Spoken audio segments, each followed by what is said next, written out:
I won PlayStation's Road to Evo and went head to I won PlayStation Go to Evo and battle against Sony Fox. I have never Chipotle Batchist. To compete on PS5, choose your game, find PlayStation tournaments, and register. It's that easy. Sign up for PlayStation tournaments for opportunities to win unique prizes and much more. PlayStation.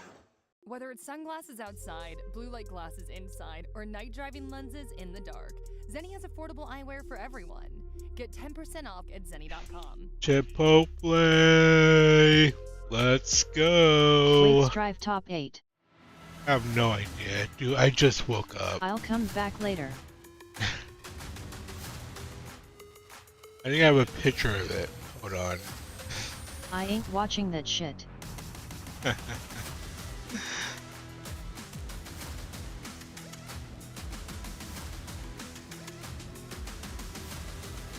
I'd rather watch the beep tag. Tag? I have no idea what. I don't even know what we're playing right now. Is back with brand new officially Oh, no. licensed designs by the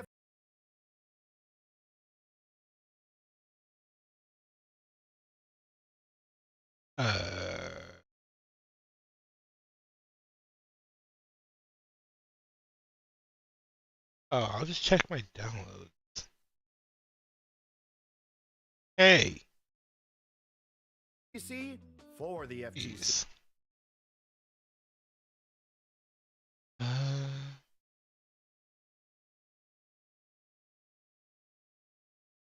I was up all night watching freaking Jurassic Park.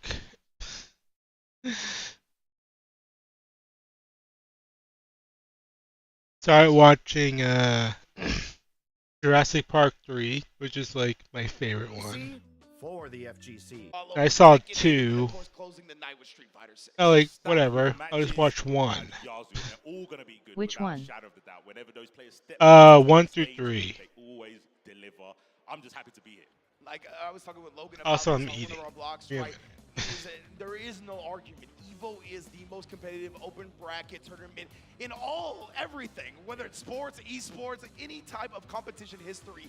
Evo is the most difficult bracket to get a win in, and we can see we're 2 matches away. Nah, no from way you crowning like our 3 latest skull. champion for Guilty Gear Strive. Case you want the move in a That grand shit finals is for his ass. side, he will be faced. Dude, I don't know. I liked it when I was a kid. And remember, our boy took down Red Ditto 3-0 in our opening match of top 8. Never forget. The numbers are I there. saw it in You can't movie easily theaters. miss it. You know the data.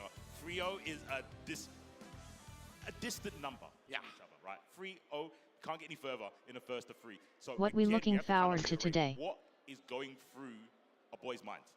Absolutely. And you know, Tekken Street Fighter. oh yeah, he's got Hopefully some Tokon news.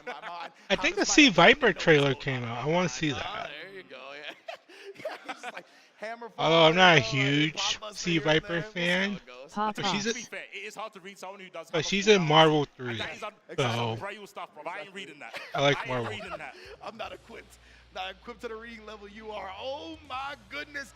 Losers finals Evo. Make some noise. Oh, losers fun. Oh, we're watching Guilty Gear. I just realized. Red Ditto versus the boy. The revenge matches here. Sorry, I'm looking for the Forest, some. that's a good start. Oh, dropping on the big bodies. Scary stuff. Jumping. Oh, I like how. I'll turn my camera on after I finish eating. I just woke up. When they gonna bring back El Fuerte? LOL. Oh, Flirte? I'm telling you, people just I wouldn't mind him coming back. against the holster until they I get the played RC, him. right? And our boy has been playing that expectation against them. Dynamic! Splat and the break. But Woo for real, I want Fei Long. something. Fei Long would be cool. Oh, the ICPM, that was so weird to recognize in the moment. Can't blame Red Ditto for getting grabbed on that one. I thought he was gonna bring Fei Long back quicker because he's in World Tour. They have a poster of him on a billboard. I thought Fei Long can't come back. Why did he do nothing? Why? Because the Bruce Lee thing? I No. swear to God, I thought he got disconnected. Yeah, I just thought he got Oh disconnected. no. Legitimately, he just stood there for a heartbeat and gave us both heart attacks. Like, come on, son.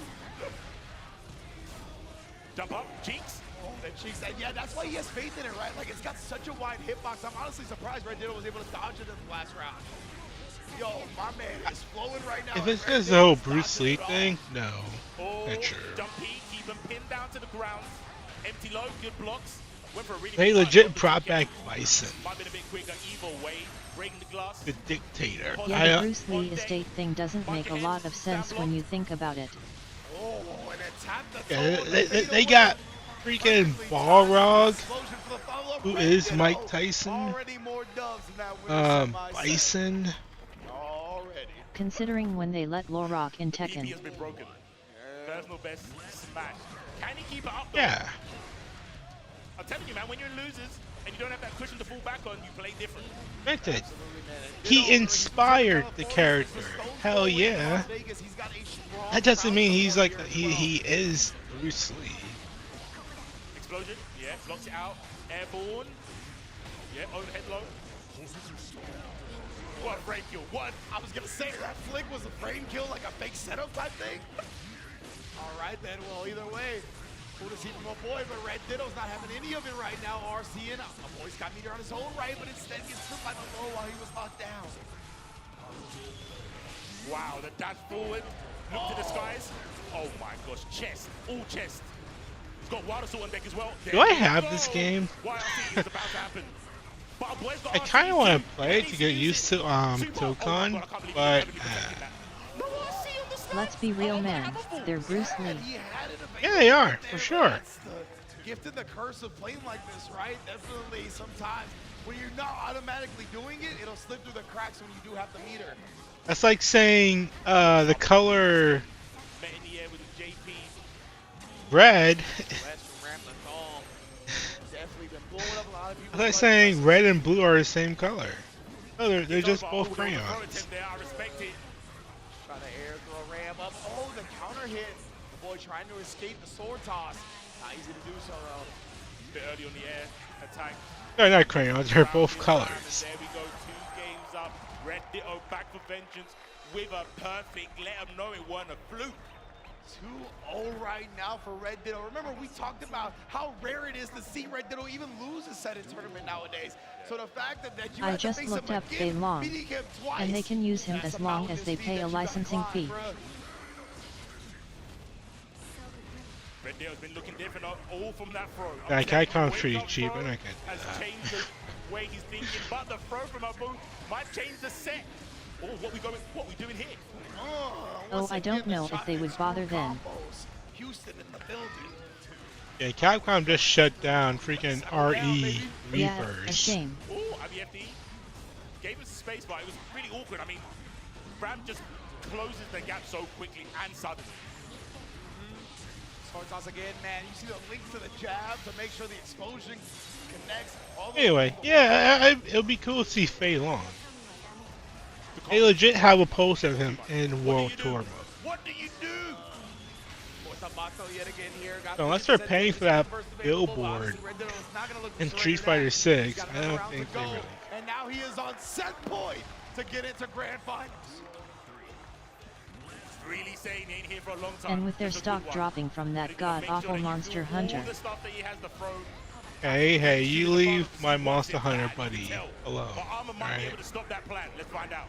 Hammerfall again with no tension, right? Just believe that Red Ditto's offense will continue. Actually using the deflection and then throwing them out of the approach. Explosion. Oh, late burst. I'm not mad at it because, yeah. I hear the potential to Particula's put a the really shoot right there. good Oh my gosh, outsource the neutral. Not much grappler. blocks, I'm just waiting. Oh, Oh, no. what a treat. Bruh, he got caught flinching in Wilds the face his of ass the and you Garuda. know it. Oh, he blocked that. Yes, he did. And then IBFD'd him back to the corner. He dashed out under the buns of steel. Say Brought the ass, and cross some up. people Yo, are the kinda defense, I'm an not ass gonna be person, right now. you Fade know? away So, overhead. Are you Some gonna Therefore- survive this fallacy. corner pressure, our boy? The throws, they're too powerful. Ah! It's what I would say if I was a Chumpkin player. Exactly, bruh. The And throws after that, you are see too 10 powerful million at the end of the like day. copies None more sold. powerful than the Potemkin Ass. Buster. Sorry you see it that way. Need to put some respect. The original grappler. Armor, no RC needed. Oh, reaching for the skies. Oh, and the gold burst. Oh, whoa, what kind of energy is this? Legit, bruh. A boy knows, right? That's when he's been at his best, is he's flowing. Not necessarily making the typical optimal decision. Getting the pop buster in again. It's all about making yourself hard. That's a to pretty read good for the grab. opponent. It's exactly what he did in that round. Oh, they're showing Armor King today. Oh man, damn. Got switch up. These 2-0s are just fake news, bro. They just Yeah, that just hit my heart. Bruh, legitimately, Armor right? King's gonna be shown today. Down there, it seems like the set's been pushed to the brink. What's the motive? Break the glass, obviously. Oh my god. Yo, Red. Red. that was crazy. Yeah, you were in the wrong neighborhood on that one. She's wearing blue, you were wearing red. This is what happens. Red Ditto, once again back on Grand Finals point. Putting his name in a Bose health bar. Ooh, that was a part of the plan. That's the first thing. Keep reaching for the skies, but we've seen Red Ditto stick to the ground game. Why not? You're Ram. You're the queen of the floor. Precisely, man. He's like, oh, she's a little bit late on that whip punish. You know, if they put Ryu in this game, I would play it. This ruthless aggression from Red Ditto. Last chance saloon. Blocks the dust. Not gonna die to a specialist. There's the armor. Gets a hit. Garuda, he's got to be scheming for a pop buster. Never mind, he gets the hit. He's going to hit the damage. But look at the burst. Bait it out. Charge dust punish. Oh boy, sending them to the heavens to bring them back down. So So funny. close to a kill. Burst isn't on the table. There's the Garuda. He's got bomb. The shoulder charge misses, but he's not dead. Block, you have to FD. Deflect shield, get the space. Shields up. Aegis. What's the salt? This is a great way to avoid a lot of chip as he walks him down. Red Ditto just waiting for the Aegis to dissipate. Yeah, that is so freaking cool. No completion. Bertie blocked it. Oh boy, forces a game 5. You see the Conor McGregor? Like, that is a monster walking towards you. Walk them down, son. Gorilla tattooed on my chest, though. And the Aegis stopping the sword as well. Yeah. Imagine The if King had that. King should have that. The He Aegis knew. was genius. He knew. Give him an He was Aegis at for the play flex. around, like not getting chipped out so hard that put him Well, he in does the kind of zone. have it, right? He His got the his That was running, legitimately one of the what do you smartest call decisions it? I've seen in this His topic. armor run. Well, in Yeah, Heat, look, guys, I know you don't like pot. I know you don't like rap. But don't say this. This say it's not peak fiction. Legit, bruh. Trying to give the 2D counter in. Red Ditto not trying to give him that damage, but we see he sends the hammer falls, and they've been so successful. What sensational backdash on the forward approach, still having to pay attention. I'm not gonna lie, I really do like That was a Stride's backdash from lightning from Red Ditto's eyes now. what do you call it? Woken the YRC to my The space. presentation? You can see the Oh, space counter he is not trying to get kind of the thing. Buster at The all. word showing up, that's so Hammer fall cool. break. You better commit to that one, fam. Yeah, the one time he doesn't let it rip. Right? Red Ditto, and that's kind of where he's trying to lie the strategy at, right? He's like, I'm gonna keep pressing. And I just don't have a these character things in this are gonna game. break and you're gonna die for it. I thought it would be Soul Bad Guy, but his name is Bad Guy. I'm not much of a bad guy player. Legit, man. Oh, he tried the acceleration. It clashed. The 6-speed clash with a bunch of steel, but nonetheless, Red Ditto picks it up here again. Keep it in media, preventing a boy from escaping. Got one more chance here. Now that we're back to the neutral in the corner, what a 2D placement. Oh no, Red Ditto, he tried a dash option. Got countered in the process. Bait! YLC, boom! The burst and counter the defense. He's gonna get a Damn. OTG, should be enough, and there you go. Red Ditto gets his revenge. Taking that pot, but what a sick match regardless. Red Ditto, the smile on his face, has come back, battling out through losers early on as well. Yeah, absolutely right. A boy Alright, give me a minute, set guys. Let me destroy this bowl of cereal. Of top 8 and Red Ditto. It looked like he was gonna run away with it, but it's never that simple. It's never that easy. That's what you talked about. All these 2-0s might as well have never been on the table. That's not how these matches have gone down. We get the 2-game comeback, forcing the game 5. But Ditto, once again, clutches it out. And he is 1 set, I should say 2 sets, because he is in loser's side grand finals, from being the ARC World Tour champion and the EVO US champion in the same year. That would be incredible. You know that the Aegis, and then you had a boy walking in it with the pot? Yeah. I think that's what Red Deal feels right now. Yeah, oh, Untouchable. yeah. Legit, right? Yeah, Like, you can't touch me, bro. there is just a aura in front of me right now that is making sure my protagonist's energy is preserved. Yep. Man. Yeah, and you called it. I'm going to keep harping back. That throw on Wake Up, that's when everything changed. Absolutely. That's when everything You changed. could feel it, like the energy from Ditto, the energy in the room, in the arena, Yeah. changed when he had the cojones to wake up on hard knockdown, dash up and back throw you for the set victory. Like, wasn't even just like early on in the set. That was the clutch moment. And you know, when something happens like that and it works out, your belief in yourself skyrockets, right? You're like, why would I second guess anything at this point? Look how right I continue to be. Can't miss. Actually can't miss. Shiny Ditto right now. Oh man, but of Almost. course right now, everybody tuning in at home, I need you to get your stuff ready because there is a Chipotle code. So if you want a free entree, text GXN725 to the number on your screen right now because you know Chipotle always got Evo's back and we got yours. You're lucky it's unprofessional to get your phone on cam, because otherwise I'll be typing that in. You know what I'm saying? We are not allowed to come in on this Chipotle entree, but hopefully everybody right now at home in the arena can text and perhaps receive one themselves. The burrito bus, the Chipotle bus this year was such a sick addition to Evo. Actually, I really love the skit with Tasty Steve as well. We'll talk about the queso thing another time. I'm interested. You know, come from the UK, we don't have many of Okay. Chipotles down there. Not many Chipotle shops, so gonna enjoy it while I'm here. Just like I'm gonna enjoy this next fight. Keishu, what the move against Red Ditto. Johnny, Ram, similarities are there. Long range swords. Carted explosions, similar. But here we go. The bird is flying. Ringe, what are we doing right now? This is grand finals of Evo. Can y'all make some noise? Keishu, what the moo in winner side? Red Ditto and losers. Let's get it. Starting off strong with a 6P. Low misfinder doesn't connect a little bit too early. Dasher card, 6K trying to chase the air mobility from Red Ditto. Alas, he gets away. Red Ditto putting the swords with a Sundo shine on Johnny. That's for damn sure. With the Mato to get the hard knockdown wall break, but right back at you. We've seen a Keishu willing to represent the reversal super. Not trying to just sit there and get bullied by the block strings. Open her up, put that green wall down as we put the swords down. There's explosion. Didn't cause much. Whoa, gets the S on the approach. Counter hit. But Red said, nah, not today. Oh, look for the burst. There it is. You wanted it, you got it. Red Ditto with the dash up throw this time. Oh, and they're staying on the same side. Sweetie's up. Keishu might have been trying to backdash. Might have been trying to jump either way. Thwarted. Oh, and the round start. Far as beating Red Ditto to the button again. Now we're in the corner. Give me my positive vibes. Thank you. That's such a game of chicken that we're going to see over and over again, I think, at Ramstar. Who dares win? Who's going to press far edge quicker? That's the thing, right? Both of these players are extremely confident styles. Keishu has been the one representing it more and more at the round start, though. Plus frames, he waited, right? Because the 100% tension. Just in case Keishu tried to pop off with the super. Keishu's one of the players that will utilize that. We were talking about not just the meter management, how you manage his meter. There's the RC on the graffiti. That's going to combo. Yes, sir, but I don't know if he's going to be able to get the corner. Close enough, though. Ooh, Red Ditto, he picked this spot for a second there, but tripped him up immediately.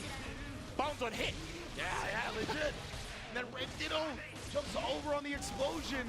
Can't quite finish the job here, though. Great block.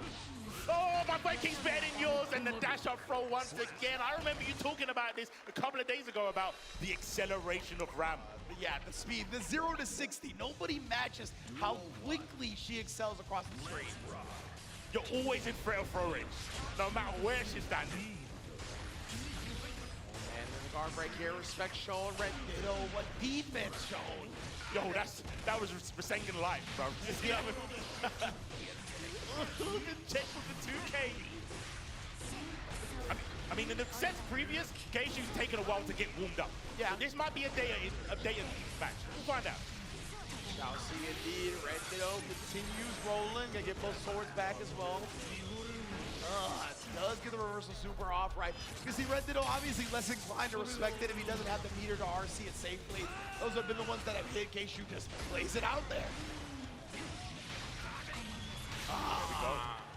I got swords too. Deuces. What's the opening gambit? Backing away, Keishu being a little bit more passive. Scheming or maybe just collecting data. Find out. See how he uses that intel later. Oh, you were in the wrong neighborhood, fam. So even with this starting from 2K, look how much life it's doing. That guard bar was cranked so high. That's actually wild. Yeah. Yeah, and Ram does usually not get that much damage from her lights like that. Wrist great equalizer. Oh, I think that was JX. Oh my goodness, the Baghdad BRC cleaning the hat. Oh, another counter hit. We will take those if your Keishu baited. He said, I'm the only one who does reversals in this building. Yeah, exactly. You gonna sneak that by me because you don't got mirror to RC it? Oh my, literally counter. Baited super, counter. Like just an amazing breeze from Keishu on offense in that sequence. We're picking up right where we left off. Yo, my eardrums, bro. I'm telling you, if I hear any more bass from these counter hits, I'm gonna go deaf. It's legit starting to sound like a DJ drop. Like, run that back. Take to the corner, explosion, stay. Yeah. Normalize it, stabilize the combo, but look at the tension. This is the massive mind game. We saw the start of the overdrive, but didn't lose the bar on the RC because got interrupted. Indeed, man. That was good stuff from Ditto. A commitment actually paid off huge right there. Oh, and then Keishu gets clipped. Trying to bait out the burst. Good discipline to find the timing that Ditto wasn't looking for. Uh-oh. Oh, slow down. Point blank before the close S. Grab that. Oh, yeah. Yeah, I'm familiar now. Oh, I yeah. wasn't earlier. I'm familiar with the grab game. Yeah. I'm familiar with the grab game. Yeah. 100%. And right there, I really loved it because he had just gotten clipped, maybe trying something on the BRC close S, right? So now he was like, I'm not gonna try, I'm gonna go with my fastest option. We know how fast the Ranlathal is when it comes to the dash. Bro was smart. But there's one thing you gotta be careful of if you're Red Ditto with these throws. We've seen the Renson blow that up. And Keishu might be saving that for a rainy day when he needs like a 50% combo and he can tempt you into either taking or doing the defensive throws to turn the momentum. Yes, indeed. Down the corner here. Ooh, trying to sneak one in. But either way, the BRC to 5K keeps Keishu stuck against the wall and that's blown through it. Space. But we was talking about it, right? The drastic mobility of Johnny. It's all or nothing. Yeah, he's a big commitment character, right? In almost every sense of the word, but especially with the movement. And again, Abortobata baited out, but he had the 100 tension this time. Jumps over for the cross-up explosion. You know how Red Ditto gets down? We're on reset point already. Quick, fast, in a hurry. Cutting a swath through the players and losers being put there earlier. Now not caring whatsoever. There's pressure in the corner here from Keishu. Man, weathering the storm right here from Ditto, and he finds the back throw. How does he keep doing it? 6 feet to avoid the sword. Where are you going? Stay down here. Let me bend some earth right now. One recognition from Red Ditto, right? You're gonna dodge the sword toss. You got a room to breathe. I'll shut that down too. Literally locking all the doors in real time. Actually, as you're knocking at it, that's when they're locking them up. Alright, I'm back. Alright, ooh. I'm back. Alright, I consumed my cereal, brushed my teeth, made some coffee. Not in that order, but you know, I'm here. What happened to the Keishu? What happened? What did he do? What did he do? 3-0. I mean, it feels like Who did what? really got chances to play. You're watching Guilty Like, Gear, huh? Red Ditto has just been picking his buttons, getting to the space that they're both trying to attack that much quicker. Goes back to the dash speed, goes back to the range of the normals. It's just a little bit in an advantageous spot compared to Johnny. And when Red Ditto has a little bit of advantage, he will stretch that to seem like a Grand Canyon-sized gap. We're probably going to see that in a moment. Being on this thing, the throw attempts. No one was home to Anyway, how's this camera angle? It's not too bad, huh? Baits the burst. I rearranged my desk last night. Pick it up where he left off from the reset bracket. Oh, the tap. I got like a lot of space. Blocked it, taking the corner as well. Oh my gosh, up back, and the actual explosion from the sword made that possible because it made Keishu get to the ground quicker. Yeah, absolutely, man. Great awareness from Keishu, starting to sprinkle in some adjustments here. Trying to stem the bleeding of Red Ditto. Staggering away, there's the YRC. Same side, dash up low. Keishu, nice patience. BRC to make it safe. Ooh. Man, protected his neck with an air throw right there. Ooh, Brings out the the throw Morocco as down. well. It's still anybody's round. What a stop sign of a 2. Let me look up the schedule. Oh, looked like he got caught committing that time. It was the weight from Keishu as well. It's like, I know you're gonna press the button. Yeah. 1, 2, 3, bang. All right, Keishu. Maybe some of the timing, the instant block immediately just gets shut down. Yo, the movement from Keishu right now. The misfinder back into the 6K, moving forward. Really playing with Red Ditto's expectations. Oh, BRC straight to the throat. Okay, trying to get cute with it. And then with the overhead he's looking for. Alright, what we got? We got Guilty Gear, Fatal Fury, Tekken 8, and Street Fighter 6. Is that it? Keishu back in the lead. Hit with a dust killed him. Asbestos, bro. He's done. Okay. Keishu, where'd he go? I don't know, but he's back in the building with the one on the floor. Is that it? Just 3 games? Oh, sorry, 4? Oh, and then the other channel has Virtual Fighter 5, Blaze Blue, and KOF.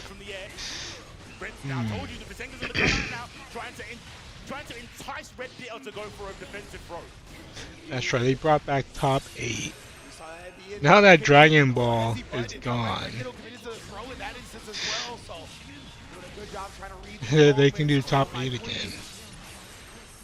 I'll take it to the club. With those toes, 100%. Oh, mine's a noggin though. I saw the bottom of that way.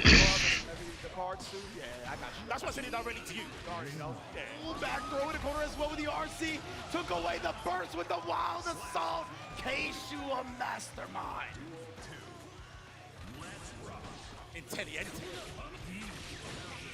Oh, that's a crazy trade, but we keep swinging. We squabbling out here. What you do, son, my man. Oh yeah. Let me pull up that C Viper thing. Trying to empty to gain some space back, but of course you're already in the corner. All that space that you wanted, nullified. We're gonna keep the positive vibes flowing. Explosions with side. Oh, ho, ho. Anna May in the building. I can't see Anya get hit yet. Oh, hello, Ryu. My goodness. So back dash, forward dash, though again. That's really a couple of successes from Keishu in this set. As this back movement into an advancement, whether it's forward dash or 6K. Mr. Finder. Oh, frame kill. We don't drop. That was a frame kill. Man, this is the final round of this game. Red Ditto's got no burst, and he's been caught with the misfinder perfect. Keishu, what the move? 2-0 right now in our reset. The momentum shift is mad. Yeah, man. From 3-0 to a potential 3-0 back. Yeah. What we saying here, man? Bring him to the side. Red Ditto, this is the time to wake up, right? He's a cornered animal now. He can no longer afford to drop any games. And as we see the truest potential of any player. Oh, just delaying the button. I don't know how. Damn, Strive came out in what year? 2021? Stuffing you with the 2K. I honestly think it takes Keishu 2 or 3 games, and then he's like, oh, I know exactly where I need to stand at every moment. And he probably needs some time to figure out how he's going to get there, like you said about the all or nothing nature of Johnny. Oh my, bro, are you serious? Chased it down, ended up getting the throw off to the scramble. Keishu is on Evo points. With movement like that? Evo Point, damn. Know, the nerves. He might not get many more matches. Let's see if Red Ditto can claw it back, but we're running into 6Ps nowadays. Oh my goodness, and the misfinder overhead brings him down, the hard knockdown misfinder as well. Run a 2S right into the queen. Let me treat you right. Did you just turn her into a card? And there's the dust. I think there's going to be asbestos ridge, and I think we've got a new Evo champion. Uh-oh. What you do win Evo 2020. Hey. That's right, baby. That's what he's doing. Running off the stage. He can't control himself. Oh my goodness, Keishu has done it. Coming off of the 4th place at combo breaker, coming off of the first place as CEO. He's brought his skills to Evo. and Hey, he's playing nicely in the done. Evo US Championship. Insanity. Man, incredible stuff right there. To weather the storm of the 3-0 reset for Red Ditto, to not get in your own head about it on the grand final stage. Incredible composure, immaculate adjustments. Dude, that is what champions are made of. Hook and God, I know your dog is in shambles, bro. That's all I gotta say about that one. My mind would be in shambles if I was Keishu after going 3-0 like that. I would be like, what am I doing here? You know that like kind of imposter syndrome moments, like I just got freed up. Yeah, right. Absolutely freed up. Yeah. Like if you got 3-0 reset, right? Yeah, like that's one of the most impressive parts about this to me. It's like, how do you not crumble to that 3-0 dominating fashion by Red Ditto, grand final stage? Like to not have those moments of second guessing or hesitation afterwards. That is a stalwart fortitude when it comes to the mental. Yeah, and shout out to Red Ditto, obviously having, like we said, gotten knocked into losers early on in his top 8, and then battling through that to get to that. So is the Arxis company gonna show us some Tokon stuff? Right, he actually fell the 3-0 to a boy in that winter semis, right? And yeah, it might have been those extra couple of matches, having to go through Potemkin twice. Like, it's a lot of mental stamina that gets drained, right? And then it's like, all right, you did such a great job in that first reset bracket. It felt like he ran out of gas a little bit. It's kind of the situation we're talking about. Yeah, you blocked the mix, but then you didn't take your turn back because you got counter hit. Exactly. And I think that's what it's like. You did the reset, and then after that, he was like, I guess I should just win now because I should be rewarded for this 3-0. Yeah, on Keishu, no? Oh, man. But Keishu never going quietly into the night. In fact, bursting through the door and claiming an Evo US championship for himself. Man, what an incredible performance. And we said he's been one of the consistent places ever since switching to Johnny, you highlighted, right? We've seen top 8 after top 8 after top 8, having 2 back-to-back major victories now in CEO and Evo. This dude, I mean, he's a force to be reckoned with even before this, but now you better make sure you put respect on his name. Can't deny it. He's one of those players as well. He's building that repertoire of like placements, saying, yeah, this game is chaotic, mad damage, but I'm consistently doing this. Why can't you do it? Yeah. Legitimately, right? Like, I don't want to hear like some type of fluke, oh, he just started playing well or whatever. No, this is 3 straight tournaments. The 3 biggest majors in the US, Combo Breaker, CEO, and then Evo. Yeah. He got 4th at Combo Breaker and 1st place in the other 2. Like, come on, man. What do you say? Man trailer? Yeah, 100%. Just don't add anything else onto that. Yeah, and again, the rest of our top 8 are all consistent players. Red Ditto, our World Tour champion, Jack, multiple Evo top 8s. So, like, again, they have figured it out, right? Despite all of the chaos, all of the volatility, like, they are here and they are making it work. And on top of that, Tatuma, Verix, every Evo's been here. The only new person was Precho. Yeah, legitimately. She made her debut, had a great showing as well.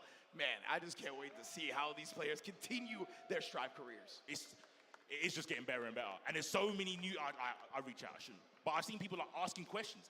There's new people still coming to this game, which is sick. That's what's so cool right now. The fighting game community is in a growth stage, right? Yes. Like, there's more people coming in. Wait, was that whether your games T-Viper trailer actually legit? Or was that just We see fake? We got to see her a little bit in the bracket. I know she's going to be more developed, especially with changes that come out. Still not done with DLC characters yet either. You already know. You know what I'm saying? But, ooh, let's go up. Wait, did Sony leak it? Hand out these medals. Yeah, that's right, everybody. Let's go get loud. Make some noise for your Guilty Gear Strive. Make some noise. That's right. All right, help me welcome these players and congratulate them. Please, in 7th place, give it up for Precho.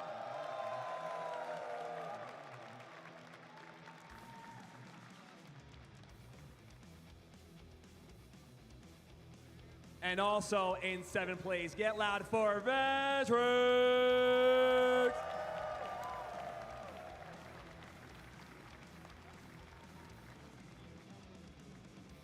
And in 5th place, get loud for Jack.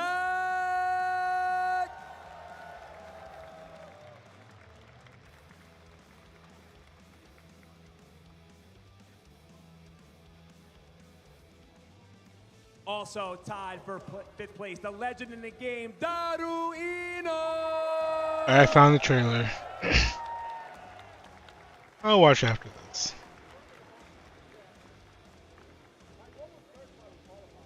Coming up in 4th place, Tatuma!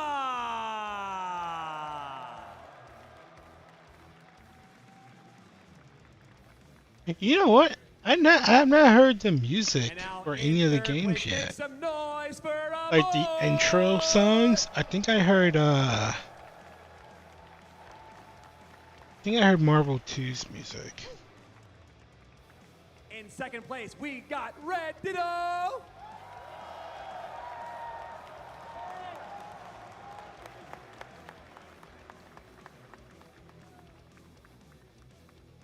And now, yeah, in 1st place, give it up for K-Shu the Moon.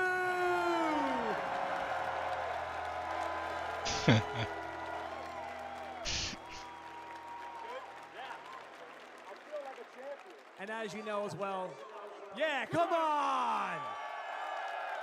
Also in 1st, 2nd, and 3rd place, we had these wonderful Nakon sticks. Thank you very much for providing these to us. These things are beautiful. Please, guys, make sure you hold those bad boys up nice and high to show the crowd. Oh, yeah.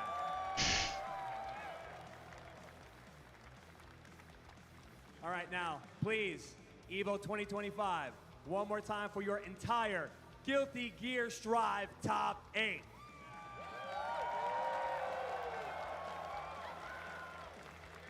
Thank you, guys. But K-Shu, can I speak to you over here if you don't mind? Take a walk with me, sir. If you don't mind. Hey, L.I. Joe. You guys can cheer for him. It's all right. The guy just won EVO. All right. A few questions for you. First of all, what is your training like? Like, what were you doing months before EVO? Did you have a game plan? Would you have like a daily schedule, weekly schedule? What was your training regimen like for Strive for EVO? So first off, I want to give a massive shout out to my coach, Jonathan Sene, the best coach in the FTC, period. What a goat, man. But also, it's just a lot of finding your matches that you're bad in, making sure that you're a fully round-out player, right? And so that when you go into a tournament, you're not wondering what type of path you're going to get. So you're ready for anybody. And so, like before this, I wasn't comfortable in the Eno, hit up my coach, hit up all the other Johnny players, and I was like, I got to figure this out before bracket. So it paid off here. I played. Looks like you did a good job. It looks like you did a pretty good job. All right. Next question. Were you nervous at all about the reset? Honestly, Uh-oh. I feel like once you're down 2-0 in the first set, everything from there on out is just data, right? It's just like, all right, when I get to the next set, I need to hit the ground running. So I'm going to try everything that I need to, get all my questions out, and so that reset, I'm ready to win the game or win the set. Perfect, perfect. Well, Chris Lee, I might need a little bit of help here. I might need Chris Lee's help. I also might need the help of the entire crowd to help us all graduate your EVO 2025 Guilty Gear Strive champion, K-Shu the Moon. Hold that up high. He is your champion. Congratulations.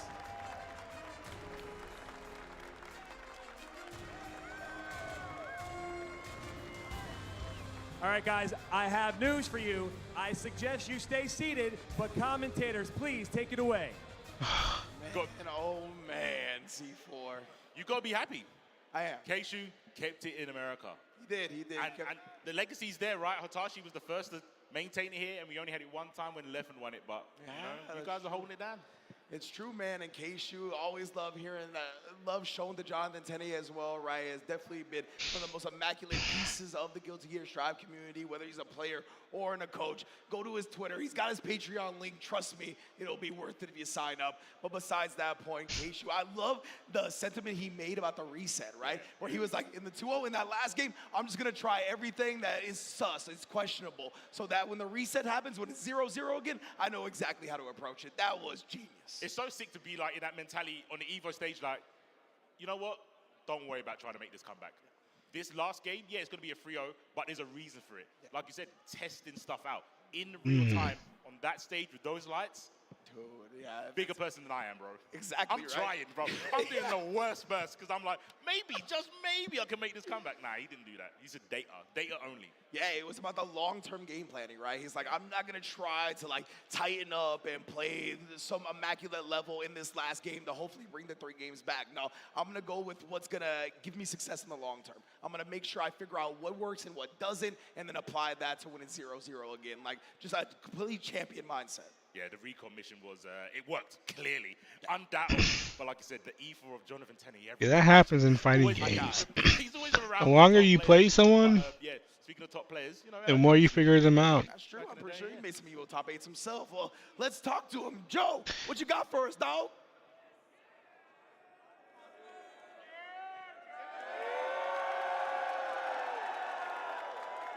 All right, I'm glad all you guys stayed in the arena, because if we can make enough noise, somebody might come out and maybe, you know, give us a little more information about Guilty Gear Strive. But Yeah, Guilty Gear. Whoa. Dokkan. all right, everybody, please help me welcome the producer of Guilty Gear Strive, Ken Miyauchi.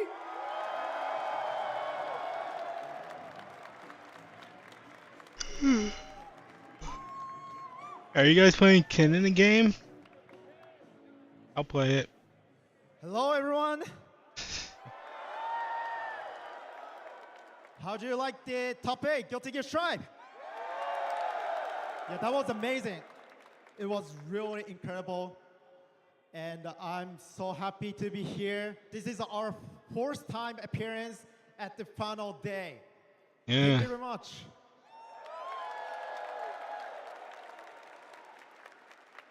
Well, before moving into my announcement, I would like to say thank you to everyone else supporting the game and the communities. We are here because of all of your support. So thank you.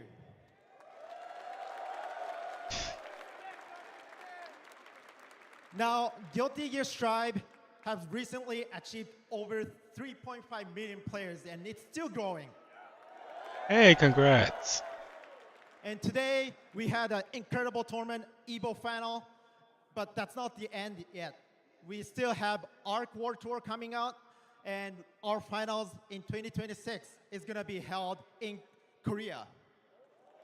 Oh.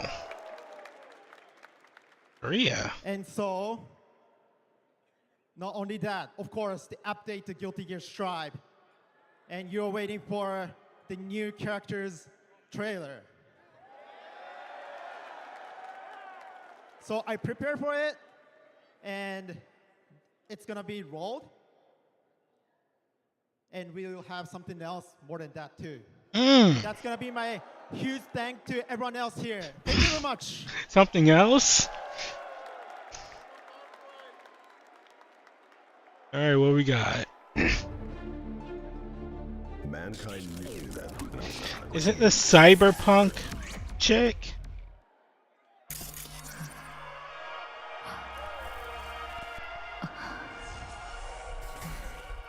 Damn.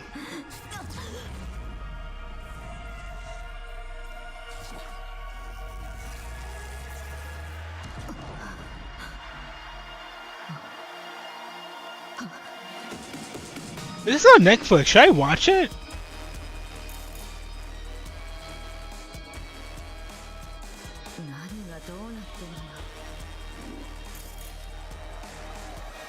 What's her name? Lucy?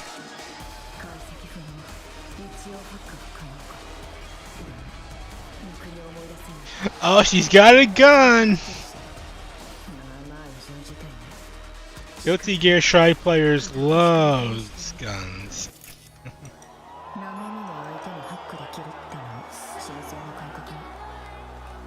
Oh no, she's downloading the frame data.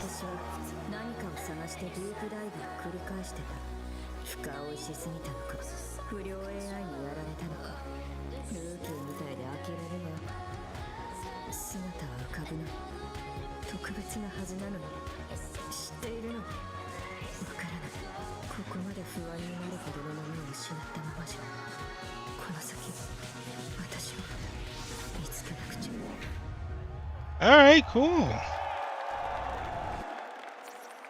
821. Can't you see I'm blazing? Still my heart is blazing. If the words kill me, I don't need a new world. My tongue is my word. Your words will never let me disappear. Bullshit blazing. Still my heart is blazing. If the words kill me, I don't need a new world. Soon you will know. We already know the smell of love. Know the smell of love. Know the smell of love. Know the smell of the game.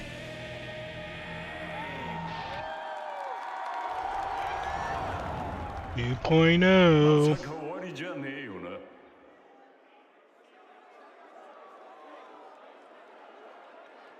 Oh, is that still Can I blazing? get some noise for that trailer?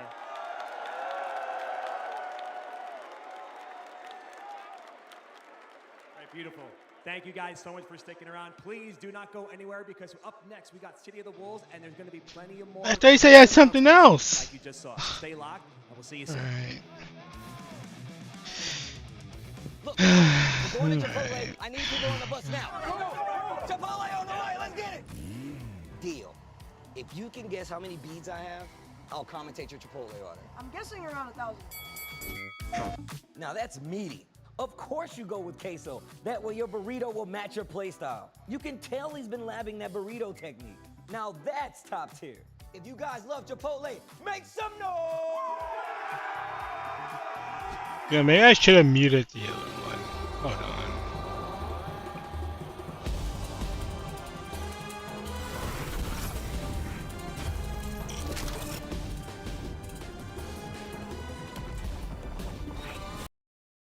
Hold on.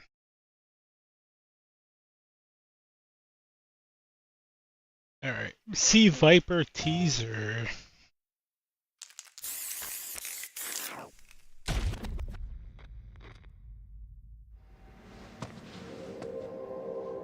I know what she looks like, but how does she sound? God, Bison.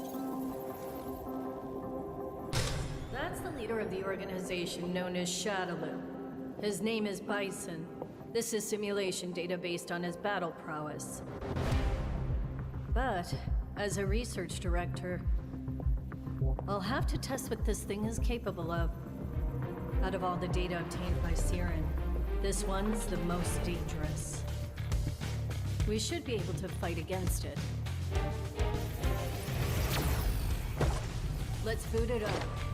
Begin test.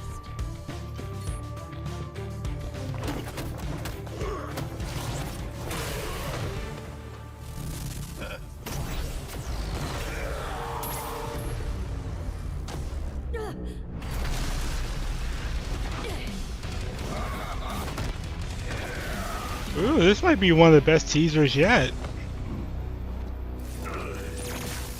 Nice work.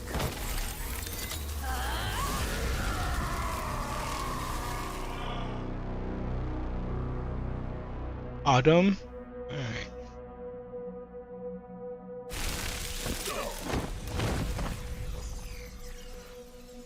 Ugh. I hate doing overtime. Done, done, done. And she's alright.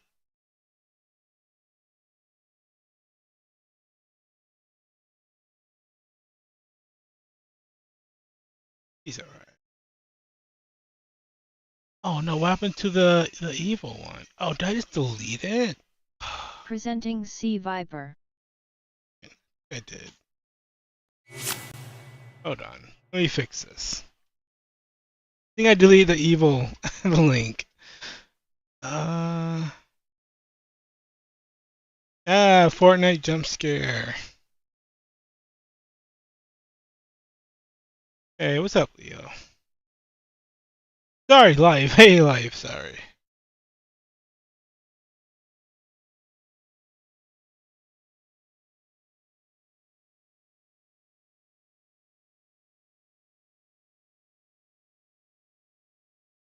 I just got my new controller. SNK のショールーム Oh, yeah? G7 Pro. 非常に貴重なアイテムの数々を紹介させていただきます。かつて SNK が発売していた家庭用のハードウェアの機械になります。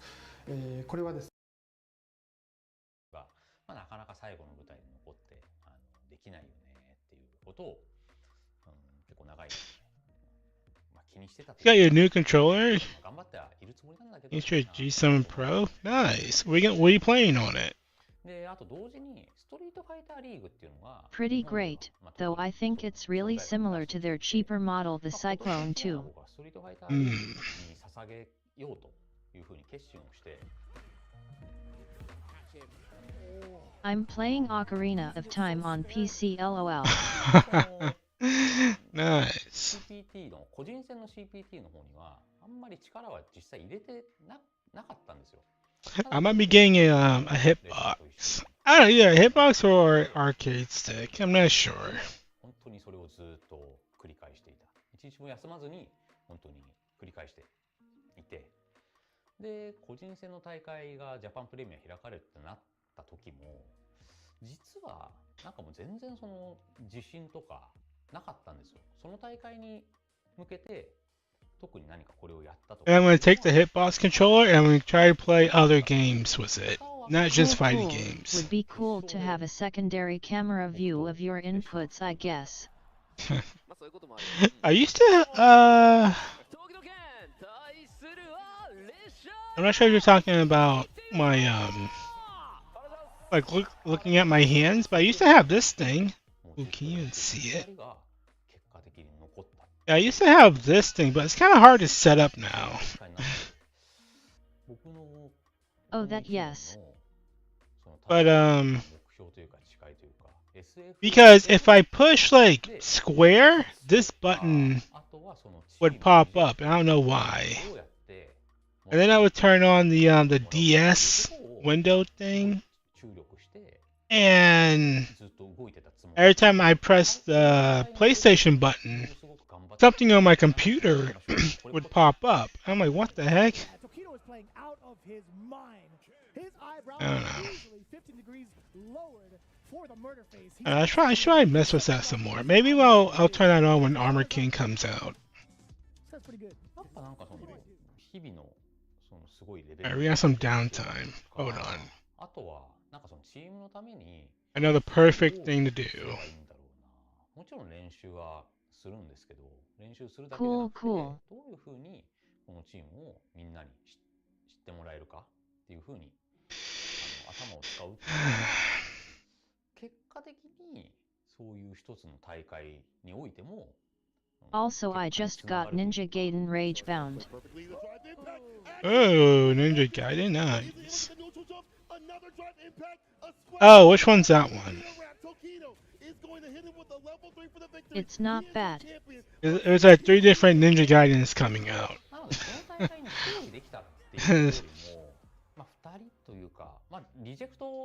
It's the 2D side-sculler. Oh, gotcha. Nice.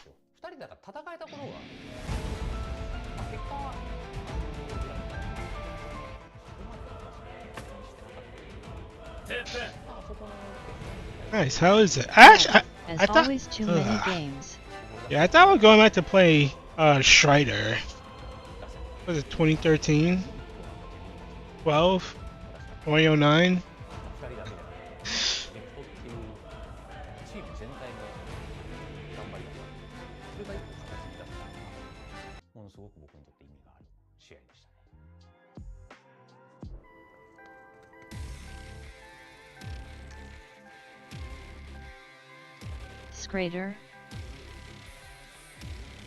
Strider from Capcom.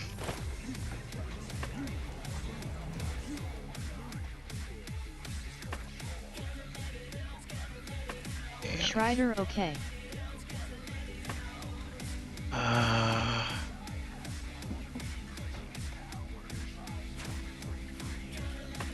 We got time. Evo is doing a break right now.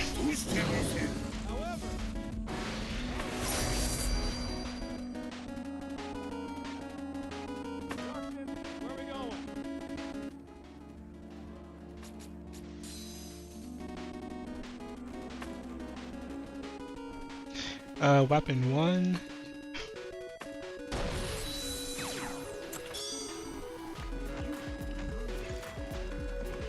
I've been getting some really bad RNG trying to do this.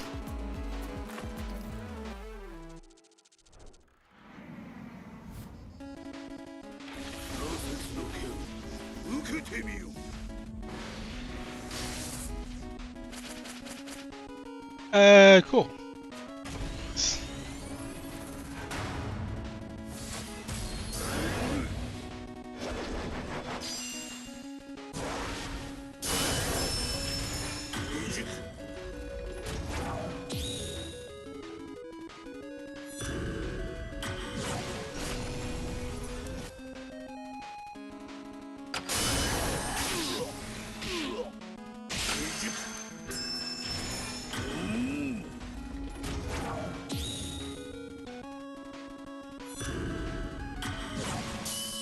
Nice.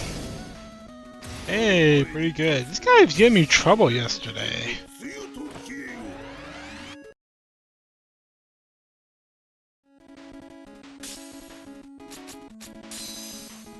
Weapon 2.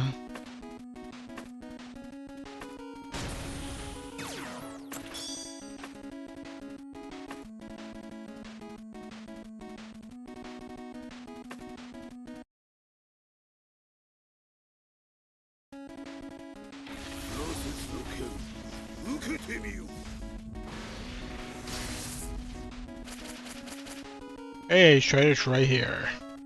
Right.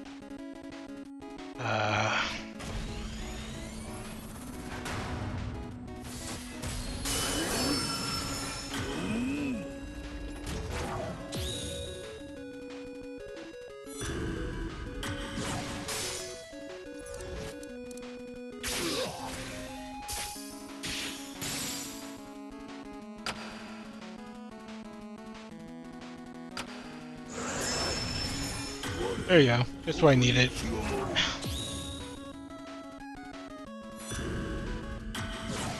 Oh, please don't play a card here. Damn it. Oh my god. RNG. Actually, that wasn't RNG. I just messed up. I'm supposed to play the card on the locked board. Actually, no, that was RNG, because he didn't lock his board. You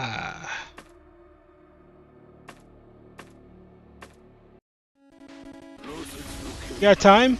Oh man, there's a chick on the screen. Hold on. Oh, what's going on over here?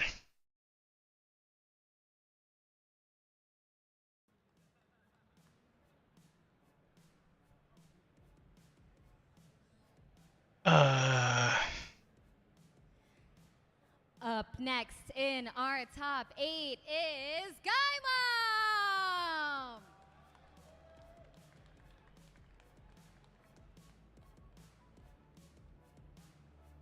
Okay, yeah, I'm totally watching. Coming up next for the top 8 is going to be Excalibur Blades! Woohoo! What game are they playing? Oh, Fatal Fury. Nice.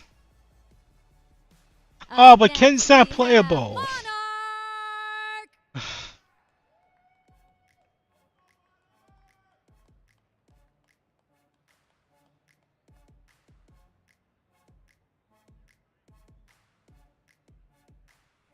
And up next we have CM Sora!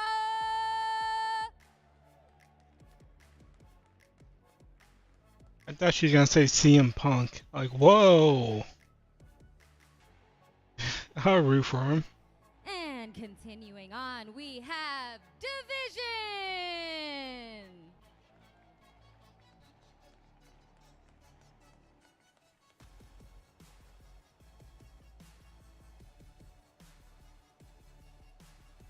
And up next, we have Yuri!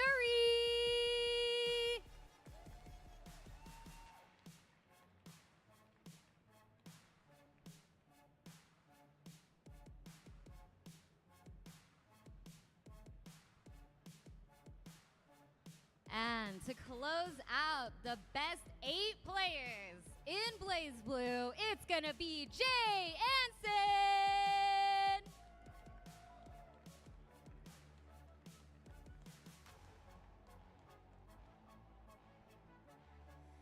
One more time for our top 8 before we get started. All right, thank you so much, guys, and good luck. Before we get into the matches, let's go ahead and send it over to the commentators first. Take it away, guys. And good morning. Thank you so much for that lovely introduction. It's EVO 2025, Blaze Blue Central Fiction Top 8. You know, it's a beautiful night over here in Las Vegas when some Blaze Blue is being played, and especially since we have our Lord and Savior Guy Man up on stage. I mean, so many great developing storylines this event, right? So many bracket demons vanquished, and yet still more to come. So I'm really looking forward to how these matches shake out. So many exciting ones to coming up right from the get-go. Exactly, and of course we have that running storyline where Excalibur Blades, probably one of the favorites to win this tournament as well, but he has to go against Mr. Monarch himself. But first up, we're going to actually have Fenrish and Gaimam up on stage. Now, this is a matchup that 2 very powerful players who trained quite a bit in Japan. Gaimam has been back in the States for quite some time, but that fire has not been extinguished yet. Oh, that is our mistake. We're actually going to have Monarch and Excalibur Blades up first. Excellent. That is also a match I'm very much looking forward to. So the big thing is there is a certain document that came out not too long ago where Mr. Monarch himself signed off on. You know, maybe he can show us why this character needs to be perhaps toned down a little bit, right? Right. I mean, the game's been out for quite some time, but the storylines continue because, you know, these players have kept playing the game, right? They've kept the game going for all of us involved, right? You know, a lot of people are, quote-unquote, old head, new head. What the? For me, everyone's just a Blaze Blue player at this point, right? But, you know, how they Wait, continue to play what? the game, I respect that, and looking forward to seeing Hold what on. Exactly. Now, Monarch is also known Was I on the right channel? Unfortunately for Carl, he has this thing Give that it up for Marvel real doesn't quick. allow you to block. Yeah, if you get put in a situation where, you know, really specific situation. Where I was on the goddamn wrong channel. Out of City of the Wolves top 8, we got another AT&T RPS coming up, so get ready. Let's roll this clip. Clip. EVO 2025, rock, paper, scissors, battle. This year sees the return of the Wazzler, and this time he's brought a little hell. Vicious. Yipes. Tasty Steve. Yipes looks pretty cool. The other guy. Daryl? Scratchy? Dude, that's the Wazzler! You don't want to mess with him. I heard he wazzled somebody so bad, they refunded rock, paper, scissors. He's never lost a battle, except for that one time we don't talk about.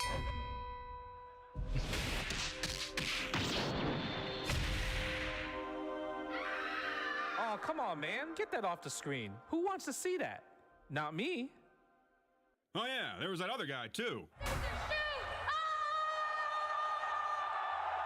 Now where's Yipes?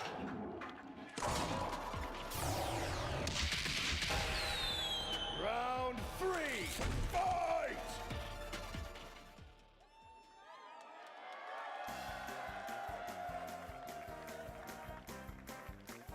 Tokon? All right, you guys know what time it is. We are going to play some rock, paper, scissors. Everyone should know the rules, so we're not going to go into that yet. But just for playing on stage here, you're going to get a Nikon silver stick just for being up here on stage. All right? If you win, you will get a PS5 Pro. All thanks to AT&T, by the way. Thank you very much, AT&T. So, with that said, sir, name?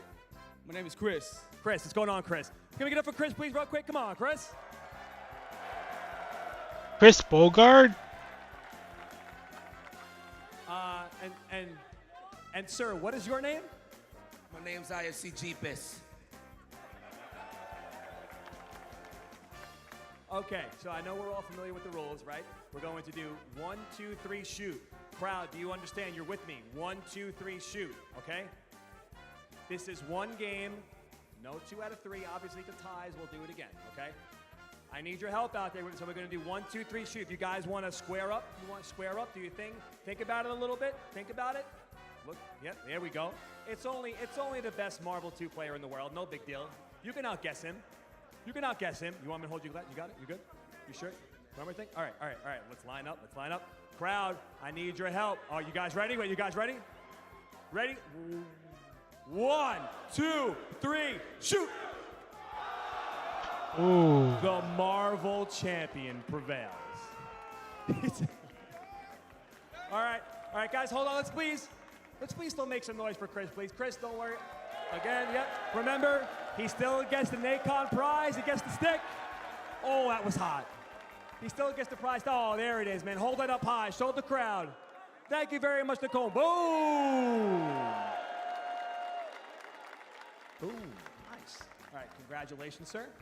Don't forget your hat. That's a very important part of your outfit. All right, now, everybody at home, and even in here, you guys think you could beat IFC Yipes in rock, paper, scissors?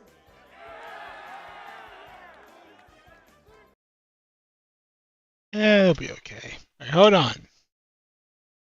I found it.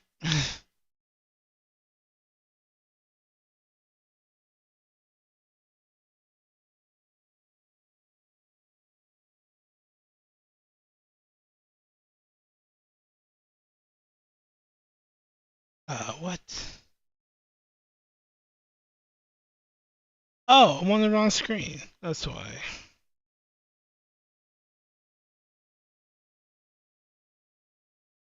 There you go.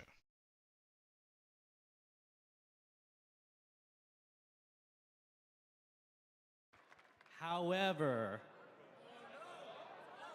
that's not the only thing we came on stage to talk to you about. We've got something special for the fans here at EVO and for the fans watching at home. Yeah? Yamanaka-san? Okay, check it out. All right. Wait. Whoa. Everybody calm down.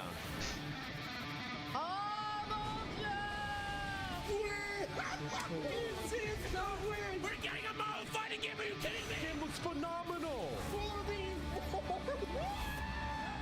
I want to play this game so bad.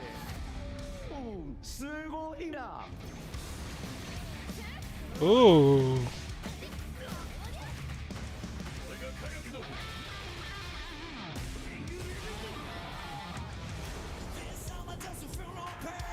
Oh! Oh!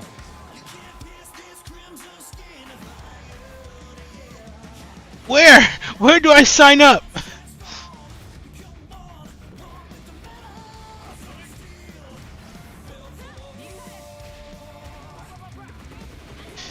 All right, Dante. I mean, Star-Lord from Marvel.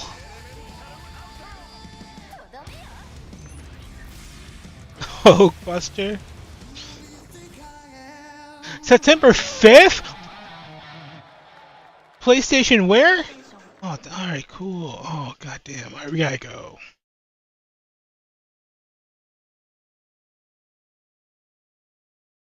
Alright, cool. Wow. I'm glad I watched that. Imagine if I didn't.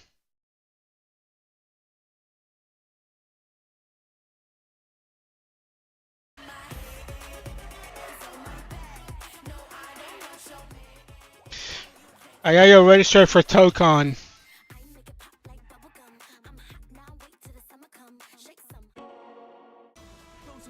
Sega. That was a Sega sound, right? I heard it.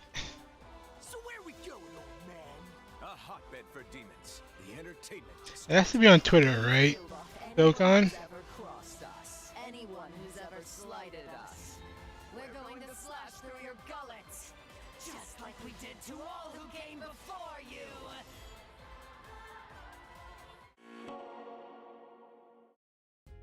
Sunglasses in the day, blue light glasses for the gaming at night. Closed beta, closed PS5 beta, September 5th. That's in 2 days.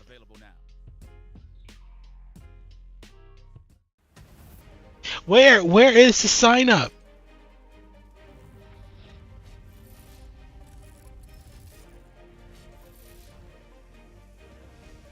Found it. The wish list is already in my wish list.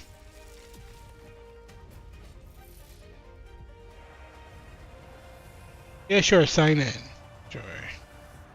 Make sure you guys can't see my sign-in information. Your recommendation was to go out into the world and participate in a fighting game tournament. What happened? My only experience with a fighting game in a tournament was when my co-host on the podcast Versus Wolves challenged me to enter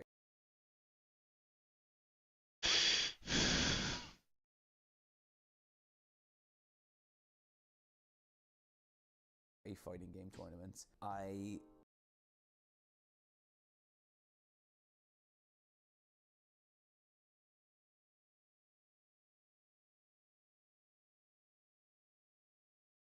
Signed into my account. Sony was a.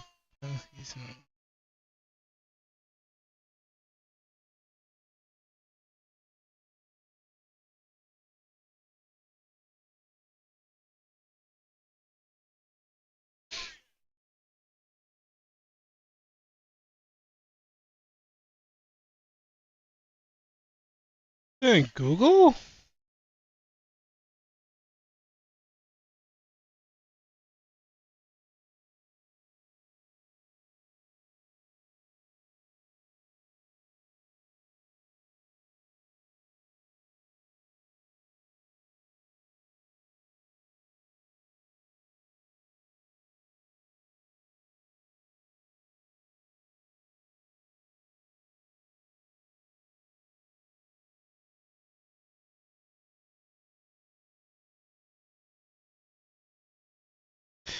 Oh, what happened over here? I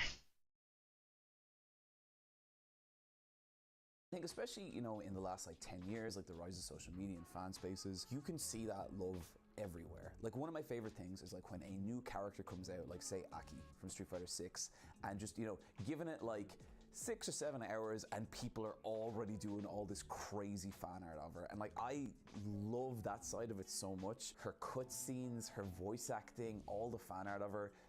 That is what brought that character to life for me. I've never quite nailed it down, but someday I want to do a video about like what is so fucking awesome about fighting games if you never plan on competing in EVO. There was a moment in Tekken 8, I don't want to get too spoilery, but a character takes a certain fighting stance, and the significance of them taking that stance blew me back, you know, 20 through 25 years of playing Tekken. You know, I was thinking about playing my buddy. So I'm trying to sign up for Tokon. When Tekken 4 came out, and like, while it's not the best game, it had the sickest aesthetic and still does. I thought about every new release of Tekken, where I was in my life and what it meant, and like kind of growing up with these characters in a weird way. And I think that is what fighting games can be. Now we're at the point where, you know, Ryu's old. You know, Ryu is like, he is the sage kind of master now. You don't need to be able to parry Justin Wong. Like, you don't need to be willing to spend dozens and dozens of hours, like, you know, learning combo loops and like vortex traps and all that stuff.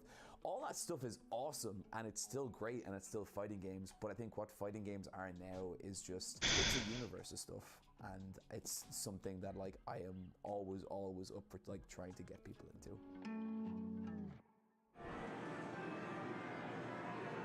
まあ自分が住んでたところがすごいまあ田舎だったので、まあいわゆるヤンキー不良がすごい多くて、でまあ時代もすごい昔なので時代的にもこう My console いるのでこう行っちゃダメな場所っていう風には言われてたんですけど、まあ自分はやっぱりゲームをしたくて行ってたので。怖がりながら言ってたんですけど Dude, why is trying to sign into like your device so complicated?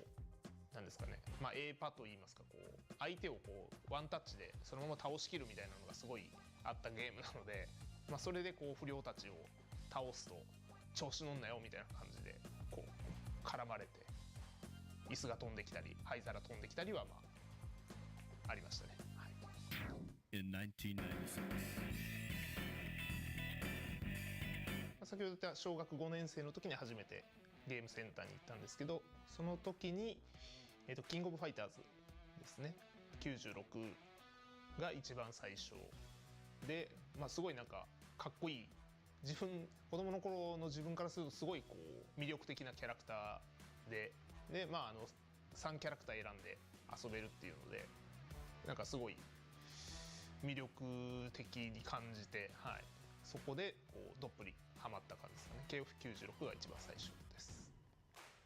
一番最初はその町のゲームセンターで、その時キングオブファイターズ98ですかねで初めて大会出て、まあ、当時からゲームセンターではもう一番強かったんで、まあまあ優勝するだろうと思ってで出場したんですけど、まあ 10人ぐらいかな、10人ぐらいのトーナメントだったんですけど、決勝戦で負けてしまうっていう、なんかそれは自分にとってすごいショッキングな出来事ですごい鮮明に覚えてますね。まあ、それが一番最初の大会ですかね。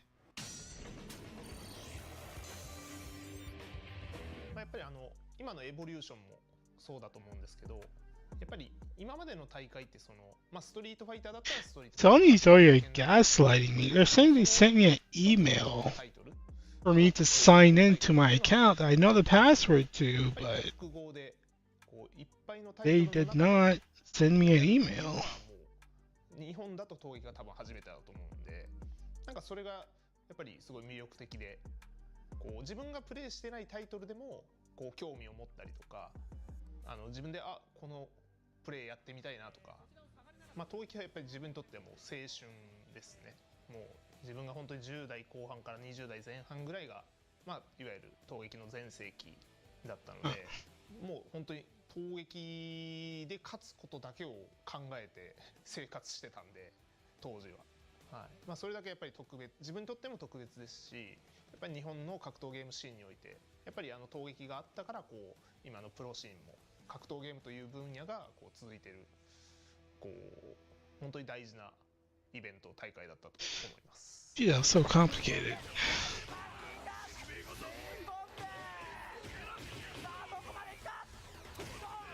Damn, Street Fighter 4 Rufus. I register.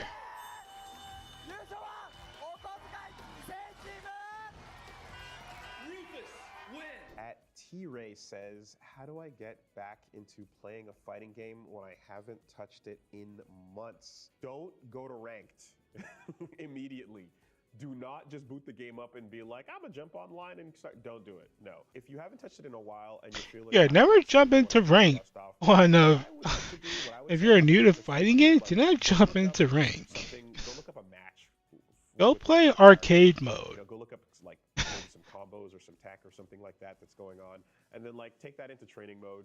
You know, practice a bit, see if you can like learn that new combo, and then go into. What are my 3 favorite see if you can, like, pull something genres? Like Damn. Labbing a little bit to feel out the characters. Fighting, action, role playing. And then No. playing it in a low stakes match online is Horror. like the best way to get reacquainted. You can't say horror games and have Resident Evil up there. Come on. Welcome back to EVO 2025. Oh, arcade. I'm your host, Hollywood, Rob TV, and right now we are about to witness history. Fatal Fury, City of the Wolves, only 8 players remain. I know you guys are ready to see our top 8 players, but what do you think about perhaps bringing on somebody from the SNK community? What do you guys think about a little announcement? Announcement? Oh, is that Dante? I said, do we want an announcement from SNK? SNK announcement, huh? I'm convinced now. With that being the case, let me go ahead and welcome to the stage the SNK community leader, Gibby Zaya.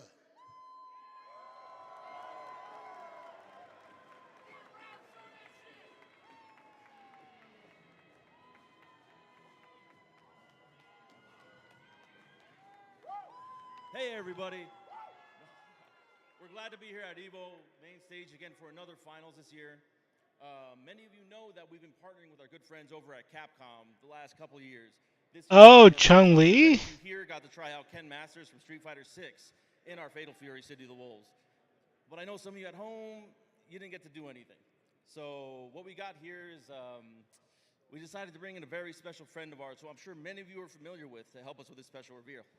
Oh no?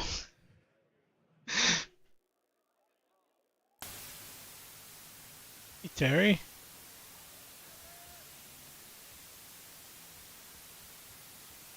Ooh, Evo, hey, you got a little static sound.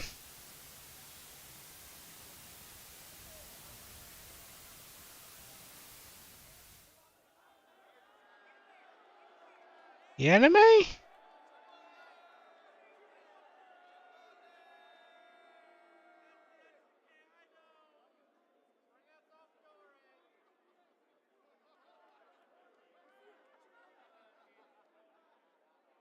Production!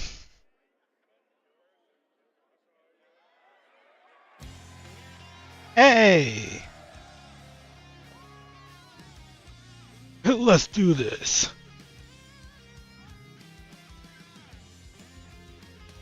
I'm not gonna fold my punches.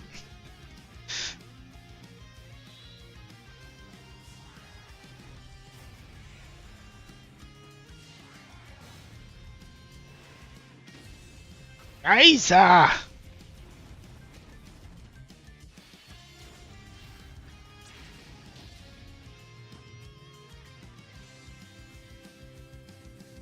Huh.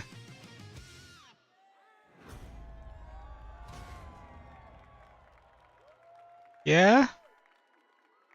SNK の小田康之です。画廊伝説シティオブザウルブズをプレイしていただきありがとうございます。本日は皆さんにストリートファイターとの Oh, the release date. 配信日をお伝えしたいと思います。気になる配信日はこちらです。Today? Tomorrow? Alright. 画廊伝説とストリートファイターの両方の楽しさを満載したキャラクターに仕上がってますので、ぜひ剣をプレイしていただければと思います。Oh, it's today! Yeah, the 3rd! これからも盛り上げてまいりますので、皆様応援よろしくお願いします。では配信開始までエボ2025画廊伝説シティオブザウルブズ決勝トーナメントをご覧ください。Hold on. How about that announcement? Ken Masters in a few hours? How we feeling? Absolute insanity. Love seeing the collaborations with Street Fighter and Fatal Fury. That said, ladies and gentlemen, of course, both of these series have a storied history. Fatal Fury, City of the Wolves, taking over the world right now. But I believe that it's about time for us to see our top 8 competitors. Fatal Fury, City of the Wolves, Evo, are you ready? Who says that? Are you ready? Someone used to say that. That's cool.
Ooh.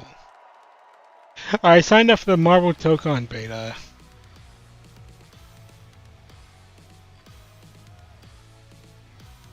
Ladies and gentlemen, for the first time, we have Fatal Fury, City of the Wolves here. Oh, come on.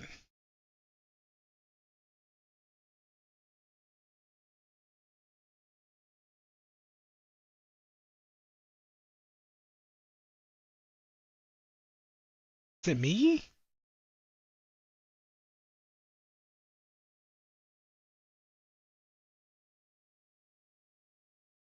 Did I break? Evo and guaranteed.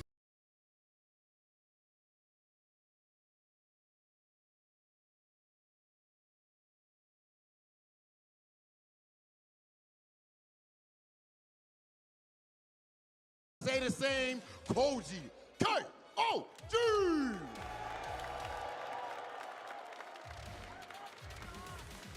Legend, Evo winner, Xian. Punko.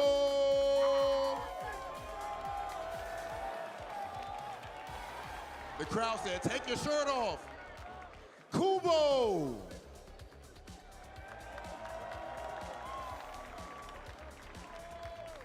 And last but not least, the prodigy, Finrich.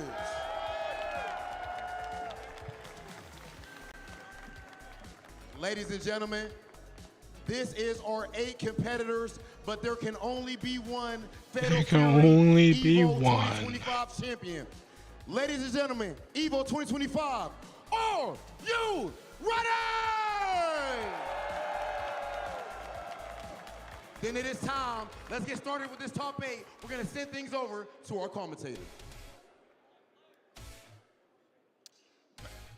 I want to thank Rob TV for taking care of all the yelling for me, because honestly, I got to save all of my energy for what's about to go down in the next 2 hours. Fatal Fury, City of the Wolves top 8, and it's already a barn burner. It's already bracket busted. A couple of names ain't showed up, but at least we're here, Aru. I'm Hellbogus, that's Aru, and once again, we're doing an Evo top 8, guys. Surprise, surprise. This game called City of the Wolves. I'm feeling pretty good, bro. Like, it's such a treat to be up here, you know, commentating with you here in the Evo main stage. Thank you all for attending. You know, it's a little bit early in the day. You guys, I'm sure you guys had a late night last night, but y'all made it. Well, I'm not playing Tekken. I was a good boy. Yeah, you're okay. Okay, I definitely saw you in the casino. Well, just yeah, I was saying. sleeping. I'm in a hotel, bro. Come on. Okay. Okay, but Fair no, enough. it was definitely a dramatic evening previously, because the top 24 was, as it tends to be in semi situations, an absolute tornado of great play, upsets, domination, and a bloodbath, really. Yeah, it really was. I mean, you take a look here. We got the top 8 bracket for you guys. We got Logia versus ET coming up in the winners side. We got Goichi versus Koji KOG. On the losers side, we got Shen versus Punko. Kugo versus Fenrich to round it out. These are, I mean, you look at these names. These are all incredible fighting game players throughout multiple different disciplines. Every single one of these guys has a storied history in the genre. Oh, yeah. And honestly, man, some people would say this is an SNK game. Where's the SNK legacy players? They're currently on the winner's side facing each other in round 1. Yeah. Also, you gotta remember that Shin and Punko have an SNK legacy to their name. And Kubo and Finrich have been performing well in at least the Evil brand. Wow, Geo won, huh? City of the Wolves tournaments, with Kubo getting 5th. Hey, good for him. And Finrich getting 2nd. Goichi didn't even make top 8 there, but has never looked back because he's actually absolutely been stomping everybody ever since. Yeah, definitely. All of these guys. I remember Geo won fighting Sonic Fox and All right, so if you guys take a look at the screen, you guys can see Dragon Ball Fighters. Top 8 Oh, come on. predictions here presented by Play.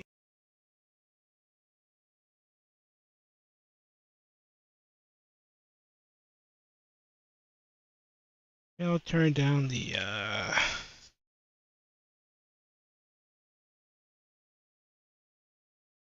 Presented by PlayStation Tournament.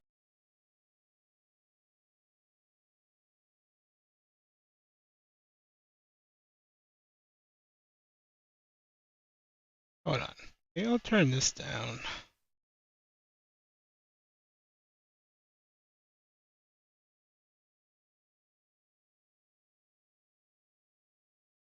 Yeah, because the other one isn't playing, is it? Hold on. In this game, it is really difficult to do all these like complex defensive maneuvers JDing, HDing, guard canceling, all that stuff. These guys are incredible. And as you guys can see, most of y'all are agreeing with me, Goichi, right? 51% of y'all. So thank you guys for, reinforcing my bias. The man has a track record that is not deniable whatsoever, so I'm not at all begrudging anybody that picked Goichi over Lagia, but I can't wait to put egg on all your faces. I mean, we'll see. All these guys in this top 8 have been grinding so hard for this. This is the moment of the year that they have all been training for. Taking the first Evo for City of the Wolves would be such a huge, feather in their cap. Yeah, no, it would be a huge feather in your cap. And honestly, those who haven't jumped on board yet have a perfect opportunity to do it right now because there's a number of sales going on in this PS4 summer sale presented by Sony. And your favorite FGC titles, including this one, is a part of it. That's right. I mean, I took a look earlier myself, and basically everything you could think of is on sale. So if you are interested at all in any of the games in the fighting game genre, which you should be, I mean, you must be if you're watching this, definitely check it out and get those games for cheap. Okay, man, we got some victory paths too because it wasn't easy getting to this point. They had to go through some absolute monsters, people who are not strangers to top 8 scenarios themselves. You look at Lagia right here. Look who we had to go through. We had to go through Kizzy That picture. We had to go through Mike Ross. My goodness, what a Ooh. And it went 2-1. It went 2-1. The guy is incredible. Bisu is up there too. For those of you that are, Grand Blue enthusiasts, like these are all incredible names. A very stacked bracket here, as you can see in this victory path, as presented by White Claw Zero Proof. And we got ET, who has always been at least in the top 3 scenario here at Evo, and he had to go through. Man, Mike Ross made the top 8. Damn. Oh man, the NorCal brother went down heavy. I'd be losing my mind. Busted Kappa Fonzie, and most recently Punko, and an absolute barn burner of a set. It was incredible. Yeah, I'm sure Punko must have been thinking about that one long and hard all night. Man, I saw him in a suite last night running through another couple of sets with people, and it definitely like he wanted that one back, and he's coming in angry. Absolutely. But right now, it's about the first match of top 8. See the Wolves, are y'all ready? Lagia versus ET. This is going to be so good. Lagia, of course, a highly technical defensive player, plays incredibly well with defense. ET, on the other hand, kind of like a guess monster. This guy makes you guess. He makes you guess incorrectly more often than not. He plays a little wild. Yeah, ET's main goal is to make you uncomfortable as much as possible, and he's willing to make himself uncomfortable to accomplish that, at least for a couple seconds. But it's hard to do that, like you said, against Lagia, who is just so used to playing, from a position of strength, from a defensive position, and you got to also understand these guys probably play each other all the time in multiple other games. Yeah, absolutely. I mean, both guys coming from a KOF 14, KOF 15 background, so must have a lot of experience with each other, with each other's styles. But this is a different game, Cow Pockets. It is indeed, and then right now it looks like ET might be getting the better. Ooh, as I say that, but the early drop, it is the first game of the evening. These things are likely to happen, unfortunately. Yeah, another unfortunate drop for Lagia. Yeah, they moving. Nice, finds the command grab, and that's going to be round 1 to Lagia in this first game of Evo Top 8. I always respect Lagia for being able to hold on to the game plan even after some of the spaghetti falls on the floor. And you see right there, that's a prime example of that. Nice rev guards, but gets thrown. I mean, we're seeing ET go for quite a lot of throws. Nice run under, that was so incredible. And most certainly, and also you gotta remember that both of these characters have air throws, but ET's the only one that's gonna be leaving himself hanging and vulnerable to it with these double jumps. So we've gotta be careful that Lagia doesn't start calling him out. Ooh, that was almost punished. The counter hit on timing. That was so unfortunate for Lagia. He's gonna take a lot of damage. He could lose altogether. I think that's a round right there, Aru, yeah. And I want to believe that he wanted the air button there, and it ended up getting it on the ground, and ET hit the rev blow, and it was a counter hit because of that. That's right, that's right. All right, so Lagia now has to make this. Okay, again. Finds an empty jump low. Okay, doesn't get that much damage, and gets hit with the reversal wake up super. That's right, that's Hope Tomorrow's only real reversal in that scenario, so you got to be careful whenever he has meter. Wow, just swinging at him. Yeah, like I said, this man is kind of a wild boy. He loves to press buttons. Most certainly, and he's got one of the best characters in the game to do it. Great buttons on the ground and supreme air mobility. From both these guys, using a lot of, the air JDs, those aren't free, man. They are not at all, but you need to do that if you want to make the top 8 advancing. Made it whiff. Wow. Okay, finds another opening. I can't believe it, Aru. He dropped the first counter hit, gets the second counter hit. Maybe ET might want to calm down a little bit right now. Yeah, I mean, like I said, this guy, he's kind of a masher, right? Like, he likes to press buttons. Yo, I didn't want to say it, but hey, you kind of right on that. You kind of right. But he takes the game anyway. That was such good conditioning from ET. most of the times that he got the jump in block, he would either go for the throw or go for a rehop. On the very last interaction, he goes for the low, catching Logia, trying to move away, trying to jump, whatever the case may be. That is world-class level conditioning coming out. Can't agree more. And that was a close one. It was a squeaker. One small adjustment could shift it in the other direction in the second game. And that's what I think Logia is thinking about right now. Where did it all go wrong? I mean, because I had him dead to rights in the corner, and then all of a sudden I'm getting killed mid-screen. Happened so quickly, I don't think I had a chance to analyze it. And now ET playing on those insecurities with the opening round Zanakin. The story of this matchup really is playing around Hokutomaru's incredible air mobility. Unique, one of a kind for this game. He gets the double jump, he gets the air feint, and stall his air momentum. Oh my goodness. Okay, big drop. And a huge jump over the throw. This is going to be what Logia needs to potentially get this round back. Yeah, I don't want him to be too frugal here. Wow, the down C finds the mark. He's got to spend some resources here. Oh, nice cross under. Wow, yo, this guy's going left, right, center, like everywhere, every which way. And just like that, he takes this round. Two identical setups, finding pay dirt in the most integral moment of the round. That is what Logia does best. Oh, that could have been a punish, I believe. He could have got an advantage from it. Yeah, and you see ET utilizing that Hokutomaru. Oh my goodness, that was a beautiful guard cancel. That is not easy to do, folks. Not at all. That's gonna hurt. Wild punish. That's gonna hurt. The evening. And yeah, ET in a lot of trouble here. So much damage on the board. You're going to get a hard knockdown in the corner, and you've got to be careful of the Rev command grab. Looking for it. CDP, big punish, counter hit, link into it. Didn't go for Rev on spinning, unfortunately. Breaks it. You got caught again, mister. Logia is putting out hitboxes at just the right exact frame. His timings are immaculate at the moment. He's kind of he's figured out when ET likes to press the offense, when he tries to take back his turn. And Logia is just setting traps for him all day. That DP feint, or that DP break rather, just catching him on the offense. Yeah, it's such a great idea for him to be going for that the DP break, because if ET is going to possibly try to jump, if he's going to try to press a button, the worst thing he'll probably do, it'll trade or it'll just get hit. He won't be able to just defend against it if he's in the air. One thing I noticed, Logia going for the Rev guard almost every time that ET goes for a jump in, and that makes it so that he can't JD. And oh my goodness, hold up, wait a minute, that was an incredible. Wait a minute. Absolutely psychic with that DP right there. That command grab has been represented. We are seeing this man strike throw ET when it's normally the other way around. Nice wake up DP. All right, remember this is 1-1. The winner of this will be moving on to the winner's side. The loser of this goes down into the Shark Tank. Ducks the EX Shuriken. Nice Rev guard. I mean, Logia hasn't got much life to play with, but he finds a big hit. This is not going to be enough, but it's going to do so much damage. He gets the hard knockdown because Rev arts do hard knockdown either way, but unfortunately didn't get enough damage to really deter ET from just mashing that low B standing. Yeah, Logia made another bet on timing, doing the DP break there, but ET blocked it and used those plus frames to sneak in some lows to take that last round. Gotta believe that's not how Logia wanted that round to end. Not just losing it, but just losing it like that necessarily. Absolutely, yeah. I mean, he's making some big reads, and ET seems to have adjusted. You see that big low B from the kid. So far, it's actually deceptive.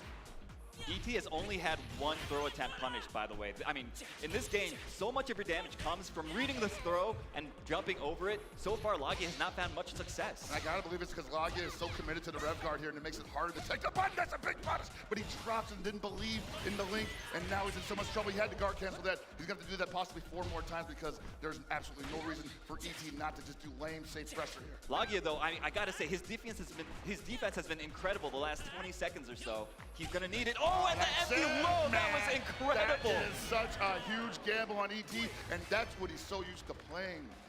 That is so the play. That is so an ET play. It is. He recognized Logia was on the back foot. He was trying to defend, look for his opportunities in a very patient manner, and he really just preyed on that kind of like that slowness. He was like, listen, I'm gonna subvert your expectations. I'm gonna look like I'm gonna go high, and then I'm just gonna go low.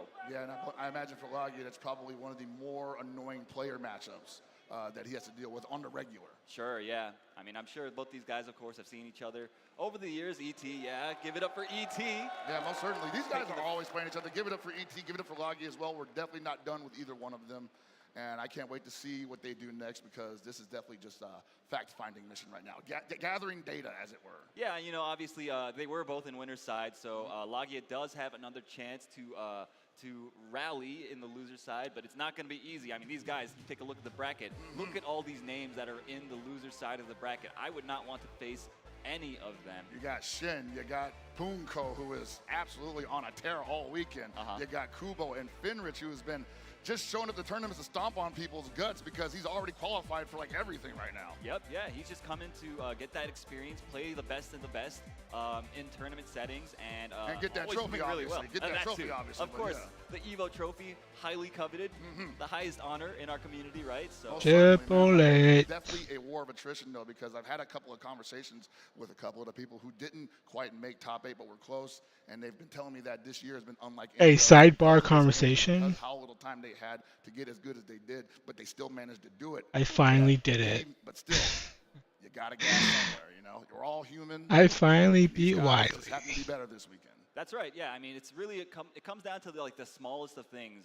Your condition during the weekend, on even just a given particular day, your tournament path. All these different factors can influence, who we're seeing You in the live? top 8. Speaking of, we're going to take a look at the victory path here, presented by White Claw Zero Proof of Goichi. Voted by White y'all as Claw the tournament favorite, Goichi? 51% of you. Like a beating Kubo Pokemon?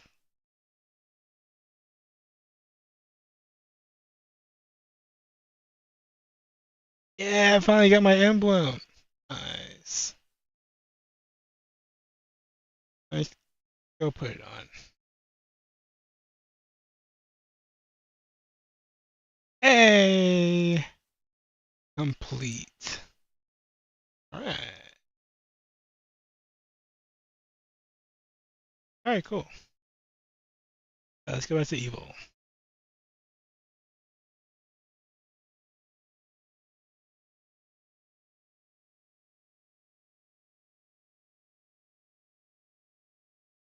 to this top 8. Shen. And we gotta give shout outs to Barbar for proving the man wrong, because apparently Barbar caught him at least 6 times with overheads. Something like that. It was pretty nice. It was a fun, entertaining set. If you guys missed it, make sure to go back and watch it. But don't do that just yet, because we have got some more top 8 matches for you coming up very soon. I think we're still just getting the players together, right? All that stuff. You guys know how it goes. We know how it goes, man. It's top 8. It's all pomp and circumstance. And while we want blood, we have to be patient. Patience is the name of the game, especially in this game. I mean, yeah. Let's just talk about the game rewards defense in a way that I think a lot of other games currently out don't necessarily do as much. So I think it's been really a breath of fresh air for me, at least. For a lot of people, I think that would agree with you. It has been a breath of fresh air because of the defensive options, but that doesn't mean that the offense is any slouch. Obviously, you have characters like Kind that seem to live and breathe on just ridiculous offense that makes people just second question. What's in this game, Like, hey, how am I Tekken? even going to get around this? Billy Kane, obviously, another one of those characters that just forces you to play maximum City of the Wolves defensively. Maximum City of the Wolves. And Koji KOG up on the stage. They're Yeah, setting Tekken and up Street their- Fighter. I think they're done with the button check. All We've got right. Kind versus Billy. This is going to be an incredible matchup, I'm sure. Both these guys have been grinding so hard. They both want this so much. Kind, obviously, an offensive powerhouse. He sets up these orbs on the screen whenever he gets knockdowns. And basically puts you into extended pressure. It's really difficult to know when it's your turn. And this should be a pretty significant match, because this, I believe, is something that we could have seen at CEO 2025, but we did not, because Goichi took that one off.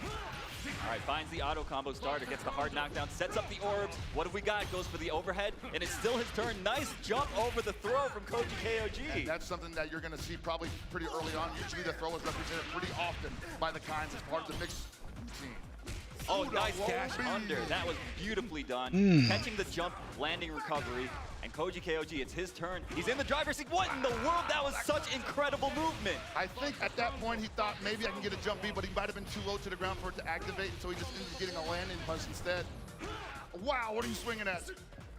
Staying in the corner. Nice anti-air, though, from Koji KOG. That was like the slowest overhead I've ever seen. And you see Goichi getting pushed out of the corner, and this is not where he wants to be as Kind, because Billy can definitely just play this range. Take a couple hits from that extended hurt. Wow, he tried to challenge the Panzer. That was OD.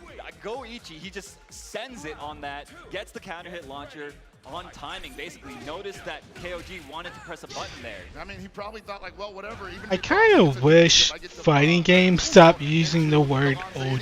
The throw bait, huge throw bait, paying dividends here for Koji KOG. Gets the knockdown, no, drops the combo, and taking a huge punish. I don't know what he wanted there, but he's paying for it now. He's not gonna lose the life lead, but he is hard. No, no! The Rondo explodes at the perfect moment, and now Goichi in complete control of the second round. That was looking mad melty blood, bro. Oh my God! Getting the huge damage. My goodness, this character is out of control. Koji can't believe that Damn, happened. He's the like, Melty Blood name drop. I can't believe it either. I thought we had, more match to commentate, but here we are. Okay, they're just going right back into it. Goichi looks mad focused, bro. Scaling is a funny thing, my friend. Yes, sir. Oh! Extended hurt box again.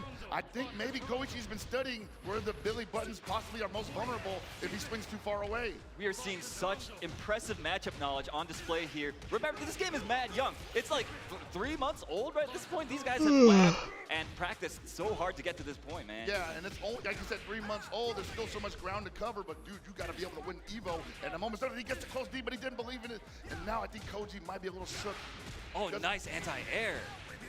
Goichi, his defense was looking a little shaky for those last 3 or 4 interactions. I think so too, and like, by the grace of God, he's still on the screen. How many times he's gonna try to throw bait and Goichi's just not gonna bite? That was incredible. Okay, finally finds him standing. Not a kill yet, but one more touch and do it, and he's just gonna super out of the fan every time. Don't test him, he'll try it at least once. The overheat, finds the overheat, gonna JD all this, and now it's basically his game. Throws out the double fireball. Almost no way out of that situation there. Yeah, that is a checkmate situation because he can't, like you said, JD, when you're in overheat, maybe thought he could thread the needle by hopping in between them. Also managed to save the super bar, because if he just sends out the super from that range, that's also a checkmate. That wasn't a counter hit, so that pole vault didn't end up finding the mark. Dude, Goichi, I mean, obviously, we talk about this guy's defense. This guy's hold up, hold the phone. Woo-wee. And Koji, once again, not ready with the punish string. Yeah, got a little too far for the close D to come out. Getting the hard knockdown with the throw, getting another throw. And that's got to be rough because, those little mistakes happen and Kine gets to take so much advantage of a situation like that. And you see the hyper that's there, making sure that Billy doesn't get overheated for blocking the entirety of that super. These JDs, though, gonna save a lot of rev bar for him. Yes, okay, managed to save himself from overheat with those 2 clutch JDs. Not enough yet, Aru. Not quite enough. Another amazing JD from Koji KOG. This defense is out of this world. He's fighting, he's trying to get out of it, but no! Big whiff, but he got hit by the falling Lance. Is he gonna catch? Is that gonna catch? It's not enough to kill, I believe, but this last hit does so much damage. Koji KOG's defense bailing him out of certain death. And a huge, hold on, he whiffs. Too slow, oh my God, that's so unfortunate. The jump C was just a little too slow. Oh no, so medic! Medic! That was so insane. He played like the best round I have ever seen defensively. Goichi like, yo, my bad, bro. My bad. Oh my God, bro. I feel it for both of them, honestly. Oh my. Medic! KOG always a character. Very emotive guy, this one. Yo, he played like, I get it, man. Yo, I feel it. Dude, he put it all on the line with that last round, seriously. He played, like, you cannot over... Oh no, he put his marriage on the line. He's about to write a very sternly worded tweet that amounts to buff jump C for Billy. Please don't.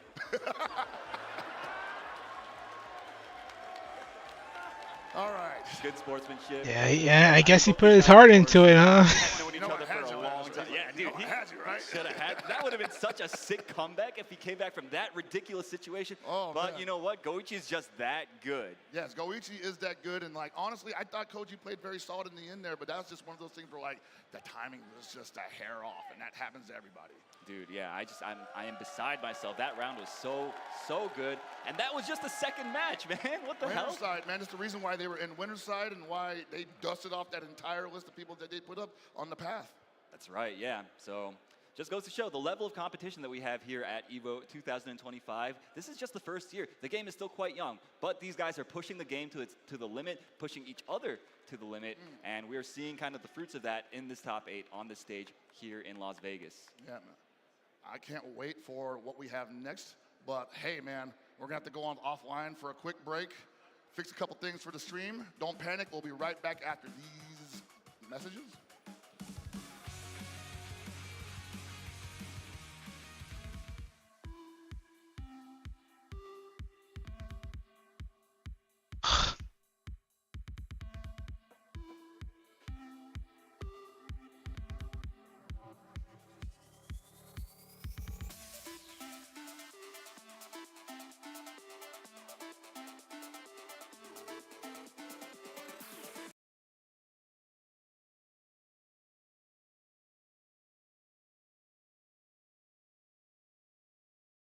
Ooh. I'm definitely not playing Tekken in the background. I might be playing Tekken in the background.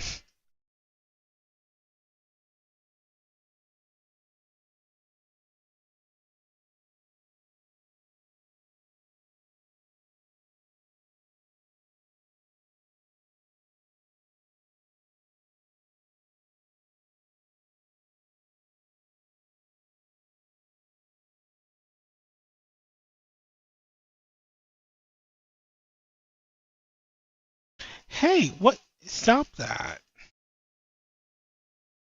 Uh-oh, is that me? Oh, did evil go down?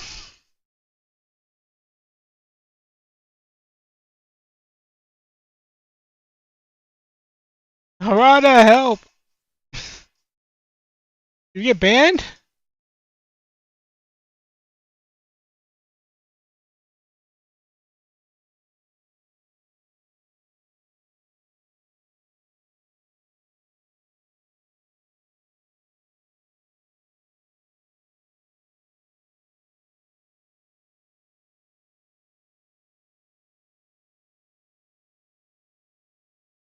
I'll keep refreshing. Hey, we're back.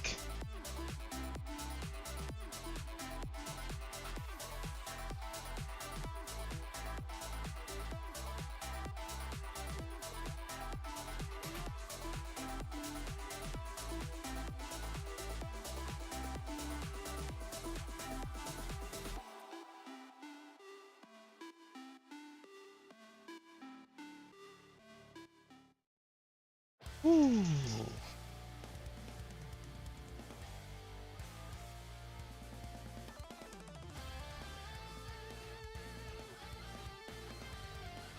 Damn, frame one leave? Damn.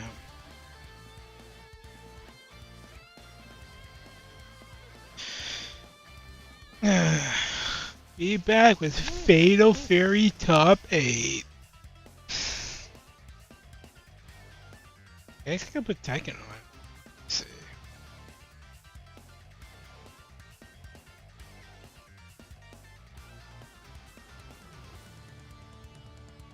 Just gotta change my settings.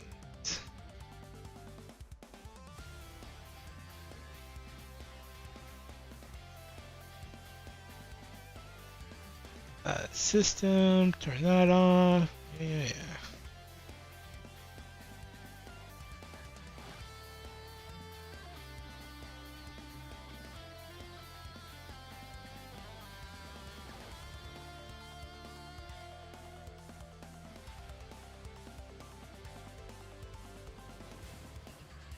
Oh, no signal, close it.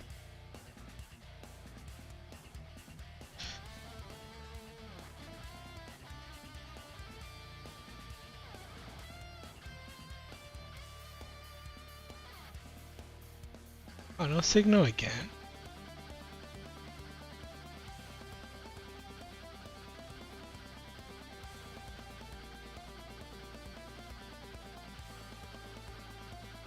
There you go.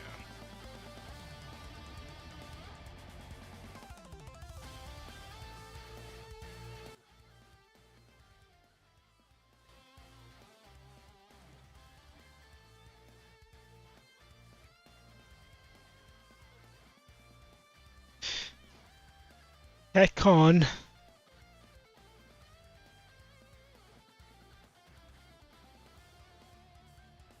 Wow, I can't believe they're doing a Tokon beta. God damn. In 2 days. Man, I don't get sick time at work for this.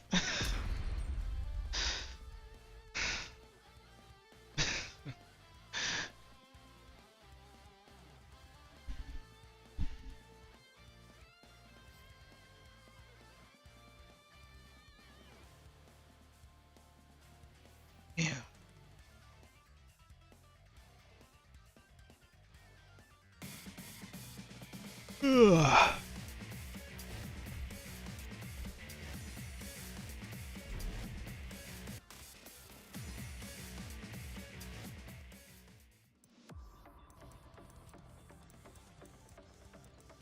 Sure.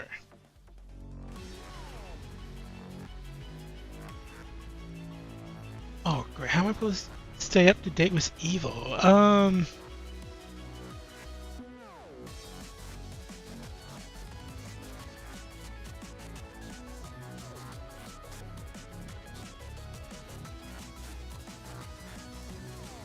Here we go.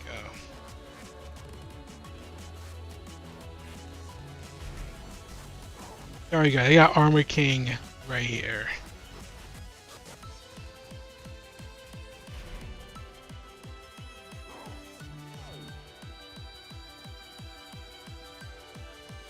Oh yeah, Tekken's next. So we're gonna see Armor King next. All right.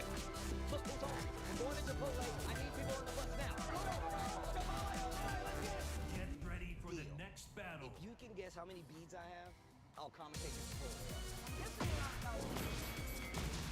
Now that's gold queso. That way your burrito will match your plate size. You can change that burrito queso. Now that's top. God love Chipotle.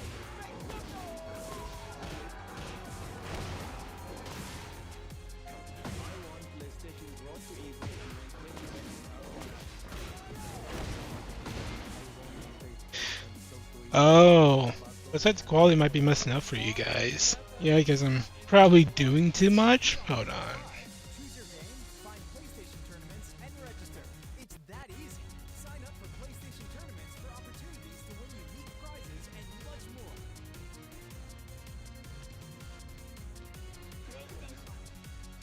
Vaya is laughing right now. Look at Vaya laughing right now. Oh, he's doing a dance.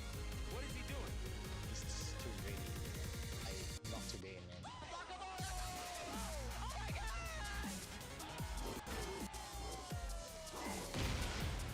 Yeah, hold on. Let me see.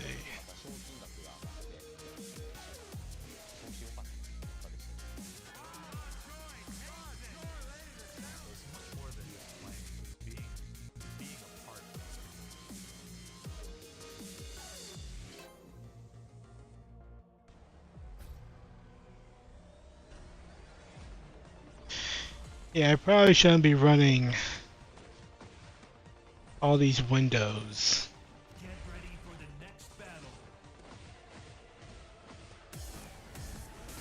There, we'll try this out.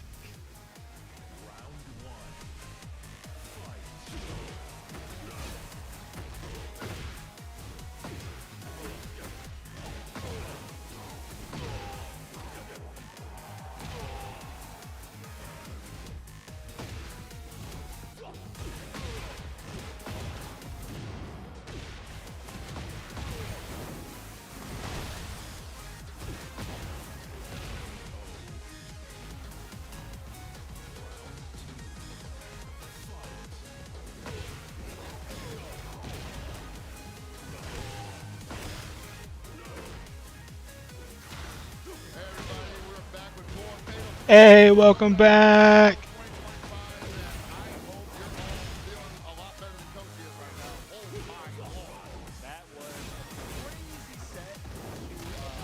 Look him in the eyes.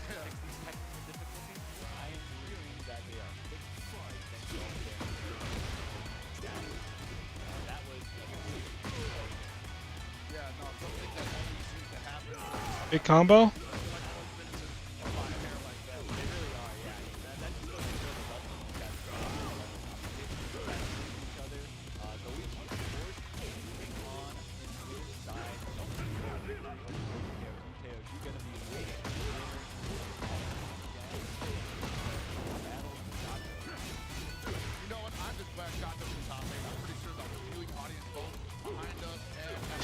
Nice. Oh, I did press my super, but he hit me first.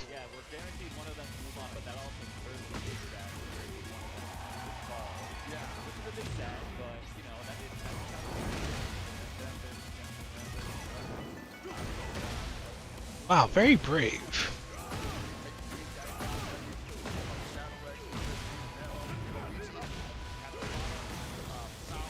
Oh wow, you used it.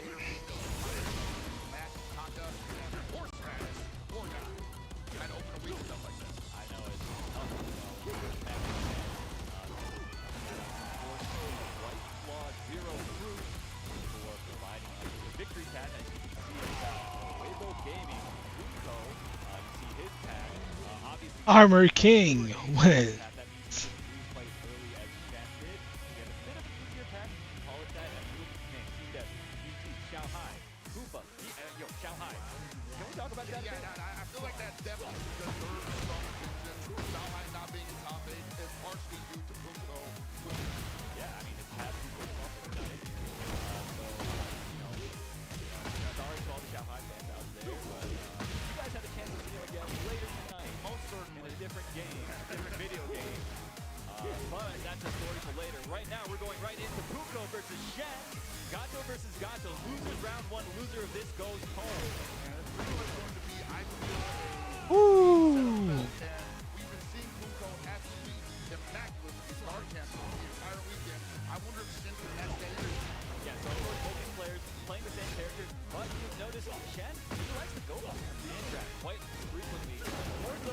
Stop it.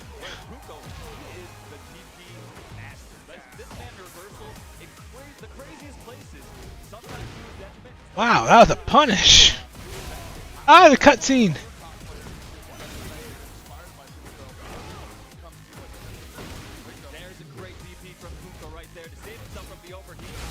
Oh god, again. Oh, I missed the low parry.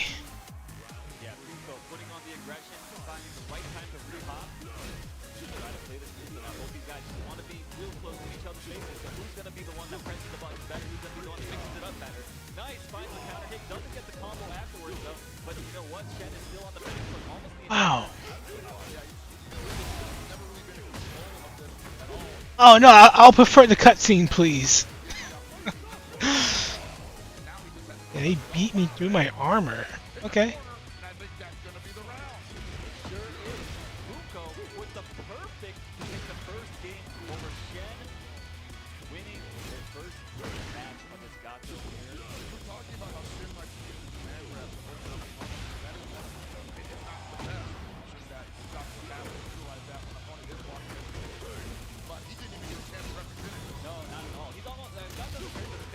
Damn. He's got strike throw, he's got high low, and obviously you're going to see both these players represent both those options. Whenever they get a chance like this, Puko, okay, playing that neutral. Shen has a big opportunity here, putting on the pressure right now. Oh. Alright. Bust out super.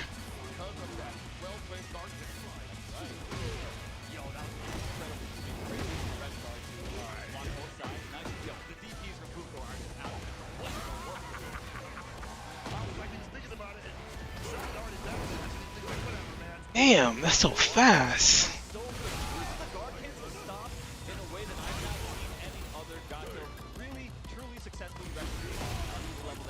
Oh my. Nice. That was, yeah, run up smash. Yeah, that works.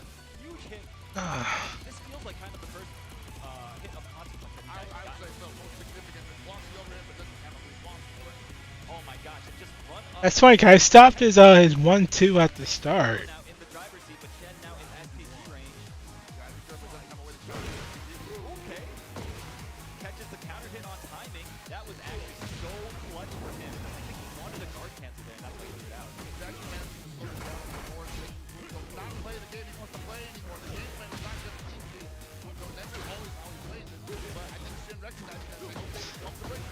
It has to be a 1-2 break.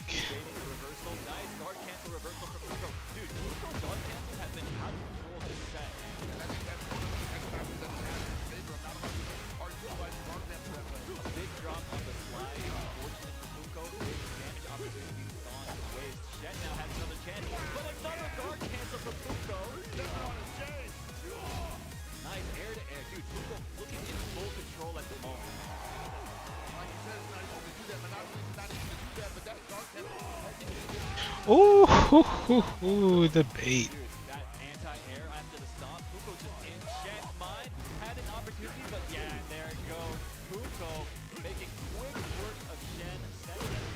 Damn. But that was an incredible performance from both players. Great one.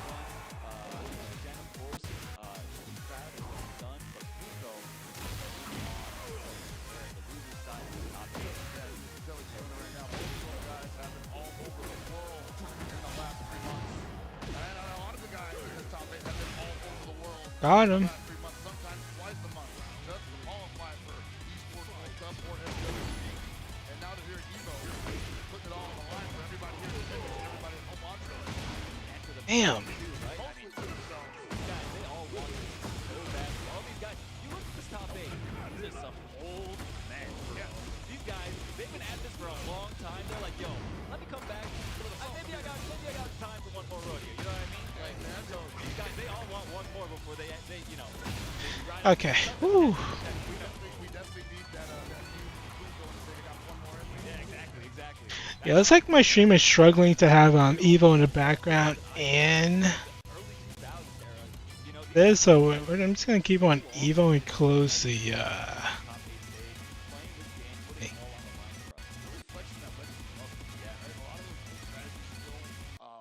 I even turned down the graphics and yeah, I think my computer is dying. Hold on. Yeah, but that of course, I don't want to like undersell how like good it is if you're a younger player trying to get into this. No, not at all. Just do stuff too. All right. Go crazy with your aggression, like how all you Zoomers like to play. You just grind ranked all day, whatever. And like that's obviously a very rewarding way to play this game as well. Yeah, most certainly. Now I'm very happy that I fixed my desk. Audience right now, presented by PlayStation Tournaments, man, of the first Like I took some things off, like unnecessary things, and made more room. all over the world trying to just qualify, to running into each other left and right, and I got my phone, my remote, my cup of coffee, my keyboard, my stream deck, all lined up. It's amazing. And look at that. That was a beautiful call out after the stop, knowing that Shen wanted to jump at just that exact timing, using the up kicks, and yeah, and it just all goes downhill from here. yeah, Shen trying not to get guard broken there, and just like, well, pick my poison. Am I gonna get guard broken and die, or am I just gonna jump and die? You know? Okay, a bit of a handshake mix up there. But Punko going to be moving on the loser side. We're still going to see a Gato in this top 8, which is really, really exciting. I love watching that character. That's really exciting. You know, like a lot of people were talking about, like, hey, man, who's going to be in top 8 at EVO? It's going to be a bunch of Kais, I bet, right? No. It's been getting a lot more diverse in the top position. Like a lot of the other characters were going pretty deep in the brackets throughout the entirety of the weekend. So I think it's still anyone's game. Yeah, man. So up next, we're going to have Kubo versus Fenrich. It's going to be a Hokutomaru versus Kine matchup. Of course, Hokutomaru, a character we've already seen before. ET was representing him in this top 8. A very mobile character, wants to be slippery, wants to make it so it's difficult to pin him down and attack on his own terms. Kine, on the other hand, kind of like the exact opposite style. He wants to jump in your face. He wants to set up these orbs, lock you down, and just apply pressure the entire game if possible. Absolutely, but he could also just do that from a distance. Try to sidestep my smash. Via the victory path presented by White Claw Zero Proof, going through several other top players, going through one Reynolds, one VX Bao, had a barn burner against Goichi, and then some people thinking a heartbreaker versus Super Nim. Yeah, absolutely. So, you know, Kubo, a storied player from like the early 2000s era, kind of a king of like poverty game type stuff. I think he was a highly notable, what was it? I think he played like Aquapasa. He played like literally everything from what I understand. So no surprise to see him doing so well here. We got Fenrich, of course, the young prodigy. I think the youngest player in this top 8, if I'm not mistaken. His victory path here as presented by White Claw Zero Proof. We see he's the one that finally put the nail in the coffin for Xiaohai. Lost to Koji KOG on the way up here. A very close set against Diaphone as well. Tamago, K-Top out of Greece, Black Ace, Goro. A lot of names that I recognize. This has been such a stacked bracket, man. Killing all our friends, man. I know, right? And here we are. We have to commentate him unbiasedly. Yeah, I have to, man. Yeah, Miss Dragunov is working me over here. That would make sense. That would make sense. The guy's pretty good at a lot of games. Blaze Blue, of course. Dragon Ball Fighters when he was Oh, active in baby. that. I mean, the guy is just incredible. All these guys. I mean, you really can't say enough about how storied fighting game players these guys are. They have so much experience, so many accolades across so many different titles within our genre. And I think this is a great game to really put them on even ground. All these different champions of different games from different eras. Honestly, Yeah. I've been saying since the game came out. I think this is, since there isn't really like an endemic Fatal Fury champion community or anything, top players, if you will. Everyone here is new into the pool, and I think this is the perfect game to decide: are you a good fighter? Oh my God. You know? That's right. I and- think like just raw skill.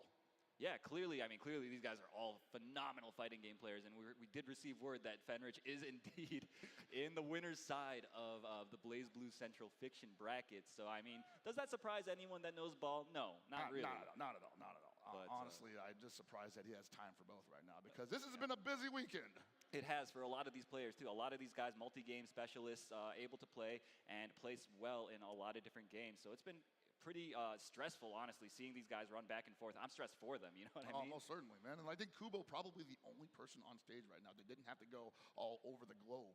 The last time we saw him, he was getting 5th at EVO Japan, and then he went, as far as I can tell, dormant until this weekend, where he's now fighting for the advancement in the loser side of top 8. So pretty consistent. Pretty consistent indeed. This guy, whenever he shows up to a tournament, he places highly, and he's got a long, tall mountain ahead of him to climb. Fenrich, one of the guys that I think really stands out in people's minds when it comes to who do you think is going to win an event of this caliber. Right. Yeah. Fenrich is always a name that's up there. Name up there. Goichi's always a name up there, but I've seen Kubo in a couple of those conversations as well. So maybe, quote unquote, surprises. I don't know. Either way, it's time to get it on. Yeah, Are y'all ready? This is the last of the first round top 8 matches. Yeah, loser of this does Truth go lies home. only in A victory. lot on the line here. Can you comprehend that?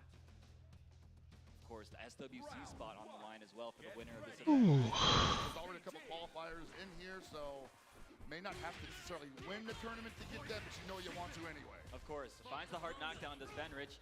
Gonna put on the pressure. You see that orb extending the pressure sequence, these plus frames going crazy. Kubo finally finds an opening. And I like the way that Fenrich backed up from there because he knew that Kubo was like, you're gonna jump out of here, you're probably gonna double jump. I'm gonna be waiting for you, your trajectory is not gonna carry you over my head. Yeah, that's the thing about Hokumaru is the fact that on defense, oh my goodness, and just like that, Fenrich finds the hits that he needs. On defense, Hokumaru has to kind of block it out very honestly. He does have a bar now for the reversal available to him, but this character, if you can get him to stop jumping around, you can potentially put the hurt on him. And at the same time, it's both risky and smart to utilize that against Kain because Kain gets to stop his offense at any moment, and you have to catch him when he's trying to move. All right, putting out the orb. And yeah, you see Kubo just trying to make space, and now trying to engage on his own terms, like I said before. This is Hokumaru's game plan right here. That's a pretty big hit, and he's got, well, he had Fenrich on the ropes for a second, but Fenrich finding the backdash into the Panzer, and that is one of the things you just have to do sometimes. Ooh, that backdash on the grab. I saw that. From Fenrich gets the party started, and once more we see Kubo in the corner. And wow, what a beautiful punish on the landing frames, timed perfectly, and just like that, Fenrich is going to take game 1. The scaling's a little too much, but you're not too far off. There it is, chips him out. That was basically a very textbook Kain round. Like this guy, he just sets the traps, he extends the pressure, he hits you until you crack, and then he cashes out for incredible amounts of damage. What's interesting though is that usually a lot of Kains are so aggressive that they don't want to give you that space, especially if you're Hoku, to like jump out. But you saw Fenrich just like measuring, backing up, because he knew that Kubo knows where the windows are, doesn't want to give him an opportunity for a reversal. You see, once again, you see the strike throw, very nice double JD into guard cancel. That is not easy to do, takes a lot of game knowledge. Oh, that's a big whiff punish right there. And you see these hard knockdowns repeatedly, putting him in bad situations, but Kubo finds the cross-up, gets a big combo here, goes for the hard knockdown with the double rev blow ender, builds a lot of bar as a result, but he keeps getting his jumps punished as he lands. Fenrich's timings are immaculate. He has to be careful of all that over-jumping. That is absolutely what's like dispelling curtains at this point from him. He's getting hit on the way down. Oh my gosh, a huge jump, but no punish. Went for the jump D, unfortunately does not have a cross-up hitbox on it. Dude, look at him, he's just hunting him down. For the guard break. Dog, what in the world? Kubo was trying to play so evasively, but Fenrich found him at every turn. Gotta respect Fenris for not going for a Panzer neutral skip at the beginning of the round. Probably expecting Kubo to jump out of it. Yeah, finds the hard knockdown with this combo. Kubo put on the pressure here, finally in the driver's seat, but just like that gets, okay. And he gets out of the corner with that. Yeah, you see like Kubo just unable to really get anything super heavy started, but he's still also somewhat in control of this round. Fenris not really able to nail, well, wasn't able to nail him down up until that Lance, and now Kubo in a lot of trouble. Yeah, it's a little too short for the punish. Yeah. Fenrich's neutral is just too clean. He is not letting Kubo, look at that! He's not letting Kubo get away with any jumps. He's punishing the landing frames every single time, it feels like. And that's a scary thing though, have to face against, because that means you just can't block anything. And just like that, Fenrich moving on 2-0, not allowing Kubo to get away with the movement that we so attribute to Hokuto Maru, that we so often complain about, at least myself personally. Yeah, if I ever make it Evo, I'm in top 8. I'm just happy to be here. But yeah, I mean, Fenrich just makes it look so easy, bro. I mean, he's seen so many different scenarios as we've probably all have, but he's able to apply the pressure while taking all those scenarios into account. That's why he's a master. Yeah, indeed, indeed. So yeah, Fenrich looking so ready for that. That was just, I mean, that was a clinic. There's not much more to say about it. We've probably got the two best kinds in the business in this top 8, and it's such a treat to watch them at work because the way that they structure their offense, the way that they find these hits, that's definitely what separates them from kind of like your middle of the pack kind players. Yeah, right? you're not seeing them just trying to maul their opponent on defense and crank up the rev gauge and go for the guard break afterwards. They're absolutely measuring the opponents and all the movements that they're making, and if they find something that might be troublesome, they are a little more tepid. But we're going to go and see some highlights, by the way, of PlayStation tournaments to see this masterful play at work. Fenrich having had a tremendous year so far, even though it's only been 3 months. I feel like he's been playing for 12 months already with the way he actually took apart Kubo. Dude, these punishes on landing, man, we saw one just now. The way that, like, they leave just enough gap in their strings so that you feel like you can press a button, but they will already be there hitting you with the frame trap. Oh my gosh, and the empty jump low, sneaking it in to seal the deal there. Fenrich basically just in complete control that entire set. Man, the guy is a master. Kubo tried his best to regain control, and he had some highlights there as well, but it just wasn't enough to really put the brakes on Kine at all. And so that's unfortunate. But we got another break to go to. We'll be back after these messages with more. Yes. Fatal Fury action. Yeah, come back. We'll be back with some more messages, or after these messages from Chipotle. Don't go anywhere. We have some more Fatal Fury action coming your way. During Chipotle, but before we go, we do have something to tell the audience. When you see that burrito meter, we need you to spam the Evo X Chipotle Twitch emotes to fill up the burrito meter, and somebody might get a prize. Somebody could be. Somebody might get a prize. New Chipotle Honey Chicken brings a hint of pure honey and seared smoked peppers with fresh chicken hot off the grill. For Chipotle heat with a touch of sweet and a perfectly balanced sauce. Chipotle Honey Chicken takes heat and sweet to a whole new level.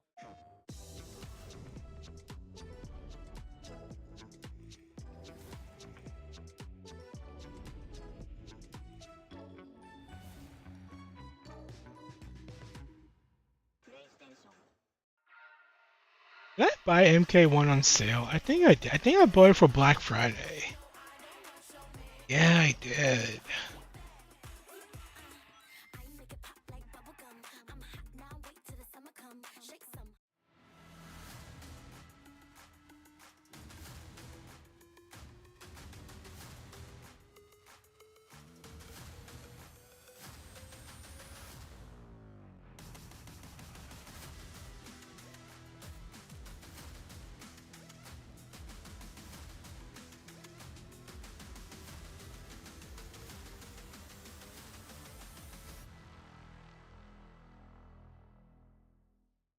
Pretty early on that the game was fun to play. Damn. I got hit by Paul, and it hurt. It became something that added to the mystique of Mortal Kombat.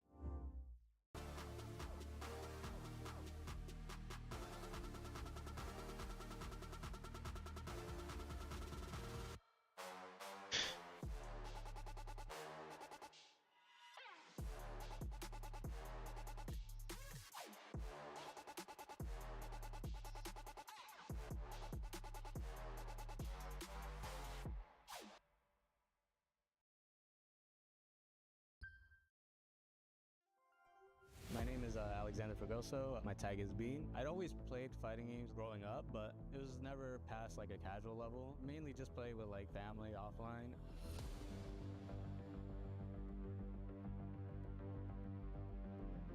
There was an online tournament that was hosted, and I decided to join just wanted to see how well I do, and I ended up doing pretty good. The first time I competed in a competitive setting, I ended up getting fourth, and I think after that moment, I started playing more confident. My main in Guilty Gear Strive is a character called Chip Zano. He's like a ninja, so he's really fast. I just generally like playing fast characters in fighting games. I usually want my opponent to play at my pace rather than me playing at theirs.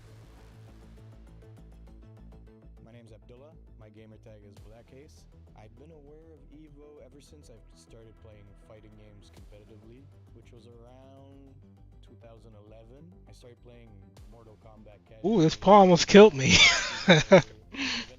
He started doing like launch punishable moves to me. I'm like, whoa, whoa. Let me just pause for a second. Speaking of pausing, let me go use the restroom. I will BRB. Somehow that coffee just ran through me. My favorite moment playing Fatal Fury was probably the finals of the Road to EVO tournament versus KD. From that, I got to fly to EVO, and I'm right here. I don't really think about who my next opponent is going to be. I'm just mainly thinking about what I need to do in the match in order to get that one. What I want to walk away with is people getting to know who I am. Like, oh, this guy, he's a really good player. I try not to put too much ego into the things that I do. I think it's better to try and stay a bit humble. I hope you're on the lookout for me, and you're ready when I come to play you. Good luck to everyone. And welcome back to our EVO Top 8 broadcast for Fatal Fury City of the Wolves. You guys can see on your screens right now, we've got footage of the show floor at the moment. All these people playing casuals in the venue at the moment. There is so much going on, as you can see in the Zenny wire cam. Welcome back. Yeah, We're here in the arena. Shout out to now. Zenny, man. They definitely got me these nice free glasses, man. I'm going to be wearing these. They're prescription. They fit perfectly, and I can see very clearly now. They look very good on you, my bro. Thank you so much. So we're going to take a quick peek at this bracket once more. We are done with all of the round 1 matches. So as you can see in the winners finals position, we have ET versus Goichi. That is going to be a 1st to 3, as it is a finals match. Losers quarterfinals, we've got Koji KOG versus Punko, and Lagia versus Fenrich coming up. Yeah, man, all those hard-fought battles, but somebody had to advance and someone had to go down. And I think we're left with what's going to be some pretty historic Fatal Fury City of the Wolves. And it's been a full year. I keep saying year, but it's only been 3 months again. But it's been a full schedule of great City of the Wolves matches culminating to this moment. And we're really just halfway through it, Yeah, honestly, it's easy to forget how recently this game came out because of the way these guys have been grinding. They've been traveling so many places. We've been watching such high-level play. It feels like we've gotten so many tournaments since the game released that we've been able to watch. It's been quite a treat as a fan of SNK games in general and Fatal Fury, right? Yeah, and I want to say that possibly the coolest thing about it is that every major tournament has had a different vibe to it. I mean, we had the Hotaru era, and then we had the Kain era, then we had the Oh My God Billy era. Remember the Marco era? The Marco era, guys. Remember that? Right after Combo Breaker, right after Goichi qualifies for everything, winning that with the Marco. Everybody online was playing Marco. That was very annoying. That was that was definitely not my favorite time of the year. But at the same time, I've been very impressed with how much this game has not necessarily changed, but evolved. As far as people's opinions about characters and how to approach the game. Yeah. And we've got SWC going down October 31st in Atlanta, Georgia, where we get another chance to possibly see it evolve once more. It is certainly possible. I am looking forward to it. I'm really curious to get my hands on Ken, right, and see if he shakes things up a bit. I'm really jealous of you guys at home right now because I would be, chomping at the bit to try him out myself. Oh yeah, no, I think was it 5 p.m. Yeah, something like that. We're probably still going to be in the arena. Yeah, probably. Maybe not if these players have anything to say about it. Punko, of course, wants to make short work of Koji right off the bat. The guard cancel stop. Dude, the way this guy's been using guard cancel stop, please keep note of this. It is honestly so inspiring. Yeah, that's something that only he can do. It forces the launch, and but he's got to be careful with that. I was going to say it forces the launch scenario, which is pretty important for Gato's offense, and also great for just interrupting the opponent's, damage strings. But I got to say, Koji, we saw him earlier. He's got to be wanting that one back. He wants another shot at Goichi, even if win or lose. He just wants to be back in the situation, and now Punko has to circumvent that monster. Yeah, man, finds a big wild punish on the errant up pole, getting a big combo, gets the hard knockdown as well with the Rev Ender. What you're seeing right now is something that Punko has to do because he cannot outrange the Billy by any stretch of the imagination.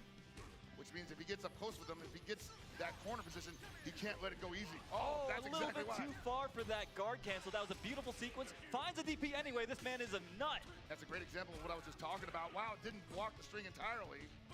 This man, I want to believe in myself the way that this man believes in himself. Using the 6B, catching Koji KOG out of the air, sniffing out the fact that he wanted to jump out of the corner. I tell you right now, Koji KOG gonna possibly be a little gun shy on defense here. Probably not gonna pull the trigger on some decisions he needs to make, and that's gonna be great for Punko as he takes the corner position.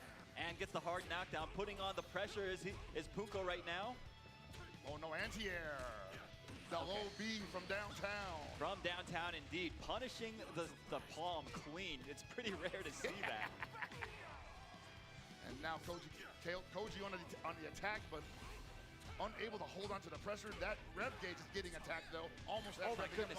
Are you seeing this movement, Hellpockets? Yeah, that's crazy, man. It's hard to blockable. All right, doesn't build enough bar for the level 2. The level 2 would have sealed the deal, but this is all but his. Yes, finds the jab on timing. And that's the one thing that Punko can do. If he can't outrange your character, he's going to outmaneuver the character. Yeah, dude, his offense is looking unstoppable at the moment. And you see Koji KOG, he's like, look, I'm tired of playing defense. I'm going to take the fight to you this time. Oh, my God, the backdash? That was so beautifully spaced. From a rarely represented sweep from Billy, how did he know? Okay, soft knockdown here. Still manages to press the issue, does Punko. Okay, gets punished. He was still back turned at the end of that, so yeah, that was a free punish. Wow, he just does not want to hold any pressure whatsoever. Absolutely not. He says, whatever, man. You leave that window for me, I'm definitely going for it. Checking the dash with the down A. Okay. Didn't believe. Dude, another guard cancel stop. Punko, it is just firing on all cylinders right now. And that makes you afraid to press a button, man. And chasing the backdash as well with the 6B. Dude, this guy is playing a mile a minute. Like, imagine not being able to press a button as Billy Kane against Gato. Because you're afraid of the guard cancel stomp. Yeah, that's not a world I want to live in. Oh! That is crazy. He didn't have enough time to recover and block that. Maybe went for an anti-air. It just didn't have time to start up. Had to do that. Finally finds a good answer on defense, but it did cost him. But oh my God, yo, Punko just does not care. I told you, if there's a window, he's jumping through it.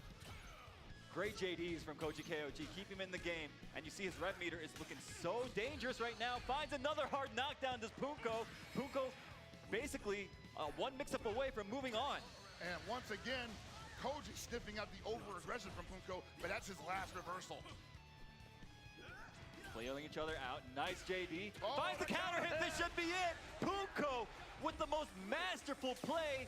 Moving on over Japan's Koji KOG.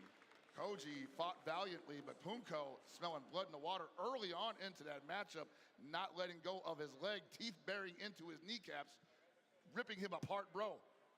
That guard cancel stomp might be a problem. It might be a problem indeed. Punko obviously has been grinding so much. He's looking so practiced. I love the way that he played that matchup. He was like, listen, I'm just going to suffocate you as much as I can. I'm going to force you to use those bars of yours to go for reversals rather than to do combos and stuff.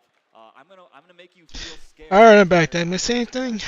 You know what that reminds me Did they show Armor King? Good old-fashioned Marvel Wolves. Oh, yeah, definitely. I went to go brush my teeth. The sequence, you know when the end of the sequence is, and then you And my dishes. with a party starter. Yeah, for sure, for sure. All right, so we're going to go into some highlights from the last match presented by PlayStation Tournaments. And it should be all guard cancel stomps on it. Not because it's Hold on. watch, but because he was patiently waiting for his window to I think I stepped into the beta. The opening here with the big Welcome to the beta program. Gets the hard knockdown, and what have we got? Look at that delayed jab, catches Koji trying to mash at just the right time. Got 6B, And you Bro, I see just what want the I'm talking about. proton. Koki was The pushing proton? reversals over and Hey, I over got the again to get Pac-Man those stage. Hold on. Absolutely. And he just wasn't able to. That big 6B counter hit spelled victory for Punko. Yes, Koji just sir. being a little overzealous, man. Yeah, And Punko's just looking great, honestly. That's all Punko. Yeah, no, he's clearly mastered this character, Gato. He mentioned before at EWC that that character is the one that's very near and dear to his heart. He played him obviously a ton in KOF 11, a game that he's very notable in. KOF 15 as well, he was representing the Gato. But that's enough about that set. Punko moving on over Koji KOG.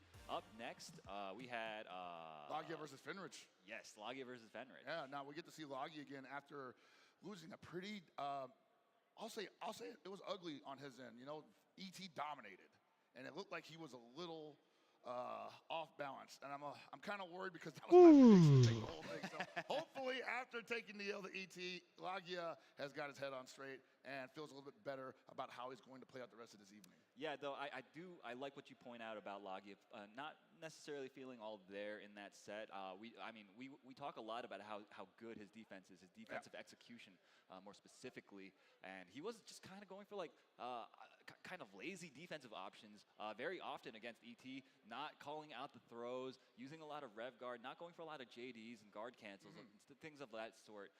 So he really needs to get it together, especially against a character like Kine that just wants to oppress you the entire round. I was going to say that, I did not have in my bingo card that Punko will be representing the best of the defensive options here today when Logia had done that as CEO previously, and I thought it would just be more of the same.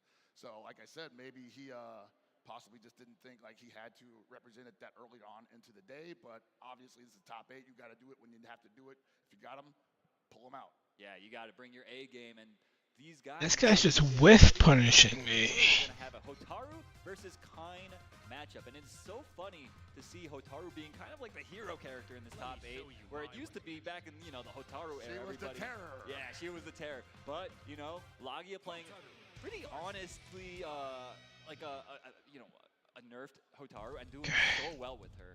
Yeah, it doesn't matter to him. The game plan he wanted did not get touched. Right. So yeah, he just wants to play solid. Damn, I see Tekken God Supreme. Demanding to play that way against Fenrich, who's also been playing super solid and playing a character as terrifying as Kine. Okay, finds a big backdash, punishing the throw attempt. Okay, we're gonna go for a hard knockdown here. Push him to the corner. I say no. Go for the soft knockdown. Trying to see if he'll roll past him. And Logia seeing possibly that Fenrich would not take the corner very easily. That might be predictable later on.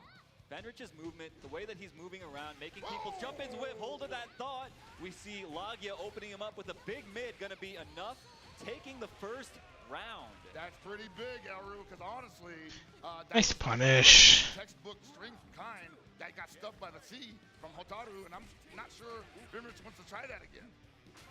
Okay, finds the reversal there, and a great anti-air from Fenrich. And dude, look at Mr. Optimal here, setting up the sequence. Bro is ABC, always be charging. Oh my gosh. Dude, how do you convert? Okay, I was gonna say, if you converted off of that. Incredible pickup. Oh, yo, wild punish. Logia on the attack, pushing to the other side of the wall. Logia's movement as well, his timings, when he has a feel for when Fenrich wants to do stuff, using that ridiculous air rev blow though. Yeah, I think he probably wanted to catch the kind of swinging a button out there, and the overheat is in effect. I don't think it's enough to kill. No, it's not. And Logia probably going for the backdash there. Yeah, it looked like it. It looked like it. Fenrich manages to stay alive, evening up the round count, but he has no bar to work with. Meanwhile, Logia is about to build one. There it is, building a little extra bar with that JD. Oh my lord, the raw panzer in his face, dude. Why not? It's plus on block, baby. Exactly. It's a neutral script at any range, honestly. Yeah, that's how it feels. Charging down. Okay, finds the hits, gets the hard knockdown. Yet again, we're going to see this situation over and over. It's called set play, ladies and gentlemen. What are you reaching for, he says. It's still my turn. Okay. Swing at him. Big whip on the ball, super. What does Logia do here? He eats guard a cancel. He eats a, he runs up. Go see. Are you crazy? No, that was obviously so calculated, finding the hard knockdown.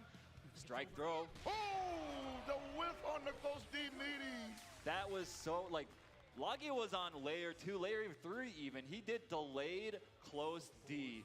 Meanwhile, Fenrich just instantly backdashes, expecting a throw or something of the like, and gets paid out for that big defensive read. You know, that is a guess situation, or rather a read, as you said. You know, honestly, as long as the Kind's not in the corner, he always has an option other than Lanze.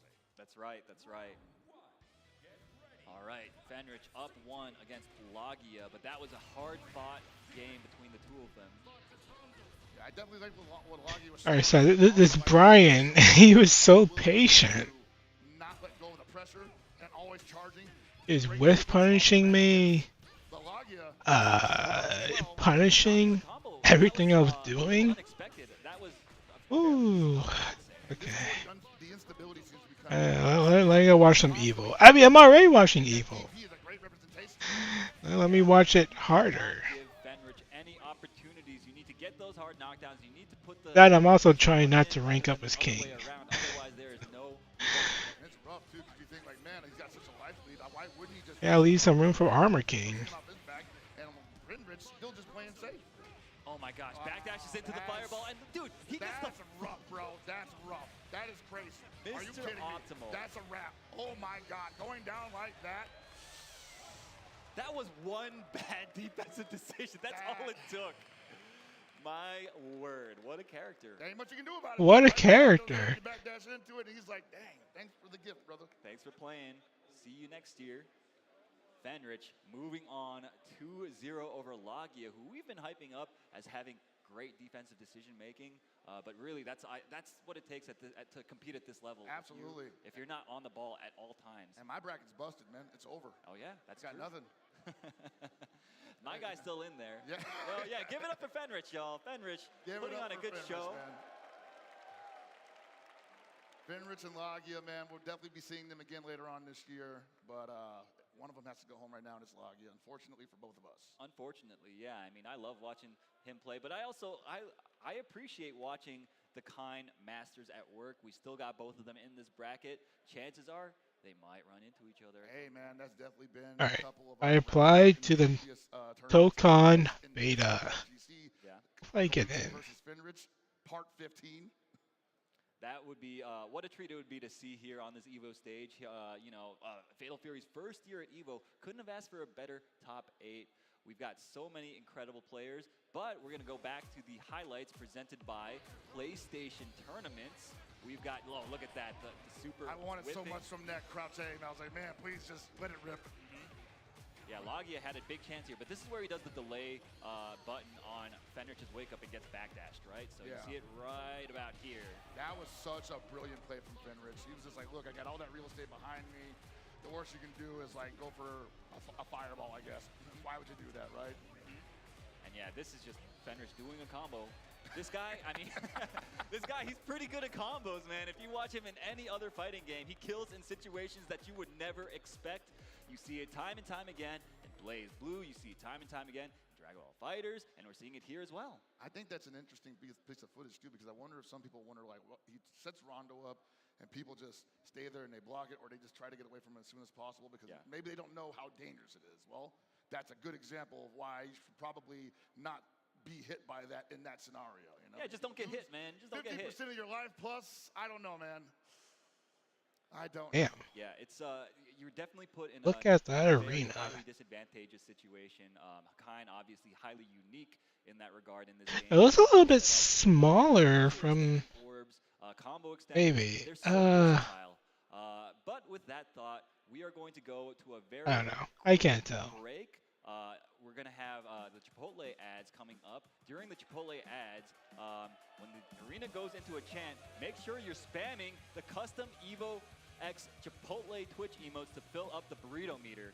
Because when that meter fills up, the viewers, that's you guys at home, are going to unlock bonus Chipotle text to win giveaways for free food after the break. So make sure y'all are going crazy in that chat. If it doesn't fill up this break though, don't worry, you'll have more chances in future breaks to fill up that meter, but might as well get it done now. So we'll be right back. Don't go anywhere. Look, who's hungry? We're going to Chipotle. I need people on the bus now. Chipotle on the way, let's get it. Deal.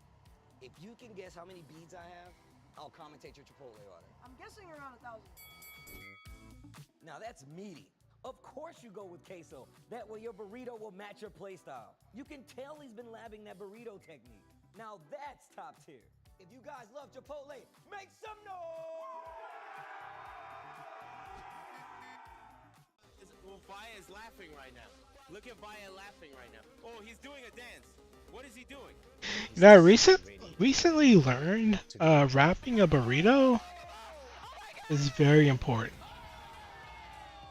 Well, not just a burrito, but like any kind of bread, like wrapping it, it's really helpful. So it's much more than just playing. It's being a part of Like a mini oven.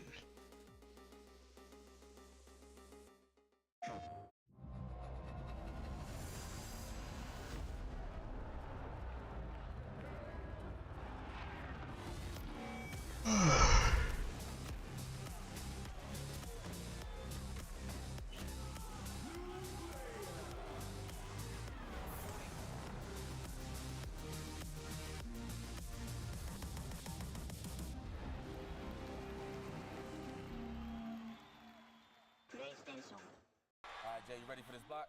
You already know. I feel like we've been killing it lately, and everyone's been loving it, but we gotta let the people know where we're gonna be at.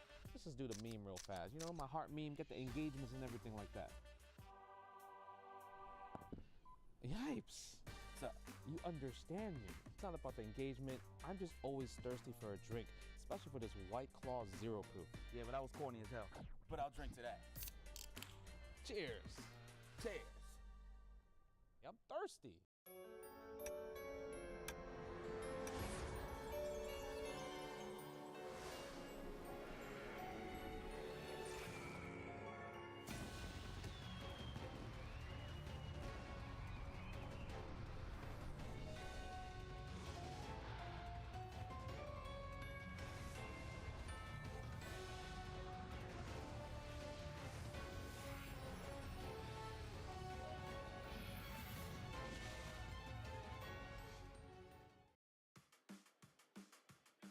And we are back with more Fatal Fury City of the Wolves action here at EVO 2025. And congratulations, guys. For the first time today, we filled up the burrito meter. Hey. You did it. But it's not over yet. There's still chances to earn free entrees. Chipotle text to win giveaway for a chance to win free Chipotle Text to entrees win. If you text that segment code on your screen to 888222 now. Yeah, be sure you guys do it real quick. They're gonna go real fast. Trust me, I know. Speaking from experience, y'all are some hungry people out there. So make sure you get that free Chipotle while it's available. But if you don't get it this time around, don't worry about it so much. We will have more opportunities in the future with some more of these Chipotle burrito meters to fill up. You guys, you've done it once before. You can do it again, I'm sure. Honestly, it's probably the first time at EVO in a long time that I haven't got a Chipotle burrito card, so I was really looking forward to that. Yeah. Been missing the burrito bus all day, all weekend, every day. Been having to eat just other stuff other than burritos, so I'm happy for everybody else who made that happen for them. Yeah, man. Yeah. You guys truly deserve these burritos. When I get back to, streaming, normally, what am I playing? We've got some Fatal Fury City of the Wolves to play. We're going to take a quick peek at that bracket once more. So we have got ET versus Goichi still in that winner's finals position. Once more, it's going to be a 1-3 match. And in the loser semifinals, we're going to have Punko versus Fenrich. Kine versus Gato. Only 4 left, my friend. Only 4 left. Wow, we are moving right along. Maybe I'll, I like that. I kind of want to go back to Marvel Rivals just to mess around. I'm kind of digging these really quick bursts of extreme violence that are awesome to watch and probably not so awesome to play against, especially if you're on the receiving end of it. But for us and the people at home, I'm sure it's great. So yes, 4 left, and it could be gone in the blink of an eye. It could indeed, and especially with the Gato Kine matchup, 2 highly explosive, aggressive characters, right? But up next, we're actually gonna have Falcon's own ET versus DFM Punk Workshop's Goichi. Shout out to that cheering section, huh? Yeah, shout out to Falcons cheering section. Let me hear that. Yeah. Actually, I kind of really want to play Bloodborne. I'm not gonna lie. I kind of want to do like a solo run of Bloodborne. Goichi, we got any Goichi fans in the house? And Goichi's someone who is. That might be tough to do. And as I always bring up, a man with a storied past of just collecting W's from all corners of the FGC, and he's already collected probably what's the most currently coveted prize, the EWC Championship, and now he's looking pretty good to possibly get the EVO trophy for the first year of Fatal Fury City of the Wolves here at EVO, and October 31st. We got SW. And I still can't believe I watched all 3 Jurassic Park movies last night. To potentially take the tournament, the way he's playing, he's just so optimal. I love the way when I watch Goichi play on offense, he's structuring his offense immaculately. He's timing everything. All leaving 3 just of them. enough gaps for you to hang yourself. He's also just like converting off of every hit, and on defense as well. He is just a tough nut to crack. This guy always just kind of like finding the right timings to go for whatever defensive option he chooses to go for. So it's really the ball's in ET's court. ET, of course, a very highly offensive player, reads-based player. So if any one of these players left, Hold on. I think Let me go. Yeah, it's already 6. sending this guy into the losers bracket. Do you think ET's offense? Yeah, let me go make sure I have everything all set. Bloodborne mentioned. Bloodborne mentioned. Yeah, I really want to do it like a solo Bloodborne run. I only played that game in co-op or carry mode. I was the one getting carried. Exactly, but I mean, Goichi, this guy, he's blocked some crazy stuff in his time. I feel like they're gonna do a. No, I don't. I don't really feel like they're gonna do a remake or whatever anytime soon. It's gonna take a lot for ET to But overcome this guy Goichi.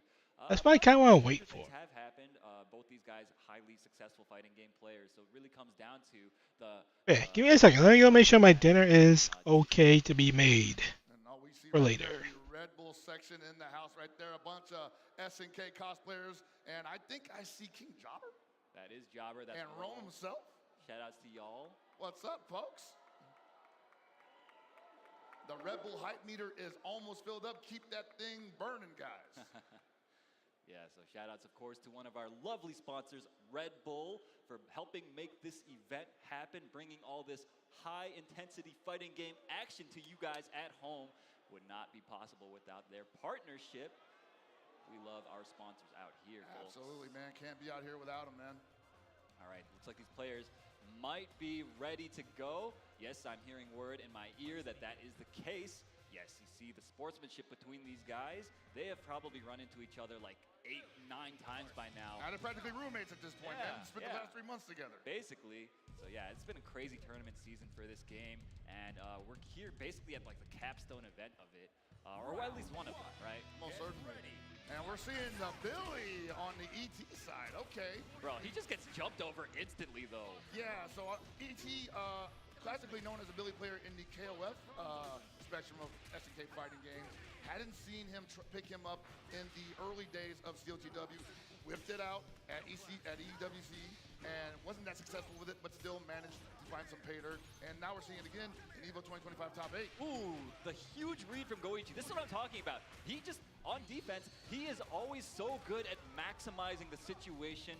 He's like, yo, I think you're going to do this. This is the option that makes you hurt the most, if I'm correct. Now ET just second guessing how he's going to approach this, eating a flame. Yes, indeed. Oh my goodness. No he wasn't charge, ready. though. No, yeah. Rare oh my gosh. there. Yo, both these guys just kind of mistiming their throws right now. Maybe the nerves are starting to get to them. Winners finals, of course, first to 3 set. Nice, good containment from ET though. Yeah, entirely possible that, you know, one wrong move could possibly throw Goichi off balance, and that might be it. He's going to be out of SPG. He took a lot of risks there. He staggered his pressure in such a way that he was vulnerable to mashes, but Goichi, of course, playing so patiently. What in the dude? Look at these JDs, bro. Yeah, he's recognizing that Goichi is prepared to JD all of that. So the remedy to that is staggered pressure. Throw up the timing. Goichi tried to dash under, but stayed in front. ET so happy to oblige with a full combo to his face. Oh, almost had something there, but that might have been too far away for confirm. Yeah, you seen that 2B get represented. How many throws is this guy gonna tech, man? He's the best at it, man. His defense out of this world. My God, ET dude, right now is just like, hey, again. why would I do anything else? This guy is a nut. He's just like, listen, I know you want to advance here. Let me just put out this ignorant ass option. Dude, you can't JD it, right? You had to hold it. Yes, indeed. And you're seeing now ET totally altering the way he's approaching because he sees the JD's on Goichi's side. He says, you know what? JD this throw. Dude, look at the way he's structuring his offense. He's leaving so many gaps. Goichi is still refusing to just mash on defense, though, is the thing. And Goichi's like, bro, did you steal that from me? Did you steal this? Alright, dinner is all set to be made. This cadence? Dude, look at how patient he's playing. That's on my defense. cadence.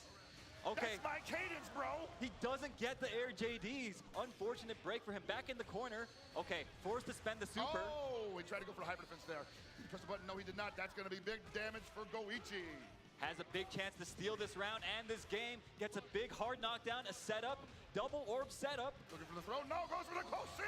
And finds the hit. Goichi weathering the storm somehow. It looked like he was not in control at all. That entire round. So right now, I'm wearing these sunglasses longer than I have and converts that situation into payday. been awake. The question is, does ET stick with the I liked what I Every saw time I there. take them off, I'm like, God damn, so much color. Do not give up on the Billy yet. Yeah, no, the Billy was looking pretty good. Okay, he could have punched a little bit harder, but it doesn't matter. Finds the throw. All right, Goichi looking a little bit more active on defense already. We'll see if that keeps up, though. Wow, gets opened up by the staggered lights. Yeah, this Billy was an absolute problem with the staggered pressure for Goichi. He had been JDing everything that had been airtight up until that point, but the moment that ET just started slowing it down just a little bit, Goichi felt, or at least looked like he felt a little lost. Nice punish on the landing frames using Billy's gigantic down B. And once again, it's happening, the strike throw game. And now Goichi's just fighting for his life, swinging on wake up. Yes, sir. Okay, nice. Blocks the melting blood setup, as I like to call it. Oh, no! Gets opened up. One more opportunity. Nice backdash. Gets thrown. Still Billy one has the more bar. chance. Billy has the bar, and he doesn't utilize it on the dash up A. No, sir. He chooses to mash instead. Not the worst option to go for there, but Goichi was so ready. What a read on that diagonal. That's gonna hurt. Goichi ready with the optimal punish. You always want to dash under it. And even with this, He keeps doing that kick. The long-haired blonde guy. I just want to point out that ET mashed again on Wake Up, bro. This man. He's done that kick maybe 50 times. We always knew that. Oh, we've always known that. 51, 52, Oh my goodness, a big punish once 53, more. 54. Goichi drops. Hold on a second there. That's not plus, I believe. Another hard knockdown, but a great backdash. What? The movement, so unpredictable. Nice guard cancel from Goichi, and that should do it for the round. 2-0 for Goichi. Goichi is looking like he has downloaded ET's kind of off-rhythm Billy play already. It was so fast for him to make these adjustments. ET's going to have to think long and hard about what he's going to do from this juncture. So the very little bit I played of this game, apparently you can like feint one of your moves. I say stick with the Billy. I don't think the Hoku's going to take you anywhere. Like that the Billy you already cancel the animation into Right? I feel like the Billy was not working out. I what feel back like like to a neutral kind of thing. And what do I know? Like I said, I'm here. He's over there. Hopefully it works out for him. But I think that Goichi is so used to fighting Hope Tomorrows right now that it's just you may not be able to confuse him. I think he's like pressing a button into I just think ET's Billy just wasn't something. I think he's doing a fireball kick move and he's canceling the fireball kick move to make himself safe. Looking too rosy sunglasses about that first round. Yeah, maybe. Oh my goodness. Boy, here we go. Opened up. See, the one thing he didn't want to happen is just like get turned up. Yeah, that little kick. By this Goichi kind.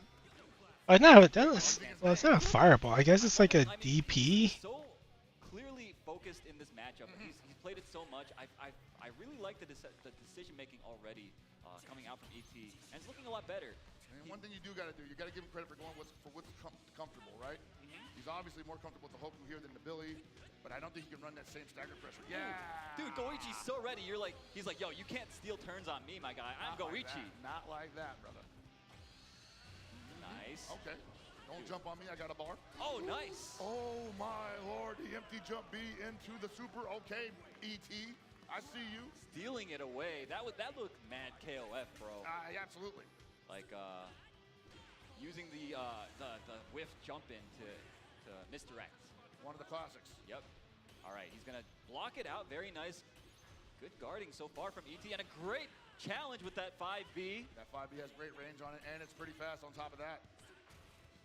Oh boy, and it's not fast enough to circumvent that string from you always see from every kind, and now you're stuck in the corner. Yeah, you have the guard cancels and Aiken, but look how expensive that is. It is so expensive. Finds the hit though. This is gonna help quite a bit. Already down to 80% overheat.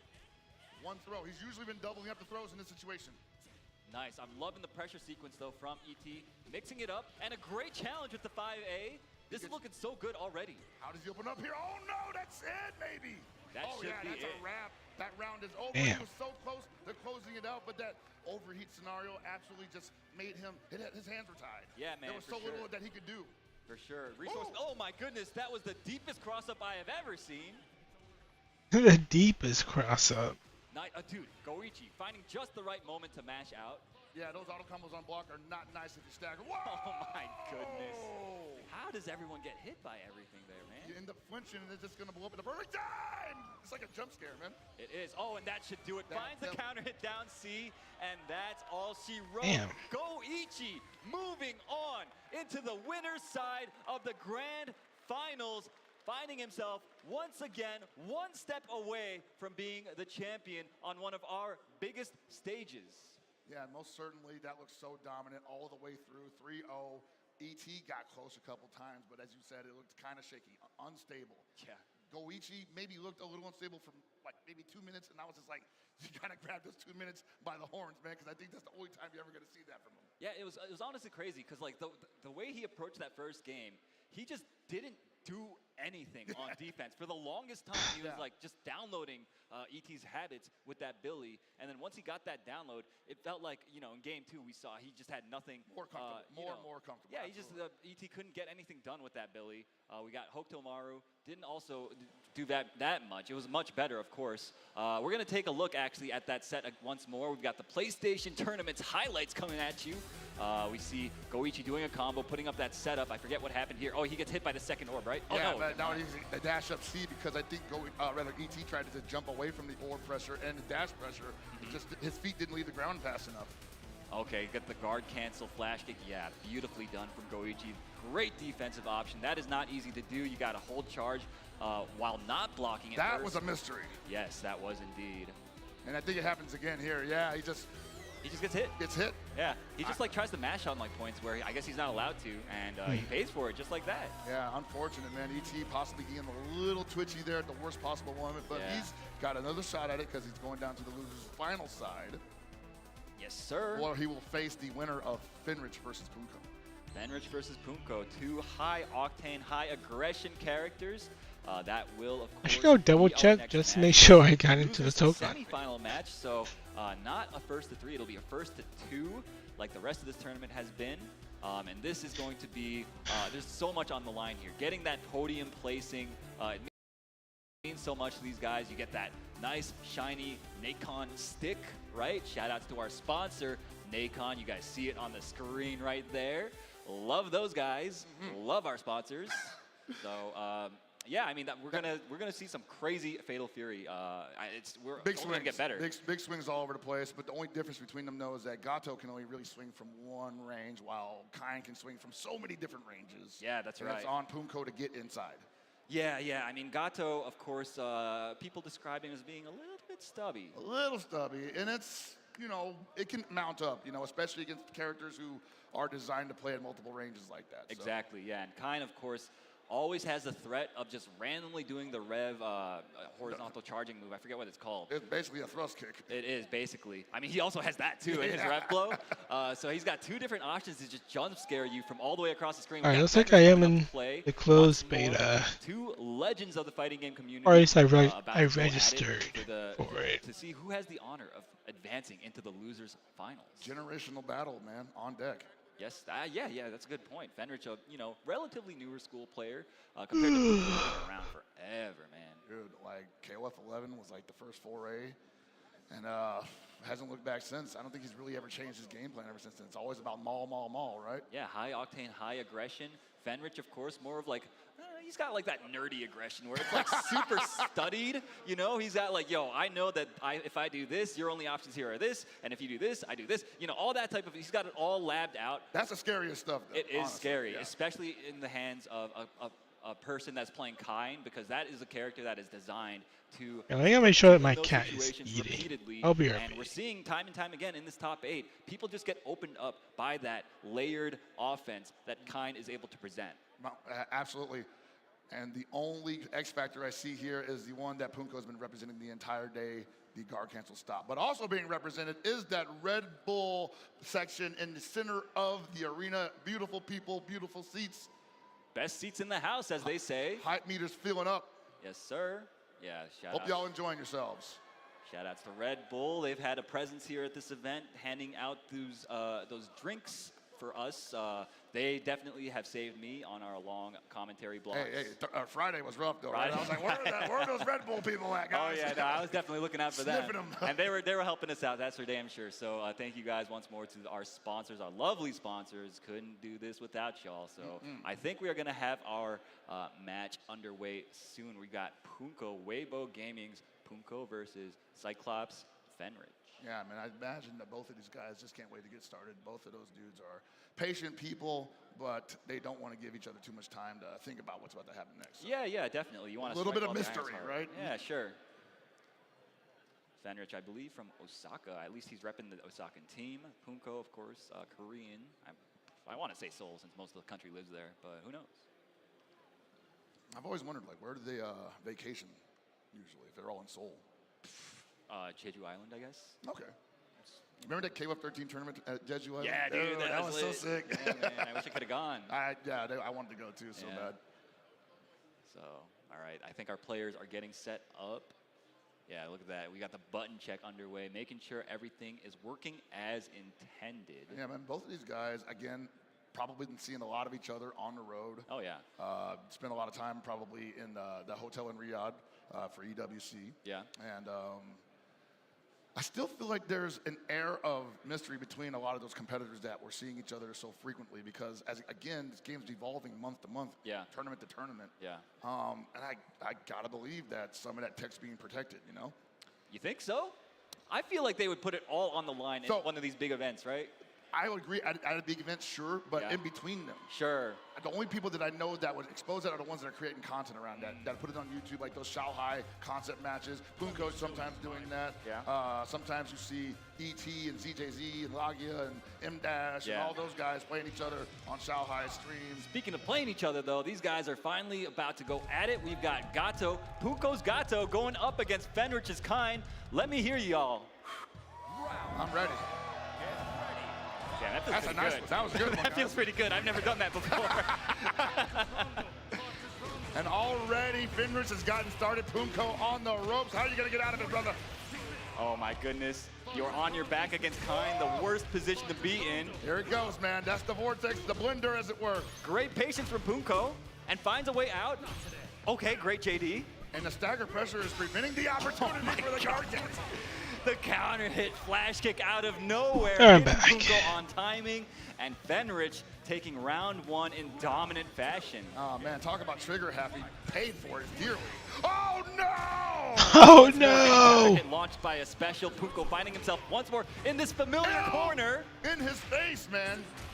I don't even want to call that disrespect. That's just immaculate setups. It is indeed. We got Kain doing his thing, you know, setting it up. So nice. My Wow, kick, that was really my bright from kick Punko. chat has Yeah, I think been that was his only loss behaving because he wasn't going to go for a DP from that ever distance. since I banned the but Fenrich words altering his Discord. wake-up timing and just mashing the jab, making Punko mistime his meaty, and that is why he found that hit there and managed to take that first game in such dominant fashion, man. It's important that you bring that up because, man, there's so many different ways to alter your timing. This game is based all around being able to correctly time your opponent. Sorry for all the yawning. Advantage with a JD guard It's really hard for me to like Agreed, sit yeah. And that's why it's so dangerous down and to do try to mount offense on people that are soft knockdown. They nothing. can choose to roll forward or backwards. either a short Hey, like distance the or a long Evo distance, show is and depending great on which and one they all. choose, it alters the actual timing that they wake up, and it can actually make you. I just mess had up. like You guys cereal, are familiar with that coffee. that mind game. Yeah, and like on the wake up players side, they could just wake up and rev. I'm guard. ready to One go. thing that you haven't seen Punko try once in this set so far. No, I think he's feeling a little miserly with his meter, which I don't blame him He for. said, "I need it for damage, bro." Oh yeah, he does. Because he does. He like absolutely Gato needs that. Yeah, man. All right, we got Blocking. the Gato stage. Punko on his last tournament life. This is all it comes down to There for it is. him. There, he's like, "Get away Yo, from me." and he just bets it all on that DP. And as we say that he wasn't hitting that rev guard, he knew he had to do it because he can't let that kind get too close. Oh my gosh, and once more finds himself in the corner. How do you get out? You don't, apparently. Says you cannot advance, you cannot pass go. Stop swinging, big boy. This offense is so oppressive. Fenrich, one more touch is all he needs here to take this first round. Oh, Big. nobody, he jump TP. Okay, great block from Fenrich. That's huge. Gets the counter hit. No, but he can still go for a guard break here. No, that's Uh-oh. Kill him. Kill this man. Don't let him do that to you. I'm not being biased here, but I want Punko to do it for himself. He earned this, and he still has guard break on deck. There it is. Damn. And the crowd erupting for Punko. That he needs more rounds like that is the thing, and he had to fight so damn hard for that. I mean, did we come here to see a match or what? You're absolutely right. Okay, blocking it out. Great defense from Punko so far, and a great guard cancel, JD. Absolutely beautiful from Fenrich there. Might be the turnaround he needed. Great blocks from Punko. That's the second time he stuck at that far B there, just trying to check whatever Fenrich is throwing out there. Might be a little telegraphed, though. Oh my gosh, runs into the 2C, but no super behind it. Punko, one more chance. Cannot get hit here. Oh, no, Ramsey? No, that player 2, the player 2 guy, Should be the round. Fenrich. that was, Set point. Will he move that on? round he lost was okay. We are one round away That is data. He burned himself out like early trying to kill him, and player 1 did a comeback. So player 2 is never gonna make that mistake again. To avoid the overhead. And he's jacked up right now. That rev guard is screaming. He needs the JD, gets wild punish, the flash kick finds the mark, gets hard knockdown. That rev gauge is about to get topped out. This might be it, Held Pockets. I think it is. He's got it. He's got 2 bars. That's a wrap. Thank you. Yeah, player 2 is really good. See you next year. Fenrich moving on in such dominant fashion. Drop the payload on him. Felt like Punko never had a chance to get anything started. Fenrich is picking all the right spots to go in, putting on the pressure, and Punko just couldn't Oh, is that it? get out. Only 2? It wasn't even like a speedy one. I feel like Fenrich just, again, staggered the pressure, like you said, and went fast when he needed to, slowed down when he needed to.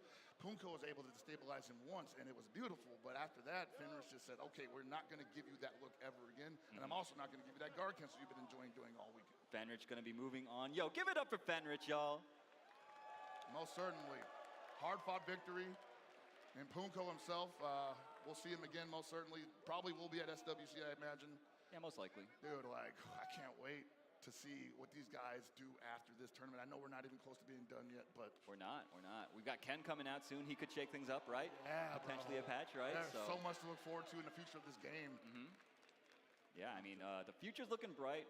Obviously, I'm super excited to see how the meta develops even further from here. It already feels like people are pushing the system to its limits, right? Yeah, and I want to say, like, that 3 months was definitely a very short amount of time. And I would say even a little unrealistic to really dig into the deep depth of what is offered in Steel TW. But these guys managed a way. They did indeed. And yeah, we're seeing some impressive play from all of these guys. I think we're still I second, but I watched all 3 Jurassic Park movies last night. I'm still Here we go, guys. very surprised I did that. Here is the highlight of the previous match. That's why I can't really watch movies at night. I mean, of course I want like the sound of something in the background. Really could not get any aggression going. If it's something I like, that's a problem. He managed to find the guard break here, gets the hard knockdown, right? Yeah, puts on the pressure. Fenrich doesn't choose the reversal. And that was pretty much a checkmate situation there because Fenrich felt like, well, if I'm going to lose a round, I'm not going to possibly spend any resources here. Go ahead and just take my life. I'm going to reset in the next round. You're barely going to touch me. Yeah, dude. I mean, this character is so oppressive. It's impossible to describe just how bad it feels to be on the defense against this character if you are not familiar Especially with this with game. Gato. Especially with Gato. Yeah, man. And I mean, any character. It's so difficult. Those orbs, they explode at just the right timing to make you feel stupid for trying anything. Yeah, no, That's what it feels like to me, at least. And if he doesn't need that, he can actually manually explode them as well. Exactly. Just to make you feel extra dumb. So. Yeah, man. He's got a lot of. What's this game called? City of the Wolves? No, there's more to it. Masters of their craft going at it with those piloting that kind to full effect. Yo, we got such a beautiful shot of the arena. Yo, y'all, make some noise. Are y'all enjoying this top 8 for Fatal Fury? Fatal Fury, thank you, commentator.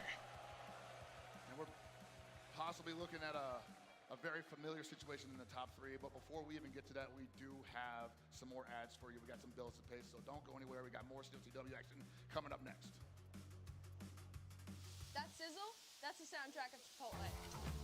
Oh, it's called Garo, Mark of the Wolves. Let's see our chicken glistening, our fajita sizzling. It's magic happening. And this is gonna be in your bowl. This is it.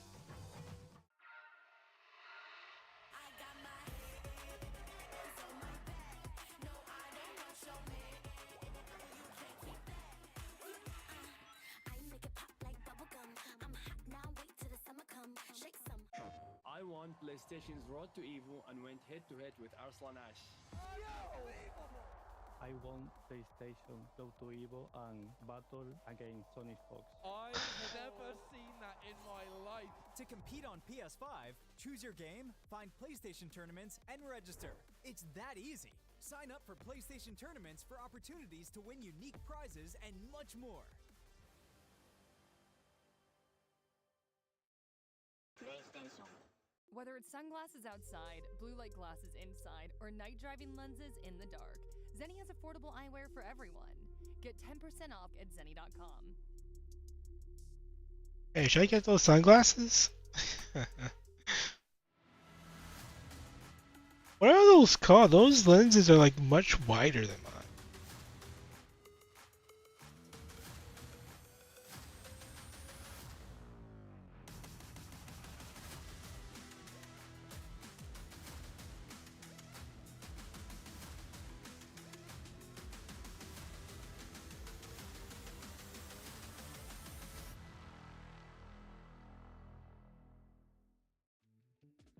Tenno is back with brand new officially licensed designs by the FGC for the FGC.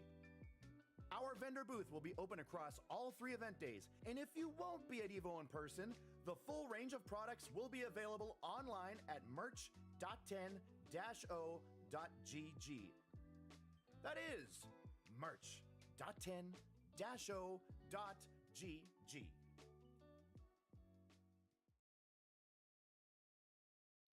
And we're back for the final leg of Fatal Fury City of the Wolves top 8 here at EVO 2025.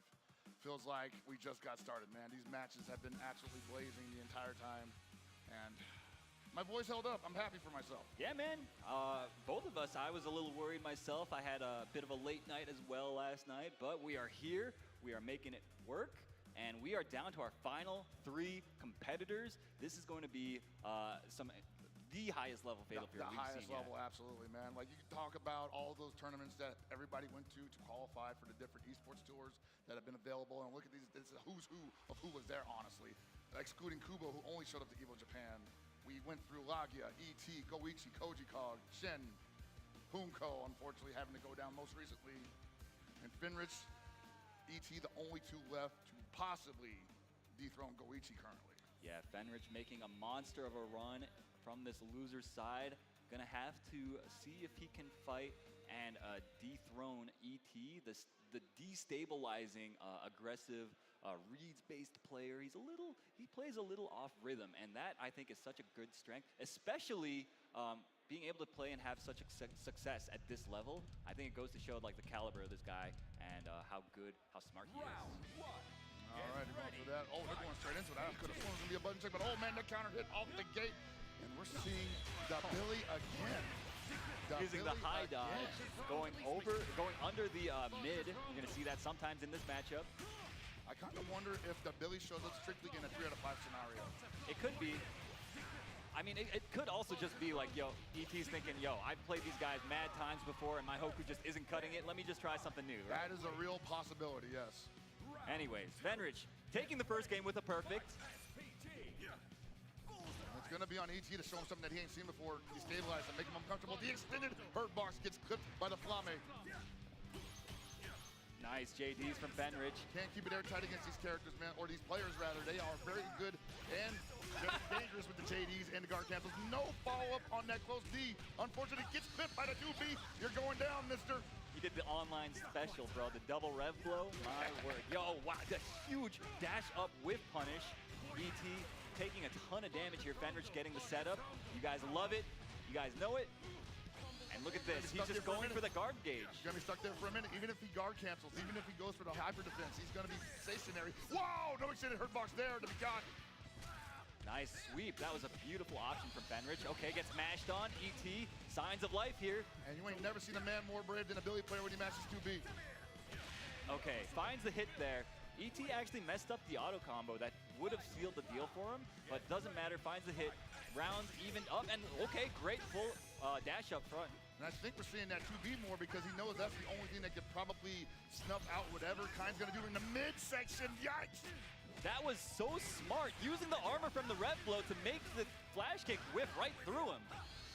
And you're almost up one, ET. Oh man, the empty jump throw. Hello. Oh my There's God. the big guard cancel. This is his only chance to turn it around. If he loses hold of this offense, I believe ET's going to go up a game. ET does have super now. He can go for a reversal. Fenrich needs to be careful, and he gets chipped out. Maybe just hit at the end, going for a hyper defend. That was his only option. Yeah, he did not. His only option. Far on rev guarding. I don't blame him, but he mistimed it, and it goes to show you how difficult it is to execute at this level, even when you're a player like Fenrich, who is kind of like a robot when it comes to this stuff. He's got so much experience using like JDs and stuff because of BlazBlue. Oh man, we're gonna have a whole podcast about how non-standard the pressure is between characters in this game, but that's really the story of the show. Agreed. Billy offense is just at a different cadence.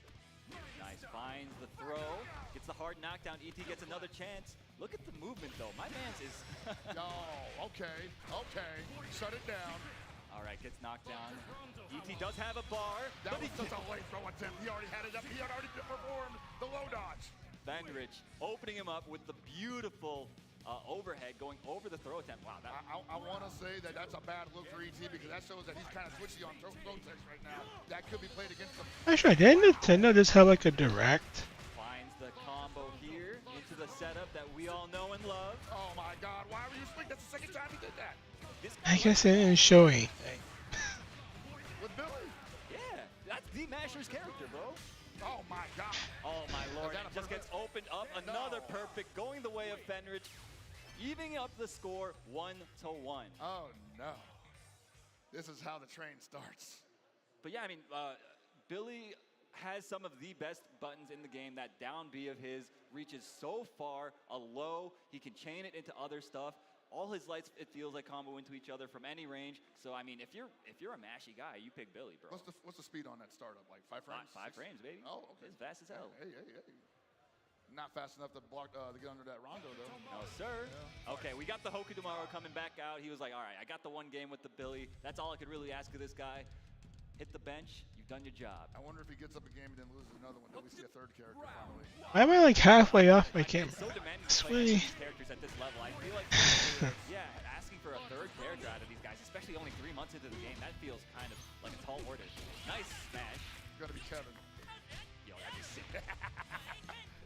Oh my gosh. Early on the throw, but hey, what the heck kind of response was that? I'm not sure. Both these guys kind of making some mistakes here. Going for a throw break. That might be the kind of destabilization that ET was looking for, though. Hold it down, B, stuffs the attempt from Kai. We're seeing a little bit of big swinging from Fenrich here. He's not entirely comfortable. He wants to get back on that offense and hold the corner picture. You gotta hold on to that low B, though. ET's really been good. Oh my gosh, finds the hit with the close. At Leola Links 13 ball. Round 1. Oh baby, this is how ET like to get Bald. Gets you with a couple of really simplistic hits, and then you feel like you have to block low every time. He walks in, staggers the mid, and you're swinging at it, and you're eating the counter hit. Oh my That's lord! E.T. Are you serious? E.T. This is what we're talking about, y'all. The ET is kind of a madman. Yeah, vintage E.T. right now. That ain't Hoku tomorrow. That's Chin. That's Caleb 13 Chin in his hands right now. Yo, nice double guard cancel. Okay, once more on the ground. You guys know what it is. Oh, he gets opened up by the pressure sequence. Fenrich's gonna take this round just like that. 1-1 rounds. ET, though, has the meter advantage going into this final round. Absolutely, and I think Fenrich might be a little worried, though, because he's like, man, this guy will catch me with a couple of breath flows when I don't need it the most. And I don't want to be too aggressive because I'm going to eat metered responses. Nice, stays in front, gets the throw. This is kind of the hallmark of ET's game plan, is this situation right here. He just jumps at you, makes you guess, but a bad sloppy jump gets punished on landing. Sloppy jump. I never heard that one before. And that rev gauge was almost at 70%. Is he going to attack it? Fenrich may not let him attack it. He might just take the hit. Fenrich is just taking the hits. A sliver of life going for that chip is ET. Yes, he couldn't block it anymore. Fenrich running out of bar for the rev guards. His only out at that juncture was to get a just defend or a hyper defend to negate the chip damage. He didn't have it in him. And ET 2-1. This would be, in my opinion, a bit of an upset if I saw ET move on over Fenrich, man. I think based on characters alone, most people would agree with you. ET, though, playing out of his mind. Great tech from ET. Oh my god, punishes the bad dash under attempt from Fenrich. Where do you think you're going, man? There it is again. Finds the counter hit crumple. And that was just a guard cancel rev blow. It was. Look at all that bar he built from those rev blows, too. ET, look, this man is rich as hell at the moment. At goblin_child know you. Damn. That is crazy. You guys having a balding match over there? That was not a good option. He was trying to zero-frame super, but it's such a risky thing to go for against Hoku, who can just change his jump arc like that. And most certainly didn't get a counter hit there, but doesn't need it. He got the hard down mid-screen. He called that out with the rev throw from all the way out there. ET is just psychic right now, finds the throw. It's all big reach. It's all big reach now. What you gonna do about it? Fenrich on the back foot for once. No way, it was too high. He got punished on the way down. Still alive, needs to get out of the situation. Oh my god, he's just doing it. He's got so much rev to work with, and he countered the super with a rev blow. How did that happen? I have no clue how fucking. That's not supposed to work This guy is crazy, bro. The way he used those rev blows that round was nutty as hell, but it all worked. Yo, ET, yo, give it up for ET, yo. That was some crazy ass play. Hey, congrats, man. Moving on into the grand finals. He had over to do, Fenrich, yo. He had to do kick super. He had to for the invincibility, yeah. Yes, and he went with Booger Ball, and so the invincibility was never the right decision, but the wrong option. Exactly, yeah, and you really just, you have to press the right button in these games, man. It's a pretty important part of playing these games. I feel like I'm Krillin when I'm watching this game. Yeah, for sure. I can barely keep up. A bit of a source out to bring that up here. Sure. Hey, absolutely. Yeah. I'll bring it up every time, though, because we are back on the stage, and he is back in the grand finals position here at EVO 2025, man. Yeah, man. Once more, ET looking to add another title to his resume, you know, as an EVO champion. But Goichi, of course, sitting in the winner's side is not going to make it easy for him. Yeah, this is probably, I'll say, the hardest challenge he's ever had to face. And the man's put down Shao Hai twice. That's true. So, I mean, you do the math, right? Right. That's quite the statement. I mean, Goichi, of course, the guy has looked unstoppable. I mean, ever since that EWC run, even before the EWC run, he was looking so clean, untouchable, really. And like the last time ET and him played earlier in this top 8, he just got destroyed. Well, he was like really hoping that Billy would find some pay dirt there, but as you explained earlier on, it just wasn't working out, you know? Hadn't quite given up on it yet. As you see here in the replay brought to you by PlayStation Tournaments, the Billy was still represented on ET's side, and he found the success he was looking for. He did, yeah. I mean, found the hit there. A bit of a lucky break, I gotta say. And now Fenrich making the adjustment, getting the hits here that he needed against the Billy. And yeah, once we saw the Hoku tomorrow come back out, that's when we really saw Fenrich feeling a little off kilter. He was like, yo, this guy, what do I do about this stuff? Like, look at all this, like, watch. This right here, that was so crazy. So I'll be real about that. I actually thought he blocked it. And I know you can't JD rev blows, but I was like, dude, did he just like block it and throw it to super and somehow get hit? But nah, that's what just a bad trade essentially. Yeah, man. I mean, ET was just in that mode. He was like, yo, I'm in rev. I've got meter. Let me just press these 2 buttons here right quick. That just goes to show you how successful he is at destabilizing some of the best minds in the FGC, where he makes Finrich, who, as you pointed out earlier, kind of a robot, used the wrong response in that scenario. Yeah. I mean, he really looked overwhelmed on the defense, which is, it takes a lot to get him or any of these players to that point. But ET is the guy to do it, So, and just like that, we got ET versus Goichi in the grand finals, the run back. We are about to crown our first Fatal Fury Cities of the Wolves champion. Crowd, let me hear y'all.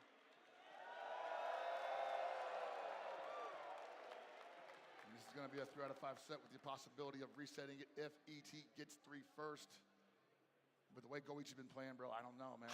I don't know. Yeah, I mean, I want to believe, but Goichi is looking so strong. Plus, that guy was my pick, at the beginning of the segment. Yeah, you got to let that rock, absolutely. I got to make sure he wins so I don't look so stupid. I think it would be okay if he went down to ET here. I think I definitely agree. They say, Aru, you are a smart gentleman. Not like that, no good hell pockets. Thank you. And don't disparage yourself like that. Not in front of me, bro. I love you too, that. Okay, we've got the players here getting situated. I mean, this is a huge match for both of them. They want to make sure everything is just right, that they're focused, that everything is in its proper place. And it seems to me like we are about to get into it. Let me hear y'all once more. EVO 2025 Fatal Fury City of the Wolves Grand Finals. Grand Finals. Armor King's coming, guys. I'm excited. Take this all the way, and so far he looks so good for it. But ET just had one of the best games of COTW I've ever seen him play. Okay, we're getting things started with the throw conditioning right off the bat. That's a hallmark of ET's play. He wants to go for the throws. He wants to make you fidgety on the defense when he gets you into block stun so that he can open you up with those lows, with that staggered heavy. But he's also been fidgety himself, getting hit by a lot of rondo pressure that he did not have to take like that just there. Look at that. That's going to be the round. That optimized I should post a reaction to the Toton. What's it called? Tokon? The Tokon beta. Alright, see him trying to space him out, trying to zone. Use those teleports to keep him guessing as to where he's going to appear. Oh, trying to run a beep out there. Oh, a big wild punish. Managing to get Goichi to guess wrong on defense right off the bat. You gotta think that that's gonna be sticking out in his mind. The empty jump low, opening up Goichi, the master of defense. And you know these kinds always be charging. That is a very dangerous option to go for as Hoku. And Goichi not pulling the trigger. Oh my gosh. Gonna pull the trigger here. Oh no, drops the combo. Doesn't matter. Anyway. Yeah, finds the hit. ET once more in the blender. Yeah, ET can't hold on to this much longer because he's gonna get guard broken. There it is. And this is, it should be enough. Should be the game. Yeah, Goichi, textbook kind play, going up 1-0 just like that against ET. Yeah, Geo was not a. He is a really good player. Here is that we're not seeing a lot of the guard cancel options from ET. And passionate. Situations. Goichi recognizes that also, so he's not at all lamenting on the pressure in that scenario. No, not at all. Going right back into it, and a sloppy jump. He backdashed out of it, gets it back anyway. And it looks like ET already losing one of his best tools, the rev blow. And once again, not JDing anything, and I'm not blaming him for that. Very hard to do, very difficult. But you need to be able to do that against Kain in that situation. Using the plus frames to once again get that throw conditioning in. We saw already he successfully throw baited Goichi before. Oh my goodness, he just gets hit and converted. Look how much damage that last hit does because you failed that hyper defended. Okay, he was going for the strike in that situation. Nice fight, sneaks into low after the run. He needs 3 more touches. Oh, that's the big one. Oh! Finds the shimmy, gets the whole entire combo. This should be enough. ET taking the first round of this game 2. I want to say the second time he did that setup where he gets the counter hit, then goes for a vertical jump, and acts like he dropped it, and the opponent goes for a throw tech, and he gets a wild punish. Yeah, you got to think Goichi's going to start adjusting to that, but ET might be a step ahead of him. That's the type of guy this guy is. He lays traps. That's so hard to see, though, because by the time it's already happening, you've got counter hit. What if he decides to go in with the counter hit finally? ET is so good at the double JD into guard cancel, really bailing him out of these situations. But of course, it is so expensive. Baits at the close C with the double jump. What have we got here? He's got a bar to spend. He spends it. Looking for that Kosi again, possibly. No! Get away from Super. Wasn't your turn yet. Nice tech from Goichi, a huge read from him. He's got another chance at life. A great air JD. Any amount of chip will kill him. Look at these JDs from Goichi, man. He's just sitting there. He's got no meter. Oh, no! Are you serious? Wait, what happened? Is controller disconnect? He's in danger of losing the entire damn round off of that. He's got no reversal. He's got no reversal. That rev gauge is screaming. It's overheated. He's gonna get guard broken. Oh, the run under OP touches the landing frames. ET. Almost. Wow. What a psycho. This guy. What a psycho. You see, I love the personality on display from both of these guys, just in the way that they play the dang video game, man. I love it. God. Oh, they went back to character select. They both needed a breather, I guess. I need a breather myself, man. Holy crap. Wait, oh, yo. Oh, boy. Are you Uh-oh. Goichi famously shelving this character, Marco Rodriguez. Yo, let me hear y'all crowd. I want to see this. Y'all at home want to see this. Where you at? Hey, yo, Barbar. This is about to be so insane. Hoku Tomorrow famously doesn't have great... I heard people complaining about Marco on Twitter. I think maybe they nerfed him.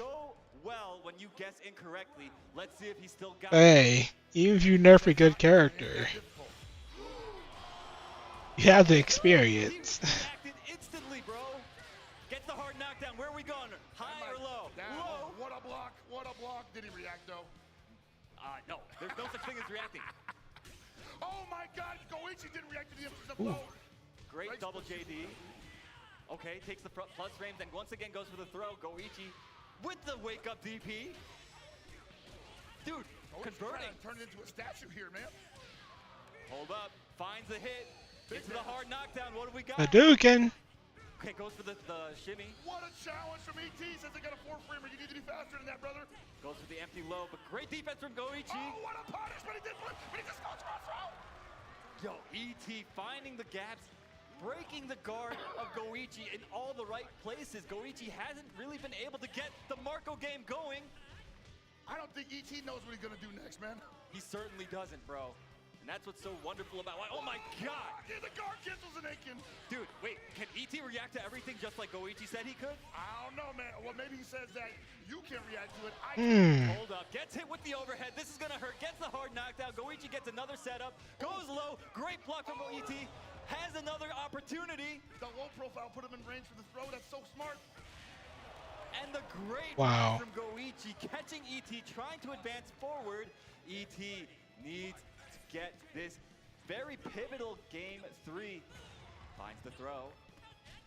And that SPG is rapidly going away for Goichi. I'm not seeing much response from Goichi here off the throws. No throw text whatsoever. ET's hiding them perfectly. Great backdash. Oh my God. The air feint. That desperation from Goichi right there. The hidden gear. Waking up with the 4-frame button. Goichi mistiming his offense. Is his Marco looking a little rusty to you, Hellpockets, or is that just me? I mean, that's definitely, I got these new Zinni glasses, and it looks pretty rusty to me, man. Nice block on the overhead, but a great rev blow mash out of ET, and this guy is looking poised for the reset. Is he going back to Kine? That was a risky gamble. He's thinking about it. He's still got another set to give. Yo, ET, the tongue is out, bro. The goat tongue is out, bro. The tongue is out. That means he's feeling comfortable, bro. And he knows he's scamming some W's right now. All right, we've got back to the character select. I hear the music. We've got the Kine hovered. Yes, you know, honestly, as much as I love watching the Goichi Marco, I think this is the smarter play if he's trying to win this damn thing. Where he's most effective. We got to go where he's most effective. Yeah, absolutely, absolutely. Can't blame him. But you know what? ET has done it before. He could do it again. All he needs is one more game to reset this bracket. Okay, a huge read right off the bat. Great backdash from Goichi, and a great response. Finally, the response that Goichi was looking for because he's been getting countered by that for free almost the entire game. ET has been getting away with murder, mashing that rev blow, all top 8. Goichi finally making the adjustments. Finds the hit, puts him on his back. What have we got? This is a big adjustment for Goichi right now. Manual explosion of the Rondo. Hold that pose, brother. And you saw ET was getting fidgety. He saw that rev me. Hey, that's pretty good. Pretty convincing. Felt like he had to do something there. Oh, the jump back beast. What? What were you swinging at?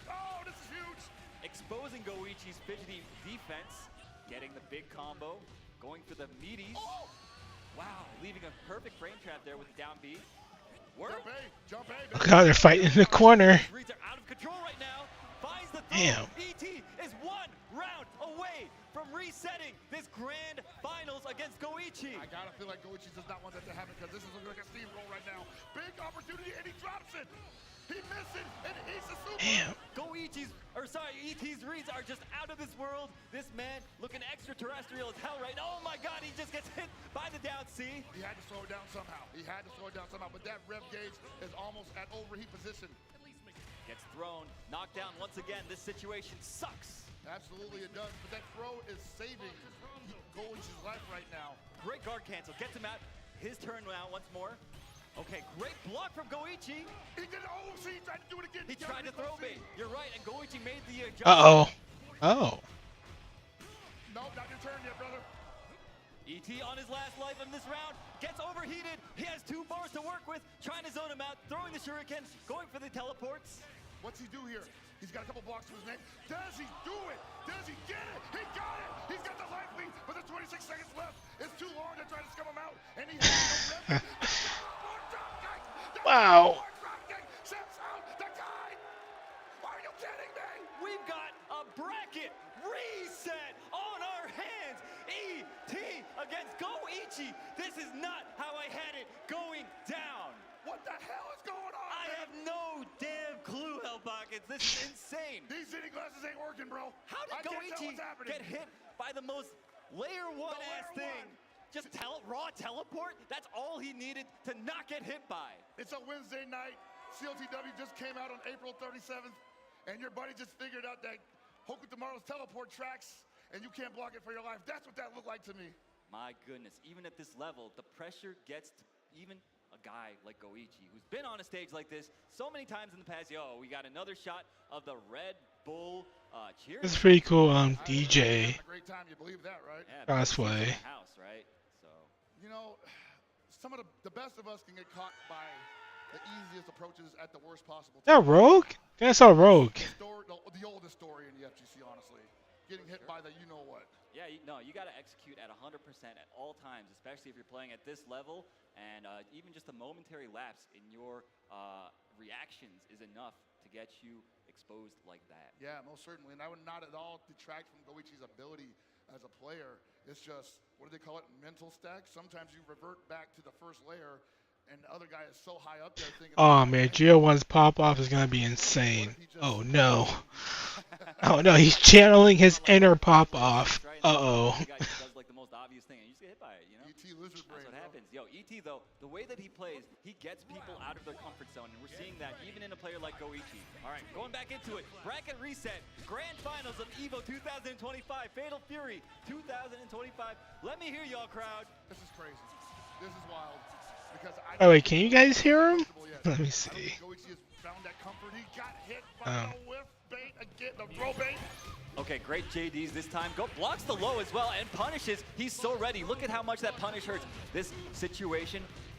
Okay, he's blocking it out. Oh, and he gets throw baited at the last moment. You take that throw bait, sir. And then, like, that was probably the first tech that ET had gone for in that sequence because he had gotten thrown 3 times in a row in the previous set. Great anti-air from ET. Gets him out of the situation. Goichi on his back now. All right, deep jump D rather, but nothing behind that from Goichi. Oh my God, a huge hop C. He has to make this count. I'm not used to seeing Goichi playing from a position of position of the backdash into anti-air, recognizing the gap. Absolutely baited. Absolutely baited. And Goichi is 1 round away from going down 1-0 in the reset bracket. Oh my goodness. Okay, goes Can't even get crazy rev blow, man. Oh my God, again, the double JD into guard cancel. Oh, big opportunity. Huge jump over the shuriken. Take him out of SBG, there you go. No longer has to worry about the red blow masher. Whoa. Hitting the shuriken. That's crazy. The animation didn't even come out. Right. Oh, great dash under. Goichi's got to be careful. We've already seen the high dodge counter catch him for jumping a couple times down, but it doesn't matter there. Beautiful JDs, keeping him out of overheat. Oh, the Rondo into and that rev gauge is gone. Uh-oh. ET now in overheat. Overheated. Situation before, but he's fighting out of it so expertly at the moment. He can still build meter too. But he's going for the guard break setup. It's gonna happen. And he gets the optimal follow-up, the jump up C, but no meter for the full damage. Man, what a challenge. That setup is cheap, bro. Yeah. It is cheap. Damn. Yeah, and gets the guard break. Guaranteed. Goichi just cleaning up very easily afterwards. And now we're down to the final round of this first game in the bracket reset. Rev teleport to throw. The level 1 stuff is still working in the reset. That's not a good sign for Goichi. Goichi out of the SPG now, gets hard knockdown. Great blocks. Great block on the overhead as well, but ET, never mind, almost steals the turn. Damn. Still gonna be an SPG. Oh, maybe not. He still is. Oh, he's out now, but still, man. And in overheat now as well. Wow. Possibly looking for the guard break, but he jumped. He full jumped the super reversal. Damn, he sweet jumped the chin combo, but too music. far for it. Pushed himself too far out. ET has another chance at life and using it to full effect. A great reversal. He's getting greedy, but at the same time, that's the last reversal for Help with Tomorrow. Oh, and just That like should be that, Goichi The scaling is crazy, but he's still Damn. finding the hit, taking the first game in the reset, rallying after what looked like a dangerous situation for I him. think that guy burned himself out twice in that round. Oh, baby, the audience is alive. Oh, yeah. I think Goichi might have some fans in this audience, man. Yo, Goichi fans, let me hear y'all.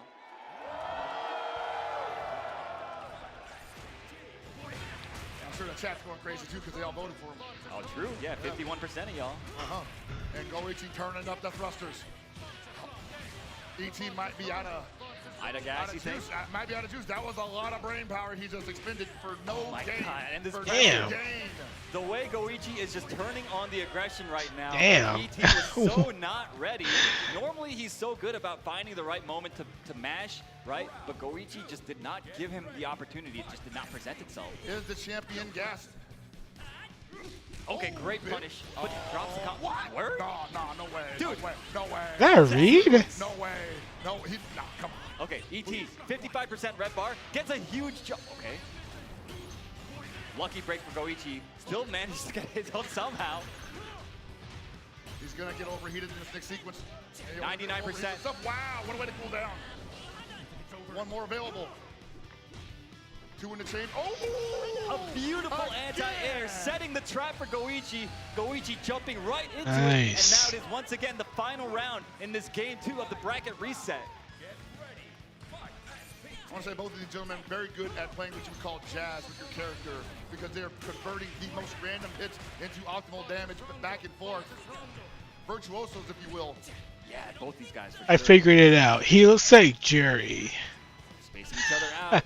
Okay, sneaks in the throw. The black, Goichi white, and will get purple, another one. those are Jerry colors. What? Master of defense, who? This guy just gets opened up by mids all day. Goichi thought, hey, he probably won't do it a third time. He's been doing crazy stuff like that all night.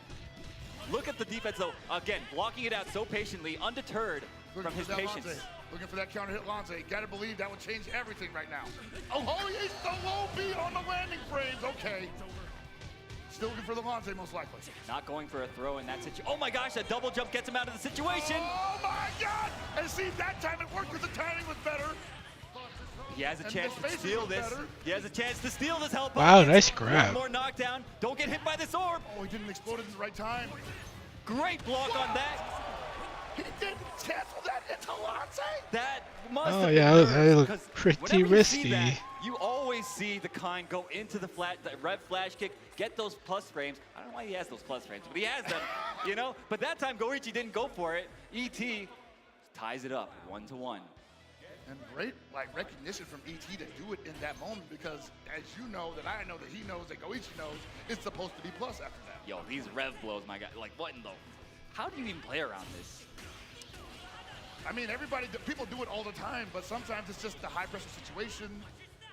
And I want to say, usually people respect Goichi a little bit more than that. Usually the people do, yeah. But, I mean, ET, I don't think respect's in his dictionary. You ain't wrong about that. Nice anti-air. No conversion, though. Finds a hard knockdown. Oh, beats the guard cancel attempt. And actually could have killed him. Not sure what happened there. ET's suddenly the one slowing things down here. Oh, and he just sneaks in a run forward throw low. Goichi falling apart, bro. Dude, tell me about it. ET's movement has been so hard to track, even for a player like Goichi, man. What, like, how is this happening? I don't think this was on anybody's bingo card, and he just gets hit by that? Bruh, everything's coming up ET right now. And sometimes it be like that. Not able to get it confirmed because that was too high. And Goichi overjumps the super again. This is going to be a big opportunity. He goes for the Rondo interruption. This combo was sick. That's crazy. He's making up for the last time. Damn, when he the dropped it over when he was damage. doing the punish. I didn't even know how to call that, honestly. All right, ET out of the corner, Ooh, finds the very punish on the landing. Goichi's jumps, I've got to say, have been a little wild, but a lot of that is because of ET's movement. It's been so hard to call out. And he's been committing to the jump D as well, which has led to a high dodge counter that leads to pretty big damage for Hope Tomorrow in that scenario. Nice guard cancel on that string. Oh my God, how did he block that? I have no clue. Another amazing block on the cross under. He's willing to take that rev gauge heat up. Dude, it's so tense. Next touch could win for either player. Great blocks from ET. He's about to get burned out. Oh my goodness, and he just gets hit. Oh, nice. Ended at any moment, but still a round apiece. They will both live to fight another day here. Yo, Goichi, man. He's fighting for his life right now. It's rare to see that, right? Nice Yeah, grab. it feels like it's Damn. usually him in the driver's seat. ET now getting tossed left and right. Wakes up with the super. Get blocked, brother. Wow. Yo, you need to lab that, my guy? Yo, eat another super. Eat another super, why don't you? Yeah, it's punishable when he said, hey, you didn't punish it? All right. They even nerfed it, too, in the latest patch. Yeah, but you know what? It's hard, these pressure situations. They get to anybody. Yo, the high dodge going over the 2C mash. ET at 82% has to be careful. That's exactly how you use those high dodges on the ground against mids, man. Probably will beat it every time. Yo, finally gets the hyper defense there. Trying to keep himself out of overheat. No dice. Oh, big cross up from Goichi. He needs to hold on to this pressure, push to the corner. Rondos are set up. And look at his guard gauge. He does have a super. Yeah, he doesn't want to get hit. If he gets hit here, he's going to take full damage, and there it is. Oh, what the back dash? Are you kidding me? He messed up the feint, but it doesn't matter. Goichi finds the hit anyway. ET Oh, I thought he was styling on him. run away with it, and now Goichi once again in spitting distance of taking the EVO championship for Fatal Fury. Once again, I can't call it. Once again, it feels like anyone's game because Goichi has gone up a game, and then ET has reached down deep and found some absolute insanity to spread all over the floor. This might be the second coming. These guys, they are playing their damn asses off. Okay, finds the crown to hit Crumple. You had better keep your stuff tight against ET when he is in SPG mode, my guy. You can't be too creative with that. You have to just keep them guessing. Oh my God! Again! Damn. With the throw base setup! Exposing Goichi on defense. How often do you hear that? Like, bro, we're on stream. Everybody's gonna see this. Not in front of the baddies. ET taking the first round with a perfect. He needs this game to stay in the running for this tournament. All right, you had to shut it down one way or the other, but still, he's in SPG. That red glow is on deck. Oh, you just got punished for that, but nothing behind it. Oh, word. Uh-oh. Big drop from Goichi's side. The nerves are definitely getting to. Oh my God! ET's crazy playstyle has got Goichi successfully off kilter. He has like, I don't even know if he's even possible to calm this man ET down. Huge tech, finds the low, doesn't convert. He's doing so many actions. Oh my God, finds another low on the bad jump from Goichi. Goichi is jumping in spots that you normally see him jumping in. Goichi's nervous. What a counter hit! Doesn't go for a full combo though. ET has another chance at life. He needs this. What a guard cancel! Wow. And ET ties it up. It is 2-2 in the grand These finals guys are reset pressing a Fatal lot of Fury. buttons. My goodness, I could not have asked for it to go any better than this. Hell of a year one, Maru. Like, I feel like they're pressing more buttons than a Marvel player. Of the tournament. And Goichi's starting this one out strong. Goichi's starting this one out super strong. Almost like the way he started out in top 8. Yo, the guard cancel. Yo, that yet. was crazy. The dash under. What? ET getting thrown left and right again. One more touch is going to do it. Wow, he challenged it. Looking for the Very high. nice. Goichi now 1 round away from being crowned your EVO champion. Oh, he's motivated. And I want to say somehow Goichi just found his feet all over again. Looks so much more confident, but then again, ET can turn it on at any moment as well. Yeah, speaking of finding feet, ET is just so good at finding the lows. Goichi Brave flash kick out and a great punish on the landing frames. He's got him on his back once more, Hell Pockets. In this situation, it is awful. Rondos are out there exploding. You're getting thrown. There's only one more sequence you can take, ET. What are you going to do about it? Counter hits and Aiken. Guard cancel finds a way. Dusty! Uh-oh. Side. He's got meter. This is enough. We're going to the final round of the final game. Wow.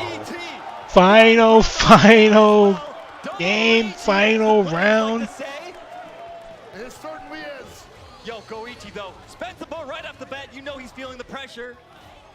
And one mistake. Oh, he got the punish. He was just close enough for the 5-frame punish. Oh my God, he got hit. Uh-oh. The orb. No meter though. Damn, that orb is back. ET has one more opportunity. One more opportunity. He has to make the most of that. He has to make the most of that. The guard cancels are out of control for ET. The gimmick finds the throw. The ref gauge, he's looking for the throw tech again. Wanted to do that meaty close D. How does he come so far? Oh, watch the teleport. Oh my God, the chase down from Goichi. He's gonna get overheated. He's gonna get overheated. Is the guard break coming? No. He challenges the guard break string. He has one bar left to keep himself alive, and it's gonna come down to when he uses it. What does he do here? Will Goichi bait or will he not? Will he bait or Uh-oh. will he not? Somebody's gonna put himself in the string, but Goichi will not loop the pressure. He knows it's coming. He knows it's coming, but the sweep is too slow.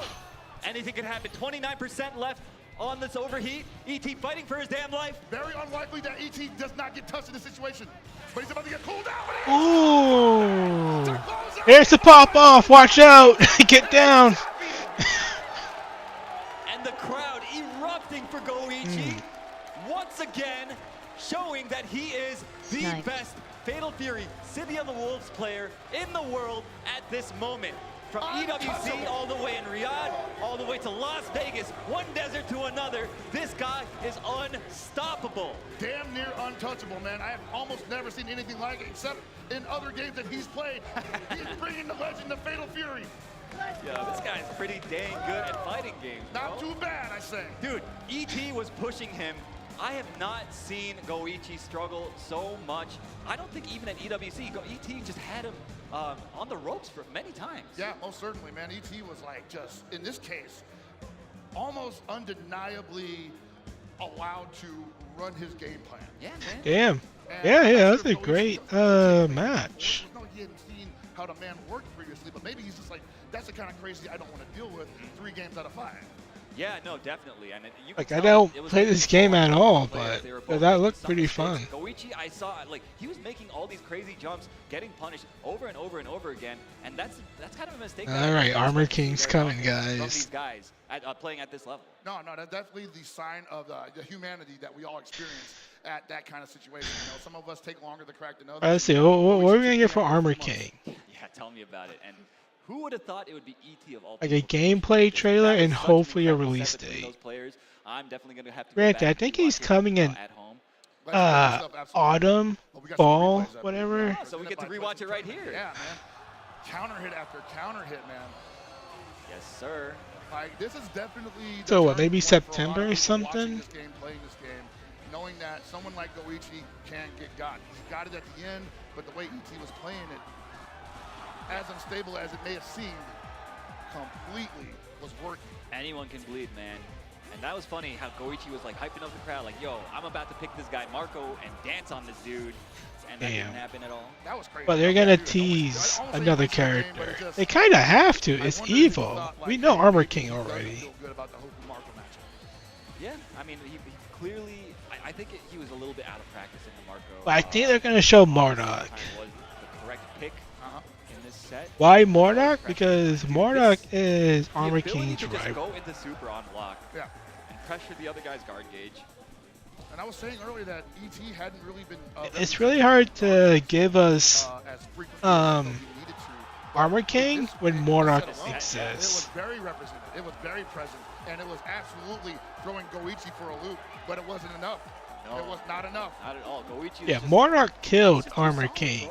Way too soft. But then Armor King's brother This or guy partner, earned every bit. Armor King 2, shows up. That's right. Yeah, dude. The guy. So you kind of have to have Marduk. Day in and day out, these guys are professional fighting game players. That means that this is their job to be this good, you know? So, with that, we have got our players gathered. Oh, even in Tekken 7. Yeah, I think they were both in the same package thing. That right there is what the fighting Same game season. is all about. Please make some noise for your top 8. Oh my goodness. That grand finals was insane. That said, we need to, of course, make sure we congratulate all of our players and give them their medals first and foremost. Look at the crowd. Alright guys, can we get all the Tekken fans in the front and the Data Wolf fans out of here, please? Thank you. Also, Let's cycle you guys out. Kubo.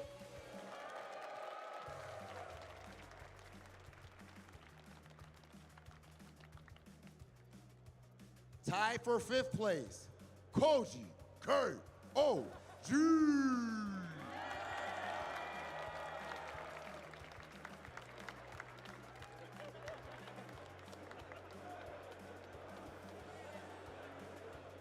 You gotta love that man's energy. Also, tied for 5th place, Lagia.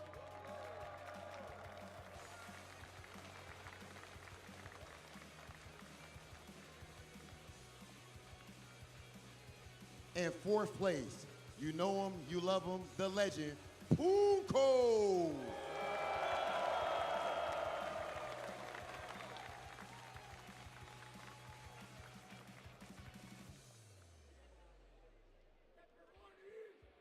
And in 3rd place, who I like to call the prodigy, Finn Ridge.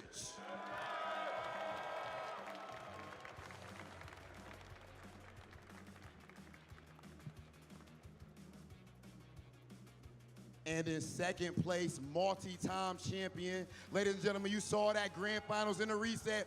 Put your hands together for E.T.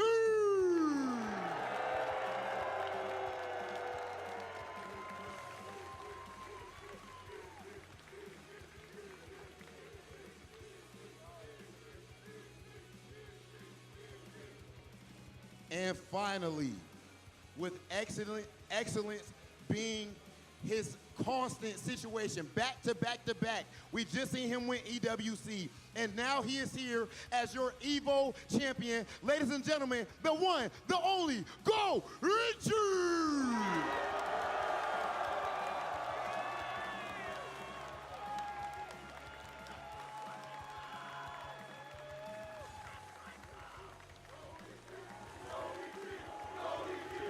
Go Ichi! Go Ichi! Go Ichi!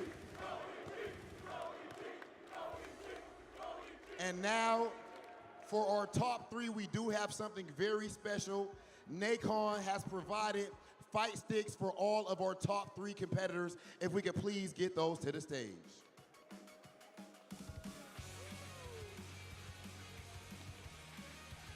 Yes, sir, ladies and gentlemen. Thank you so much to Nacon, and congratulations to our top 3 competitors. Now, that said, there is also something else very special.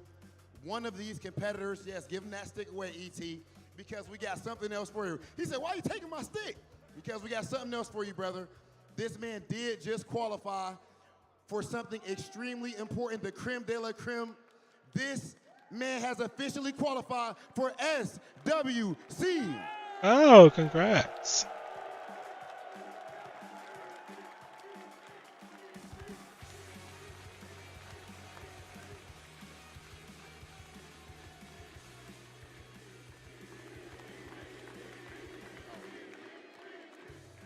Gotta love the ET chance. That said, congratulations to our top 8. But Go Ichi, can I please get you center stage for an interview, brother? Absolutely needed. That said, Big Hollywood has not been working on his Japanese lately. So we definitely are gonna have our translator. Okay, Go Ichi. We've actually at this point seen you win EWC. Now you come here and you win EVO. Simply put, how do you do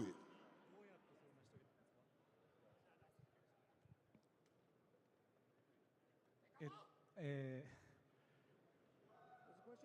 自分が強すぎるからです。It's because I'm too strong.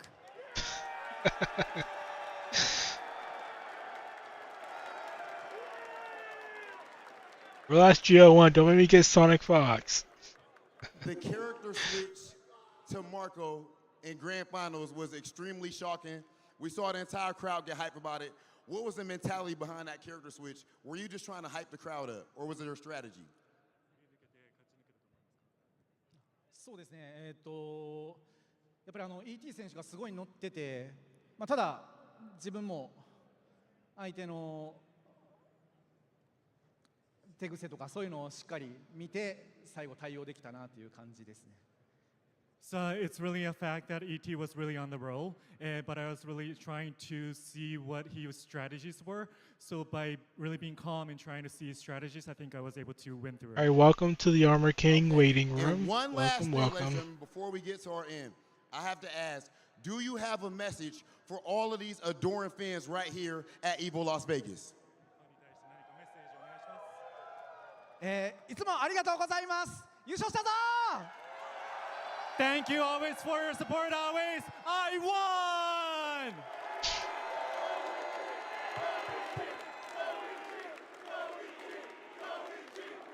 Can we please have Chris Lee bring out his trophy? Of course, my man does get his medal. Go Ichi, not yet, brother, not yet. We got one more thing for you. Let me back up. The aura is too strong. The aura is too much right now. Aura? Ladies and gentlemen, one more time for your champion, Go Ichi!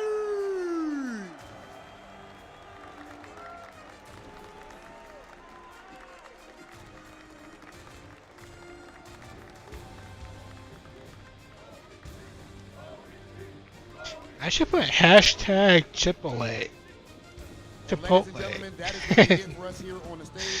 And these tags.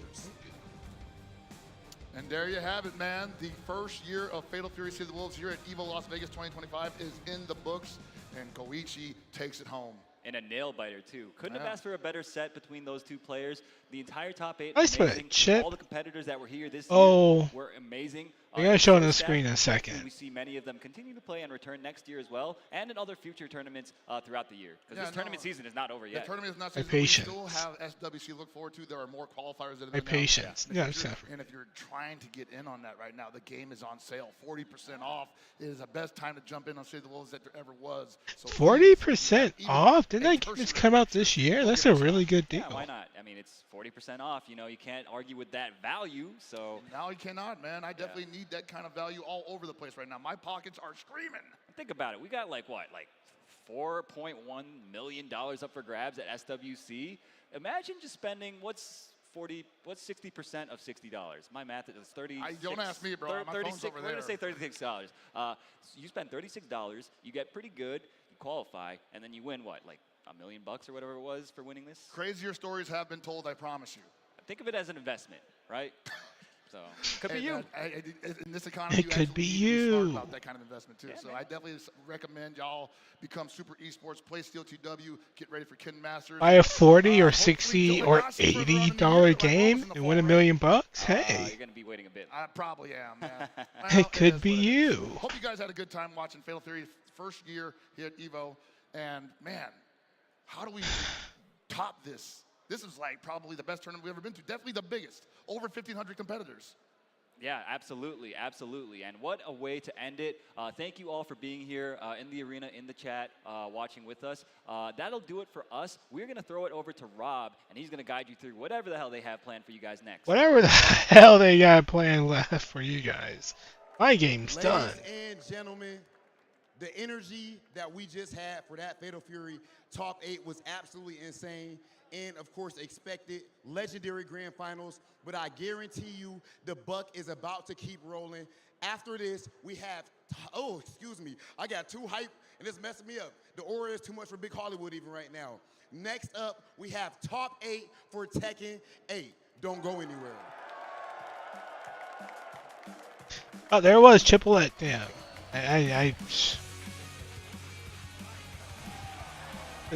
Chip Chipotle. The ITE.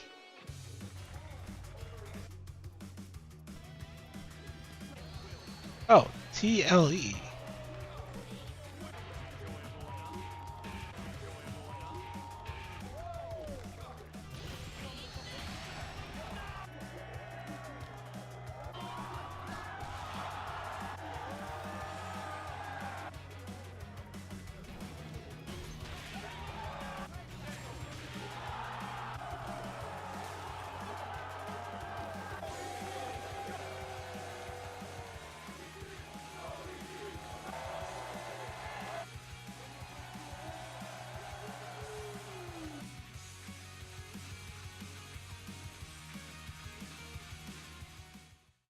Look, who's hungry? We're going to Chipotle. I need people on the bus now.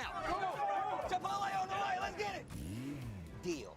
If you can guess how many beads I have, I'll commentate your Chipotle order. I'm guessing around 1,000. Now that's meaty. Of course you go with queso. That way your burrito will match your playstyle. You can tell he's been labbing that burrito technique. Now that's top tier. If you guys love Chipotle, make some noise!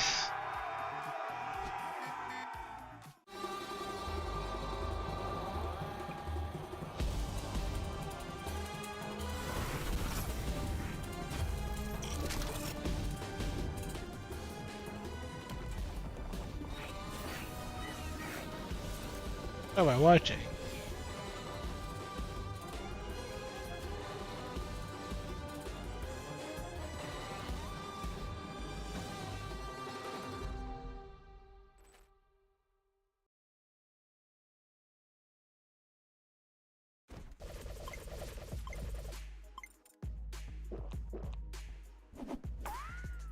I'm debating if I should make some more coffee.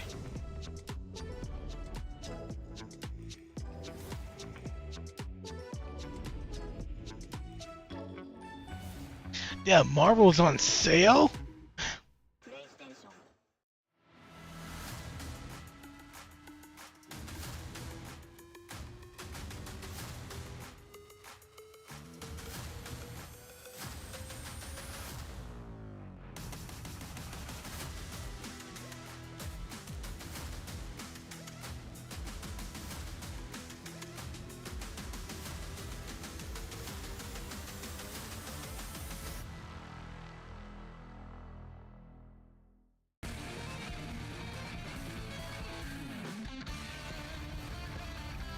Double Dragon Red.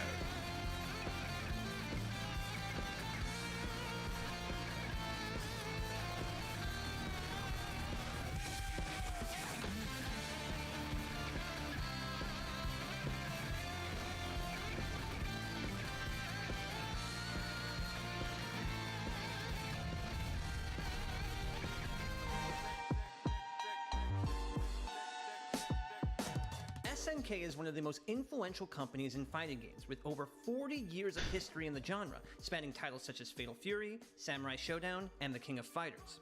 On our recent trip to their headquarters in Osaka during EVO Japan, we were lucky enough to see some of this history firsthand with a personal tour of their in-house museum, featuring all sorts of SNK-related memorabilia and artifacts. ハロー SNK のショールームへようこそ。今日はですね SNK 大阪の、本社ビルの中にある SNK のショールームの中から、非常に貴重なアイテムの数々を紹介させていただきます。かつて SNK が発売していた家庭用のハードウェアの機械になります。これはですね1990年に発売した、ネオジオ、それからこれが、94年に発売したネオジオ CD の本体になります。今もう発売はしてないんですけども、今でもまだ熱狂的なファンの方が集めたり収集したりっていう形ではい、人気の商品となってます。こちらですね。Hello, hello everyone. Welcome back to EVO 2025. How we feeling so far? How we feeling? That's right, that's right. We have crowned so many champions, but we have yet to crown our Tekken 8 and Street Fighter 6 champions, so you know you're going to want to stick around for that. However, we've also had a lot of announcements. Would we like another one? Oh? Well, you get hype and then you receive. Let's check out a video.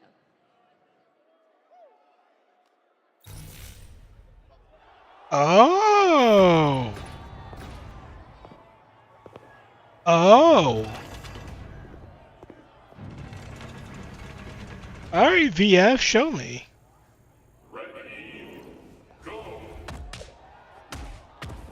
Slap, slap.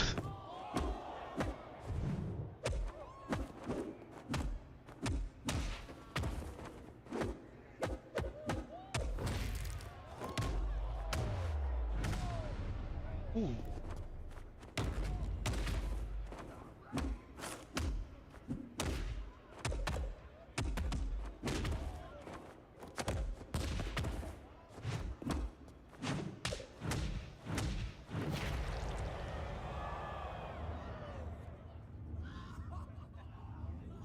KO?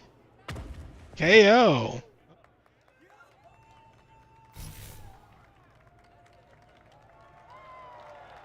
Tokyo Game Show.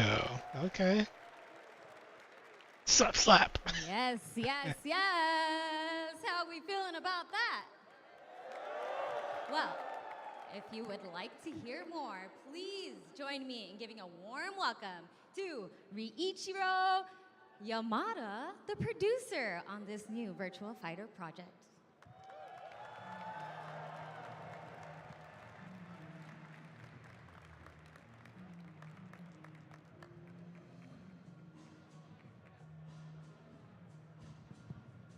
Hello. Hello. Hello, Las Vegas. This is the fast look combat gameplay of new Virtua Fighter project.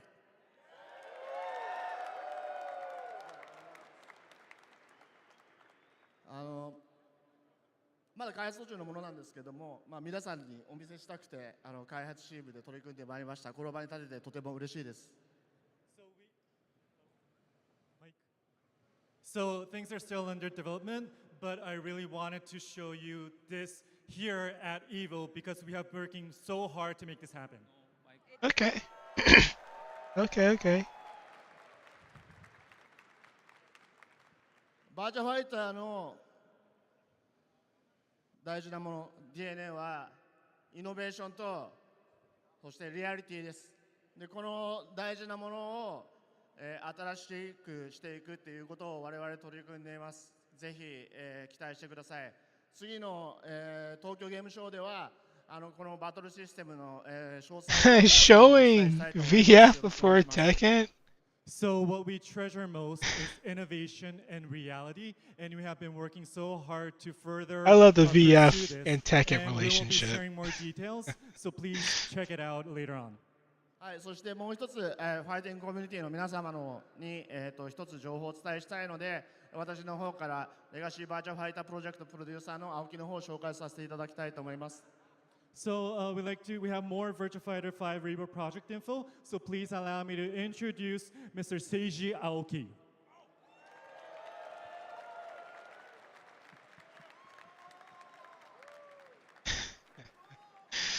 Hello. Nice seeing everyone. I'm Legacy Virtua Fighter Project producer Seiji Aoki. Virtua Fighter is back. Virtual Fighter is back. はい、本日ですね、このエボ、2025 Day3 にて、バーチャファイター公式、グローバル大会バーチャファイターオープンチャンピオンシップ2の、グローバルファイナルに出場する2人の選手が決まりました。赤西和歩選手、それから板橋ザンギエフ選手、お二人ともおめでとうございます。So today, day 3 at EVO, officially, 2 winners have been crowned who will be advancing to Virtua Fighter Open Championship Global Finals. They are Akani Shiwapo and Itabashi Zangief. Congratulations to two of them! はい、そして、Day1 ではですね、Steam 版バーチャファイター5レボが、バーチャファイター5レボワールドステージに進化しますと発表させていただきました。プレイステーション5、Xbox シリーズ XS、それから Steam、Hey, Xbox is getting a fighting game. 30日に発売予定でございます。また、9月上旬にはクローズドベータテストも開催いたしますので、ぜひご参加いただければと思います。So on day one, we share some details of the upcoming Virtua Fighter 5 Revo, which will evolve into Virtua 5 Revo World Stage, coming to PlayStation 5, Xbox Series XS, and Steam. That is all coming at October 30th, and a closed beta test is also scheduled to begin in early September, so please be sure to check it out. はい、それでは改めて、新トレーラーの方をご覧ください。So please look at our latest trailer. Please watch. Ah, VF5's trailer. Ooh.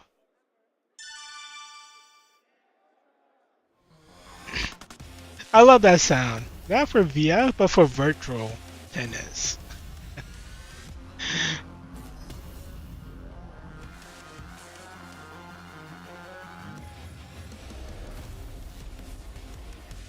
Wow. VF for everybody.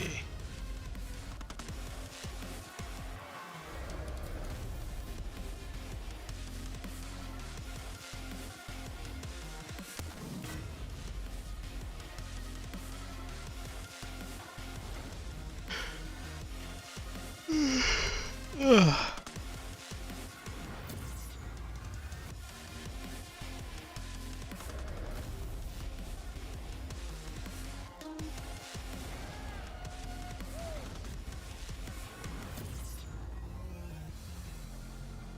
Roll back. Oh, that's cool.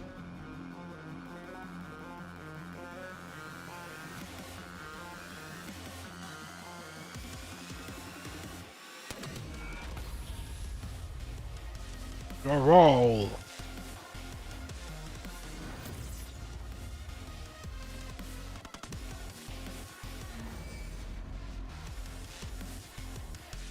New challengers.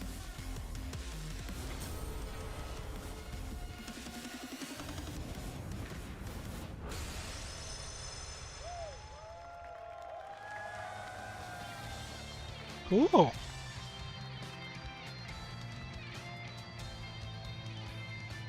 りがとうございます。バーチャファイターはワールド Early September. ただの移植ではなく、新しいモードも追加して、素晴らしいゲームを皆さん You get a Genesis? Sir, Virtua Fighter evolving into World Stage will have a lot of functions and specifics, so we really hope you enjoy Virtua Fighter World Stage. しかもですね、このゲーム自体はベースバージョンがこの会場で買うハンバーガーセットよりも安く、PS4 版を持っている人にはさらにチーズピザよりも安く皆さんに提供することができます。So the base version will be cheaper than the lunch set that is sold here at the venue. And those of you who have the PlayStation 4 version, it'll be cheaper than a slice of cheese pizza. まだバーチャファイターを upgrade? Okay. ぜ That's ひ fine. ゲームをプレイして、次のニューバーチャファイターまで待っていてください。よろしくお願いします。So those of you who have not played this game yet, please do try this, and we look forward to seeing you in our competitions. Yes. Thank you very much. Thank you so much. Thank you.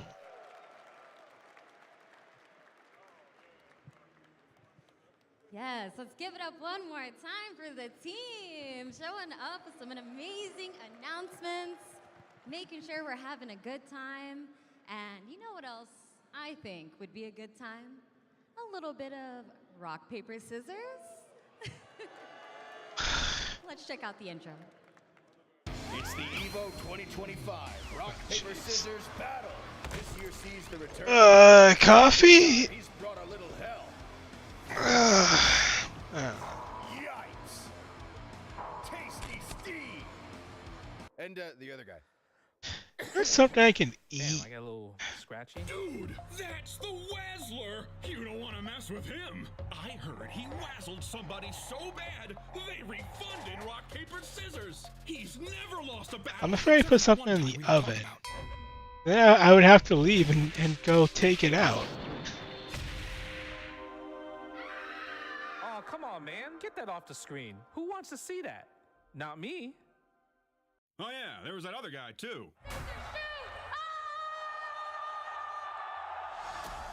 This is it, the final round. Let's do a quick button check.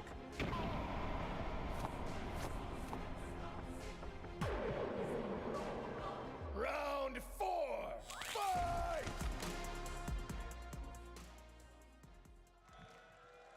That's right, everybody. It's time for the rock, paper, scissors. All right, let me go grab like a bite or put something in the oven. BRB. Up to bat today, and we also have Marcel here trying to defeat the champ.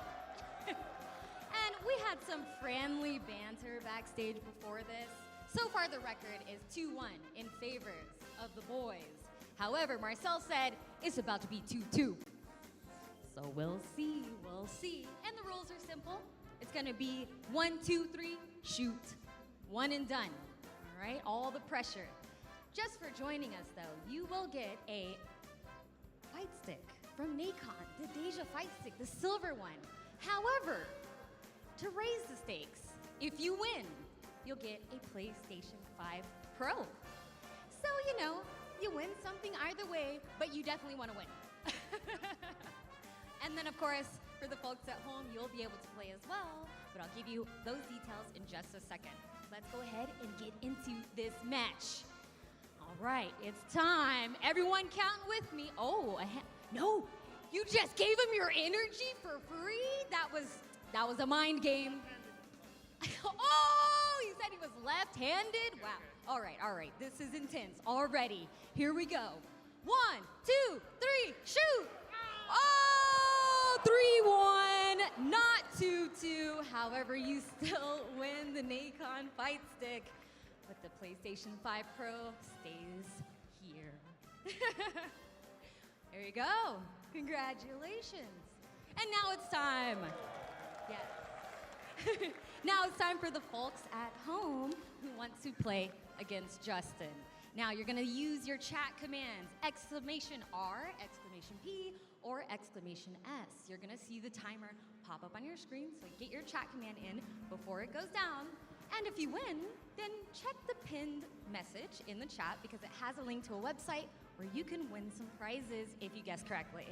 And I think it's worth it because you can get a gift card for the EVO online merch store. You can get Nacon items like the fight stick or the rig headset. So, worth checking out.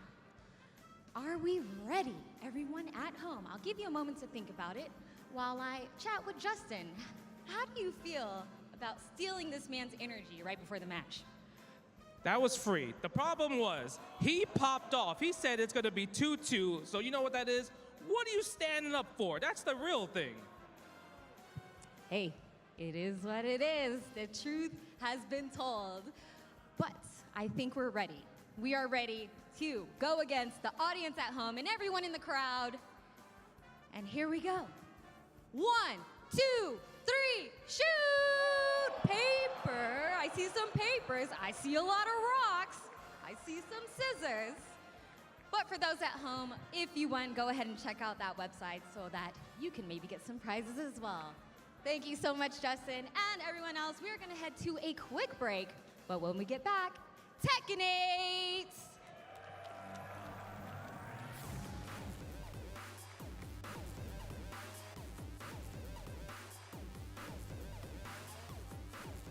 This is the best Chipotle order. I would like a bowl. Triple wrap. Mild, medium, hot. Then dip it in here. Sour cream inside the vinaigrette. 2 tortillas. If you know, you know. Lettuce, cheese, guac. Yes.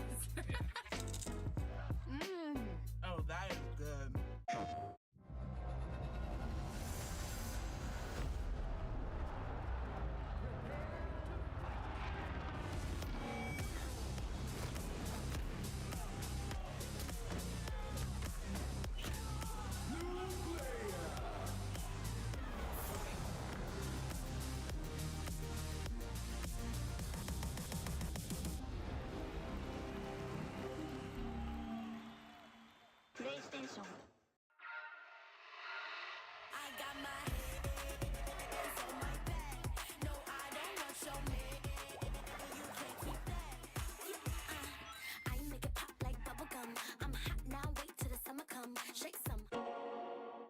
Those who have lost their lives will never return. Nothing can bring them back. So where we going, old man? A hotbed for demons, the entertainment district. We've killed off anyone who's ever crossed us. Anyone who's ever slighted us. We're going to slash through your gullets. Just like Alright, I'm back. I put a burger on. And some fries.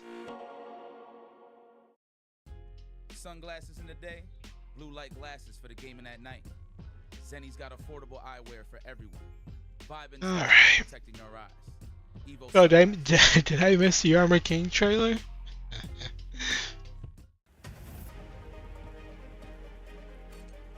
Oh, while I was sitting here, I could go back and clip some stuff. Right? Let's be productive. Oh, Extra productive. Let's see.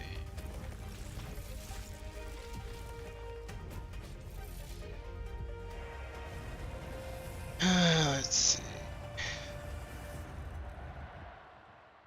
Hey, guys, I'll put up my reaction to the Tokon. Tron?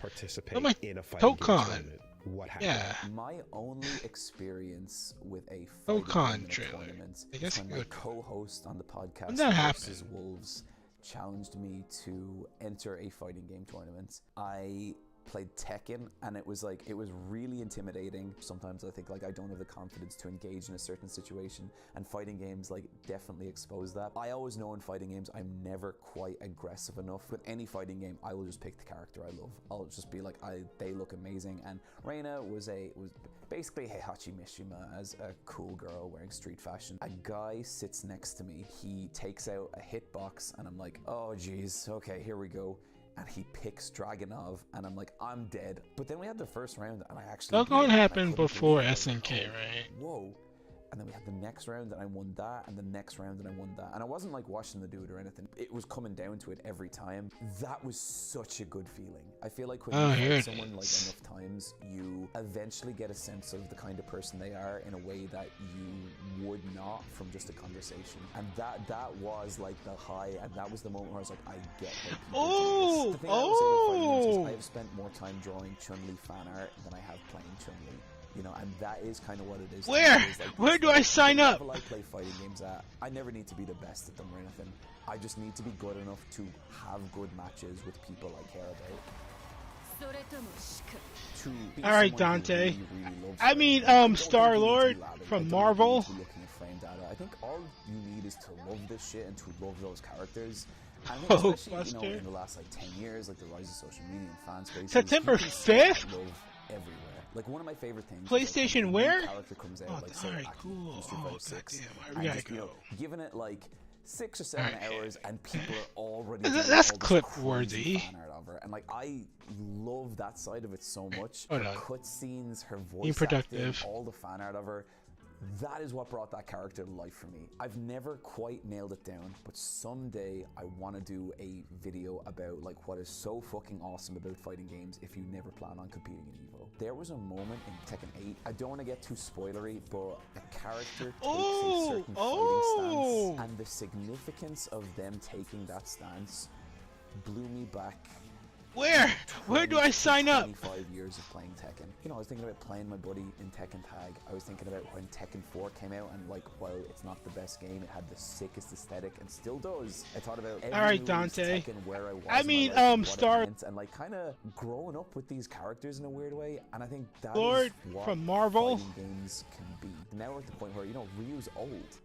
Ryu is he is the sage kind of master now. You don't need to be able to parry Justin Wong. You don't need to be willing to spend dozens and dozens of hours, learning combo loops and vortex traps and all that stuff.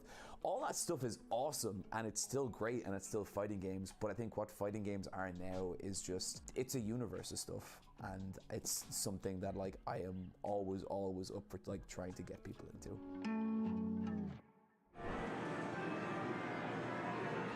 まあ自分が住んでたところがすごい、まあ、田舎だったので、まあ、いわゆるヤンキー不良がすごい多くて。That's pretty good clip. でまあ時代もすごい昔なので、Marvel 時代的にもこ Dokkan. う不良がいっぱいゲームセンターにいるので、こう行っちゃダメな場所っていう風には言われてたんですけど、まあ自分はやっぱりゲームをしたくて行ってたので、こう怖がりながら行ってたんですけど、やっぱりすごい不良は多くて、でまあ昔のゲームって結構こうなんですかね、まあ A パと言いますか、相手をこうワンタッチでそのまま倒しきるみたいなのがすごいあったゲームなので、まあそれでこう不良たちを倒すと調子乗んなよみたいな感じでこう絡まれて椅子が飛んできたり灰皿飛んできたりはまあありましたね。はい、In 1996.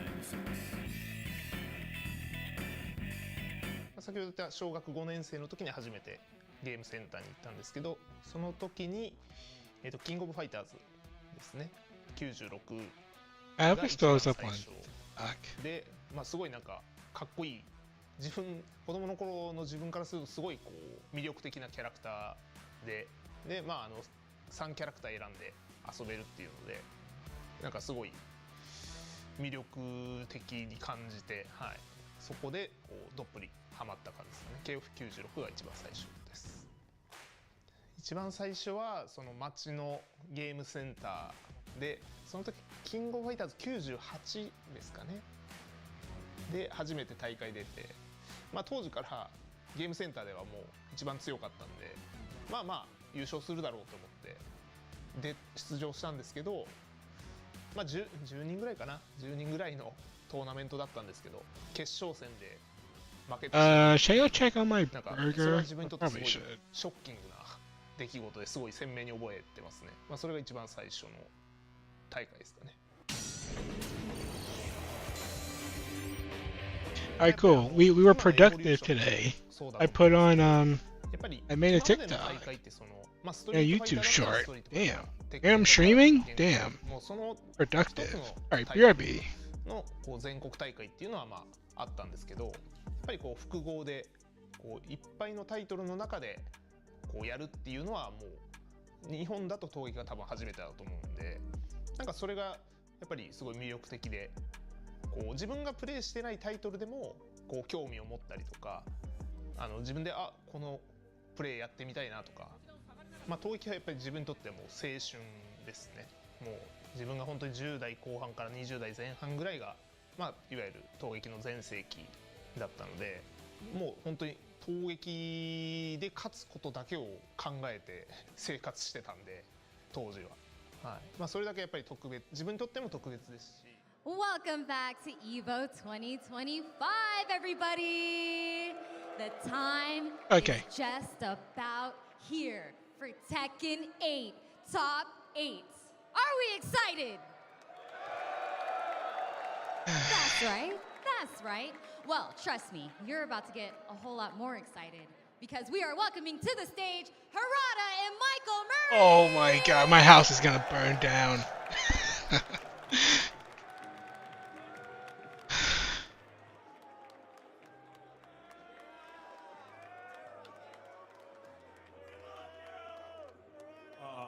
Can you hear me?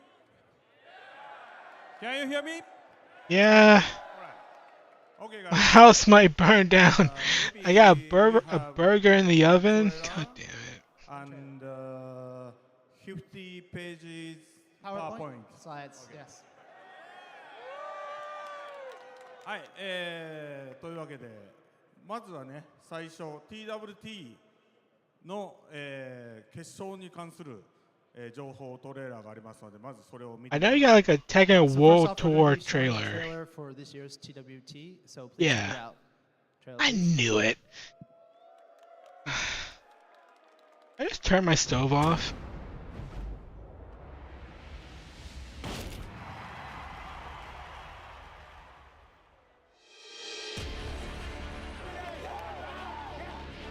You know, I'm not gonna risk burning down my house. Let me go turn my stove off.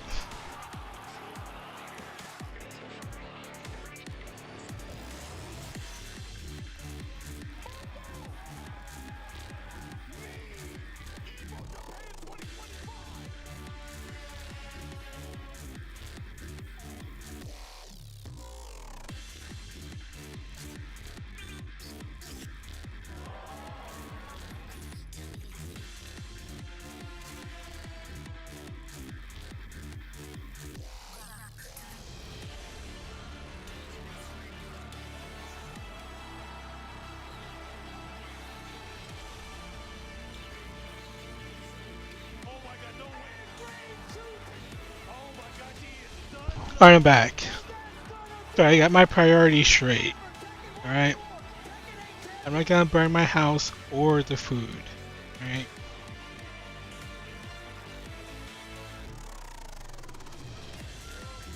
Europe! Can I go to other countries? I thought about that. No, yeah, I don't even visit my own country. What am I saying? 2025の決勝、場所はスウェーデンのメルモで Oh, 1 camera. 月29から2月1日で開催されます。 So we're heading back to Europe for the Tekken World Tour Finals in Malmo, Sweden, which will be taking place January 29th through February 1st.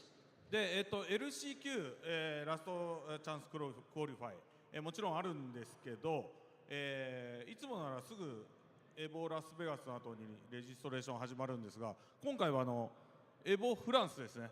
エボフランスのニースであるやつの時なんで、10月12日に開始、レジストレーション開始されます。いつもすごい勢いで埋まっちゃうんで、できるだけ皆さん早めにお願いします。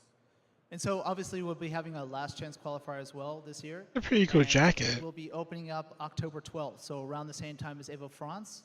And always these places get taken up pretty quickly, so once registration opens, hurry up. Okay, guys. Yes. We're not going to go away. We're not going to go home yet.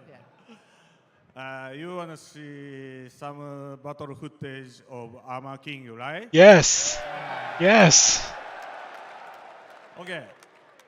Time to Armor King. Okay? All right, let's check out the trailer, please. Check out it.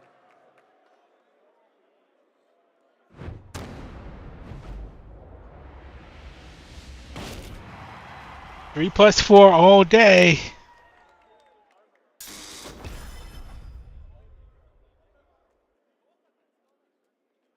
They're gonna show Mordok. Now, let the world hear it. Shout his name. Alright, hold on. Oh wow. Thirsting for revenge. The jet black villain returns to Damn.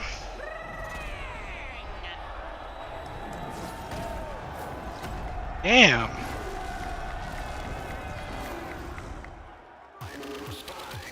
Get ready for the next Dark Supernova? Oh.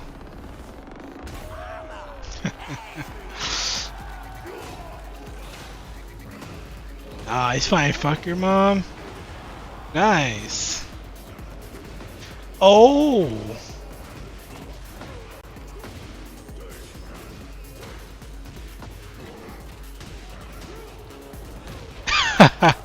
Just how scary boxing can be.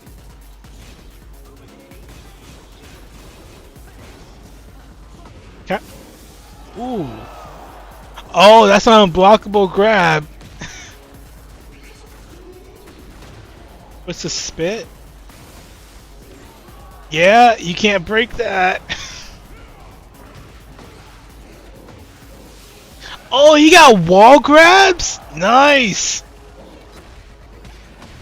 Oh.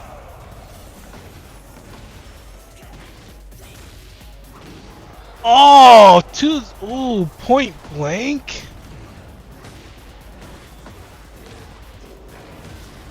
Nice. Scissor kicks. Uh-oh. Oh.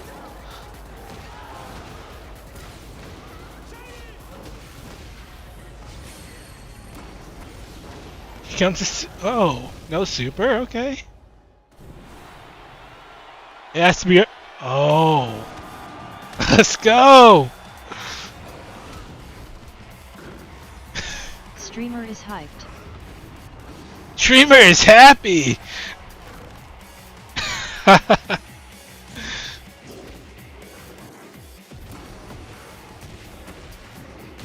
Ooh.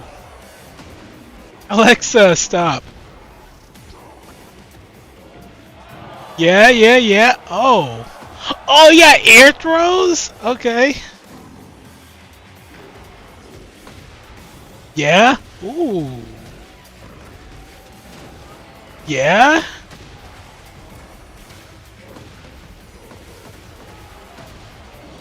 Unblockable? Oh! What are we looking at? Ah! What the?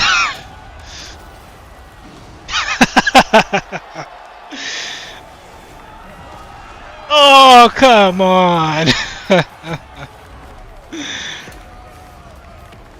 That's pretty cool. God damn. When? When? Oh, October? Oh, man. Oops. Alright. Who's next? Go ahead.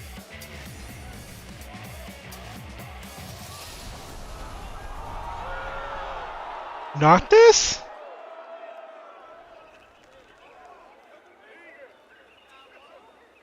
Ooh. Madagascar? Elena?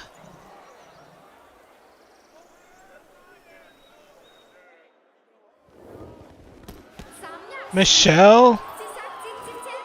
No. Mariah, who?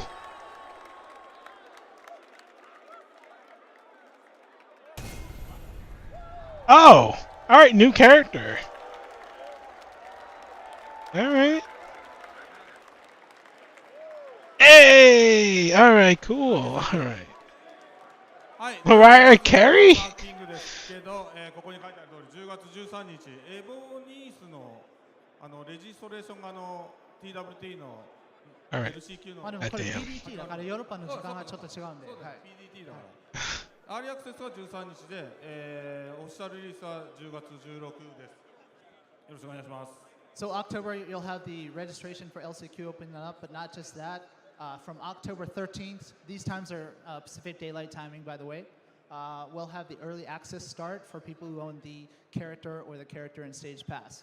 And for the general release, that's going to be starting October 16th. Yeah, about book my vacation. Okay, next slide, please. Okay. はい、で、この、完全新規のオリジナルキャラクターですけど、Yeah, who's Mariah Carey over here? これにちょっと国によって若干違うんだけど、日本語的にはミアリズ。In a bikini. Okay. So brand new character to Tekken Universe. We've just seen a glimpse today. The pronunciation is a little bit tricky because it's the local language. In Japanese, they say Miarizu, but in English, it's like Miarizu. Yeah. I'm gonna call Mariah. There's an M-I-A-Y in there. はい。で、Mariah. このキャラクターは、鉄拳でも初めてのアフリカリージョンなんですけど、マダガスカル島ですよね。アフリカ大陸 Madagascar or something? マダガスカル島の出身キャラで、おそらく格闘ゲーム史上では初めての It's kind of Gunner character. Yeah. It's funny because I was like, oh. I was like, is that Elena? Done a new character for the African region, so Madagascar off the coast of Africa, and also for fighting games, maybe the first time we've seen a character from this country. で、マダガスカルのファイティングゲームコミュニティ。Bro, Elena's like right down the street. 僕と、ディレクターの中津が実際マダガスカルに結構長く滞在して、そこで取材したり、現地の人の話を聞いたり、でずっと今もつながってて。Wait, is Elena Brazilian? 一緒にデザインを監修してもらったりして、作り上げたキャラクターです。And so Nakatsu and That's Harada Christy. went directly to Madagascar after connecting with a local FGC there. And although they didn't know we were creating a character at the time, they were both able to ask a lot of questions about the country and their people and working together with them to design this character. はい、また情報これから出てくると思うので皆さん期待しててください。So please look forward to more details at a further date. Yeah, Harada has been traveling to different countries for sure. Top 8 matches. Yeah, thank you. All right. Bye. All right, I'm going to put my burger back in the oven. BRB.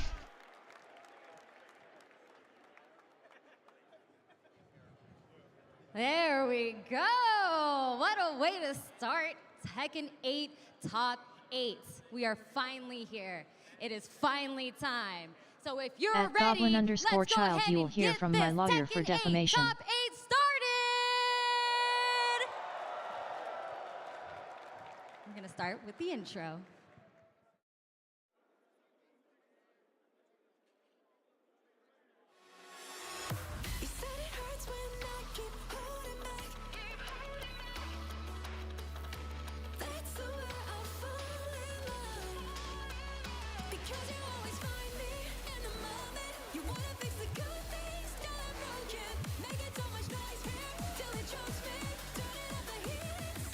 Oh, damn it. The Tekken intro. Damn it.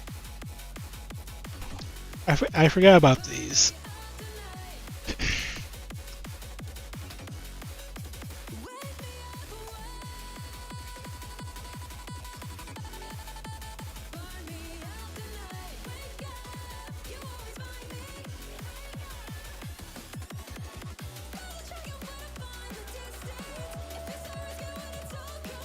Alright, I think I'll be adding this song to my playlist.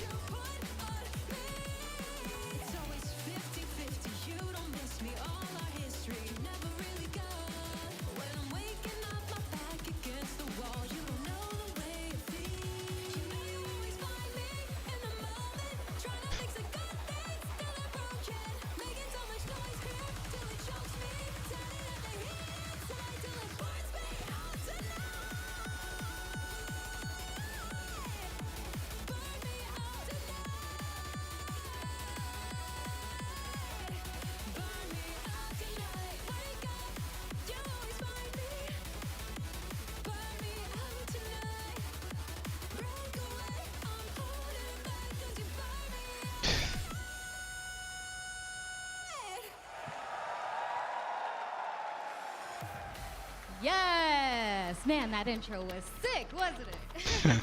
Loved it. But now it's time to introduce our top 8 competitors for Tekken Top 8. Starting with Nobi!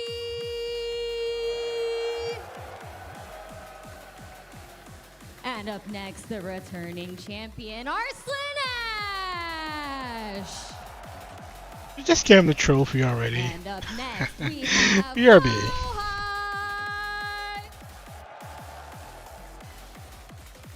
And next, Chikarin!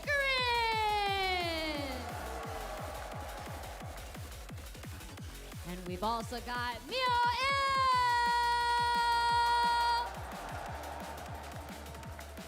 And up next, we have Mogul! And next, we've got JDCR!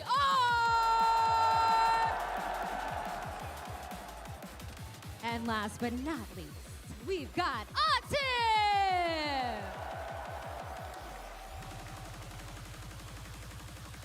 Good luck to our top 8 competitors. However, it is time to kick it to the desk. MYK, Tasty Steve, you guys are right over there because y'all know how Steve gets.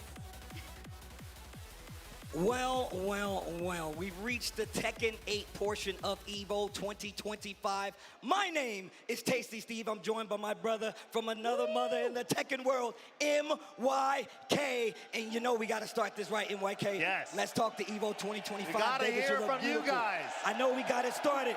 EVO 2025, if you're ready for some Tekken 8, make some noise! Yeah! Yeah! Yeah! You know why I'm here.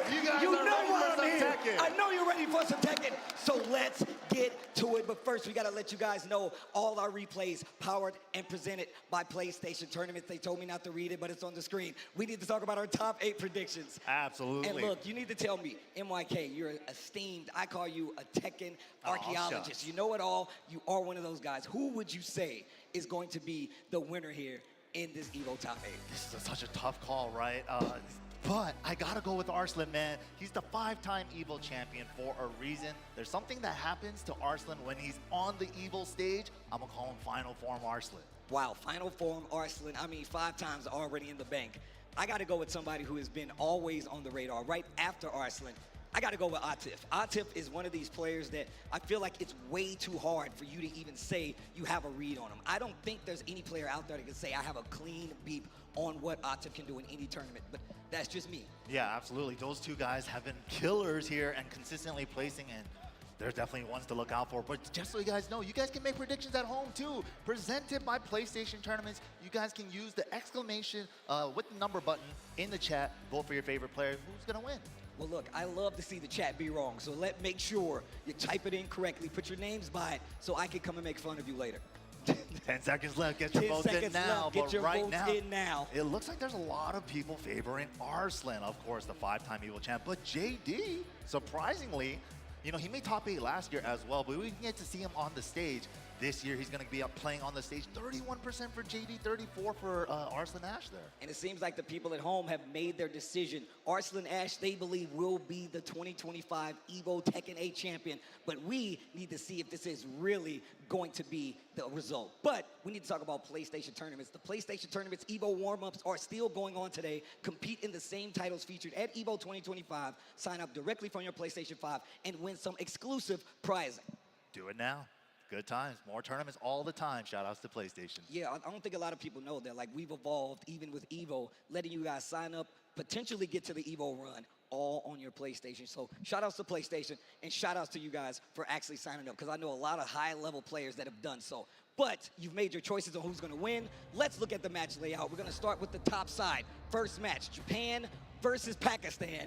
It's going to be Nobi, who, look, historically claimed this is a Japanese game. That's right. Going up against the 5-time EVO champion, Arslan Ash. And then, of course, we got Lowhigh, one of the best in the business, if you ask me, going up against an EVO Japan champion in Chicory. Who do we have on that loser side? Dude, there's so many EVO champions just on the top side. But, of course, going to the loser side, we got Moil going up against Mogul. Teammates, only one can move on. It's a heartbreak situation, but that's how the tournament crumbles, man. And, of course, one of the favorites from the crowd, JDCR, making his reappearance here in year 2 of Tekken 8, going up against Steve's pick, Atif from Pakistan. Atif, last year, if you guys have known his history, always making it to the grand finals, but just falling short every time. But he's such a threat to look out for. Look, I think if you're going to talk about Atif, you need to talk about Arslan first, because I feel like he kind of paved that way, opened up the floodgates for what we have been having, which is a Pakistan full-blown Tekken invasion. But I like to see it because it shakes things up quite a bit. And in all honesty, I feel like we needed that. We're going into a new game. Like you said, it is year 2. And I now feel that the players are really getting to understand the flow of Tekken 8. That's why we're starting to see a lot more consistency in this bad boy. No, definitely. Of course, some players might have needed a little more time, but now the stories are continuing. We're already in year 2, like Steve said, but let's go ahead and take a look at how Nobi-sama got here on his victory path, presented by Zero Proof by White Claw.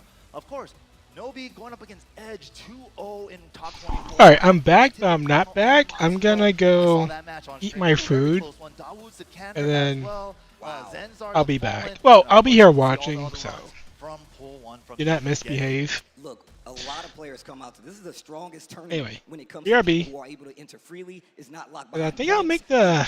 I guess I'll make a reaction video. This man holds the lion's share Yeah. of titles for EVO. He went through, of Anyway, course, BRB. Gold, who he now is in losers, Chanel, Dapper, and then, of course, we see Sharp and Narya. And then there's a slew of other bodies by the wayside in Pools Round 1 that Arslan has made it past. So now we get to the main bracket.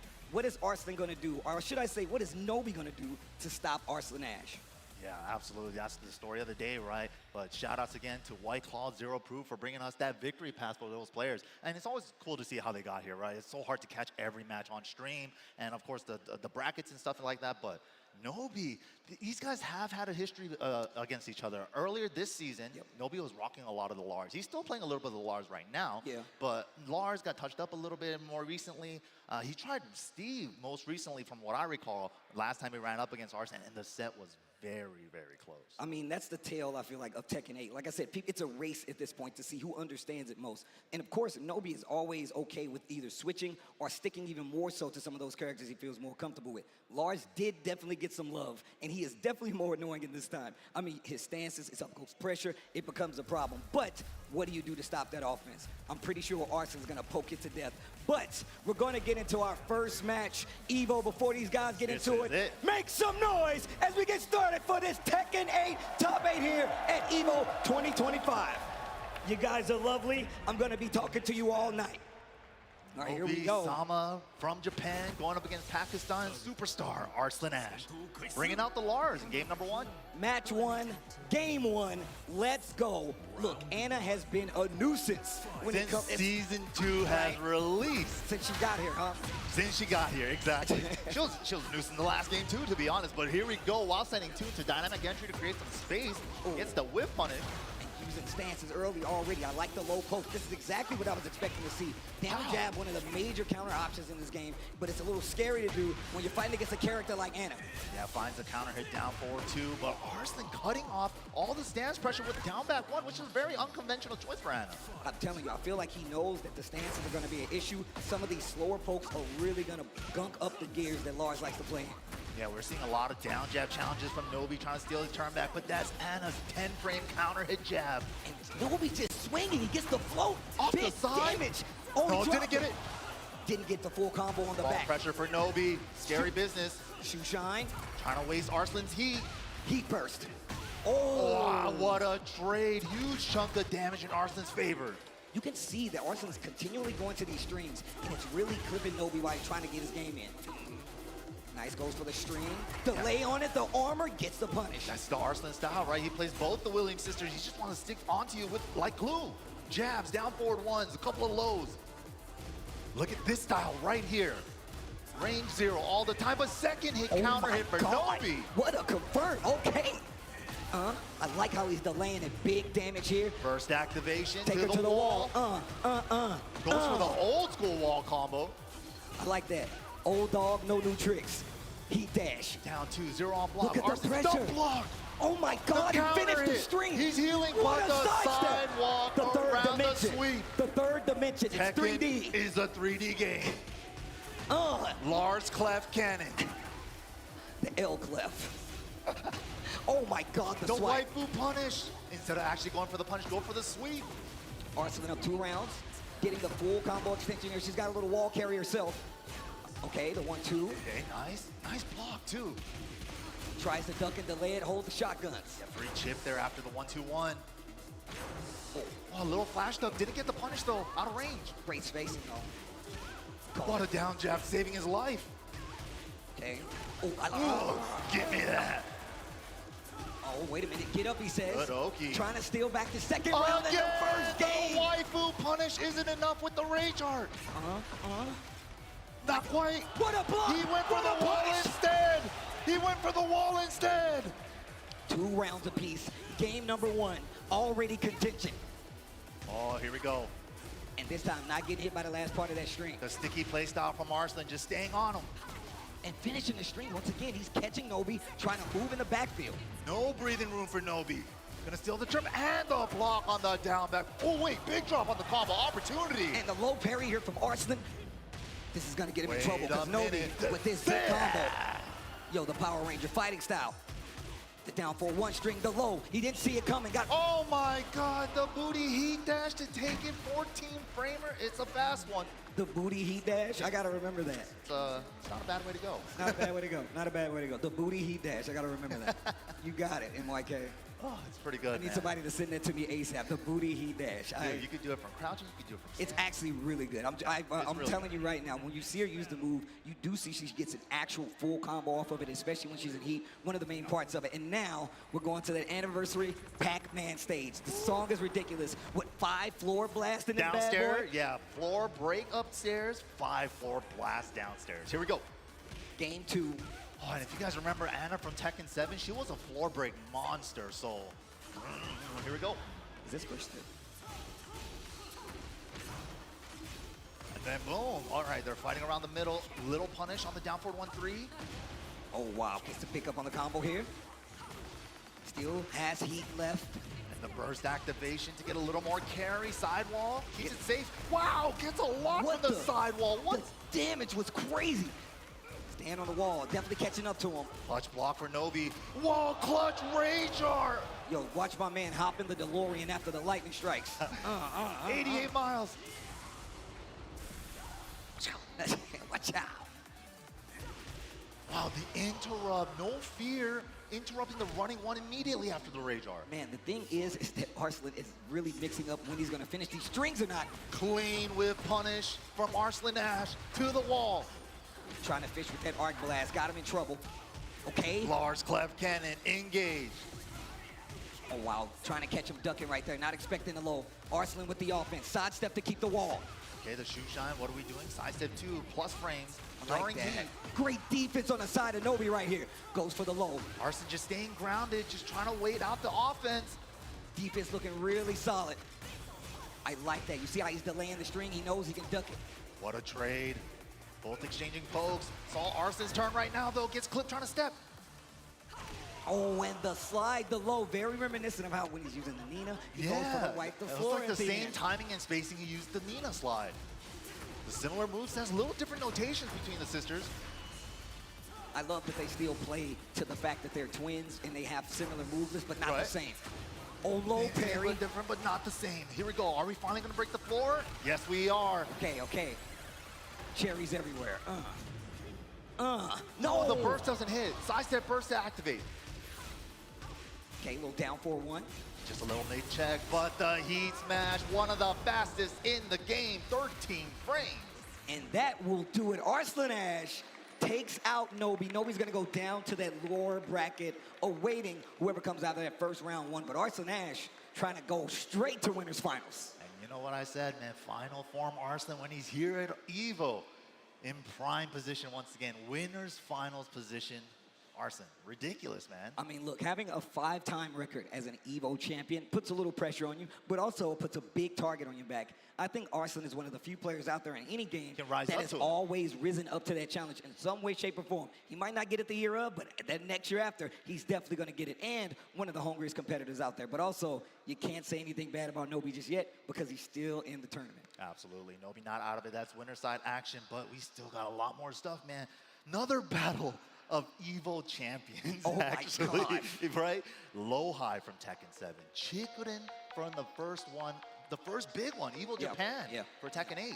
I mean, look, if you're going to talk about anything, we need to talk about the character choice. Chikurin using the Lily to get that W. And also has a Pocket Clive. And the Pocket Clive. He's always been that guy. I mean, even back in Tekken 7, he had the Akuma, he kept the Geese. He always plays those characters that he knows he'll have even a knowledge example or an advantage with when he plays up against you. So I want to see Low-High, though. I feel like, look, I always call him the next generation of Korea, but look, he's an older guy now. He is still ridiculous. I still consider him one of those players, but he's already risen to the challenge multiple times. Definitely. And I like to see him back on this stage because we know how passionate he is about Tekken. You know, the thing about Chikurin, too, that I always admired as a player, like even when like Leroy came out and then they nerfed him a little bit right after Season 3 in Tekken 7, initially, right? He still kept trying to optimize that character. And I still see the same training habits when I see his Clive, right? It's like, oh, people might have written him off. No one's really playing him like that. He's taking that character to the next step. Lily as well. Like, he's the one that's kind of like pioneered this Tekken 8 Lily style, right?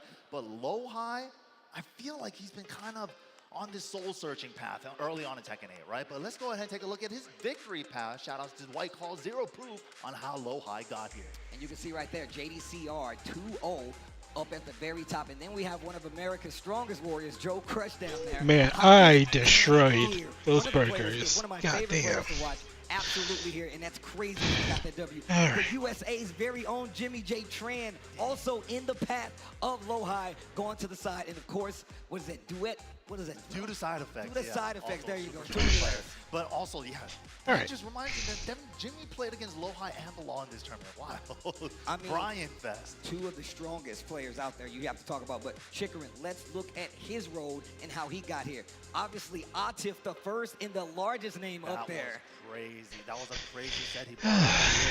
able to get the job done against Atif. That's the reason why he's sent to the loser side here in the top 8. And of course, TWT champion, current champ, Rangchu in round 3, Akil 9, Mr. Prof, super strong Ling Xiaoyu player from EU. Yep. So many strong players. I mean, Leo look, from Strike-Miss, I was from about NA to say, as well. Look, so many strong competitors. just look at these names. Chicory already living up to the challenge. And on top of that, once again, we talk about EVO. Man, the Tekken EVO brackets are always stacked. This one is no different. It's one of the reasons we have a TWT champion up here with Chicory. But Lowhigh is going to be the opponent, and I would love to know what Vegas thinks. So I'm going to ask you guys a very important question. Vegas, if you like Lowhigh to take the set, make some noise. Okay, MYK. How do you guys feel about the EVO Japan's last year champion, Chikurin? Okay, all right, that was a little bit, I heard it go up just a little bit for Yeah. the man's over here. Well, we're gonna get into it right now. Once again, Lowhigh, no stranger to this stage. Chikurin, no stranger to this stage. Only one of these players is gonna stay on the top half of this bracket. The other one, swimming with the sharks. Let's see what happens first, though. I'm curious to see, because it seems like Lowhigh in this season, season 2, he's kind of locked in the Brian Fury, right? Season 1, he was still kind of messing around with the Shaheen and the Steve Fox. But the Clive? The Clive from Chikurin. Oh, Clive, damn. By the Firebird's flame, forevermore. Thorble, pull up. And he's got a very long jab, is another thing we really need to talk about. Of course, and a weapon character as well, so he has extended range on his down forward 2 with punishment. Big damage. You know he's got these combos. Going to try to take it to the wall early on. Activation all the way. Going for max damage. Oh my goodness. Leave the body smoking. That's GG. 2-touch round. And 2-touch round. And just like that, round number 1. And he's finishing the stream. This is Korea versus Japan, by the way. Long-standing rivalry in Tekken between these two places, so it's always good to see them go head-to-head. It's a minimum 20 years. 20 years plus right now. Okay, full extension. I like that, playing a little defensive on the side. Confirmation on the down forward 1. Where you stepping? Nice. Chipping his defense. Back 2 right there. Cannonball, get me off the wall. Active. Gotta watch that limit meter on the side right there for Clive. Oh, tries to sidestep. Big damage on Brian's side. Wall pressure as well. Snake Eyes used up. He's still there. Just pressure with the the double step. Chikurin. Yeah, he doesn't overcommit to the back turn wall splat. Down back forward. But the Rage Art is good. Ooh. The specialty, the low-high Rage Art. Yo, I like how he does it. Yep. Torgal. Torgal's like, I'm here if you need me. I'm here if you need me. Wow, look at the shimmy. Give me that counter hit. Look at the steps though from Chikurin. Wow, ducks the high. Machine gun blow. Going for the mid, that while standing 3. Nice duck. On the back 2, big call out from Lowhigh. Combo City. Go straight into the heat engager. To the wall. Damage ender. Oh my god, the super hatchet. Help into the regular one. Just in case you forgot. Game number 1, Lowhigh. This is exactly what I'm talking about. Lowhigh, look, we say the Sharks bracket is down there, but this guy smells blood. If he feels like he has the advantage, he will turn on the offense, pedal to the floor, nothing but gas. That's what he wants to do, man. And the Brian Fury is getting it done. He's locked it in with the Brian. And I kind of miss the Shaheen, but his Brian is doing work. I mean, look, I feel like he does the thing where he has a matchup that he feels like benefits Shaheen. He would 100% switch. But I love the fact that he does commit. And anyway, he's doing really good in his matchup. Seems like he understands the Clive matchup. He's like, I understand. You gotta do your thing. Nice confirmation on the down forward 1 again. Okay, starting with the string and these quick sidestep left. Yeah, to avoid the down forward 1 now from Chikurin inside. First hit, counter hit. Still got hit again. And it's covering the hatchet as well, so he's covering multiple options that Lowhigh wants to do. Defense getting heavy on the side. Wow. Lowhigh, big pickup here, and still gonna get the full combo. Heat, big damage. Huge damage. Not too big, but good for Oki afterwards in heat state. Right. looking a lot better in this second game. We start to see the sidestepping really pay off in that game number one. Lowhigh was just able to turn on the offense, especially when it came to the wall. Look at the way Lowhigh's adjusting his offense though, like dash before and finds an orbital. Spin that heat now. Big shoulder takes the Oki. I like that. Yeah, when you go for the recommender, that's a taunt setup. So the kip up and the smash though from Lowhigh. Breaks the glass, steals the round, 1 round apiece. Game 2. Stop on, guys. I'm making thumbnails. Give me a second. Phoenix mid again, but this time at the wall. This is gonna hurt. Yeah, that Phoenix shift stance, a great way to get in, great way to extend combos, of course. A great knowledge check tool as well. Oh, gets the Snake Eyes off that power crush, but the counter hit string, nicely done off the 2. How did he catch that, bro? I don't even understand. But, Mike, you know what time it is. The floor is lava. Oh, and they're going for it. The 1+2 throws, give it to me. You said the floor's lava. Well, why don't I just go for this throw? Get off me, bro. Oh, Chicoden gets to use it first. No more floor for you, Lowhigh. And now, big damage starts to flip him over, set him up. Oh, Northern Cross fighting off the wall. Phoenix shift. Deep burst into the 4-2-on-2 incinerator. Get me off. Down 4-1. Smash is good. Clipped him. Spins it all. Wow, that was so far. No heat on either side. The back one. Counter hit. Big back one. To the wall. I love that just to get the carry. Little fake out with the like dub. Chicoden's round. Nice. Wow. The down 4-2. He's just reaching for it. That's crazy. That weapon down 4-2. That little extended range. Even though he's used the bottom of the sword, he's still hitting it like the 2 of those in that game. That really saved him. I mean, if you go back to the first game, he just sidewalk down 4-2 just to get the launch, and he's consistently doing that. He knows that a lot of the strings he's doing is going to keep pushing another way. He'll hold that sidestep. You know, a lot of times you want to in-tech it, you want a defensive quick sidestep block. He's like, I'm just going to 3D walk all the way around. Yeah, hard commit walk. He's like, I know the moves you're trying to use. Down forward 1, hatchet kick. I'm just going to hard walk left. But Lowhigh, stepping off stage, I think should get a little bit of coaching from me. Oh, wow. Or, no, wait, coaching? No, that's definitely infested. Yo, Vegas, you enjoying this tech? Make some noise for me one time as we wait for these guys. Coaching was... That's what I'm talking about. Stand awake, stand with me. Don't worry, we got games after this too. But I love the fact that he's taking time to get a breather, get a little bit of coaching, get a little more confidence, and on top of that, you can kind of ice your opponent a little bit. That's definitely a strat. Get a strap, get a tip or 2 for yourself, ice the opponent. Man, that 1-minute timer, use it. Chicken. I love that he's stuck with the pad through and through. Right. You know, we were just assuming that he got a kid and he just like can't play at night on the stick, but he's just full on moved on to the pad. Just saying, he moved on. Yeah. No, stick player for years, man. Right. It just hurt my heart to hear you say moved on, but here we go. The final game between these two, Lowhigh versus Chicoden. Oh, nice block on the low. Punish as well. There it is, that 8-way walk again. Yeah, just so confidently walking left. Full crouch down. Power crushes the burst. Finishes the stream. Trying to get a reaction out of Lowhigh does not work.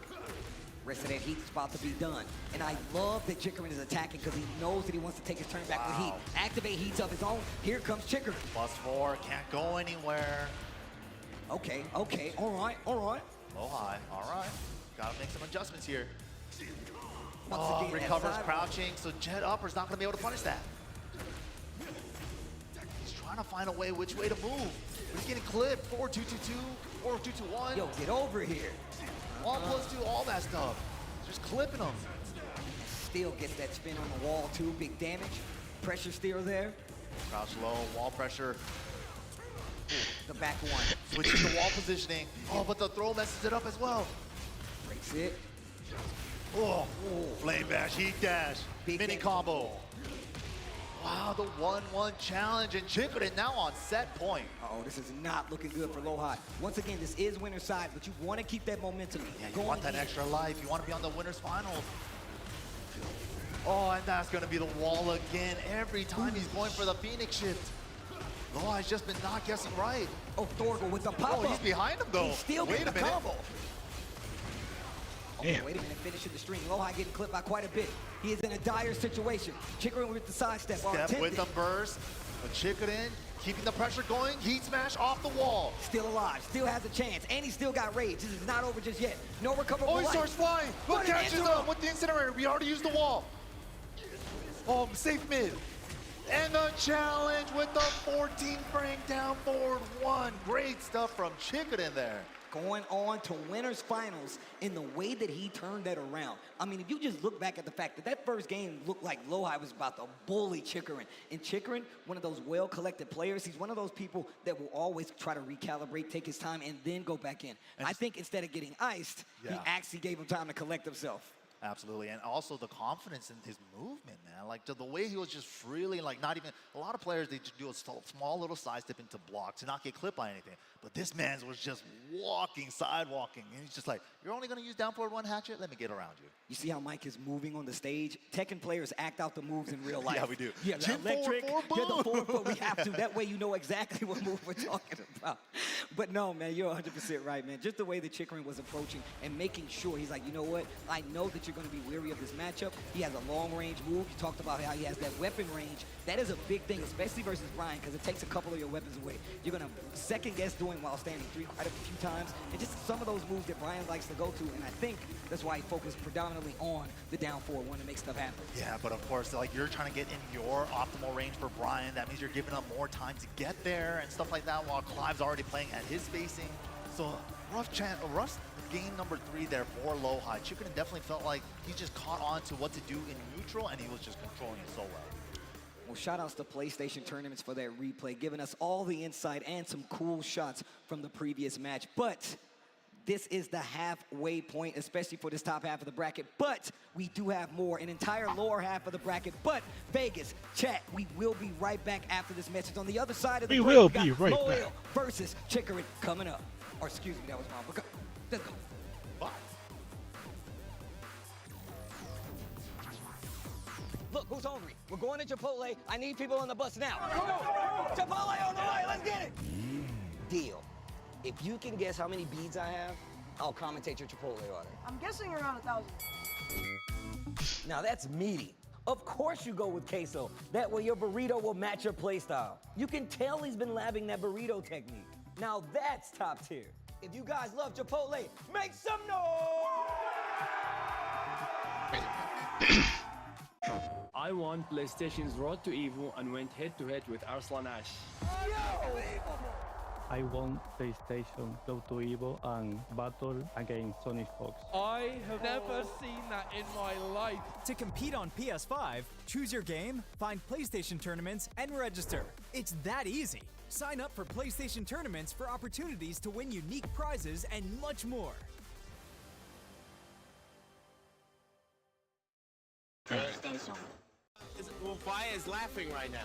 Look at Vaya laughing right now. Oh, he's doing a dance. What is he doing? Man, he's just too ready, you know. Not today, man. Oh my God!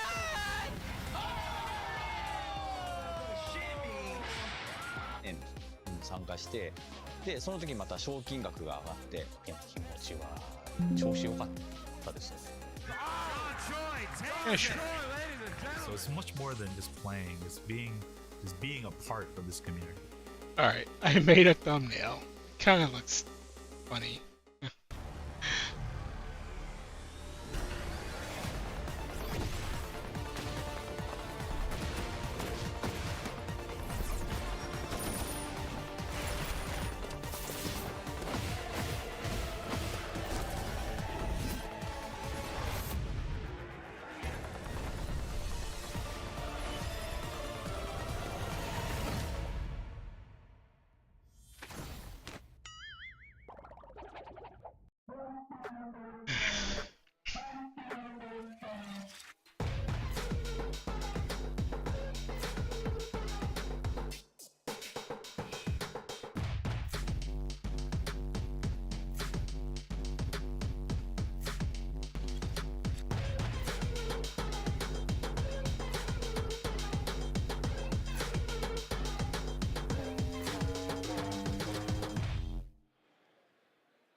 back here for top 8 action at EVO 2025 Las Vegas Convention Center.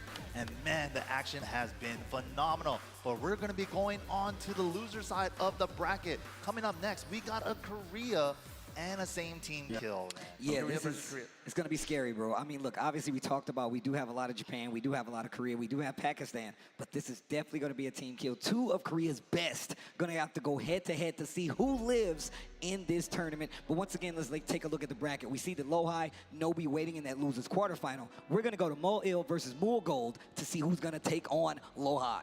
Yeah, absolutely. This is how the brackets go sometimes. You got to run into your teammate, your best friend, your training partner, and it's on the loser side, so one of them can't be moving on.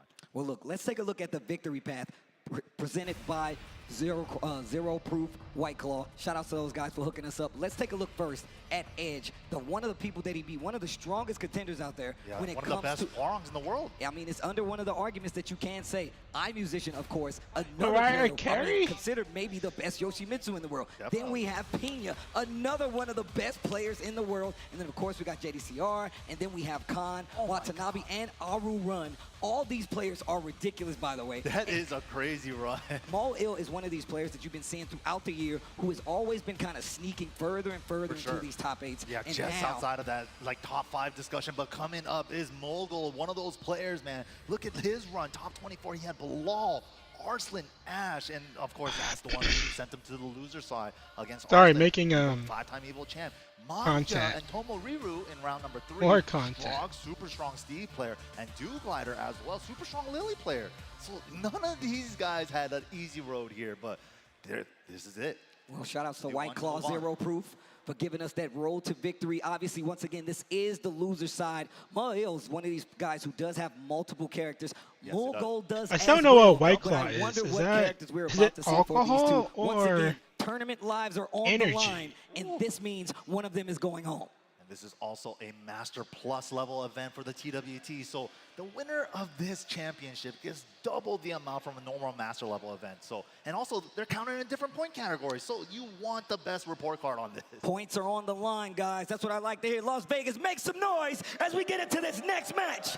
One of these players is going home. One of them will not survive. Oh, man. One of them won't Only survive. one can be crowned champion. Moolgold versus Moil. Going to the Phoenix Gate right now, and he's going to the Jack. One of these characters that we don't get to see as much. However, Moolgold in the Claudio has been one of the characters, one of the players you've seen in quite a few top 8s. Definitely. And right there, nice punish on the back 4-4, trying to mix up the high extension. Oof, shoulder to the wall. He went into crouch engage, made him think about the full crouch low, and then did the running to shoulder.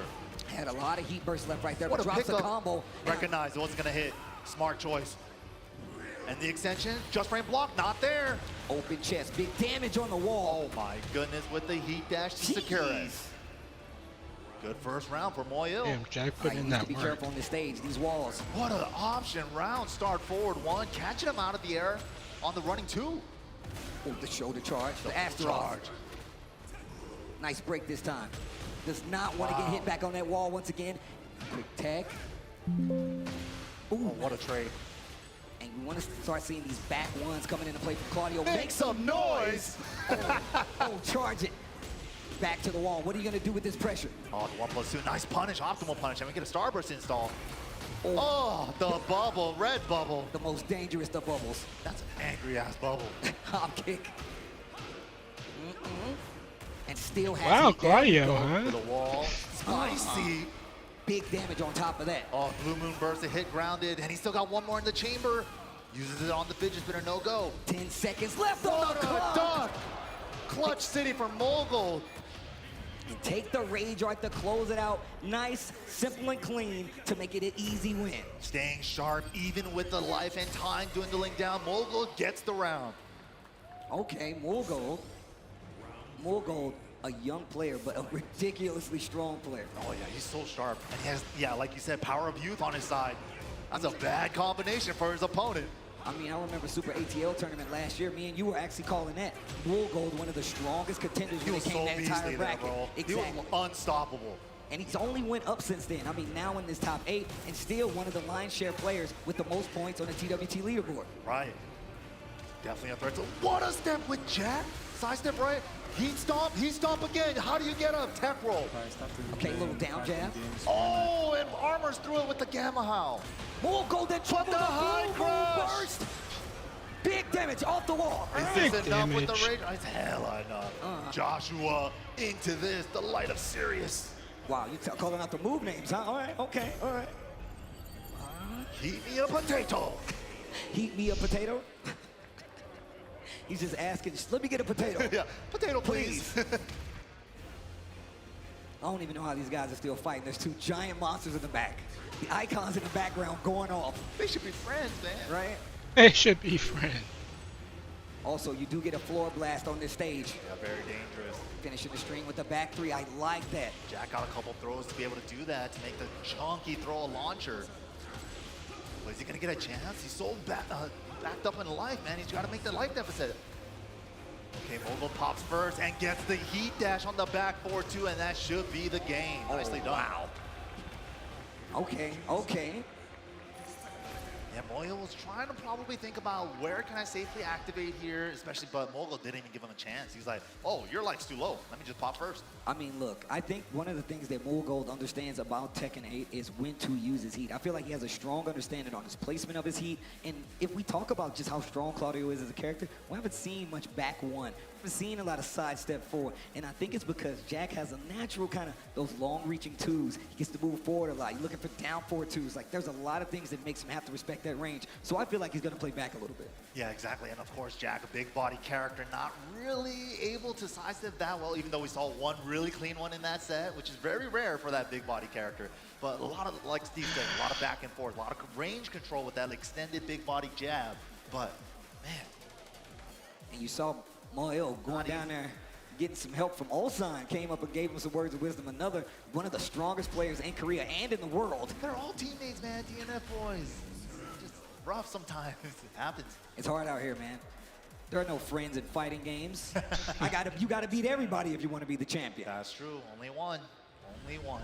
Mike, I'm saying if we ever got to this point, I would hope you just beat the sleeves off me, bro. I'm gonna try to I hope you do the same to me too, Steve. And that's how it I works. wouldn't have it any other way, man. There are no friends in fighting games. None. That's a real friend. That's a real friend. Here we go. Oh man, the mid checks, jab checks. Small Tekken right now. I like the running three right there to kind of start that offense. And now we're starting to see more of the running twos. Clutch throw break, counter hit throw too. Nice punish on the hop kick. But still gets that side sexy switch. Put him in a blender. Sexy time. What? Mike, please, that noise. Please. Big combo. Oh my gosh. Oh, is it the real one? Oh, he got counter hit, so it made it a launcher. Big damage. Ow. Full charge again. No, Faked let's it rock. out, but that one doesn't splat anymore. But the low smash is enough, especially with the counter hit. Low smashes in this game, bro. So sneaky, man. They're so nasty. Engage. The stomp. And now look at that. A little slower, but back three in the mid-game. The guard crush. The Gamma, how he's trying to mock. Nice. Goes into the stance. Combo. And just tacking the legs. Wow, just outside of the red bubble range. And Whip Punish did nice confirmation off the down forward three. And I like that, the awareness to pop the heat on the wall. And he's still adjusting the combo. KYSG combo? Again. And he knows. Bro. And look. Wait, he didn't get the heat dash and he missed the combo. That was the game. That was the round. And he didn't break the two throw. Once again, it's used for switching sides, but he didn't break the normal throw, so he dodged from the one round apiece, game two. He was definitely shook that running two heat dash didn't get there. Hands off, bro. Wow, what a trade. Wow. Fortunate. Oh, run into my launcher, please. Down 4-2, full launch, take him to the wall. Good keep out from Moyo. Wall damage, the T7 wall combo. I like how we getting a lot of nostalgia combos here today. Yeah, right? The old Ooh, school double wall heat. combo. Second burst wins. Okay, no duck on the high, but a down jab to stop the pressure. That low heat smash. That pesky low smash Damn. with Joshua assist. What is this? You sounded like somebody who's played this Final Fantasy. I'm telling you Just right the intro. Just the intro. Oh, nice whip punish with the smash. Drops it on him. Oh, and the side step too. Fun is fact, I enough. did not Oh, finish yeah, fighting Final back. Fantasy 16. Okay. Going back to I the got burnt explosive out. floor. Yo, they are going to war. You think this is over? I'll destroy this whole castle if I have to. The fist clash, it says fight at the same time. Up forward 2+ frames, just keeping the pressure going. Remember that floor blast is there, so whoever gets a big combo first, probably gonna use it just to take it away from the opponent. Oh, just the back threes, just locked down. Oh wow, goes for the mid, almost got a combo off of it. No floor blast just yet. Second hit counter. Blue Moon Burst, okay, safely activates after. Starting to add up, heat dash. Wasting his timer. He's still got a sliver though, uses it on the heat dash. Oh, the shoulder. Life just about even. Oh, clutch break. Get off of me. The twin piston keep out of nowhere. What a call out. And gets The that floor second is round in the still bag. One thing I love about Moolgold is that what he does is he is Lava. efficient. He Whatever. won't go for the crazy combo to get The the floor kill. He's like, I got blast. Rage Art, I'm doing it. That was insane. If that was blocked, he was dead. He was dead, He dude. bet the farm on that one. But up a game, so why not? Down The forward two. Triangle. Break the floor. Moyo's flavor. A favor. Flavor? The Moyo flavor? Oh no, missed the Ooh, blue uppercut that on was 2P weird. side. Practice too much on 1P. Oh my god, he tried Break to my backdash. guard, help. Punish, nice. Fishing for it, good interrupt, just interrupt. Doesn't want to wait it out if he finishes at the third or the fourth. Red bubble punished. Second time he's done that. Big damage here on this combo. Not gonna kill, but man, is it gonna hurt.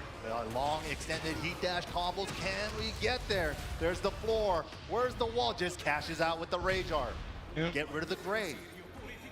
One of the best utilities of Rage Art, getting rid of the gray. That means they can't recover that life and they eat all this damage. Look at all the red on Moyo's bar. Ooh, Moyo in trouble. How are we gonna do this? Running 1+2. Pressure. One throw for the side switch. No break on the 1+2 in return. Oh my gosh, throws are actually starting to become quite the thing. And I feel like we love to see how people are mixing that in their matches because they want to call out that armor and get the throw on top of it. What a set though right there. Oh, that's a great point that you bring up, Steve. Like, utility for throws in this game is so important, right? Especially with activation, with heat, the heat burst, power crushes. You got to counter those with hard call outs, sometimes with throws. So it's always an option that you should throw in there. Well, look, once again, you have to pay attention to exactly what's happening when it comes to these armors. They're really strong in this game. Heat Dash being there too. It has created quite the circle of offense when it comes to Tekken right? 8. The wheel of options. But once again, that was loser side, so you have to understand one of those players did go home. And look, much love to him. Thank him for showing up. And of course, we're going to see him on the TWT. So make some noise, guys. Going out, still a top 8. Still a top 8 showing, obviously. Absolutely. What a great showing. Moyo, super strong player, man. Definitely cannot count him out. I mean, look, he's definitely come with more characters. You know we're going to see him further down the line on that TWT. Now, we go further into the Sharks bracket. That does set up Lowhigh versus Moolgold, another Korea versus Korea team kill match. But now, we get JDCR versus Atif. It's Korea going up against Pakistan. This is about to be a banger. I talked about this with Majin Obama at Combo Breaker. Shout outs to my guy. I know he's here somewhere, probably riding a bike. But it was more about the fact that you do see just how strong Atif is when it comes to this world of Tekken. And he pointed out that, look, who is going to tell him that he's not on the up and up, man? I like seeing Atif in this position, but I also like to see JDCR back up on the stage for a top 8 showing. Yeah, it's so good to see JD up here, but let's go ahead and see how these players got here. Shout outs to White Claw Zero Proof. JDCR, one of the prediction favorites, right? Look at this, lost to Lowhigh. This is why he is in losers, but 2-1 over Tibetano, the mix-up France champion. We have 2-0 over Moyo, 2-1 over Ulsan, which was one of the most lucrative Tekken players from last year.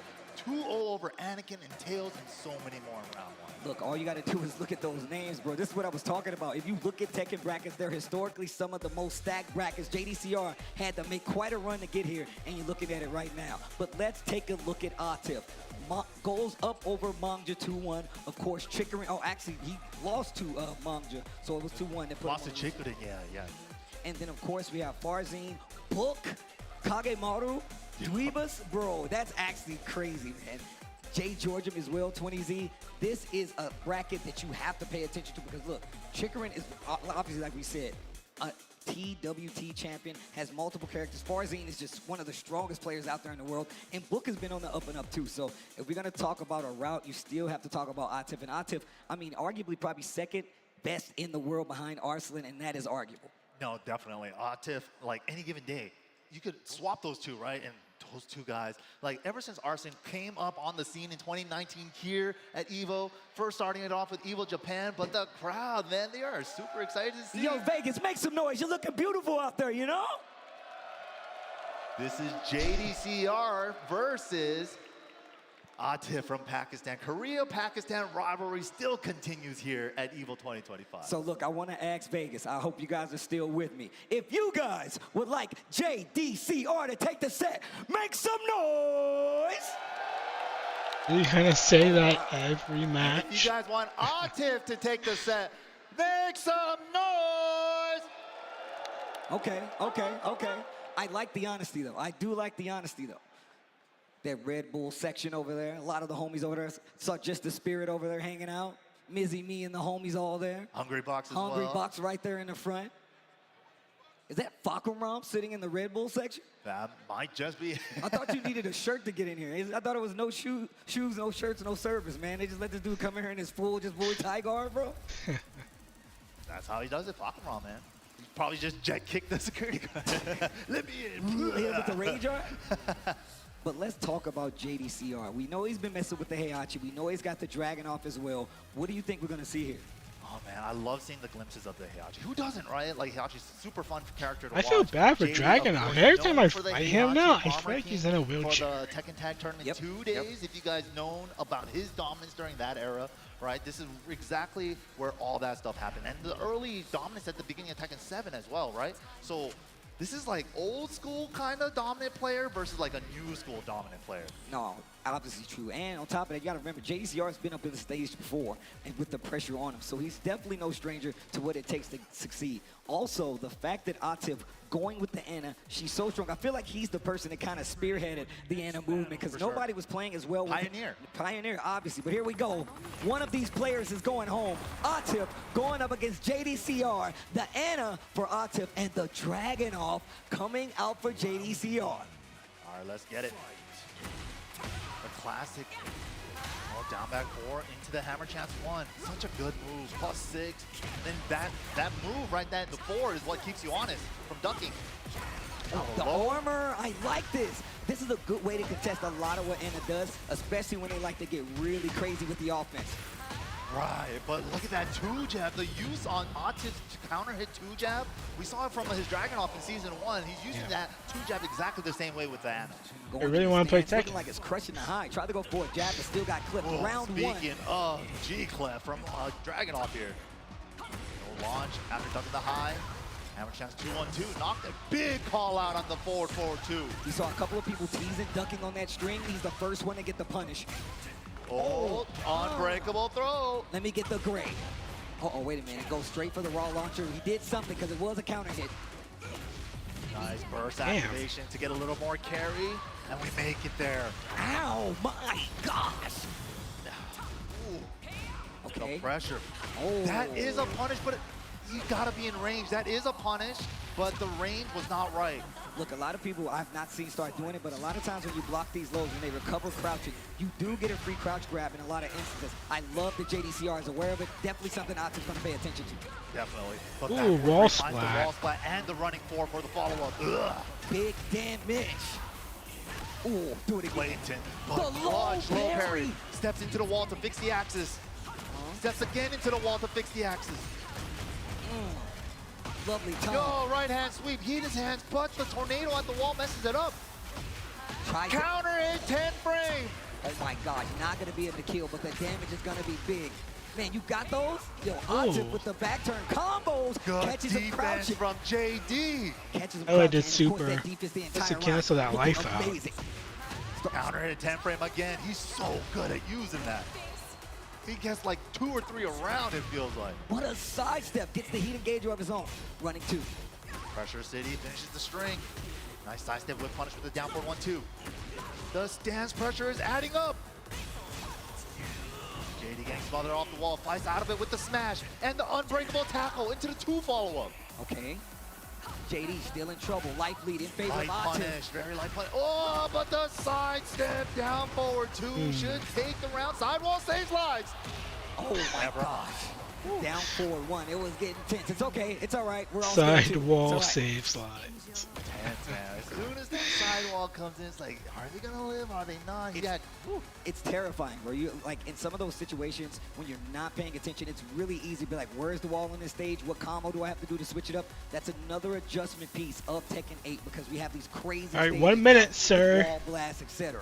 But JD going to the edge of the stage to get some coaching from who I believe was that John Ding? Is that John? Yeah, Johnny D coming up for some advice here. I can tell by his arms from all the way over here.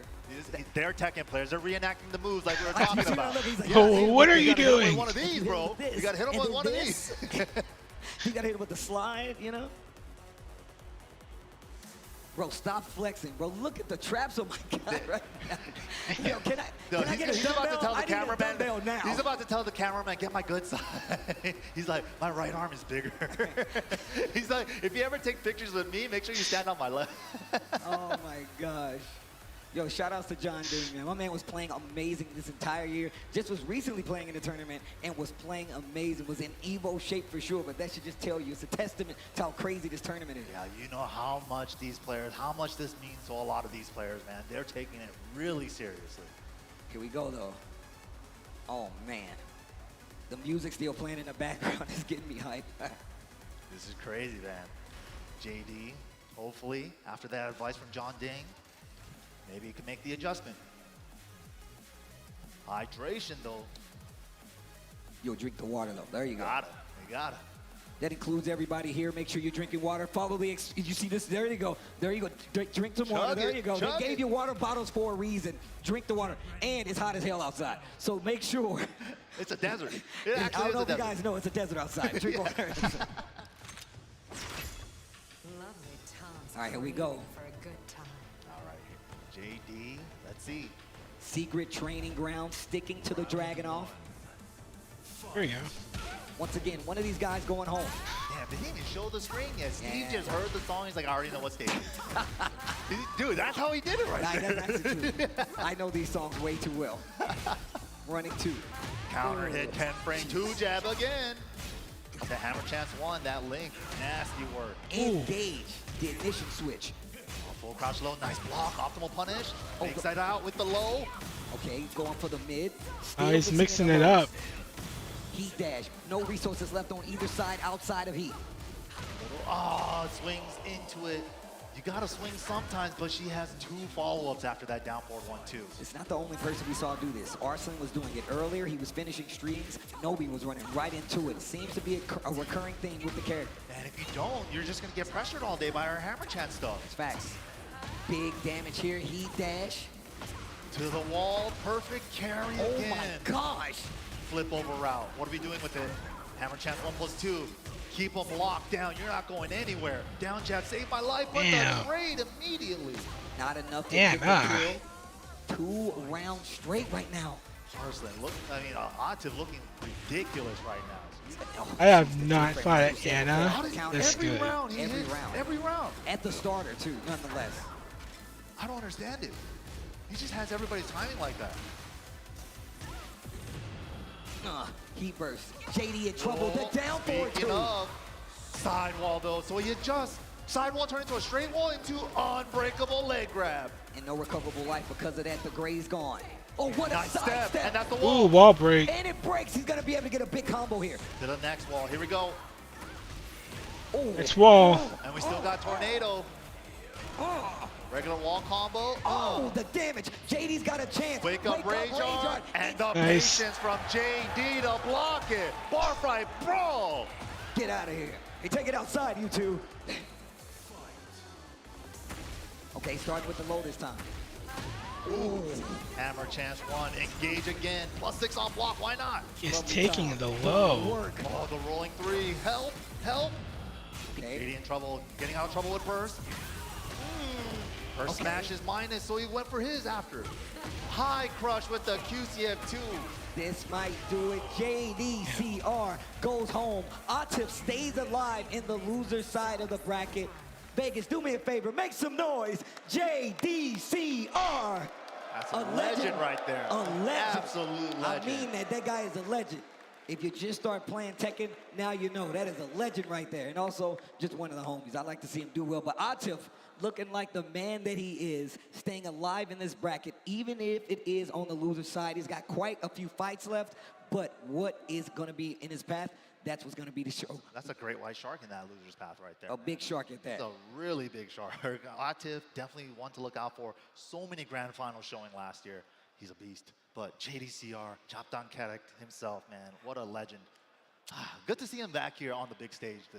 I mean, like I said before, Tekken 8 is definitely getting to that point where a lot of the players, some of the old, some of the new, they're starting to understand exactly how to take advantage of the system. I mean, I like to credit Nee as the first person to show me, like, hey, you can do all these things and more. And then you start to see Arslan do the exact same thing, Atif with the Ana, and all these other players kind of following in line. So, look, you're seeing it evolve right before your very eyes. Shout-outs to everybody watching at home. Shout-outs to Vegas for hanging out here. Make some noise, Las Vegas, if you're enjoying this Tekken 8. It's been a great time so far, but we still have plenty of Tekken left, so make sure you guys join us on the other side of this break when we have the rest of our Tekken 8 bracket. See you soon. I feel like Steve has like that New Chipotle honey chicken brings a hint of pure that honey line, and seared smoked make some peppers noise with on a fresh button. chicken hot off the grill. For Chipotle heat with a touch of sweet and a perfectly balanced sauce. Chipotle honey chicken takes heat and sweet to a whole new level.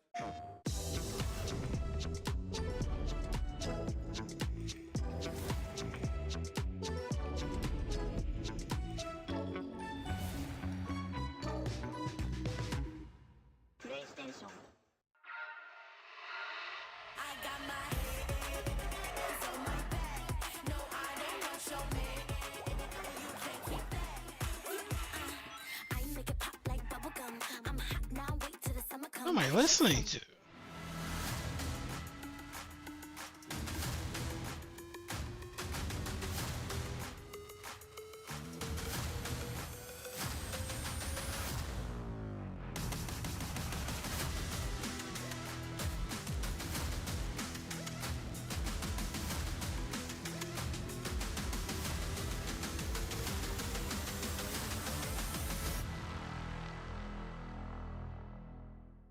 We knew pretty early on that the game was fun to play.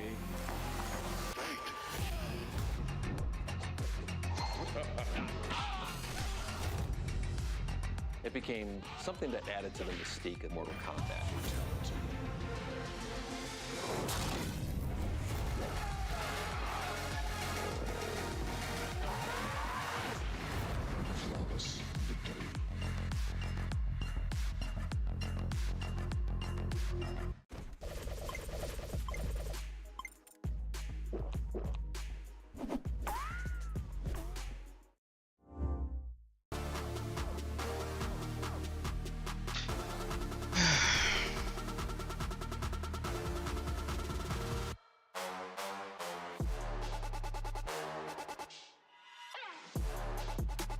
How much water did I drink today? I'll go get some more. BRB.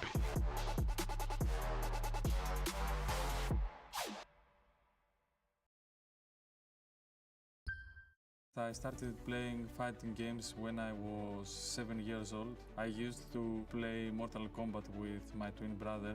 He was picking like Sub-Zero and I was picking Scorpion as a character.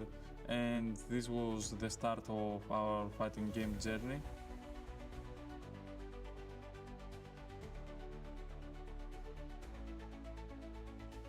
When I was like 13 years old, we had some local tournaments in Greece for the first time. For me, it was something new, so I went to my brother back then to play Tekken Tag Tournament 2, and we managed to win the event at such a young age.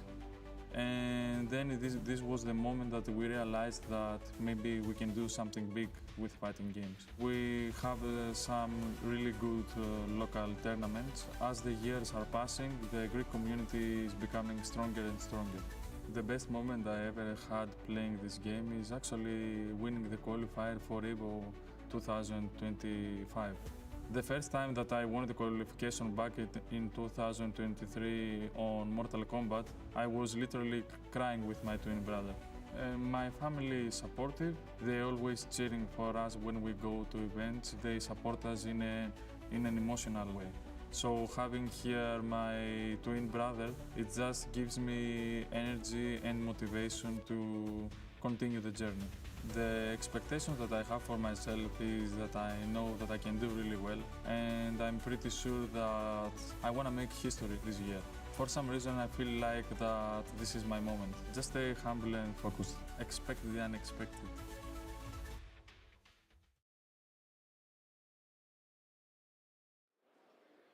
EVO 2025 Tekken 8 Top 8 Wits continues right now. And of course, we just saw that road to EVO. Look, once again, man, shout outs to PlayStation for actually giving us ways to get to EVO right from your very own home, from the comfort of your own home, where you can sign up for tournaments and possibly get your way to EVO. I love hearing those stories because it sounds like me. Yeah, sounds like me sitting in my mom's house. Can come true, right? Just from playing video games from your comfort of your own home, you too can make it to EVO, maybe become a champion one day.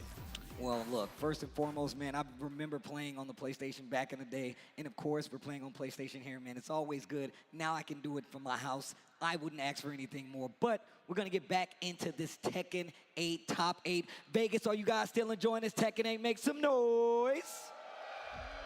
Let's take a look at the bracket right now. Arslan Ash and Chikorin are set up for winners finals, but of course, Lowhigh versus Moolgold will be that losers quarterfinal match, and then we have Nobi versus Atif setting up three of these four to go home before we get back to that losers finals. It's not gonna be easy, but I think we're gonna go to Lowhigh versus Moolgold as our next match. This is the one we were talking about, right? Another team kill between these guys, Korea versus Korea. One of them has to go. But Lowhigh, I feel like he was so strong in Tekken 7, right? And he has so many big successes, EVO champion himself as well.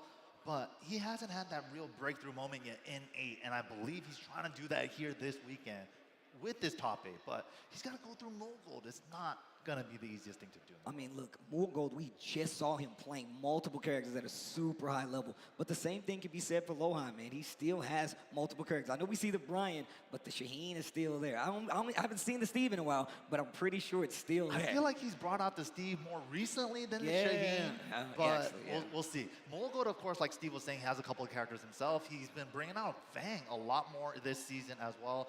He played Fang a lot in Season 1 as well, but he's flipping back and forth between those two, maybe for certain player matches, maybe some character matchups, but Lowhigh, I'm pretty sure he's going to be locking in the Brian. Let's see what happens. Moolgold versus Lowhigh. Once again, this is losers quarterfinals. Somebody is going home. Another legend will be sitting by the wayside at the end of this set, and I wonder who it's going to be. Like you said, you think the Brian's going to come from Lowhigh? I think we might actually see. Oh, wow. So it's going to be Claudio, Brian, going head-to-head, Moolgold versus Lowhigh. This is going to be good. I think we're going to see a lot more back one this time around. Maybe, yeah. Like, Lowhigh definitely likes to move, and he's great at it. But Blue Moon Burst, back one, all of these things kind of play into each other. How is he going to navigate these landmines? Okay. Big stage here, too. But we know Lowhigh's got those combos. He'll take you to any wall. Oh, the whole string. All right. I like what we're seeing. A lot of the players here in this top 8 are just finishing strings. Test them out. Yeah, see if they're going to react. Wow, just got up at the last second. Side step forward is good. Took his frames with the jabs. Playing the jab game right now. Just a little stand-in 3 right there to kind of keep the distance between himself and Lowhigh. Nice punish right there. Second burst wins. Double heat burst. Ooh. Wow, Blue Moon Burst, like I was talking about, getting under the jab control from Lowhigh. Just short of the wall, though. Finger guns, fakes I'm back. Did I miss the Armor King 2 trailer? Takes the or 3? Down forward 1. He tried a hop kick. Get off of me. Breaks the throw. Incinerator. Let me get that. Okay. I like to imagine that Brian's grabbing grenades off his belt as he's punching. Does it on you? The shotgun shell off his ankle. Yeah, dude. Down 4. Wow, there's the back one. Where are you stepping? Okay. Well, back 3. Efficient. Left knee. Give me that counter. Give me that counter. Cannonball. Hop kick. Okay. Still has heat. To the wall. Just a bit shy. Touches it, but not going to be able to convert. Goes for pressure after. Big counter hit shades. I love this stage. Unblocked. Tech roll, doesn't tech, fakes it out. Hey, he didn't heat up there. Second time he's finished that back 3 string. Yeah, 1+2/2 is a mix of you tech roll or not. He just guessed right. Oh, he's about to smash. Blue Moon burst under the jabs. That's so scary to try to jab a Claudio when he has install. Wow, this sunset was. He's playing back so far. Wow. Yeah, he's like, I got more range than you. Tried to go for that side step 4, but look at how it's stacking up. Low high, getting the life lead, up forward to engage. Again, for the plus frames, and confirms it. Doesn't even need to, but the wall carry as well. Spicy. Yo, the Beyblade, full combo extension, full charge, let it rip again. And that is so nasty too, because the forward 4-3 hit there, and it's like your labbing is on defense, right? Like when you block it, what do you do when the forward 4-3 hits? And no break on the 1+2 throw. Tries to go for a hop kick. Big counter hit on the side of Mogul. Big call on the cannonball. He just knew. He was like ducking that half second earlier. Oh, the confirmed had to be max delayed. The resplat. Wow. Bro. Wow. What is happening right now? Getting hit by everything. Low high in trouble. Okay, just fakes it out. And the low smash. I hate that. I hate low heat smashes. And look at that. He says, yo, I need a breather. Hold on. Low heat smashes. Because I always try to parry it. Like Claudio. I remember when this game first came out, a lot of people were saying like, he doesn't have down 2-2 anymore, but my good Lei? low. And then low heat smash. It's right Lee? there. And on top of that, it makes it so these characters are super deep. I think Kazuya as well. Their chips are down and like, hey, Yeah, I wanna Lee, see this Kazuya, and now I'm gonna hit Claudio. you with a low smash. And sometimes it really does surprise you. Personally, I think that's the scariest thing about some of these heat smashes now, the low heat smash variations. Especially Claudio, because he's such a big mid dispenser. Yeah, exactly. We've been seeing him use so much just back 3, couple of back 1s. Back 3, back 1, Blue Moon Burst. You're really gonna duck for Blue Moon Burst. You know? Woo. And he's getting a full charge now. He's noticing that low high is kind of freezing a little bit, and he's taking full advantage. Yeah, it's really tough too. Why is my Especially chick the way that, like, Moguls never obvious with the low smash either. Granted, the center of my desk is like It's like over what, I didn't even here. think about it. Yeah, I should move my camera.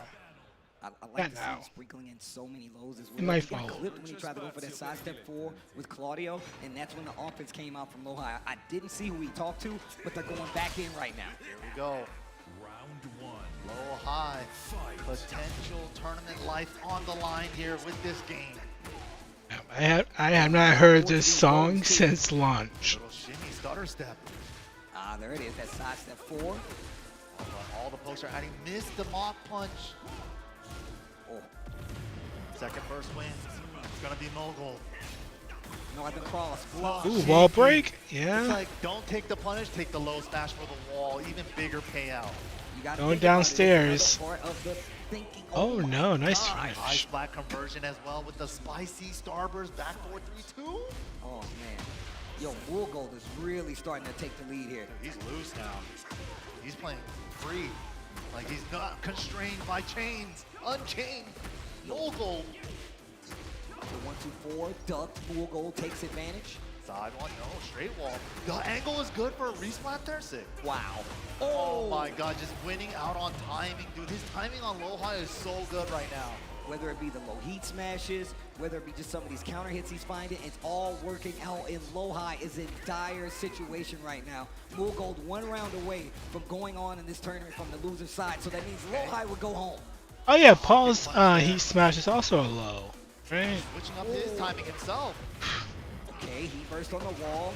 Big damage here too. Yeah, goes for the damage round. Oh, does June have a low heat smash as well? Trying to get up. She the does. body still smoking. Hatchet. Oh, but the miracle hop kick.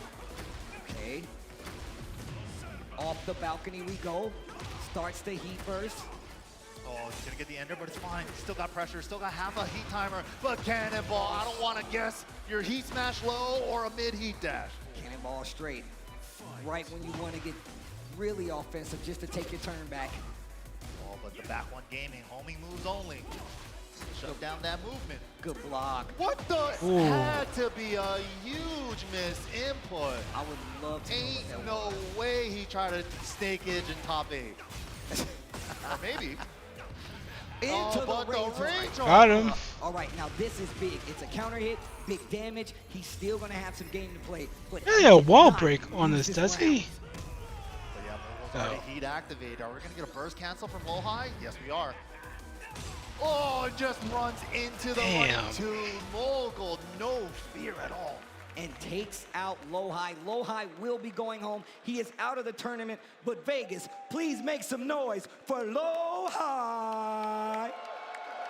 Claudio's love doing that running Superman punch. Obviously, things did not go his way. Just duck. He's a competitor, man. He's going to go back, hit the books, and I know he's going to come back stronger. That's always what Lowhigh does. You can never count him out. There's plenty more games to be played. Always comes back stronger. I'm glad that you said that. Always advances the tech as well.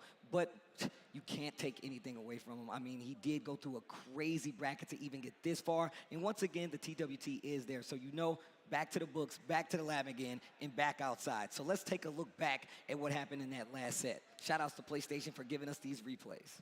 Thank you, And of course, you know, like you PlayStation. said, he got a good chunk of points here. And Master Plus level event, separate category like we were talking about on the TWT points category. So not bad, not terrible for him, honestly. Yeah, and look, you could see these first games were looking so dominant from Woolgold. Whether it could just be the fact that he's checking him with the mid so much and Lowhigh wasn't able to get his game started, or the consistency of the low smash. I think he hit every single one of those low smashes. And especially on this stage when he got the hard wall break. Yeah, and that last ditch effort right there, the raw rage art to try to get his turn so back. much life to make up still. He got the raw cancel as well, but Mogul was like, oh, okay, you're going to cancel to activate? I'll let me just go in then. No fear. And that's going to be that. Woolgold going to go on. And once again, shout outs to PlayStation Tournaments for supplying us with those replays. That sets up Woolgold to go to the losers semifinal. But now we have Nobi going up against Atif in this losers quarterfinal to see who goes on. And once again, Nobi is on the chopping block just with Atif as well. So we got to see Viper teaser, right? Maybe he could take away something from that. Maybe What more can like maybe some Street of the things that Fighter happened. show? Of course, different player, different play styles, different options, different timing. There's like What can so many Capcom show? I mean, look, and also we have to talk about the fact that Arslan, Atif, obviously they game together quite a bit. You know that What can Anatech Capcom really show? deep between these two, but Nobi gonna be using a different kind of Ana. Atif. What's that game called? The new space game?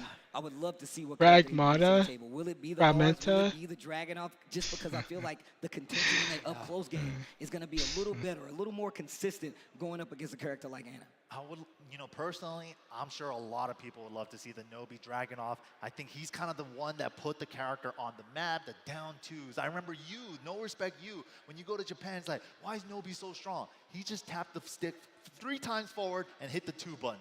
I get into the Tokon beta. He's Damn. known for it, but also, I mean, look, Atif. I hope you it's might like not see it, but an all Dragunov was day his first character as well, but that means he beta. does have It's the not knowledge to like deal with certain it. But it times. looks like we're gonna get the Lars and the Ana lock in. We're gonna get to it. Damn. One of these players is going home. It's gonna be Nobi or Atif. I mean, I Let's could go. call out work times. It's too good. It's Nobi too good. screenshots are too good, man. You should see his YouTube thumbnails. They're actually ridiculous. All of them. Definitely check out his stuff. But here we go. First game between these two, Lars versus Ana, with the all red outfits. Okay, the evil arena where the bad guys hang out. And the evil arena. Whoa, 1+2 counter. Goes for the 2 follow-up instead of debuff. There's a lot of red on this stage. Okay, shoot shine. It's a limited, but dashes up because Atif backdashed away. Wow, what a sidestep.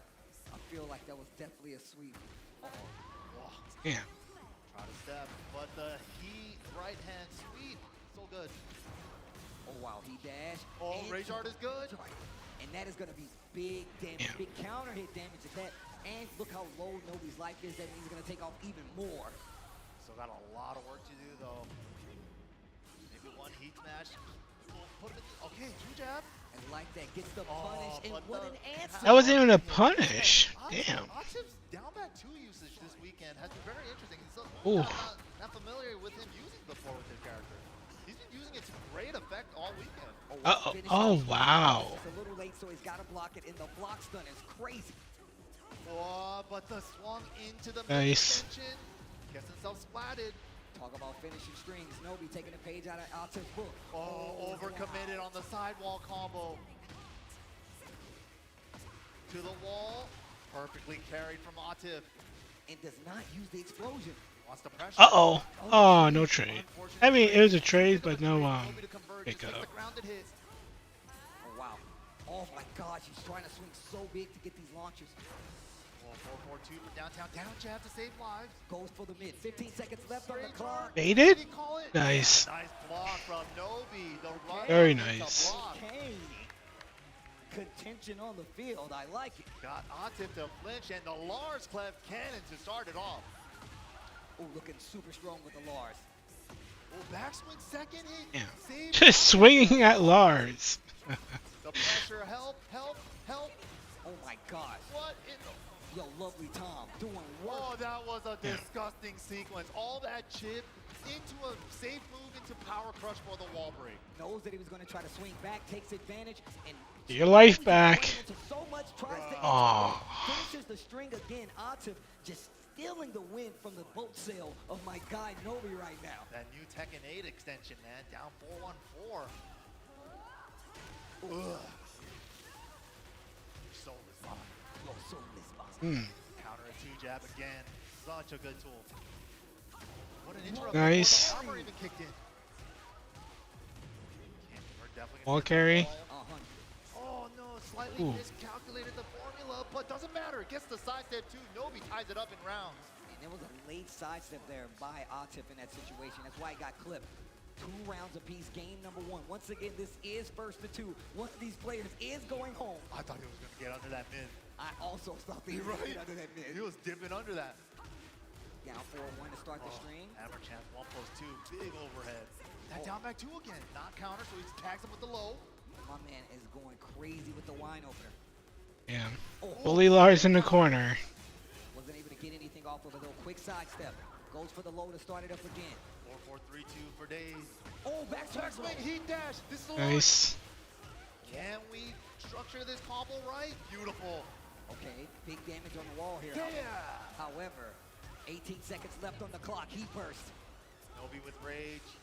Atif just outside of rage. Oh. Block into heat. Oh, I felt that. Man, Nobi was playing so well right there. They were going neck and neck for a second there. Yeah, they were playing so good.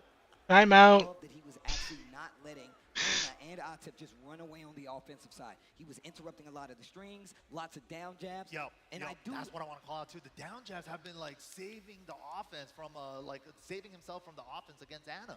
Well, we're gonna see something, but like now, look who he's over there talking to. You can see who's talking to right now. If you don't change that character right now, you're going home. Asa boys.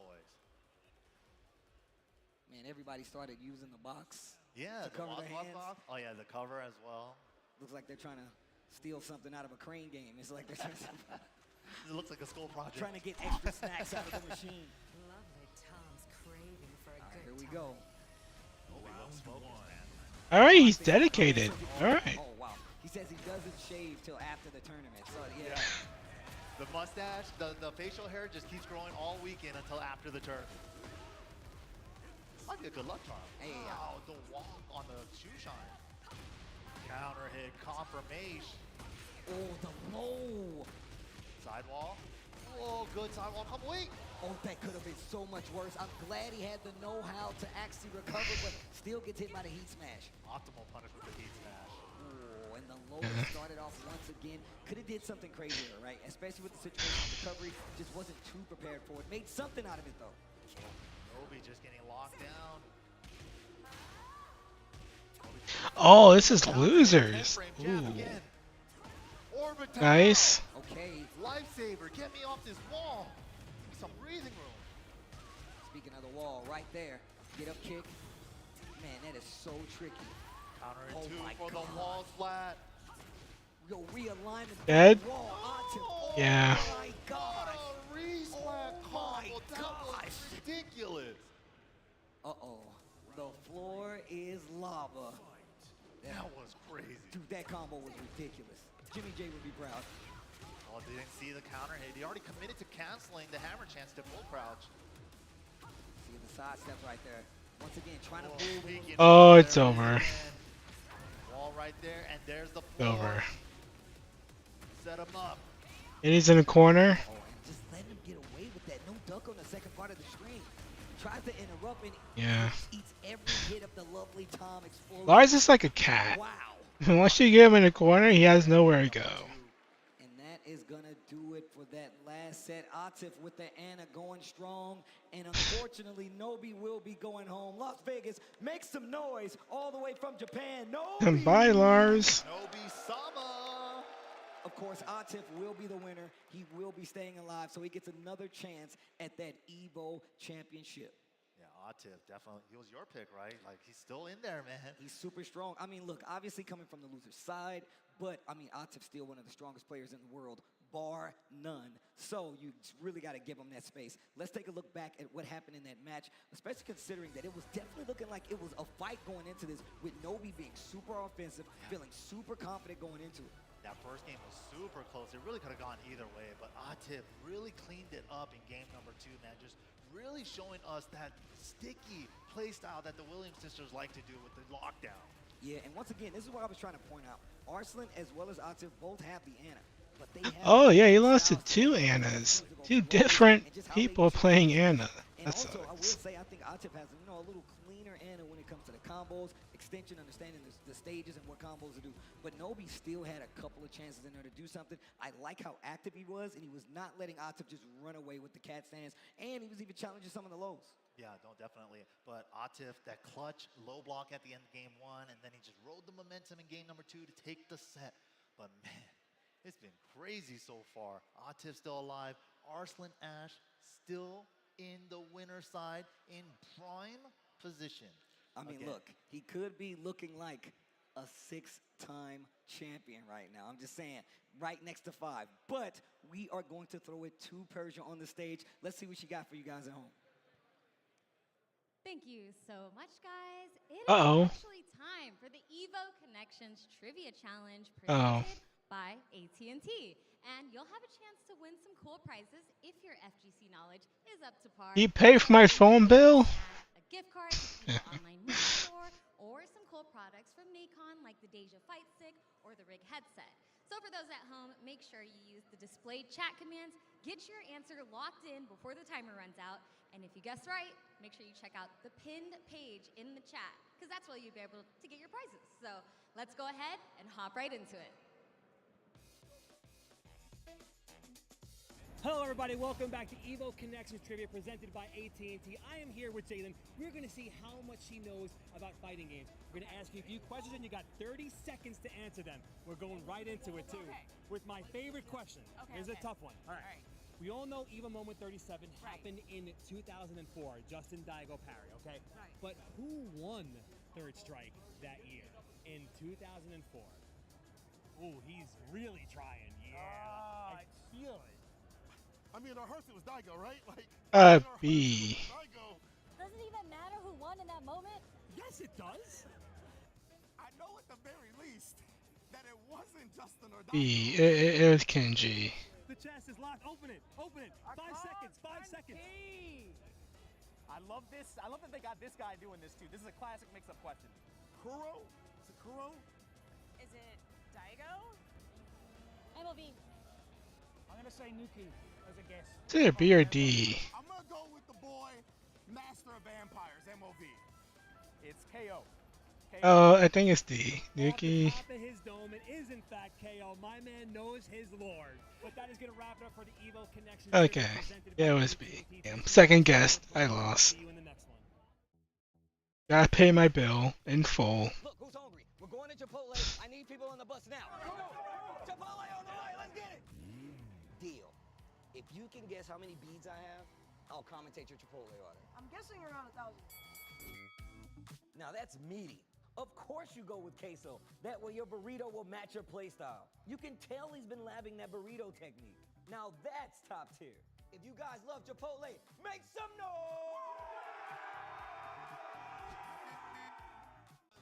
Vaya is laughing right now. Look at Vaya laughing right now. Oh, he's doing a dance. What is he doing? Man, he's too ready, you know. Not today, man. Oh my god!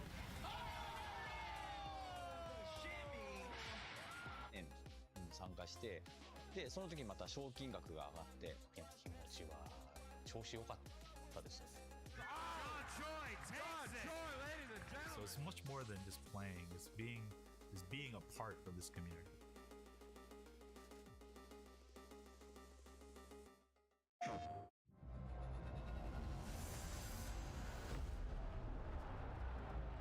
So I do wonder if there's like an Evo credits, am I gonna show up in it? You know, since they gave me the okay to stream. You know, smiley face.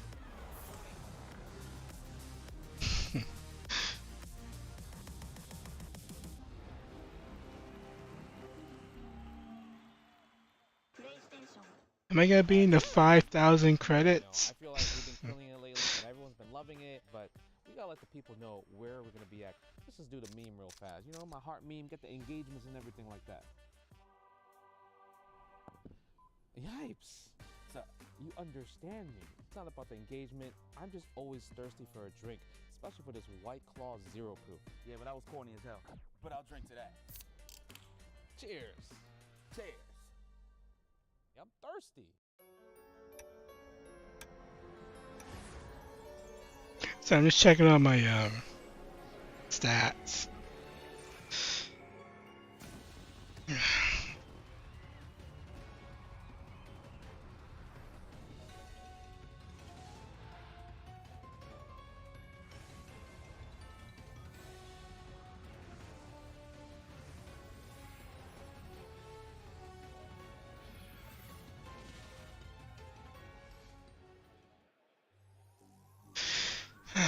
Welcome back to EVO 2025. We're looking at Las Vegas. You look beautiful out there. Make some noise for yourselves. Top 8 Tekken 8 action going down right now. Arslan Ash versus Chikarin. Winners finals. This is crazy. We've made it here, man. Arslan Ash, 5-time EVO champ. You guys are going to hear it a million times. Chikarin, last year's EVO Japan champion. But Arslan Ash, of course, coming back up on stage, trying to make him, trying to get his 6th EVO title here. Look, man, I love when the EVO winners play on the golden stick. Right. It's such a flex. It's added intimidation to let you know I've been here before. I've won the big dance, but he has also won the big dance, and I don't think they have a smaller, you know, controller with gold on it just yet. But Chikarin is definitely one of the strongest players out there, always evolving his game. We talked about the fact that he is an EVO champion. I mean, we saw how he played in the TWT in years past, always in the position to be one of the best players out there. And now he's in the position to take out one of the best players out there with Arslan Ash. Yeah, Chikarin definitely has his accolades as well. He got TWT finals overall on that 1 year. Of course, EVO Japan finalist as well, champion as well.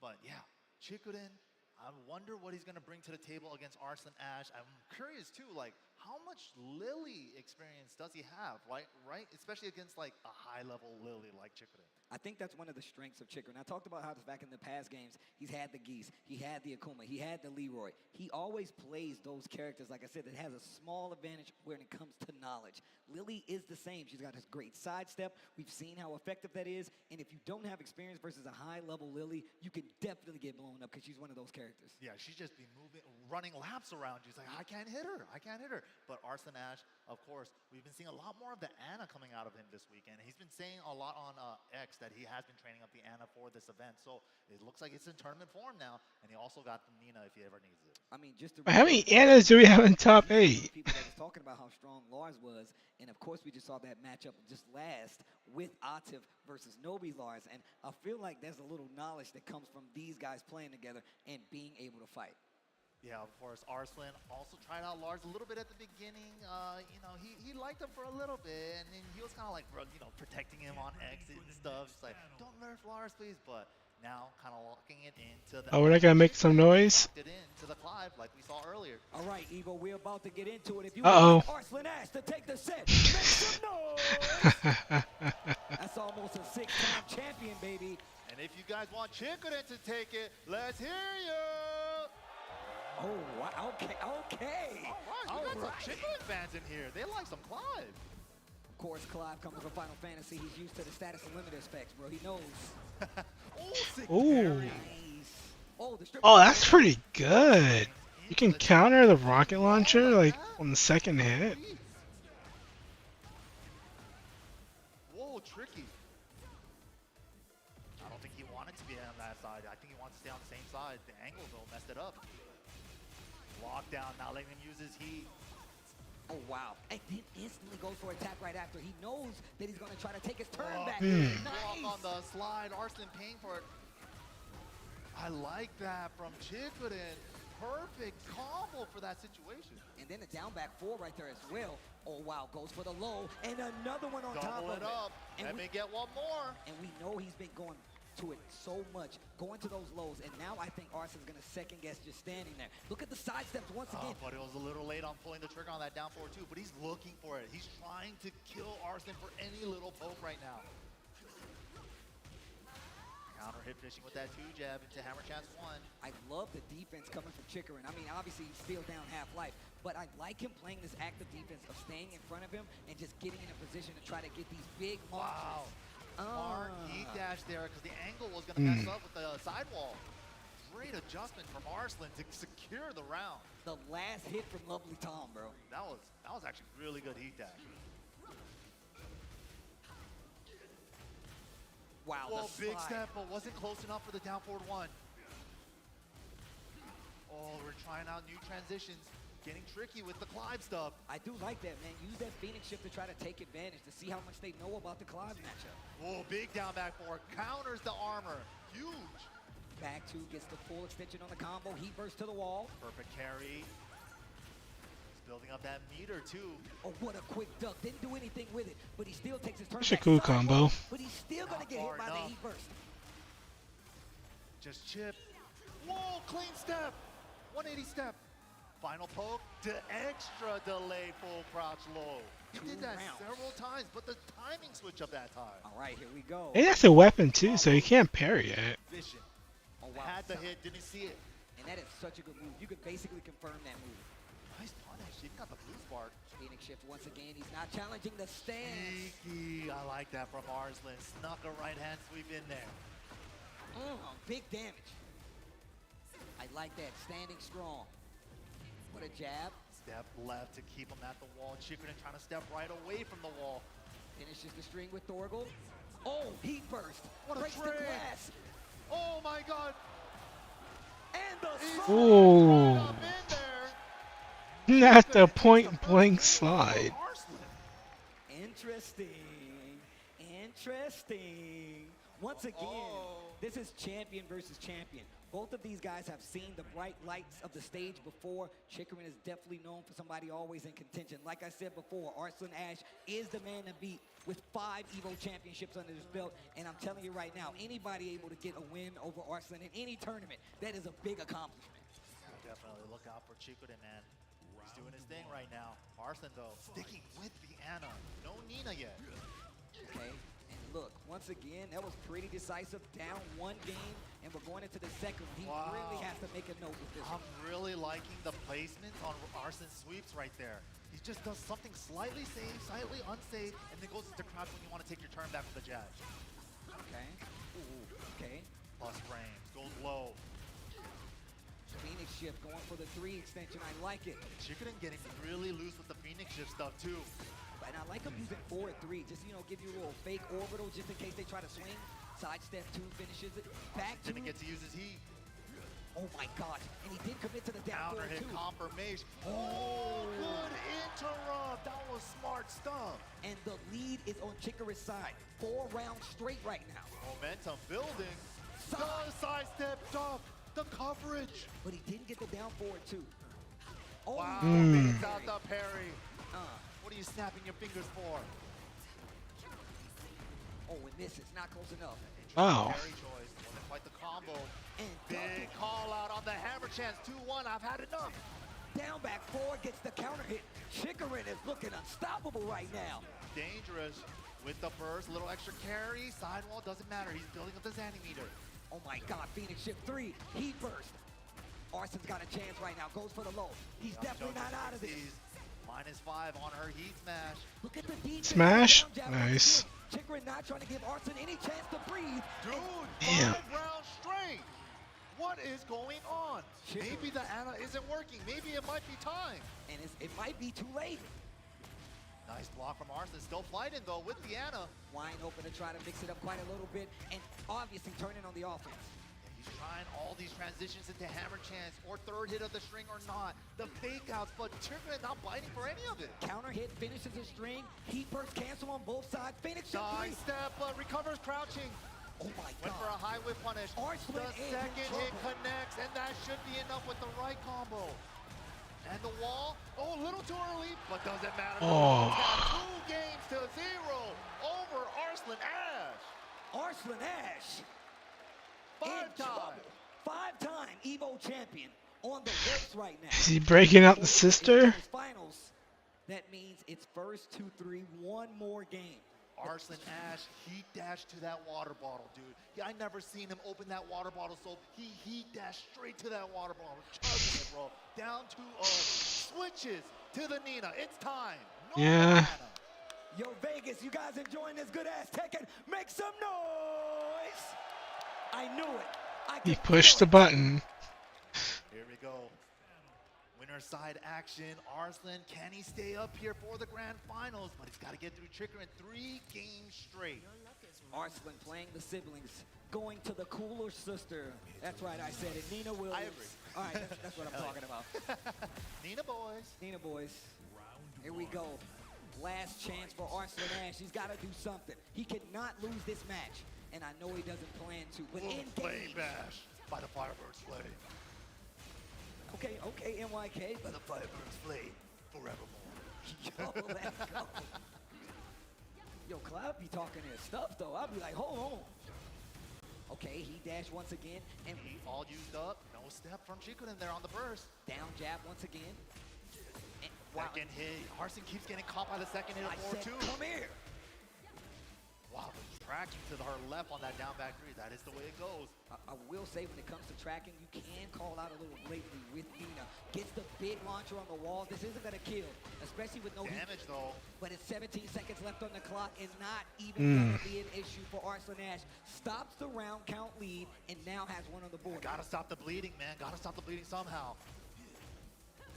Uh-oh, works out this time where he finishes the string, but he holds his ground, tries to sidestep, and now we're engaged. Chikurin really testing a lot of these players. How many Clive 2-2, forward 2-2 strings do you actually know? Oh, sidestep. Big sidestep, down forward 2, and this is... Oh, does he got it? Wall, yeah, the angle. Nice. What the? How did he poop out the other side? Oh, Harada! I have no idea. This is getting way too hype. Oh, duck under it. Look at this Oh, offense. spit again. That's gross, dude. She's not a quitter. Nice launcher. Going in. Down forward 2. Big extension time. And he's wasting the time, too. This is going to make it so hard for Chikurin. Ooh. Nice whip punish. Just backed up right away before the get-up kick. 2 rounds straight right now for Arslan Ash after the switch. Ivory, multi-throw, sexy time. The full multi-throw. Oh, no, and you're gray. We didn't even have any yet. Play bash. Engage. Okay, forward 2. Oh, huge. Didn't stick to the wall, though, too far. Wow, tries to move on the ground, gets hit for it. Down jab interrupt. Wow. Phoenix. That's the link. 3. Nice confirmation. Picks up off the side. Yep, back 2. Keeps the combo going. Back 2 again. Heat dash. Picks up the angle. Next one. Nice. God, Torgo. Torgo, break the wall. Oh my God, the damage, 78. Trying to stop this momentum that Arslan Ash has. Style point. How much sleep did you get, B-Man? You've been yawning like crazy. Stops the round count from Arslan Ash. I actually don't know. Like 2 hours? He's like, I don't want it to go to a next game. I'm trying to get to grand finals now. I'm trying to clock out now. We don't want extra innings. We're trying to clock out right now. Oh, sidestep. Step.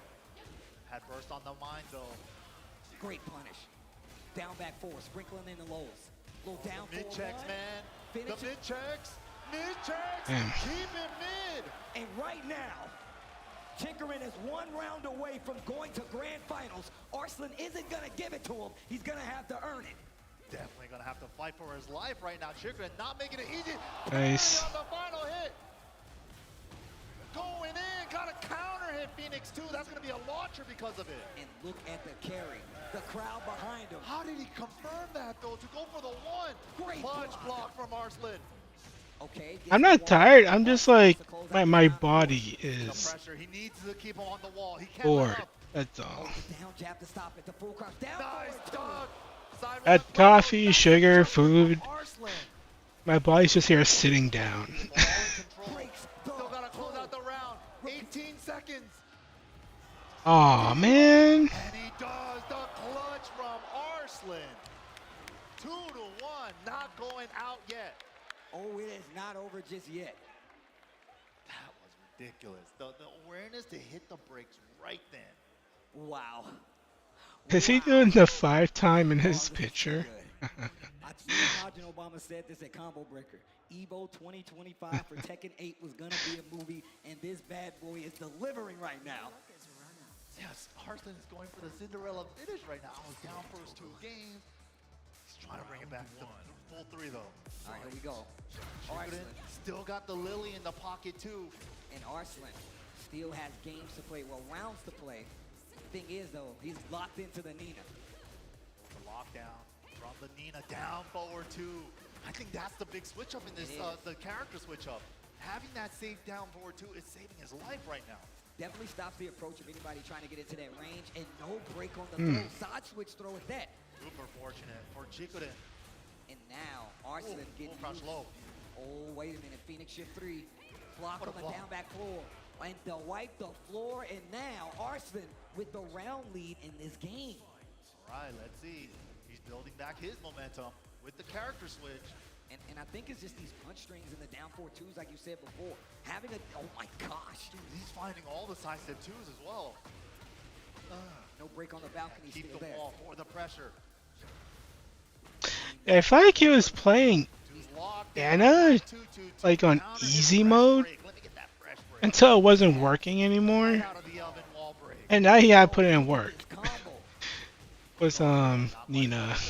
But the side step 1. Oh my gosh. Okay, wait a minute. Thorgo's like, don't forget about me, bro, I'm here. Yo, recovers crouching? I didn't know. What? Back 2, gets the extension on the flame stance. On the Phoenix stance, excuse me.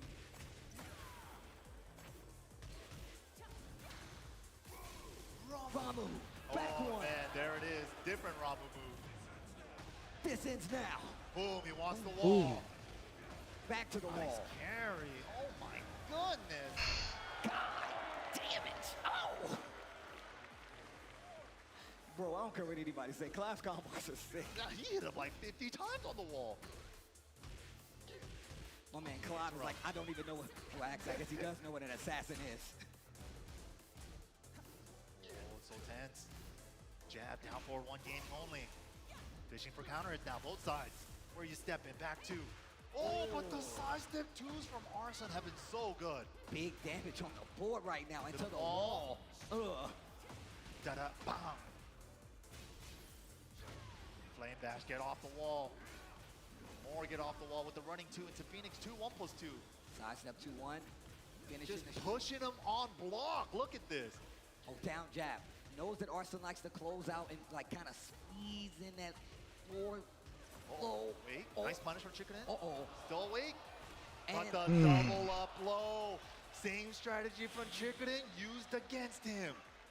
Jeez. With a smidge of delay in between the first and second low. My man said, hold on, I got a question. I have a question. Time for a Like break. we're in school. I have a got the question. answer here. I do have the answer. Chikurin asking for a little breather, a little coaching. We got the same coach coming up from last time. It's Matsuba, I think.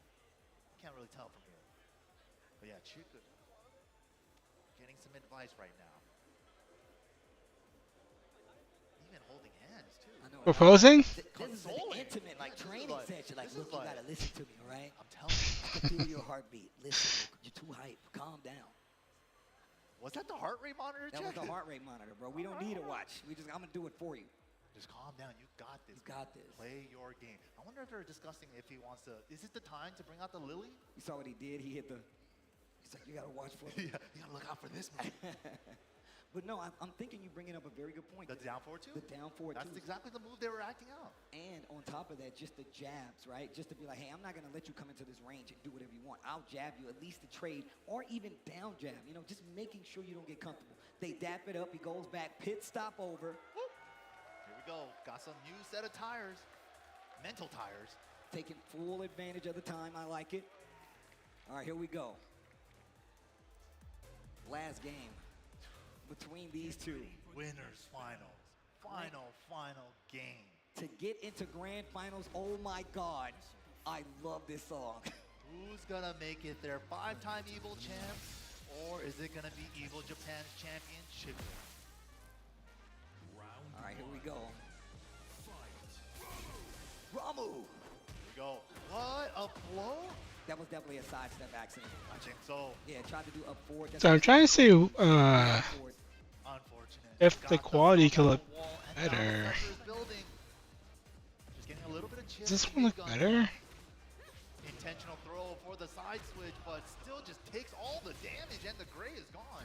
Yeah, no breaking those multi-throws is really going to get you in trouble, but he dash after the activation. Spins it all. Sorry, hold on. Come here. Oh, did I like combine them? Still got half a heat timer. Arslan not gonna let him use it though. Nice block, good punish. Big damage too.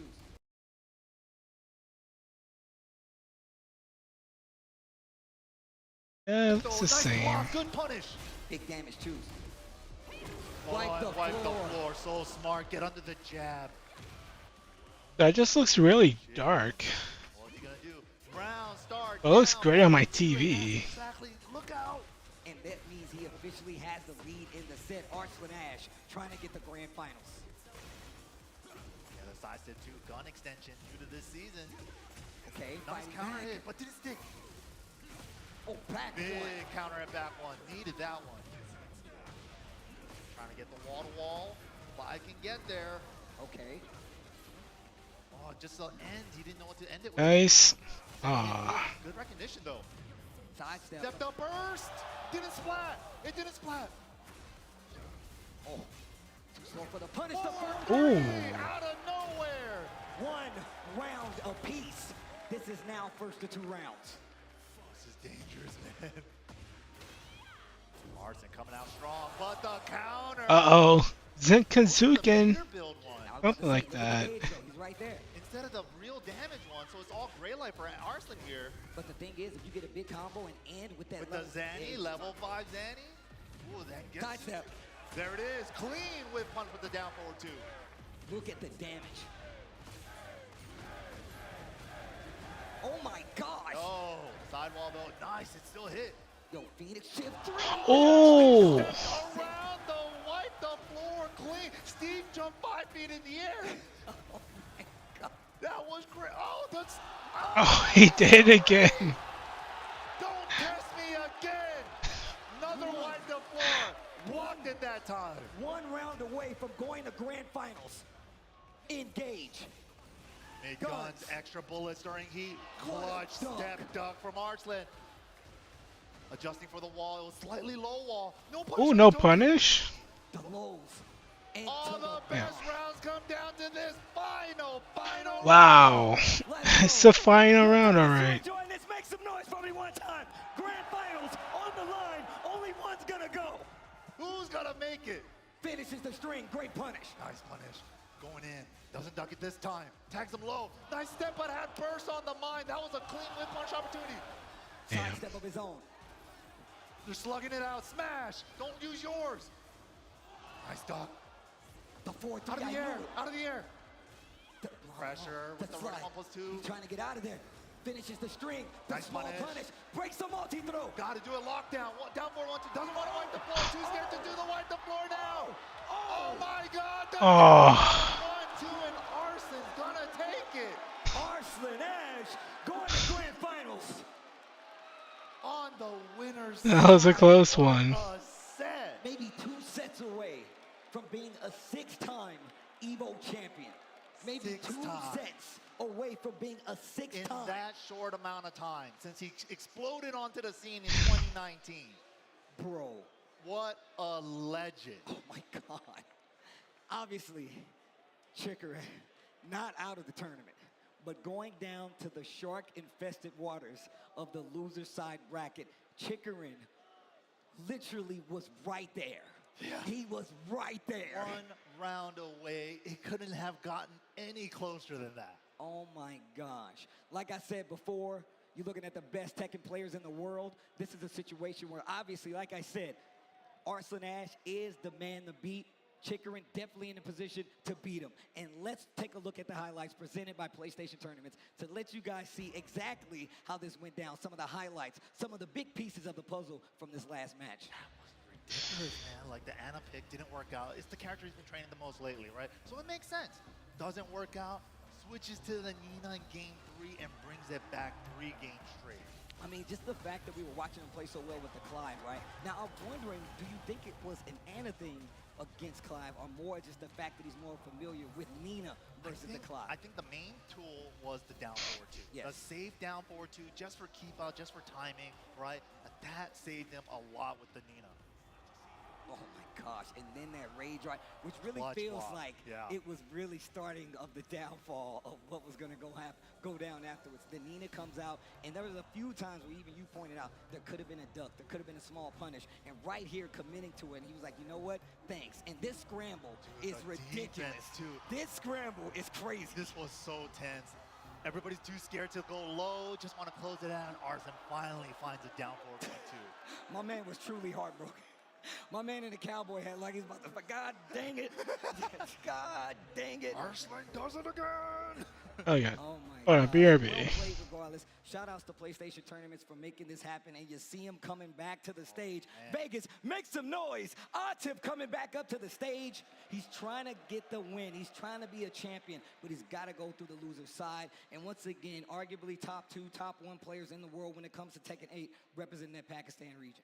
Absolutely, but of course, going up against a young gun from Korea himself, who kind of adjusted to Tekken 8, like he started off with flying colors in Tekken 8. Just no adjustment time, right away, instantly good with the character, instantly good with the system mechanics. Going up against Atif though, Atif is kind of a beast, man, and that Ana from Atif, different style from Arslan, right? I'm really interested to see, you talked about earlier, both were kind of touching on the fact that Mulgol does have another character. He does pull out the Fang every now and then. Do you think that's what we're going to see? I don't think so. No, I think he's going to stick with the Claudio all the way through. I think it's going to be Claudio versus Ana in the matchup. I don't particularly see a reason unless, but then one thing I do want to point out about his Fang, if he does pull it out, he has a lot of the strings labbed out more than any other Fang I've seen. Uses single hit shifting clouds to blow through certain strings that a lot of other Fangs aren't using. So if there is some matchup specific stuff that he wants to look for because of that, maybe the Fang, but I don't see it against Ana. I mean, but even so, wasn't Atif kind of dabbling with a Tekken 8 Fang for a little bit, or am I mistaken? Okay, all right. Atif pulled it out last year in Grand Final. All right, just saying. So even if he did go to the Fang, he would probably be a lot more prepared. So I agree that we might be likely seeing the Claudio instead of the Fang, but of course, I think we're going to get the Ana from Atif in this position. All right, here we go. It's going to be scary, man. Mulgol looking to prove himself here, been really strong, but man, right here in the top 4, top 5 placings, it's like at the biggest world stage, can he go all the way? Well, I got to talk to the people at home. I got to talk to the people in Vegas right now. If you guys would like Mulgol to take it, make some noise. Shout outs to the Red Bull hype meter as well. You guys see your own hype meter right there. So let me hear you guys. All right. Make some noise for Atif to win the tournament. Oh, voice crack? I like that we have a hype meter, guys. Those are rookie numbers. I didn't even know that. Those are rookie numbers. We'll we got to get those numbers up. We'll try again in the next set. We're going to get these numbers up, all right? But there it is, the Red Bull hype meter. I can't wait to see more. That doesn't do anything for the hype. You're running by, it doesn't do anything. Maybe if you dribble the basketball or something. I don't know. We need more than that.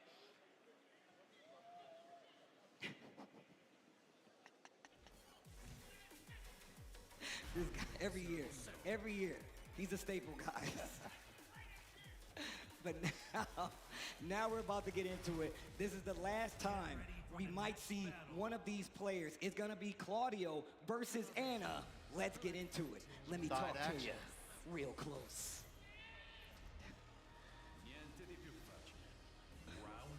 Yeah, he is so Virgil. Right away, raw, no install, blue moon, Damn. no burst. Strong start.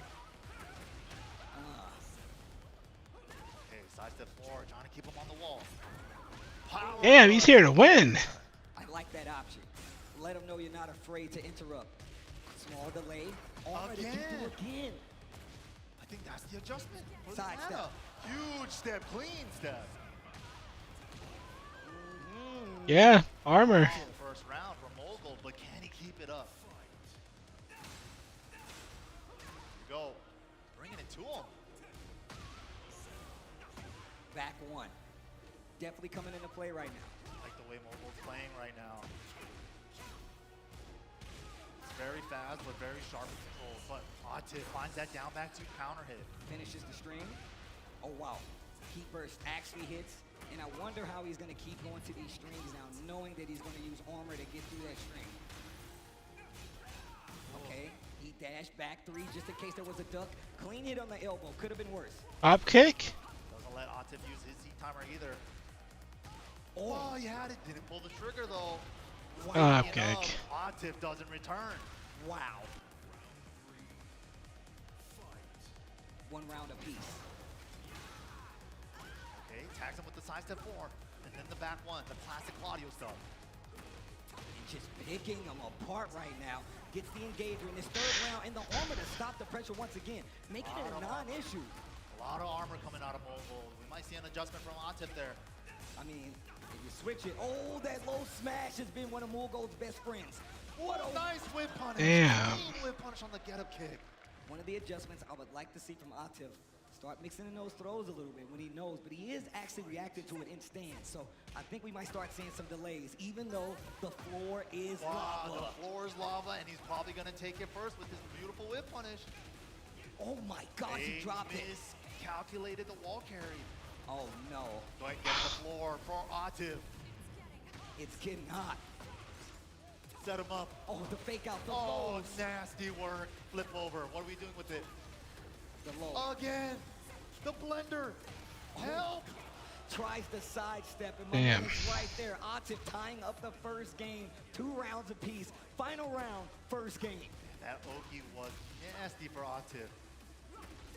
No more floor blast available. Low parry to start it off. Atif. And we reach the wall. Nice. Oh, wow. Get up. Airborne, though. Cut the roll. Ooh. Kick out of the stance. Remember, in this instance, it is first to 2. Yeah, I want to play Tekken so bad right now. Jeez. At the wall now. That low heat smash. Mike's been talking about it all Counter day. it. He had it. He didn't pull the trigger, though. The third hit of the down forward 1-2 string. -11. Nice punish. Turns the punny. On the wall. Just the jabs. 10 seconds. One more poke, and there it is. Atif takes game number 1. Wow, down to the wire. The low just to inch it out. I wonder what Mogul is thinking right now. Whew, close first game, but man, the jab lockdown and the Oki lockdown that Atif had in the second to the last round was nasty. Mogul sticking it out with the Claudio. Let's see what the adjustment is. Ooh, Round start running engage. 2. Okay, keep it fast. What a duck and no proper punish, but right back to the lows, and the life lead instantly goes back to Atif. Third hit of the string with the mid one. Down forward 1-2-3. Hot kick. Yeah, he plays so reckless. Like, within like the first 10 seconds. E-dash, nice choice. Wow, the He was side. so far off axis too. Those lows, we've seen this corner situation play out quite a few times in Atif's favor. Mogul's fighting out of there. He was taking out the waifu punish. Finds the forward 1+2 though. Okay, okay. But we've seen these rounds going back and forth. Let's see what the adjustment is for Atif, because he's making them really fast. Going back and forth in rounds and not getting all 3 is a heartbreaker, man. Here we go though. Counter hit, 2 jab again. Atif, so good at that. Wow. I love these get-up kicks. Atif committing to some of these strings. Mogul knows those get-up kicks are going to get interrupt. And he's Ooh. going to take his turn back. Big counter hit to the wall we go. interrupts the stance pressure, goes on block with the down forward 2. Finger guns, level 2 only, into the Blue Moon burst, cashes out. Damn. Okay. Strong game for Mogul, but gets mixed. Hammer chance to full crouch cancel. Oh, to the wall? To the wall. 1 point of damage to the wall too. Next one's gonna hard wall break. Jeez, the lowest. Oh, where you stepping? Get up. Oh, Wow. God, again. Wait, what? She's plus. How did he get through that one? I have no idea. It looked like it had a little crush to it. Yeah, that was interesting. Oh, I had the confirmation, but did the 2, not the 1. Sidestep full. Blue Moon burst. Ooh. Blocking. No, What? How did he get hit? Oh, did he hop kicked? But still, it is a rage art Okay. and a little bit of recoverable life. Oh, whiffed, but had burst on the mine. Oh, Blue Moon burst on Damn. the trade. Oh my gosh. Huh. One apiece. It's getting so sweaty in here. One apiece. Remember, this is best of 3, first of 2. Whoever loses goes home. And no matter what, both of these guys have a long flight to go. Long flight. Here we go. Last game. Nice step. Oh, counter hit again. Consistently going to it. Down 1-2. Into tornado. Guess. And excuse me, this is first to 3. CWT rules this year. Yeah, the top 4 placers all first to 3. Oh. Low smash to beat the armor. Dude, low smash is so good for Mogul. A great tool for the mental stack. Oh. Clean duck under the elbow. Huge. To the wall. Gets the install as well. Looking for a down forward 3 confirmation at the wall. Oh. Oh, Serva. Behold, low parry. Damn, the call out. The wall to secure the axis. Big damage. Nice Still gets parry. the wall. Nothing big, but keeps the pressure going with the low. Low smash. Oh. No gold. Finger guns, no charge. Big Range. tracking. That had to be max range. Oh, the stagger on timing. kick Get again. out of here. The hop kick. Seconds left. No heat though. Not enough to kill. Miscalculates the combo. Punish. Nice. It's like he has no animation for that kick. Oh, It's so fast. Atif might be in trouble. I like the challenges and the reads off of Mogul on some of the hammer chance stuff, but raw down forward too. Atif calling him ducking. A lot slower, but still effective. Calls out a duck, gets the launch, and now they're on the wall. Gets the wall slat, off the wall combo for Atif. He's got a big chance here. Still got tornado as well. There it is for the carry. Damn! Max damage wall combo, still not dead, but there it is, down forward 1. Okay. Atif back in the running once again. 2 rounds to 1.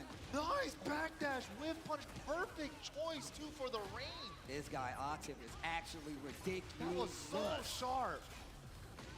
Rolling, so not gonna be that much damage, and all gray mostly. Sidestep 4, breaks the throw, hands off. Nice. Finds the smash, adds the debuff. Oh, are we going to final round? Uh-oh. Not scared. Blue Moon and P-dash +5. What are we doing with it? Just a mid check. He goes for the low. Oh, he needs one more combo. Trying to mix him up. He's not Where getting you're stepping, great Okay. choice from Atif. As soon as you think you can close in on her. Last game. Backdashes into that 4-4-2. He's done that a couple times now. Yo, Vegas getting kind of loud out here. Dancing real close to this wall.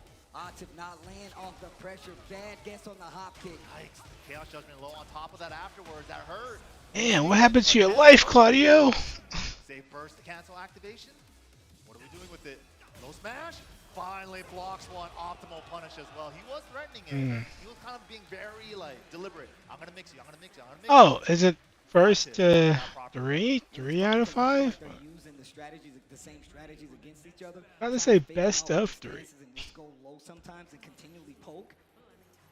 That was really good. Really good call out from Atif. Best 2-3. Starting to get a lot of momentum. Running away with it. Here we go, though. Remember, first to 3, guys. Atif, if he gets this game, First to 3, okay. More gold from the tournament and moving on. Lockdown style now with the Williams sisters. Here we go. What do you do? Damn. Ooh. Unfortunate there. The Tekken gods did not hook him up with that tornado, but still gets the round. Look at how he turned around this offense in this third game. Nice counter confirmation. No. Went for the waifu punish, but Molgold had it scouted. To the wall. Still has heat burst. Spicy. Oh, finishes the string. And the Estes. Hop kick. No fear. Is it enough with the heat dash and the install? No. Oh my god. Alright. Molgold tying up the round count in this game. Third game. Round start, sidestep right, running 2. Molgold is showing us some stuff. Hold on. And just pushing him to this wall. Trade. Wow, that linked off the trade. He was so ready. Nice big call out. Yep. Nate ducks the string. Gets the big launcher. Hasn't even activated heat just yet, but here we go to the wall. Nice wall carry. Oh. Huge damage. 96 to be exact. Ida. Heat dash in return. A lot of gray on Atif's side. Hop kick, here it comes. Didn't get the counter hit that time. Oh. Wait a minute. He's healing slowly by slowly. Low. Big low. Oh. Straight into Rage Art. He healed quite a bit though. His life is pretty low. But it's still above the 3 bubbles. Yeah, he's done. All right, what are you going to do with it? He's alive. Oh, come on. Just let it rip. Not against Atif though. Set point for Atif right now. If Molgold doesn't figure something out. Back 3. Floats the roll. Nice. Opportunity here for Molgold. Atif's defense. Oh my God. Atif's offense. Okay. Nice. Wall Threads flag. a needle somehow. High splat conversion. Beautiful. Sidestep 4. Big damage. Molgold cannot lose another round. Counter hit low. Gets the link. Damn. That's almost a full combo's worth of damage. Wait a minute. Final chance for Molgold. Oh. Oh, trying to be safe about it. Gets another install. Too scary to go for level 3. No. That lets it rip again. Trying to thread the needle. It's not going to work this time. Molgold goes home.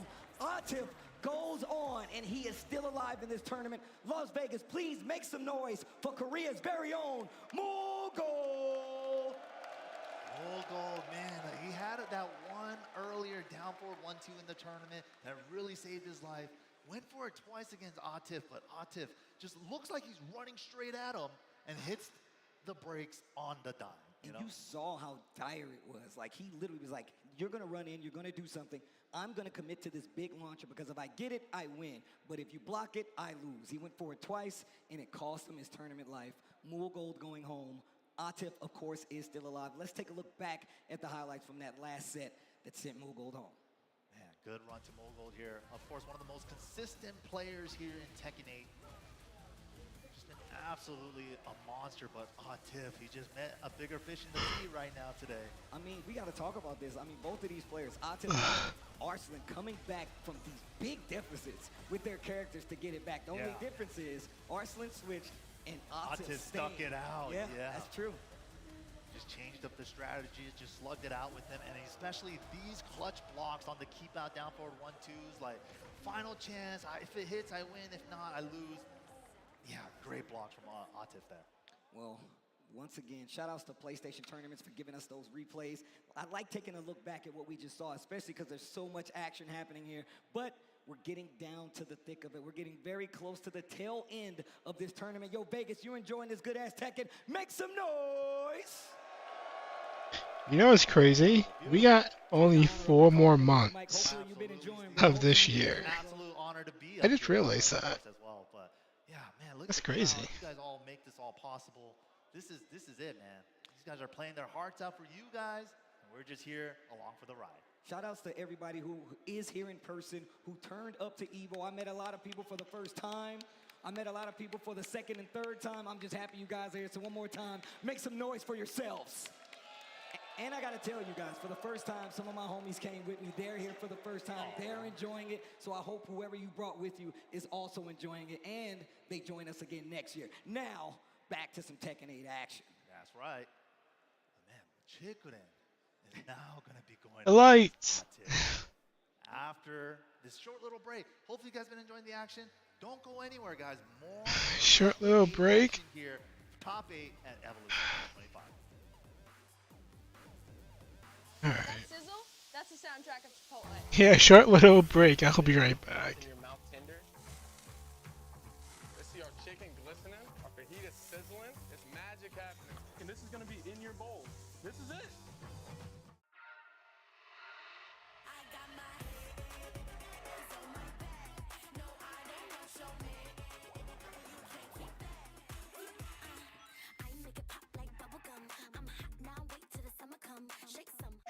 I won PlayStation's Road to Evo and went head-to-head with Arslan Ash. I won PlayStation Go to Evo and battle against Sonic Fox. I have never seen that in my life. To compete on PS5, choose your game, find PlayStation tournaments, and register. It's that easy. Sign up for PlayStation tournaments for opportunities to win unique prizes and much more. PlayStation. Whether it's sunglasses outside, blue light glasses inside, or night driving lenses in the dark, Zenni has affordable eyewear for everyone. Get 10% off at Zenni.com.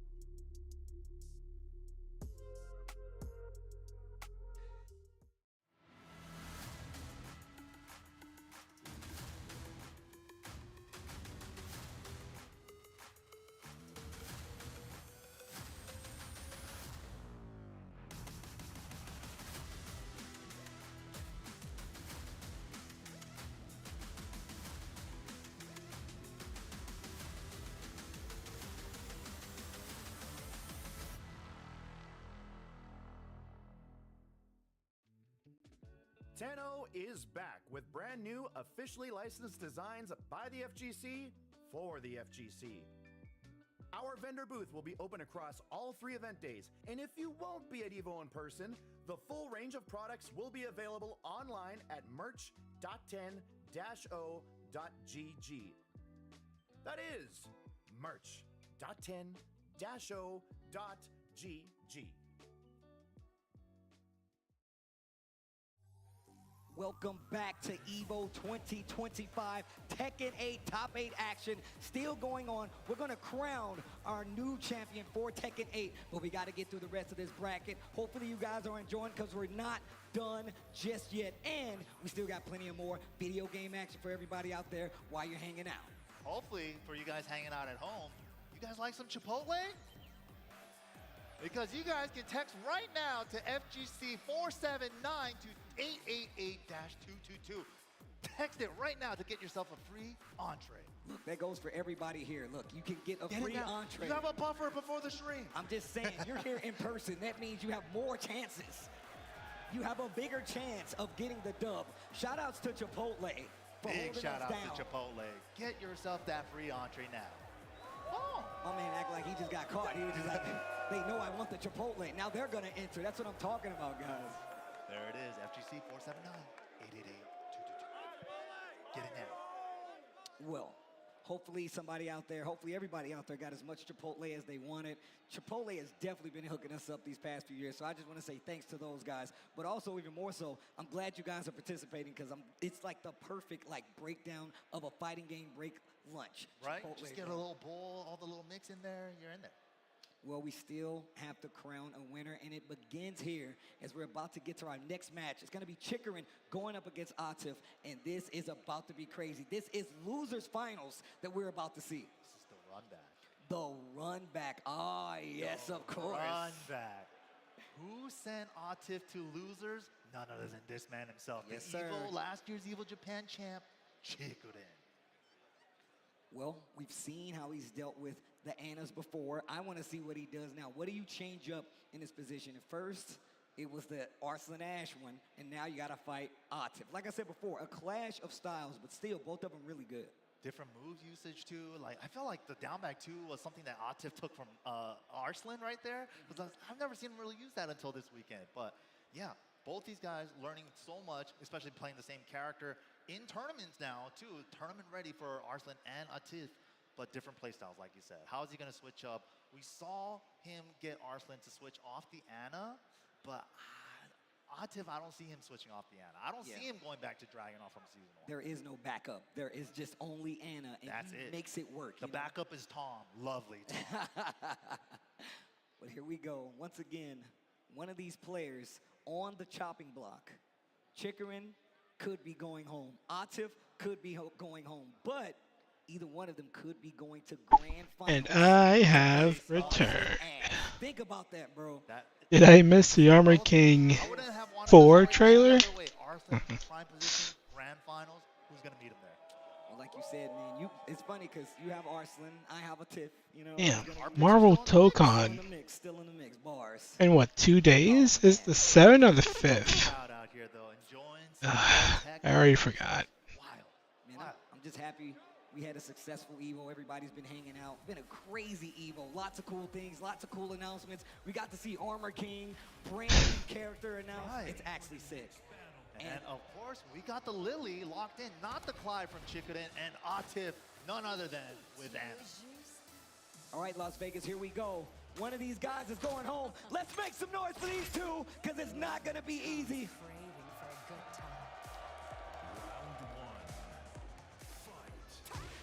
Wow, round start QCF 2-1. We're feeling a type of way. No respect. Give me that damage. Wall flat as well. Easy pickup off that side wall. Okay. Yo. We have 4 months. It's not over. Mans is just free. Counter hit guaranteed. Oh my gosh. Yeah, free form's a good way to put it. He's more freestyling, I feel like, than Arslan. Oh, of course. Back one, counter hit confirmation. Shaky screen.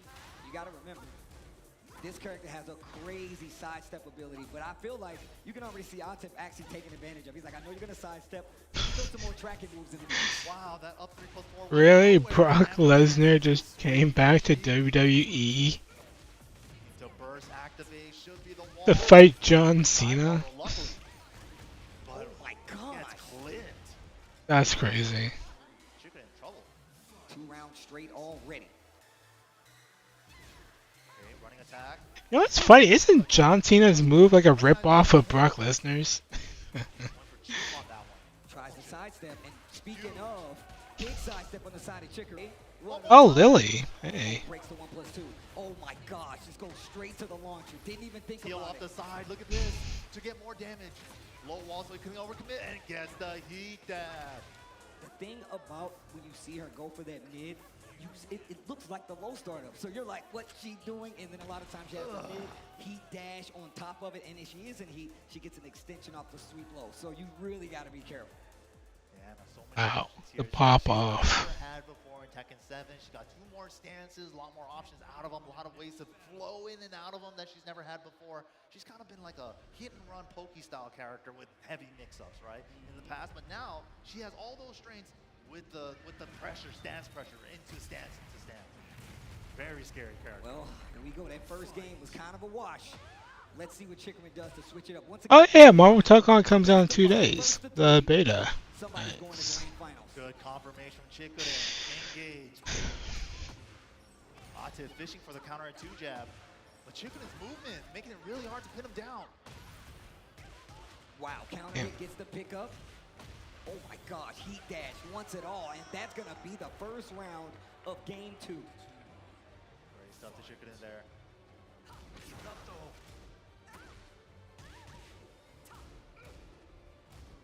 Nice block. Could have been a launch though.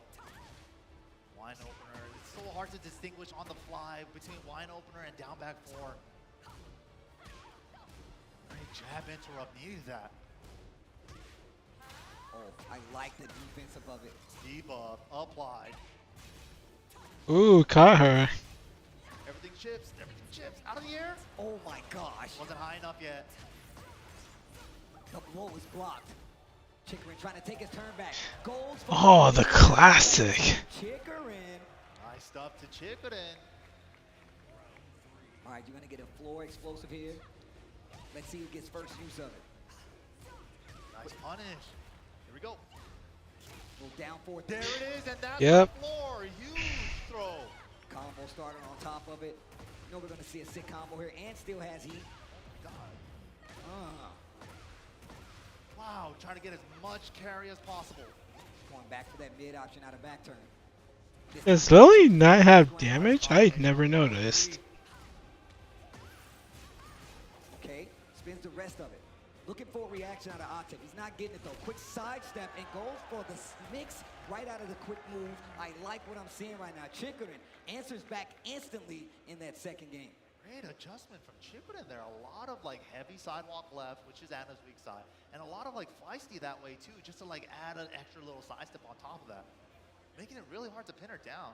We're seeing Atif trying to like pin her down with some homing attacks to keep her honest, but Chikarin just leveraging that very well. I mean, but if you have to go for some of these bigger tracking moves, they're a little slower in comparison. So I love that Chikarin's like, yeah, go ahead and do it. Then I would use my quick stance moves to kind of check those. And you got to remember, she's got an armor move out of there too. So you really got to be careful swinging on this character. All right, here we go though. One apiece. Good adjustments on both sides. Let me talk to you real close. Round one. Game 3. Yeah, round start QCF, but cancels it. Recognize he went left. That was actually so sharp. Wine opener trying to do something with it. Counter hit. Gets the free follow-up as well. Little down forward 1 action. Oh. Fishing for it. Oh, the low blocked. And we've seen Chikarin use this to take his momentum and his turn. And it's turned into stuff like this. Back 1, engage. Yeah, keeping him honest when he wants to overreach with that counter at back 1 has been so good for him. Wow, she turned around during her little hop. Man, I think he put the pieces together. Oh, and then down forward 2. Good, clean whip punish down forward 2. Off the wall, back to it. He have one less wall hit. Good adjustment, but oh wow, the 3 still whipped. Oh, the down jab. Oh, what a block on the low. And once again, calling it out. Blocking pleasure time mix up every time. There it is, the back third armor. Feisty mix up. He got hit with a big mid. Flip over again, guess again. Nice. Smash. Just kept guessing wrong. The feisty mix up still just as effective. Says you're not the only one can annoy people with lows. You're not the only one who has a good mix-up. Over. Wow, steps with them before the sweep. Smart choice. First activate route. To the wall. Nasty. Didn't get full combo, but the heat dash situation is going to do Perfect. 1 round to stop the count here for Atif. Let's see what the difference is here. Like I said, big tracking moves, down jab. That bull crouch down forward 1. Kind of doing some stuff for Chikarin now. 1-1-3, nice confirmation again. Dude, he is so on point right now. Unfortunate Lily jab range. Oh, wow, this combo is so sick. Lovely Tom cancel combos, they just look so cool. Look at this stutter step from Atif. Tries to go for the low. Speaking of fighting 13 back. frames, smash. Dead. With the rage damage. We're trying to keep him honest with the 1+2. I like that adjustment though. We haven't really seen him use that too much against the Lily. Down back 4, counter it, confirmation. Damn. Debuff applied. Where are you jumping? Okay. I had the counter, but already committed to the low. And Atif's trying to run away with this last game. Okay. Chance for Chikarin, still got heat. Is he trying to find an engager? Oh, wow. Finishes the string, counter hit. He's just fighting it old school style. Oh, missed the follow-up, did it too slow. That is guaranteed. Ooh, beat the armor off her. Unfortunate. Wow. And look, Look at the adjustment from Atif instantly. I mentioned the back turn option with the armor, uses it to close out one round. Right after that, tries to use it again, Atif ready for it. But you know what was super unfortunate? He had the back turn low on counter hit, right? He gets the voila guaranteed grounded hit, and that was supposed to heal him a little more life, and he missed out on that. Unfortunately, that situation would have been a lot different if he got that guaranteed hit. Man, I feel like that's one thing we always forget to talk about is the life disparity and what you get Gray back life, bro. on some of those combos. Gray life is a big thing. Taking it off the board is also a big thing. That means when it's there, you always have to pay attention to it. Facts. Ooh. Nice pickup. Oh my god. A little too far though. Oh, huge. Launcher here, and let's see what Chicorin does with it. Obviously going to activate the heat if I'm not mistaken. There Nice it carry. is. A little low though. Recognized it. Also, I do love what we saw in that last set where Chicorin was not. Oh my gosh. Finally got a good up 3+4. That's kind of like Shades of Akuma, the 2D jump. My gosh, the back turn hop kick. Dancing. Wasn't even able to finish my thought. Oh, Matterhorn! Matterhorn! Matterhorn stocks went up. First time this entire day. Nice carry. Nice block. block. Optimal punish. Once again, the consistency on blocking him.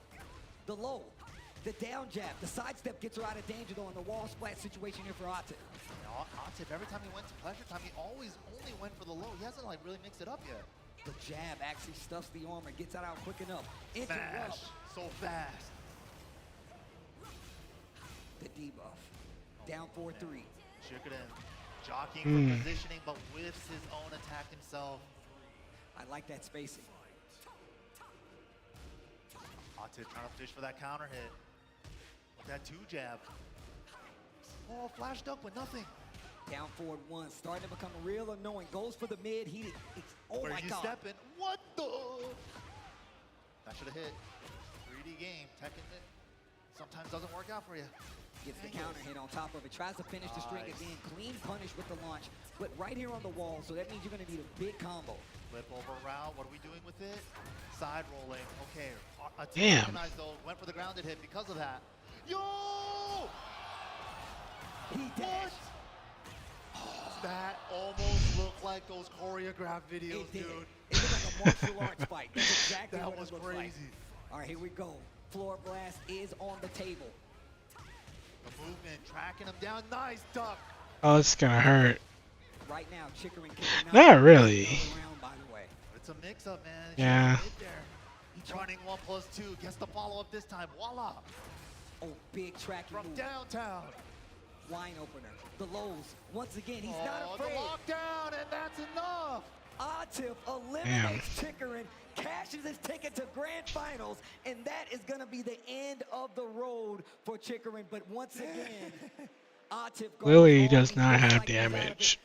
He couldn't believe it himself. Make some noise for Chicorin. She has everything else, but just not damage. Grand champion, one of the best to do it. And when I tell you he's going to be back too, just you wait and see. He made it very far in this tournament, and you can see that Lily is part of it. But now, Grand Finals is on the docket. Atif, one half. The other half also from Pakistan. It's going to be Arslan Ash, Atif, Grand Finals. This is crazy. This is the run back. Here we go.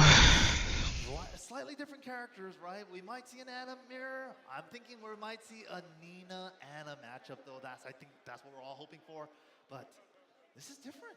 Who will win? Also poetic. Are we betting? Anna versus Nina. It'll be sister versus sister. And these guys are definitely like brothers, if you ask me. So this is actually kind of poetic. Ironic, if you will. And I actually think this is going to be really good. It might be Anna versus Anna.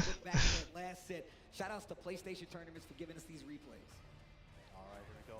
And then if Arsenal is losing, you'll switch to Nina. Right here, not getting the wall fast enough there. And if he had a little bit more, he might have been able to blow through that. Not to mention he's in winners. Arsenal is in winners. Gosh, it just goes for the heat smash right after it. And that move started getting numbers when it came to these later rounds. Big tracking mids, actually catching them just. You gotta be the best Tekken player in the world. 5 games. Huge weight off his shoulders, but still got one more set to go. And now you're looking at the tail of the tape, the bracket from the beginning to the end. If you guys have stuck with us now, we have our grand final double Pakistan showing. Arslan Ash versus Atif. The run back from last year, like Mike said before, will it be different or will we have a 6-time? Yeah, both Pakistan. Damn. Crazy. It's so wild to think about. Arslan just exploded onto the scene. Evo Japan 2019 barely makes it there 20 minutes before DQ. And he's already claimed 5 Evo titles since then. I mean, look, I always think about that interview I saw when he literally got off the plane, came to the Evo Japan venue, and he was like, I literally just came from the airport. And Kenny Omega gave him the interview. He was like, look, I'm really tired, but we're still about to go in here and go off. That's the kind of dedication that Arslan Ash has exhibited throughout this entire career playing Tekken on the world stage. But now we have Atif right on his coattails, not at the same amount of number as Evo titles, of course, but he is definitely one of the strongest forces out there in the Tekken world to date, and which Oh, I look at his box, man. Yeah, they train together. They work so hard to get here together. Now, only one can move on, but Atif can't count him out. TWT champion himself. I think my hands would be bothered by the box. Yep, that's actually facts. So you know he's hungry to get the Evo win. Yeah, my fingers or hands get very sensitive when they're close to cardboard. Grand finals here for Tekken 8 Evo 2025, and we're almost out of here. But Vegas, I have a question. Would you like a 6-time Evo championship for Arslan Ash? Make some noise! Oh man! Oh man, they're holding up the 6s in front of me.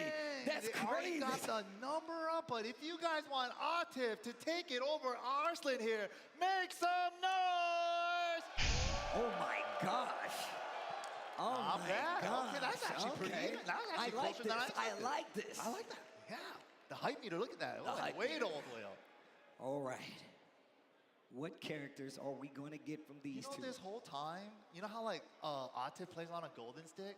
I thought Arslan was just letting him use his, but they both got golden sticks. Yeah, they both got golden sticks. Both Wait, champions, man. my man's rocking the Fantastic Four Four? shirt. Arslan took his cover off. All right, all right. Yo, these guys play with each other all the time, but right now they've requested a blind pick. And a mirror sister battle? We don't know. Who's it gonna be? Is it gonna be Water? Water's the character. H2O. Water. H2O. That's a good ass character. That's cute. That's cute. We should all probably name that. Actually, you're right, bro. Let me pop this water one time. Let me pop this water one time. Evo, pop that water one time. You guys reminder. know. Or you know, you can just take a White Claw Zero Proof. You can do one of those too. Yeah, also good. Well, we're here, man. Grand finals. Who's it gonna be? Ooh. Wait, they locked in for the mirror? Yeah. They locked in for the Anna mirror? That's crazy. The mirror. Yeah. They're still picking. Don't do that. Sonic versus Shadow. Yo, the double Anna. Who switches first? Who puts the pressure on first? But of course, Arslan has a little cushion. He is coming from the winner sides into this grand final, so he has an extra set to play with. Maybe he's willing to try out the Anna in the first set. Well, Vegas, here we go. Grand finals is about to hit. Let's make it loud in here for these guys. Here we go. Make some noise! Here we go, Arslan Ash already starting it off with a small lead. A couple of pokes. Jab punish from Atif. The 2-jab counter hit fishing, the down forward 1-2 lockdown, and a couple of low pokes here and there. What we're looking for. Counter hit 2-jab. Oh my God, what a Yeah. round. Real quick round right there. Once again, like you said, Arslan's got a game of few to play. But Atif has to come and go straight to business. Clean sidestep launch from Atif. Gets the activation with the heat. Oh, brave getter kick. Nicely done. Going for the lows. Heat burst actually finds its mark. Okay, a lot of chip. Oh, he was stuck in stance. Couldn't block. Oh, and for the mid in the mix-up, full crouch mix. A little down forward, wanting to stop the approach. Dang, Atif is just willing to let the down forward twos rip right now. Man, you can really see that these guys train with each other quite a lot. These guys have definitely played a lot of games. Right? The layers, they're already on like layer 4, 5, 6. Yeah, you can definitely they're not tell. on 1 and 2 anymore. You can definitely tell there's a lot of experience between these two. Wow, called it out. The high extension. She also has a mid extension she can go for. So great call out for Arslan there. Stomp ender, can't tech roll. Little down for one string, checks the toes, gets the launcher, no. drops the I combo. think he just brain farted a little bit. It happens, man. Oh no. Especially when you're switching between so many characters. Wow. It was so far away, still got the extension, and the toe kick punished. Oh my god. Eat sweep. Oh. Now the wall. Oh. Eat up. Wow. Triple booty bump combo, all right. That was a lot. Triple booty. Yeah, from Arslan's side. Oh, wow. Dude, the 2 into hammer chance cancel is so good. Ooh. Committing to the stance, committing to the string. So much block stuff makes you second guess it. Wow. Off the side. Step into the wall to get a better access. Atif, first game. Okay, that was quick. That was quick. Atif just always looks so confident in his play, right? Just like no hesitation, no fear. This guy's poker face is too good. I mean, it makes a lot of sense considering how well this guy's been playing for the last few years. No matter who. Uh-oh, going to the stage. He's always shown this kind of prowess as a technical. Yeah, I don't know what it is. The amount of confidence he exudes in his play style is ridiculous. I've never seen another player like it. You're right. I'm serious, bro. It's crazy. Engage. Wow, the rolls help. Trying to step left around the down forward ones. It's getting hot. Wow, holds him out. Hold on. Combo conversion, nicely done. Down back to shoot hook. Damn. Ooh, they're both playing patty cake. Yeah. The trade. Oh, it goes right back to it. This dude, Atif's like, now you gotta show me. You gotta show me you're playing this character. I wrote the script on this character. I wrote the book. Wow. Okay, wait a minute. Arslan. Wait a minute. Arslan. Nice combo conversion with that wall spacing. Second hit of the 4-2. Oh my full God. crouch sweep. Help. Still a large hill to climb here for Atif. Gets the heat burst to extend the combo. Trying to get to the wall. Just short.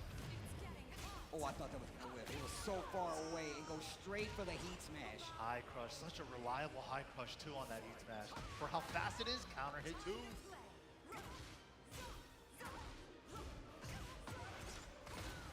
The diva applied. Nice, no launch though. Wow, just locking them down, both of them. Down forward 1-2 hammer chance. Raw hammer chance cancels. Just both of them staying in each other's face with this. Like the third hit rip. No punish though. Oh, wait a minute. Out of the roll. So not full damage. Still takes a huge chunk though. Interrupt with the down forward one. Atif just always like a small step ahead. Gonna get access to this floor blast. Game 2 still looking really good for Atif, but it's a big launcher. Floor blast goes by way of Arslan Ash, and look at the damage he's gonna get out of this. I agree, why not? Just get rid of it. Don't let your opponent use it. Look at this offense. Down forward ones, 2 jabs. Side Big step, but he got it down 2 instead of down forward. Unfortunate. Ooh, that's the trade follow-up? That's even better. Yo, this combo just looks so sick. Damn. And the debuff. That took off mad damage. And a debuff at the end. Dude. Oh, avoiding the down jab with the hammer chance 4. Already 2 games. One more, and we go to a reset. Already.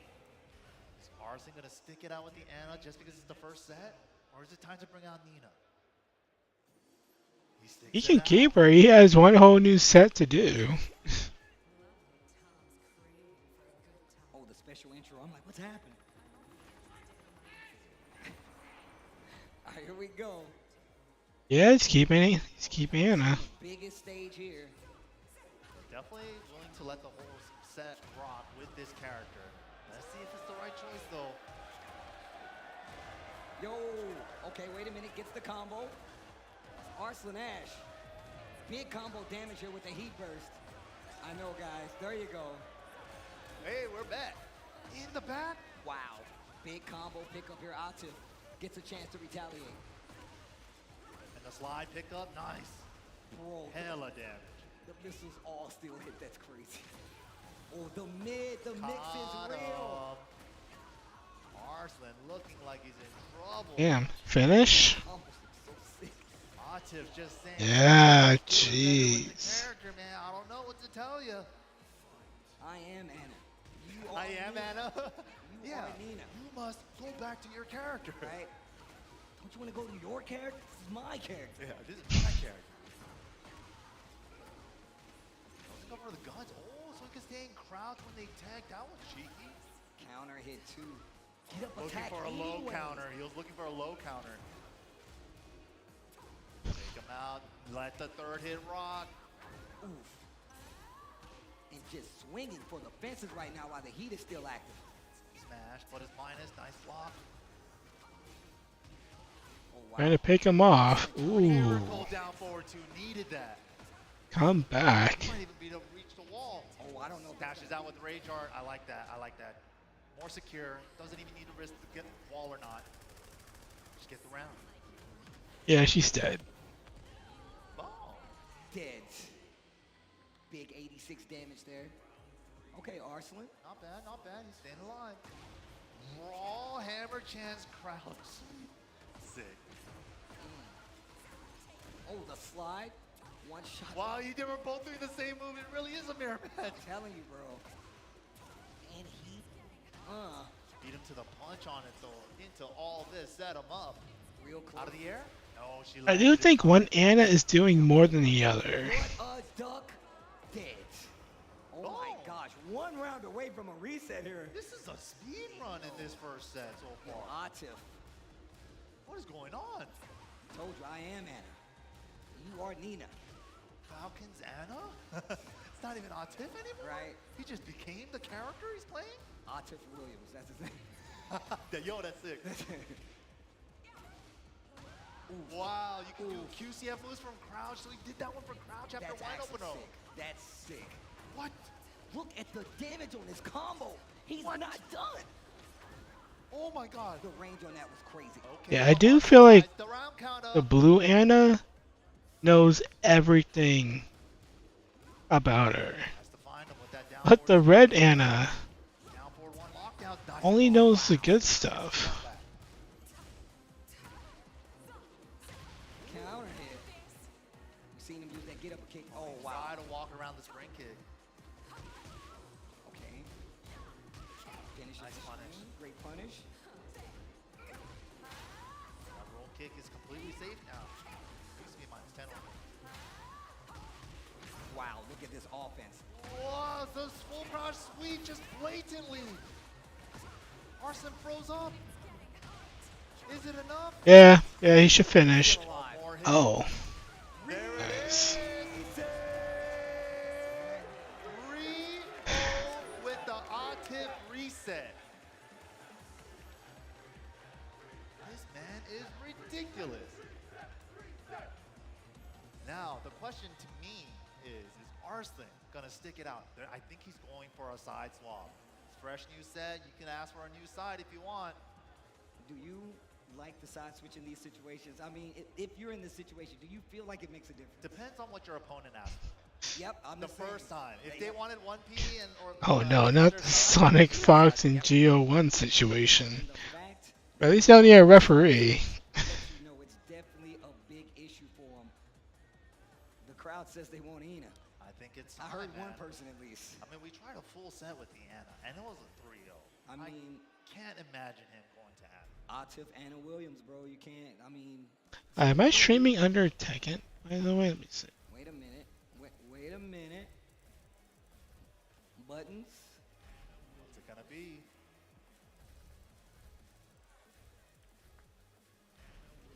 I'm curious to see the character. He sticks it out. The character. Wow. He sticks it out with Anna after that first set. That's crazy. What does he see that we don't?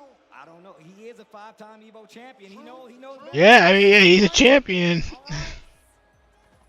Let's see what's going on. Why the Anna pick here? I'm right there with you. I wonder what he sees that we don't. But once again, that's why we're here. He's over there. Right? That's why he's over there, and we're right here. With the red, they switched colors too. Low parry. Oh, drop the combo. Had to get them up forward too. Nice side step. Ida. Gets the booty bump heat dash. Bro, look at the damage, dude. Reset. Yo, and he confirmed that just in case? Little small delay. Yeah, you saw that? Ridiculous, bro. Ooh, down back two. Nice counter. Goes for the damage ender. Ooh. Just off of timing. Wanna be in crouch in my face? Check out this down forward too. Oh, Getra, they changed colors. Maybe Arslan's more used to playing the Anna on 2P. You know, it's like maybe he got the side he wanted. Oh, wait a minute. But still, I mean, Atif still looking like the offensive White player. medium I star think new that exists category, right there. Tekken 8. The lockdown. Okay, first to get away and the nice step from Atif. That's 2 rounds again to Atif. I don't know, man. This sticking with the Anna might not be the best move, but once again, maybe he's coming around. Maybe these are the warm-ups. I'm trying to be a believer, Steve. Oh, that can also be a reason. Yeah, he's just warming up as Anna. They're both copying each other's moves.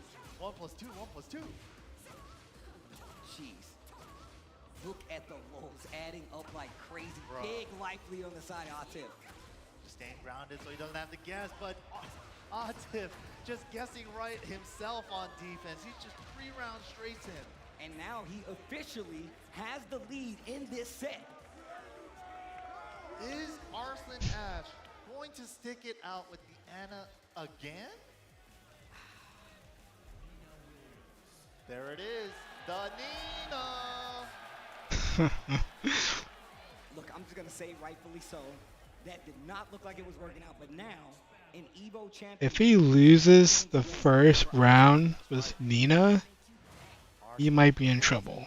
Bring it back from here. Game 2 after the reset with the Nina. Yeah, let the intros rock. Let's go. Intros, baby. Ooh, okay, we're coming out swinging both sides. Both trying to establish dominance. Damn, they're actually fighting like they're sad at each other, like they're sisters. Uh-oh. The sibling rivalry. Uh-oh. I told you to not try on my dress. In the last game. End up against the wall with the Nina. The trade in Atif's favor. Oh? I'm sick of that face. Unique Rage Art quote. Sick. I did Sick of not that know face. that. I did not know that. That's news to me. A little extra touch. Oh, but that's what we saw from the Nina switch before. The keep out down forward 2. Stomp on her. I said 2 was the first time he's even used that. Yo, the trade. And just abusing these down forward ones. On him. Just stick to him. Nina's not in control. There she There goes. earlier, we saw it again right here. Low conversion from Arslan on the roll. Beautiful. Flip over into the crouch dash 1 plus 2. Gets the slide. Sidestep, positioning on the wall. Definitely in Arslan's favor. What a dunk. Had to. Oh my. Oh wow, what a steal! No heat, rage is there. It should be enough. Arslan was scared. He definitely hit a button. It said counter. After that down, Yeah, she's dead. Arslan hit a button. Boom! Sealed with a kiss. Dead. All right, here we go. On a piece in round. Still life lead in favor of Atif. Okay, the sidestep ones are coming out. Arslan getting loosened up with the Nina. Oh, Atif just on him though, just pushing him all the way to the wall. Oh my gosh. No combos, just pokes. Nice call out. What a dunk, and that's gonna be another round for Atif. Arslan really needs to put something together right now because Atif is really doing a great job. But here we go, nice launch here. This is looking way different from last year, man. Atif just has so much momentum right now. Ivory. Oh. Lockdown. Engaged. Yo, Arslan is going crazy. Damn. In this corner. Gotta keep him in this corner. Oh, he's playing. He's playing now. First perfect of this attack set. That's the win condition right there. Get him at the wall and keep him there. Ooh, right under the high with the hammer chance 4. Breaks the throw. With a stutter step in each other's face. Nice optimal punish. That's sick. Big punishable blows. Definitely a thing that's more current in Tekken 8 than anything. The knowledge to do it, that's another thing. Yeah, especially single hits so fast. He dashes immediately after the engage.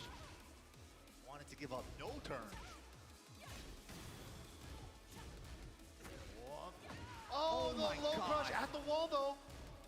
2 rounds apiece, the down. Here comes Anna. Yeah. Yep. Sweeps. Mine's a launcher. Yo, big life lead on the side of Arslan right now. Ah, soup. Oh, No heat on either side. there you go. Now the question is, She's alive. Straight wall splat into rage art. no. No step. Oh. Clutch. Arslan gets one on the board. Oh my god.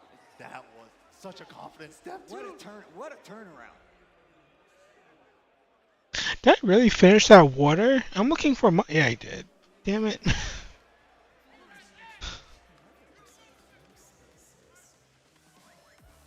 Yo, the Tekken Vengeance opening. All right, here we go. Yo, and instantly to the fisticuffs. Game 3.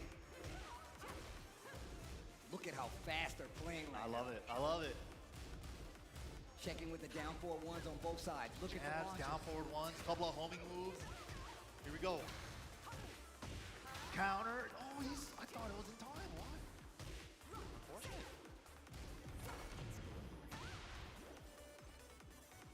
Okay, a little Hayashida's great space. Small lead for Atif.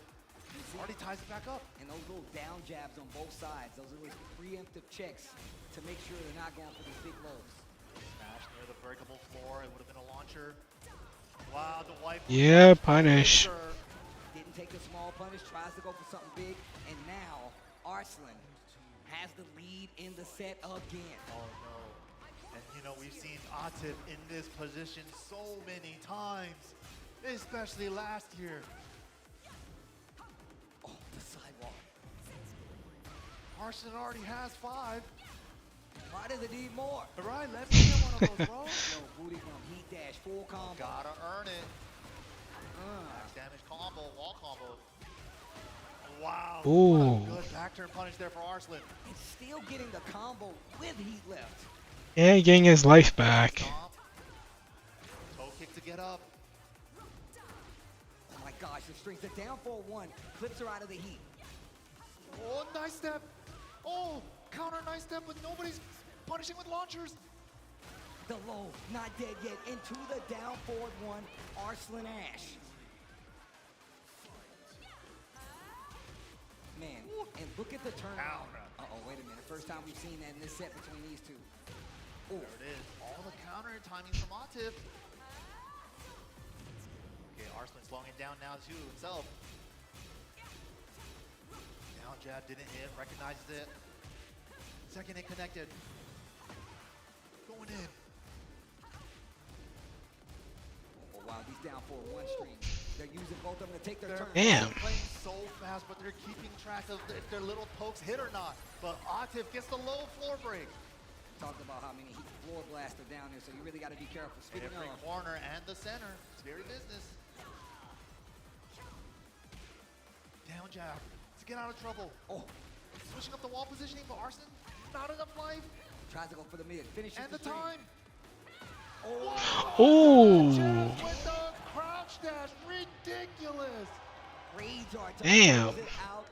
And man, this means Arslan Ash is one match away from becoming your EVO 2025 champion for Tekken 8. Damn. For the 6th time. One more game.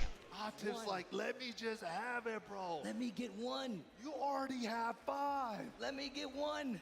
Gotta earn it. I will not give it to you. Atif though. The Ana was looking so strong until the Nina. At the beginning. Does he switch here? Thinking about it, obviously. It's such a difficult decision to make. I mean, look. I wouldn't risk the switch. The fact that the Ana was doing work, he's already made Arslan switch, but I believe Yeah. he's back into the Ana once again. All right, Ana all the way. Here we go. Tournament game. I mean, I don't know who his other character is, but that would be a huge risk. It's tournament game. Arslan Ash coming right up. We might have a 6-time EVO champion. Oh. A first-time EVO champion. I see the 6s out there. I see the 6s out there. Oh, we're at the beach. One versus the 6. We're rooting for him. Let's get it. Okay, strong start for Atif here. Ball positioning. Oh, try to move after getting hit. Counter hit. Full combo conversion here, but drops the Unfortunate. combo. He dashed to keep him plus. The pressure's building.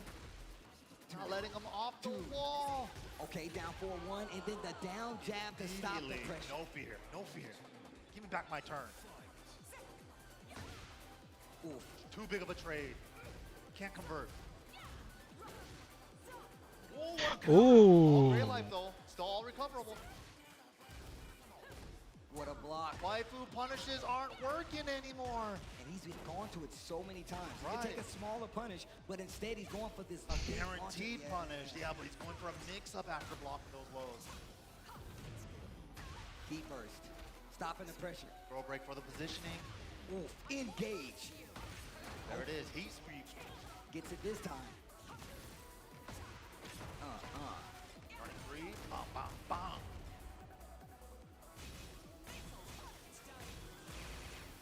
Smash to smash. Arslan healing. Hit some life. Oh, wow. Down 4 to close. Okay. All right. He has life in him. Bubbles up there. He's not going out.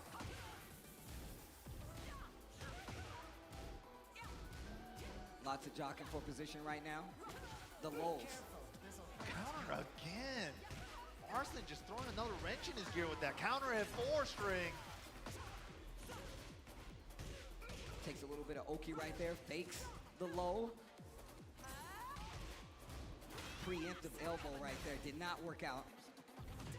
Ooh. Yo, die already. Right? The unique voice lines are sick. Yes. Low. Ooh. The call out. To the wall. Sick carry. Oh my gosh, the damage. Still got some work. Oh, in the moment, Wow. He just believed, and he was right. 1 round away from Uh-oh. the tournament. Arslan Ash, 1 round away. Going for the 6. Yeah, activate, push back.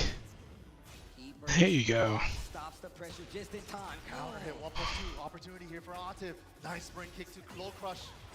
Wow. Still alive. Counter hit. This is Damn, the Vegas slide? and still has heat. Rage on the table. Keeps the heat. Oh! Runs it to the string. We're going to the moon. On the second one. Atif called that round out perfectly because he knew he was going to want to try and spend the heat. Oh my God, the counter hits. Oh, that's such a good start. At tournament point. Going to the wall? Short, on the wall. Yeah. Nice punish. The lockdown. Yeah. He's in prime position. Heat burst. He's trying to make something happen. Smash. Might not be enough. Oh. Okay. Big damage. He's going to get some life back. 33 seconds left on the clock. What are you going to do with the time you have remaining left? Atif, the mix, the defense, the check with the down forward one, the down jab. Challenge again. Double down forward ones all over the Vegas side. Just do it. Sultan, what a down jab. It's something I would have done. Point blank slide. Oh man. Damn, 6 games in a row. And then getting the reset after that, Atif did not have a shot, and it just looked like You have to ban him at this point, right? 2 hands, like Wolverine. 2 hands. 2 hands. Oh my gosh. And of course, Arslan Ash, always so respectful, man. Yes, yes. Completely came out here, did his thing, and in such a short amount of time, exploding onto the scene since 2019, putting the whole country of Pakistan on his back. Twisted Minds, Red Bull, Arslan Ash, gonna be your Tekken 8 2025 Evo champion. But I can tell you something right now, these guys are training partners. They play. Like, you gotta like ban him from tournaments, right? Once again, a top 2 placement for 2 training partners from the same region is big. No one can beat him. Owns the prowess when it comes to Tekken, and it is definitely Pakistan. But your champion, your Evo champion, is gonna be none other than Arslan Ash. Woo!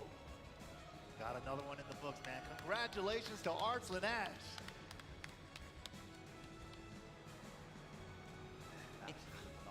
And just looking at the route that Arslan had to take to get here tells you everything. And it's just the players that he had to go up against in his top 8. I mean, his training brother in arms, Atif, JDCR was there, Mool Gold was there. A lot of big names from the Tekken world was there. And obviously, like we said before, you want that coveted prize because this is a Masters Plus event. That means you get the most points from Master Plus events to go towards that TWT. Think about that. That's a huge chunk. So you're an Evo champion. Now you got a huge lead on the TWT board. What more can you ask for? Dude, I think Arslan was already top 4 in the leaderboard, so I think this might have just bumped him up #1 on the leaderboards as well. Like I said, points are always on the line.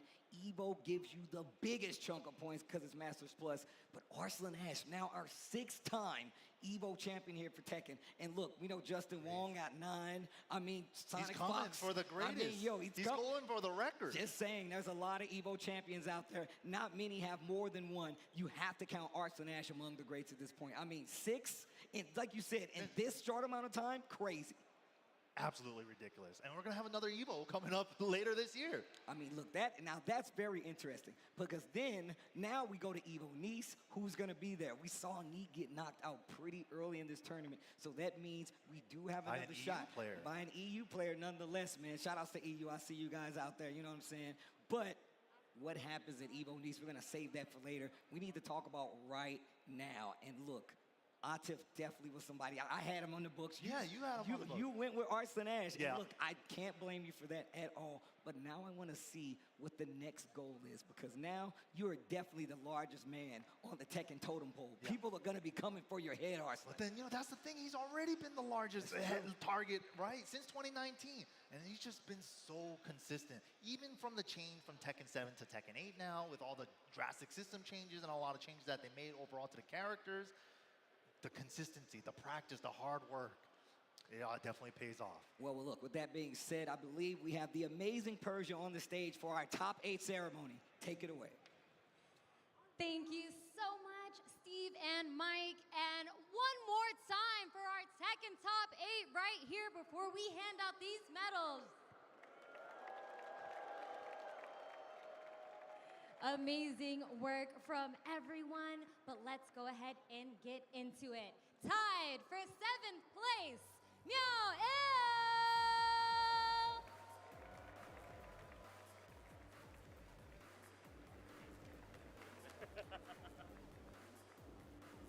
Also tied for 7th place is going to be JDCR.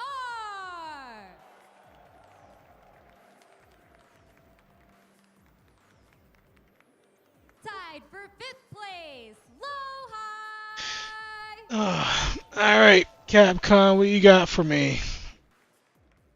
And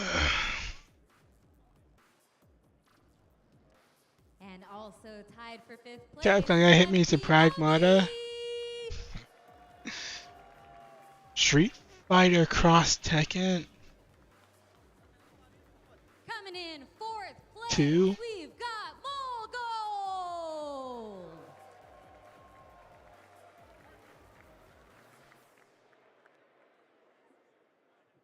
And in 3rd place, we've got Chicory. I'll be back. Let me go get some more water.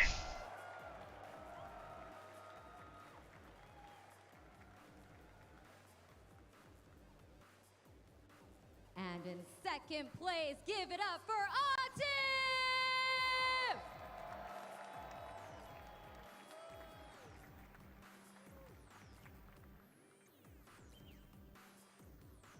And your Evolution Championship Series 2025 champion for Tekken 8 is Arslan Ash!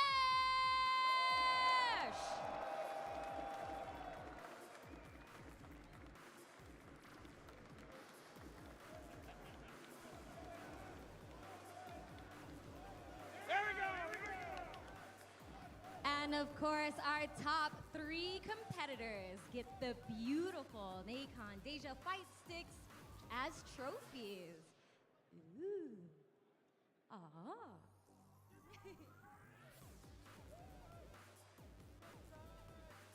Woo! Amazing work. Come on, let's make some noise for our Tekken Top 8.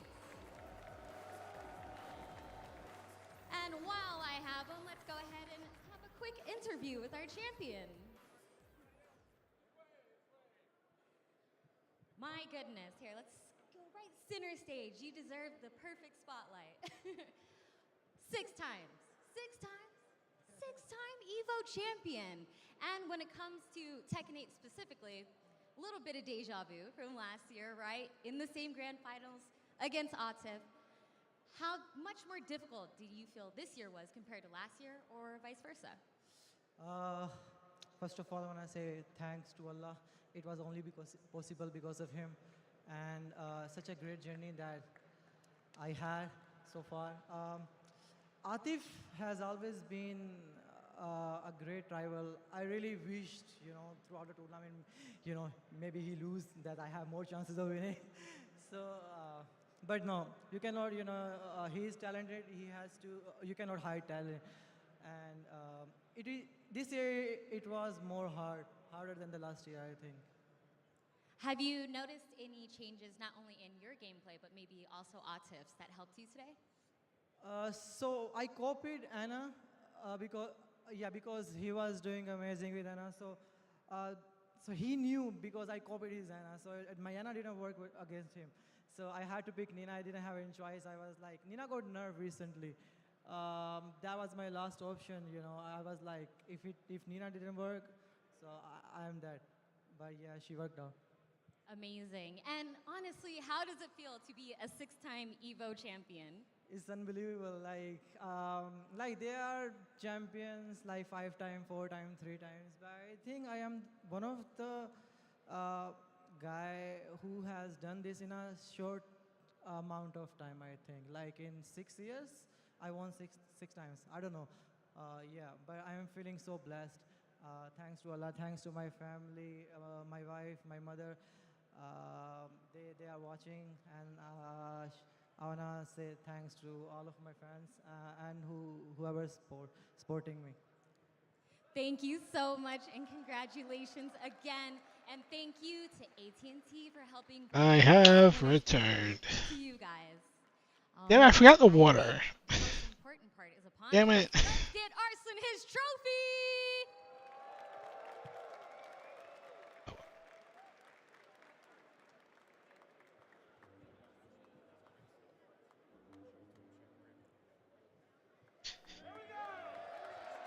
Congratulations, Arslan Ash, 6-time EVO champion, EVO 2025 Tekken 8 champion. Yeah, I think he said exactly what I saw. Like, the other guy's Anna was like he mastered that character, but Arsenal, he was just doing the good stuff. Book of Tekken, and still the chapters look the same. Pakistan. The consistency, the hard work. He doesn't know the whole move list. Right? So congratulations to Arslan Ash, Atif as well, runner-up right after him. You can tell how much that training has paid off. I mean, look, you even heard him himself. He said, hey, he's been a great rival. The only reason I picked up Anna was to copy his Anna because he was doing so well. But look, he even told you the layout, what happened in that first set. Look, I wanted to play the character. I thought I could do it. Not going to work out. But he said his last option was Nina. Going to that one was the smartest one anyway. He even has the Lars that he probably hasn't played in a while. But I like that he's pointing out that, hey, look, Nina was my last effort, and he had to swing that back in his favor. It wasn't clean. He had to work for it. He had to work for for sure. it. He definitely couldn't do it in the mirror, but the Nina got the job done. 6-time EVO champion. Look, I know that I said he can make it a 7 by the end of the year. He actually could. That's what's crazy. Now that we have more EVOs, he definitely has the opportunity to be a 7-time EVO champion. But look, I just want to say, Mike, it has been amazing to do this with you. Man. Yo, Evo, do me a favor. This is my boy Mike's first top 8 at EVO, and I've done many tournaments with him. Please make some noise for MYK. This is my brother right here. This is love. This is love right here. This is my bro right here. One of the best in the business. Thank you, everybody. Thank you. Good job. And I just want to say, it is a huge pleasure. It's an honor for the people at home. It's an honor for me to be in front of you guys talking about what I love. It's fighting games. It's Tekken. It's all of the above. Thank you guys for listening to me, hearing me, and accepting me. And that's going to do it for me. But look, it's always love. Shout outs to everybody that plays fighting games, that comes to EVO, that shows up, whether you do it on the chat or whether you do it offline. It's always love. With that being said, my name is Tasty Steve. This is MYK, and we'll see you guys next time. Thanks for playing. Thank you so much, guys. That was our Tekken Top 8, and we are going to head to a quick break, but you know that means that Street Fighter 6 is coming up next, so don't go anywhere. We'll be right back. I don't want to miss the song. I do not want to miss the song.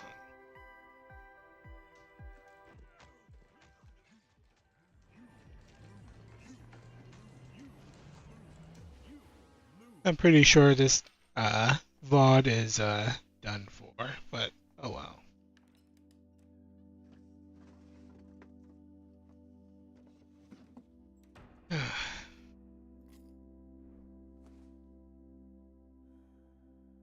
Damn, 11:11. However, they are arriving now. Production, where are we going?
Yeah, basketball I heard.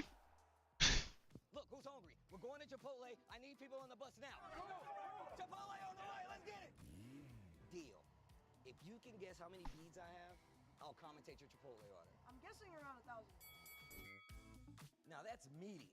Of course you go with queso. That way your burrito will match your play style. You can tell he's been labbing that burrito technique. Now that's top tier. If you guys love Chipotle, make some noise! I think I heard that like maybe 13 times today.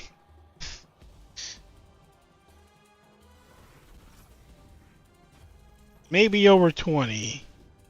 I think other people said it too.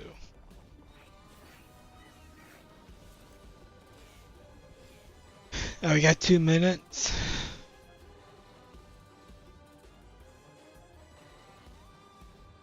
I'm gonna get a cookie. What a BRB.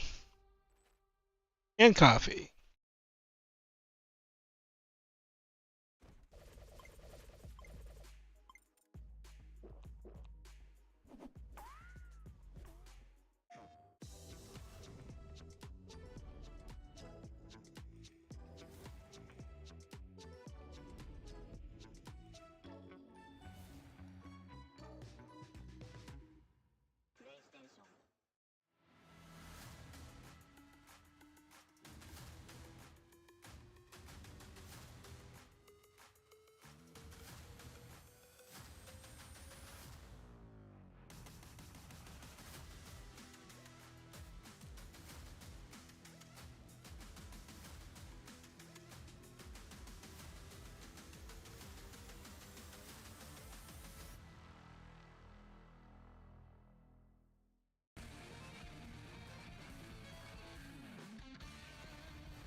Welcome back to EVO 2025 presented by Chipotle. We all know because we heard Persia say we got some Street Fighter 6 top 8 action. Y'all ready for some? Alright, I'm making my coffee.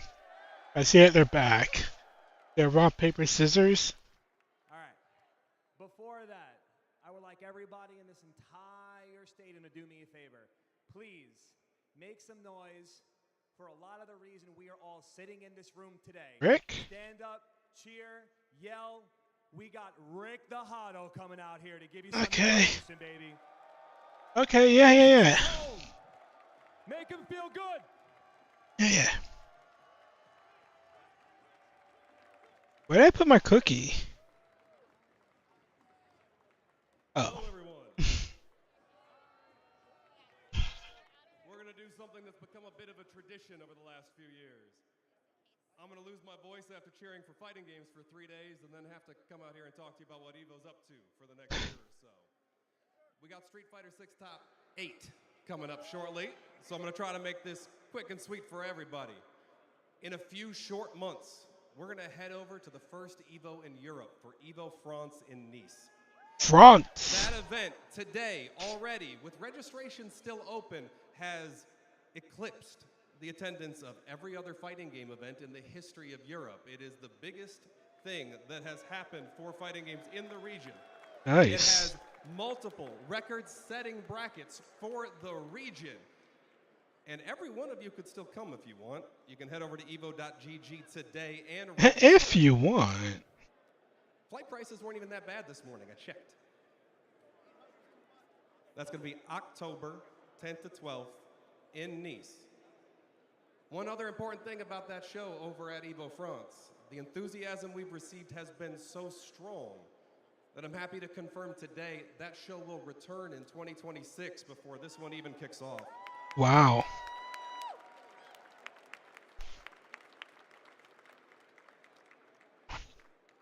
We had another record-setting EVO earlier this year, actually, as well. Because EVO in Tokyo for EVO Japan set records for the largest fighting game event in the history of Japan, for brackets like Street Fighter 6, and is returning again to Tokyo Big Sight next year from May 1st to 3rd.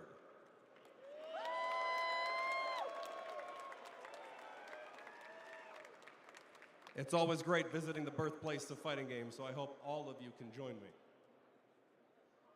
Many of you are already here right now in Las Vegas, though. So before this Las Vegas show ends, I want to let you know when to save the date for next year, because that date is changing. June? I've been promised that it's a few degrees cooler in June than August. So June 26th June? and 28th at the Las Vegas Convention Center will be EVO 2026. We are going to the spring of fighting games. After that, we do have one more event that we talked about last year, and it's about time we get to moving it forward. So when we get done with that cycle of events next year, we're finally going to go to the Lion City in early 2027 and get that 4th EVO event up and running. Rome? Oh, Singapore. That is a great looking city. We did have one other new event that we launched this year that hit particularly close to home for me, as I believe in celebrating the community and celebrating the history of the genre.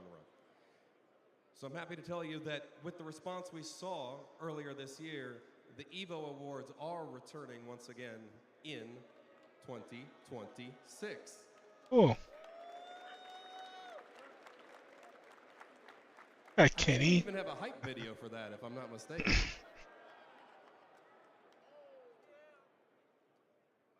This goes faster if we don't, though, so that's probably okay. What does it feel like to have come to a moment like this? Could you imagine playing a game and we're here 20, 30 years later, still doing the thing? Name a better community that can do that, bro. It is a moment I hope that the FGC will remember forever.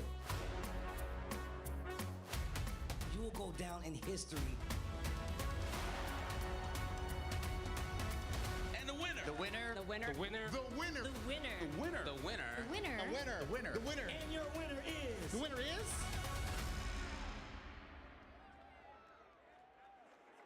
Did he live? I'm Dude. still impressed by that jump. How many of you think you can jump that high? I am so impressed that any of you raised your hands. That's a I drop just kick. realized something when we were talking about that new June 26th to 28th date for Las Yeah. Vegas next year. Bailey, are you in this crowd anywhere? Uh-oh. How are we feeling about that date?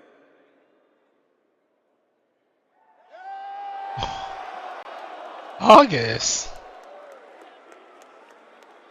They switched times? I do love when everything works out for everyone.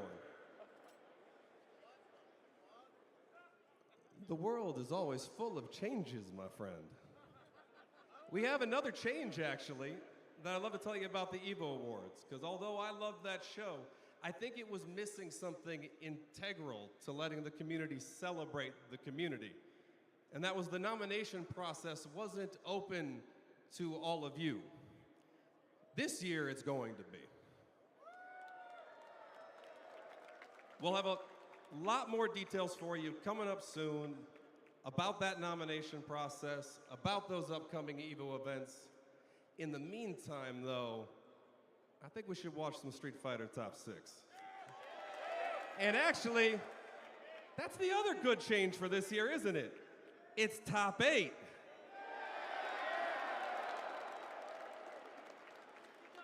Hey, Joe, Rob TV, you want to get this moving for me?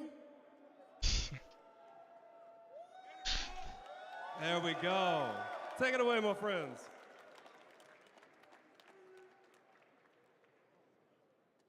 sir. All right. I heard somebody, Hollywood. Ladies and gentlemen, Are you ready for some Street Fighter 6 Top 8? chill out. That's not enough. That's not enough. That man just asked you, are you ready for some Street Fighter 6?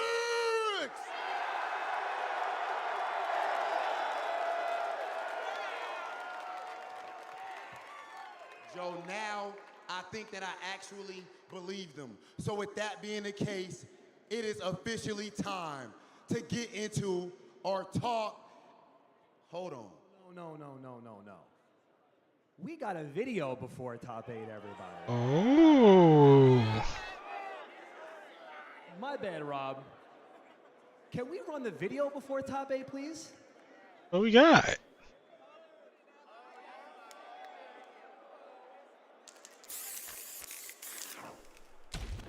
Yeah, the Viper trailer that I saw earlier? Yeah.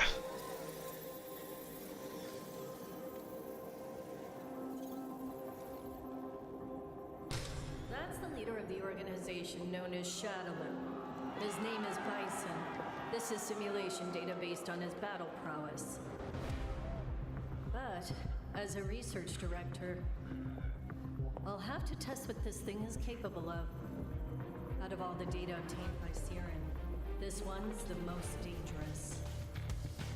We should be able to fight against it. Let's boot it up. Begin test.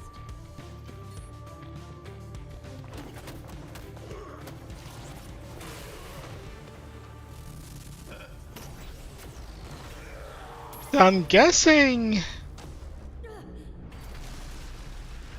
either PlayStation. It must have been PlayStation who leaked the trailer. Nice work. She's coming out in autumn, right? Yeah. Oof. Okay.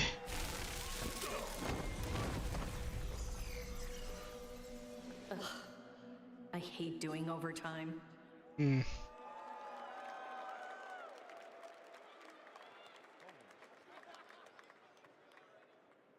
Oh my goodness, ladies and gentlemen, are we ready for some C Viper? Are we really ready for some Crimson Viper? Ladies and gentlemen, of course we share in your excitement, but we also share in your excitement for what's about to happen right here on this stage. It is time, finally, to get into... Wait, hold on. What? Hold on, I got a phone call, hold on. Oh? Hello?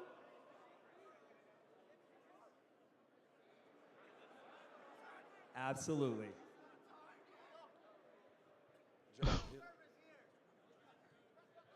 What?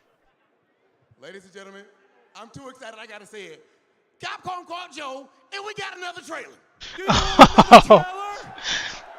Oh yeah? We got one more trailer for you. Make some noise if you want it! Alex? Ladies and gentlemen, that's loud, very loud, but not quite enough. Are you ready for another trailer? Roll it. Who's singing? Oh. Oh, okay. Damn.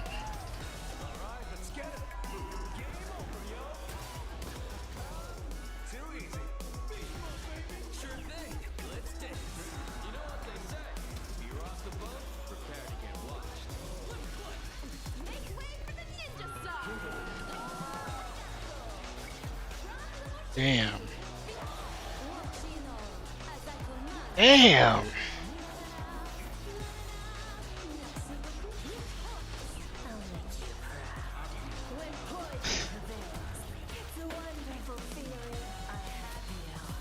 Another mission Damn. The Cammy. Chun-Li though.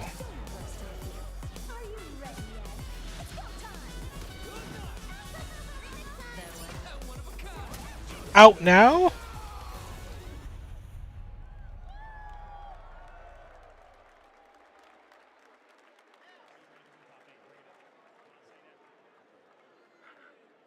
Oh. And with that said, are we ready for some top 8? One more time, you gotta make it count. Are we ready for some Street Fighter 6 top 8? Let's get into it. Ooh, the intro song.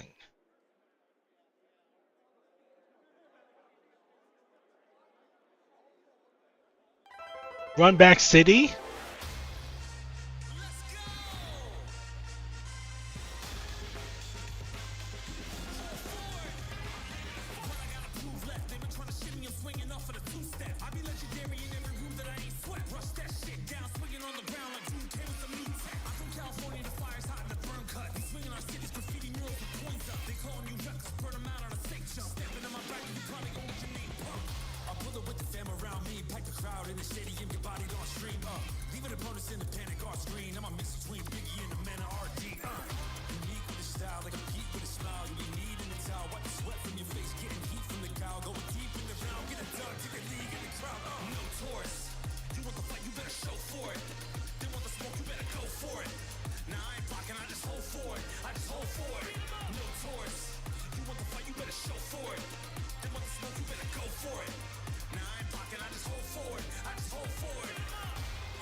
Okay.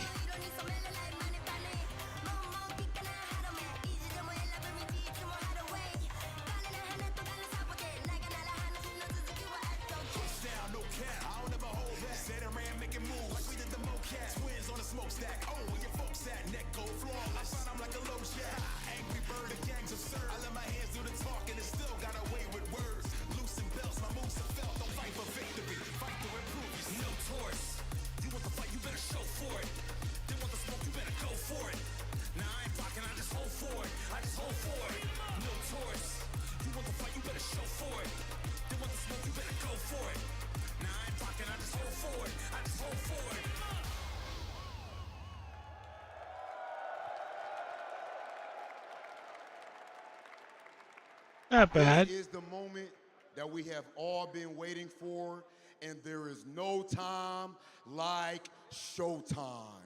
Introducing I wonder who's commentating. Our first player, the reigning Capcom Cup champion, Kagero!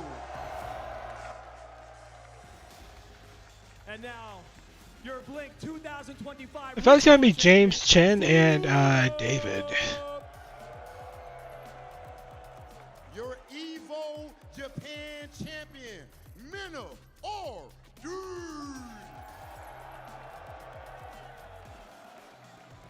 One of the members of Street Fighter League Europe Championship, Phenom! The EWC champion, Shao Hard. Both your CEO 25 champion and Combo Breaker champion, LaShawn! Why is he yelling? Prodigy at his first offline event. Ladies and gentlemen, Mickey!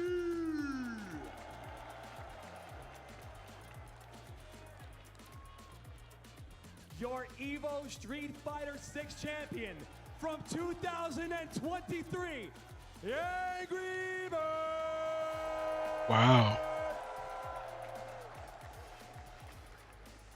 Before we get into this top 8, I only request one thing from everybody in this audience to show the world what our scene is all about. So right now, I need this chant. FGC! FGC! FGC! FGC! FGC! FGC! FGC! With that said, ladies and gentlemen, I think it is finally time. We're going to get into our top 8 and send things over to our commentators. Let's get it. Welcome, everybody. Of course, we are here for the final game. Oh, Sage and Vicious. Okay. 6 top 8 here at Evolution. I'm joined by Vicious. His first time up here. This is the 3rd year for the game. And of course, we have some familiar faces, all of you up there. Obviously, Angry Bird 3 years in a row here in this top 8 fighting for it, of course. And it's lovely to see all of you once again from some Street Fighter 6 here at EVO. And you've heard the entire intro. If you guys have been following along with the Capcom Pro Tour, each and every one of these guys have championship caliber in them. So in terms of who's going to take it over, who is absolutely unpredictable. And honestly, I've been mad excited since I found out the top 8 was established. And I know guaranteed you guys will not be disappointed. Yeah, and our winner side of the bracket is freakish. There are so many incredibly talented players there, obviously. And the loser side gets even scarier, of course. We have Kakadu versus Fudo, our first match. Scary one between those two. Obviously, veteran players from Japan. One from Damn, Angry Bird and newer Kakadu in his mid-20s, of course. losers already? Damn. The 2-time Capcom Cup, 2-time EVO Japan champion, trying to put one on the board for EVO here against White medium star new category, Street Fighter 6. Has some deep runs. Loser side of the bracket, you want to take us away here? Absolutely. Hey, minutes and winners already? That's good for him. It's going to be kind of tricky in terms of, ironically, the fact that Xiaohai has to face off against possibly some Fatal Fury characters, but the fact is, these guys have been absolutely hot. Surprising that they're in the losers round, to be honest with you. Then down below, Mickey with his debut into EVO, in fact, into offline FGC. My man's made it all the way into top 8, facing off against one of the heaviest heroes we could ask for, an EVO champion, Angry Bird. 3 times in a row has been in this top 8 for Street Fighter 6. The only one so far to carry that tradition, which is obviously a very big deal. And we'll have to see how that shakes out in our winners and losers side of the bracket. It's going to be some explosive matches, particularly that Fudo versus Kakadu match. That might determine who wins the tournament. To me, those are 2 players who are on fire. Obviously, Kakadu has looked really, really strong as well. Maybe not his strongest performance in Topanga League, where we saw Fudo just show up and win. Blink respawn, obviously, back-to-back with those 2. Same thing with Lashar. He went to CEO, he went to CB, and then he vanished for a little bit. And so I'm very curious to see how he looks here on this top 8 stage. Yeah, we talked about a lot of the familiar players that we've seen on the screen, actually up on the stage and also in the top 8. But I actually want to know what you guys think at home. I want to know your picks because Sajam had kind of picked his a little bit. I also was kind of leaning towards Fudo, but honestly, I think Men RD, when it comes to like the top end of like any competitive stage, he rises up to the occasion. Rob TV has said it himself. He is the definition of clutch, just alongside a Punk, just alongside an Angry Bird. Also another contender in here, so it's actually going to be rather tricky to pick this one. Yeah, and you can vote in the chat, obviously, if you're in the audience right now, jump in the chat and get that vote. For me, the man that I've shared many a meal with, I'm going to have to say Fudo is right on for EVO champion. I'm honestly, with the current pathways, I have to lean heavily towards Mena RD, genuinely. That makes sense. I think Mena obviously is a big favorite on that other side there, and hard to prep for him. I think Phenom's going to be struggling to find Blanca practice right before that, obviously, for Cammy. And Mena, I was in the elevator at... Is Sajam a in-game voice commentator? Best player from Japan, the best Cammy from Japan. He was like, I forget. Right now we're practicing. So get your votes in, obviously, there. And thanks, of course, to PlayStation, who is bringing you this top 8 prediction. You can have your voice heard. Our votes are down below. And, of course, it's going to be Mena RD, the people's favorite. Slight edge there over Fudo in that second place. So your pick, it looks like it's going to be the favorite. I just hope my commentary curse powers doesn't come into effect because I just want a banger of a match all the way across the board. I'm sure you guys do as well at home, and I'm really, really excited to just see if these predictions actually play out. We'll have to see. That's always the question with this, right? It's the favorite is never someone you can always count on in these kinds of things. You know, even if they are expected to make it far, this is an open bracket. Anybody can enter. Someone like Mickey, who was born when Street Fighter 4 came out, can be in this top 8 for this bracket. Yeah, it's I think 2008 or 2009, if I remember correctly, which is a young man in this top 8 compared to some of the other competitors. So cool to see.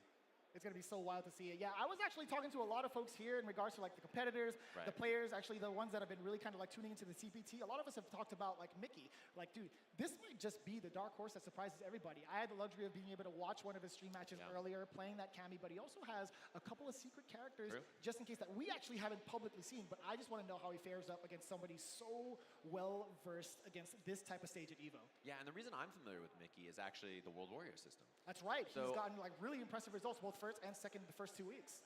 Yeah, which is really cool. And of course, thanks to PlayStation not only for the vote for making a brand new fight stick. A lot of you probably saw it. It had the Tokon footage, which everybody was very excited about. And of course, it's wired or wireless Tokon. on PS5 and PC, thanks to their low latency from PlayStation Link. So you can check it out now at PlayStation.com/FlexStrike, and maybe one of the players in this top 8 next year will be using it. Honestly, I've been wanting to get my hands on it since I actually saw it. I'm like, yo, okay, let me see the wrist support. Let me see what the buttons are feeling like. I think that's one of the biggest things that we get asked for when it comes to any type of peripherals, making sure like the voices are heard in the community. And I'll tell you what, man, when it comes to everything that's been coming out hardware-wise, everybody's been on point. So Sony coming back into the game with this exact peripheral is going to be really refreshing to see. Yeah, and who makes arcade sticks in the year 2025, right? There's not very many. It's been everybody's difficult, making I think. leverless, so it's cool to see that for sure. And back on to Mickey, we were talking about earlier. You can watch the World Warrior that he comes from, which is the World Warrior where the first Capcom Cup champion is from, on Fireman Ruby. That's the YouTube and Twitch. I watched it both years. I had a lot of fun watching their qualifiers this year and last year, and then obviously tuning in, seeing these young players. And we had one in our commentary block earlier as well. Yugong as well as another player out Wugong, from out there. that's right. Tons of good players in that region. I mean, you guys know people like Hot Dog and Oil King from that region as well. Even Shanghai actually kind of extends. Exactly, so lots of really good players out there. Definitely check that out. Fireman Ruby on YouTube and Twitch. You can go check out the region he's from in a World Warrior system. That's how you qualify for Capcom Cup for the vast majority of people out there. Yeah, so looking at the first matchup we have at hand, Kakaru versus Fudo, we got to talk about the path to victory here presented by White Claw. It's going to be so sick to see it, right? 2-1 is going to be, 2-1 against Itobashi Zangief. That was actually mad impressive. That's honestly really, really difficult to check. Again, White Claw 0 proof coming up with all of the stats that we needed. 2 all over Shine as well. That was a wild one. His match versus Goichi, I mean, he clutched victory from the jaws of defeat. Goichi had him. Like, it was, he baited a throw and walked back on wake up. Kakaru got the back throw, and that was all she wrote. He really clutched it out there, but it was almost a loser's bracket run from him because of that Goichi set. So very, very close. Recommend checking that one out after the tournament, of course. And we'll be taking a look at his competitor here, Fudo. Oh my god. Damn. Look at all those zeros up there. Bodies. Damn. Bodies. That's actually the definition of zero proof, I'll tell you what. But against Punk 2-0 in the top 24 to make it? That's the Damn. right there. The only person he lost to is Yamaguchi, who he just had sets with in Topanga League as well. Obviously, he's the Topanga League champ for a reason. He only lost once. Riddle on the way after in his round 3. That's crazy. Some pretty tough foes that he had to chew his way through to make it here, but it didn't seem like And he beat Punk.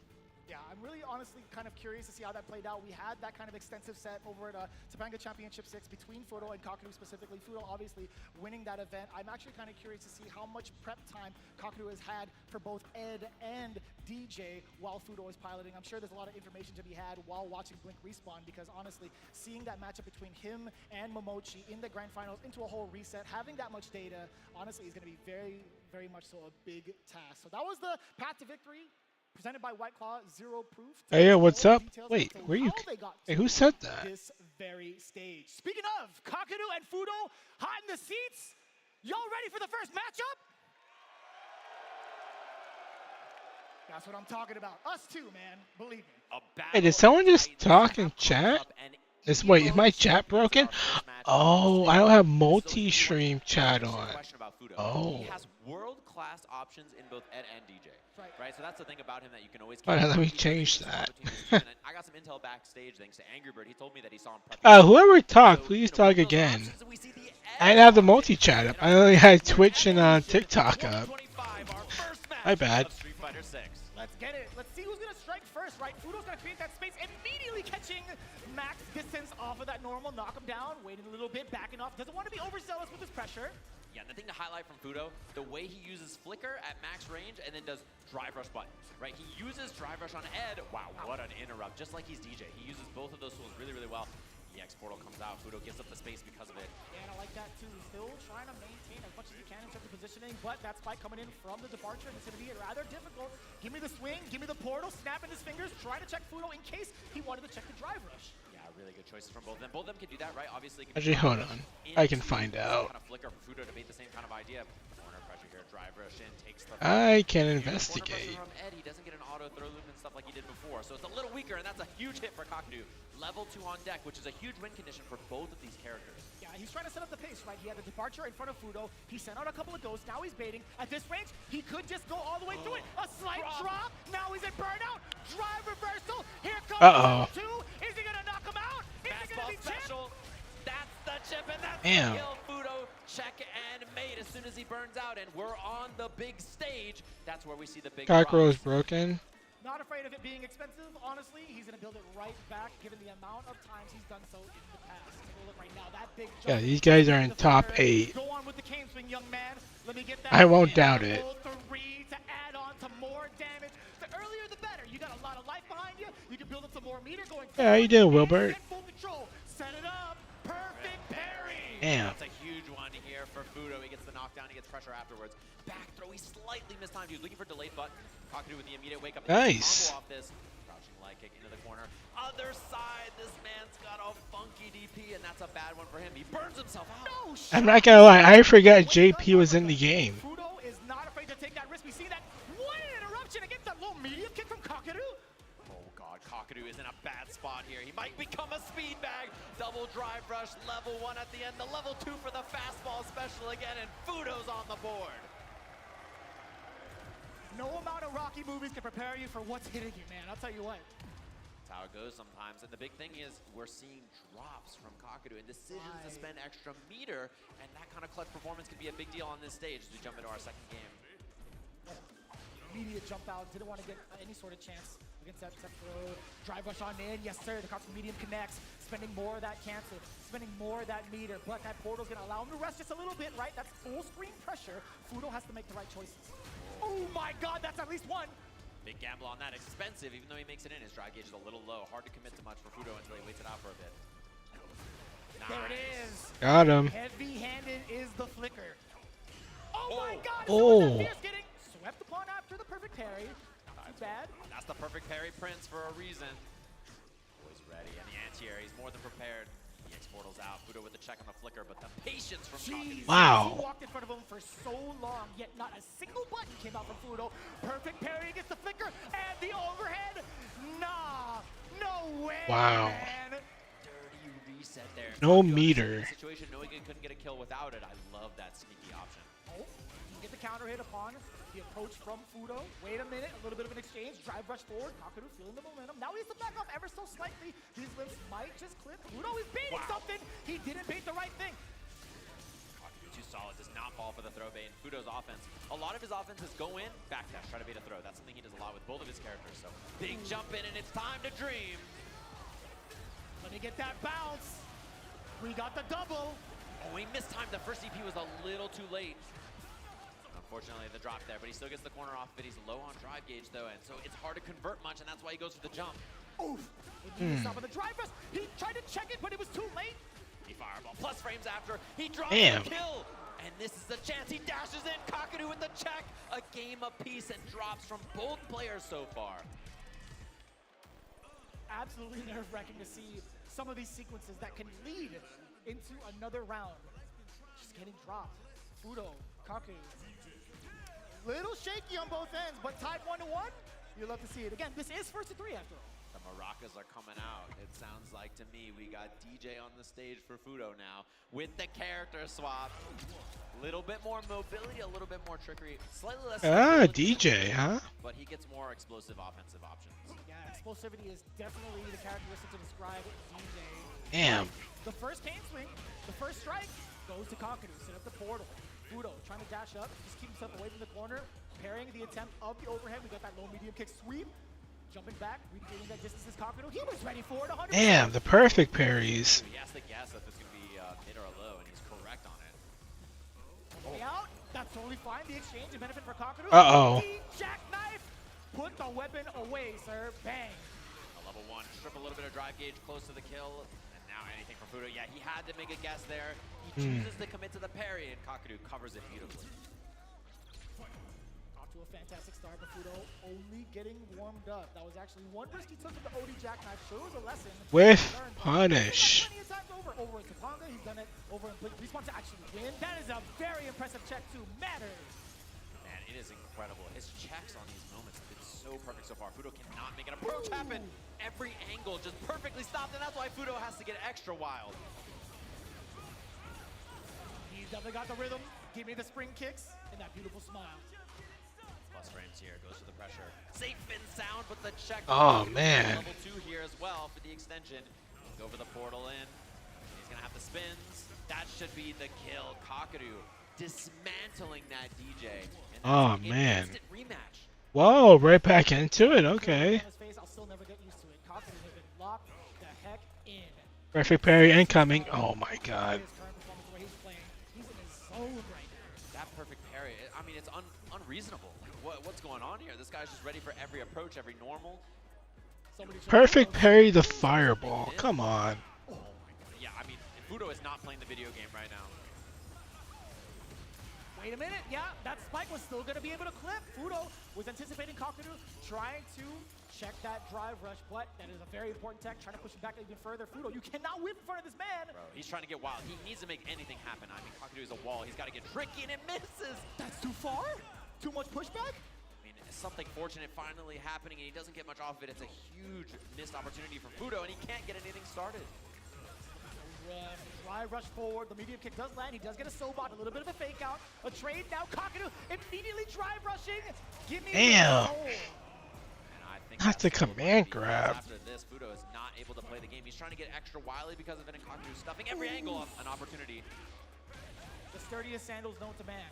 Dashing up, checking with the jab as well, creating that space for Fudo. He wants to look for a whiff punish. He's setting it up with the fireballs as well. Kakadu, who's being so patient. All of his normals being placed the way that they've been placed, all been counter hit against Fudo. He's not going to go out there on a limb to get himself whiff punish, right? I mean, Fudo's done a lot in the last 20 seconds and not really got a ton of damage, to be honest. So, yeah, and there's the crushing medium punch interruption there. Kakadu ready for the drive rush after, still has tons of meter here. Yeah, it's so tough too. DJ, what can you do, right? Throwing a fireball safely? Sure, perhaps, but when the portal's about to explode, you kind of have to kick back. Oh, dear God, what a standstill. Didn't quite make it in time. 6-frame check with that crushing medium punch after in the whip punish. Looking good. Anti-air back heavy kick. Not quite the trade combo, but Fudo in a very excellent position here. Just about a touch and a half. It could be all drive rush, could be all drive gates that does the talking, or it could be throw, and it does so. You saw counter hit. You saw a with the button press from Kakadu. It just happened to be not the tech. No fear on the amnesia. He does not respect that option at all. Which is a big sign to send, and now Kakadu's got to be thinking it in the back of his mind next time he gets knocked down. Yeah, we haven't seen it thus far, right? There's only a matter of time, especially in this part of the set. You're looking at match point for yourself, fully loaded on level 3. Damn! That was mad far! And the level 1 here, knockdown. Is amnesia coming out or not? He goes from meaty fireball to defeat it. I love the pressure now.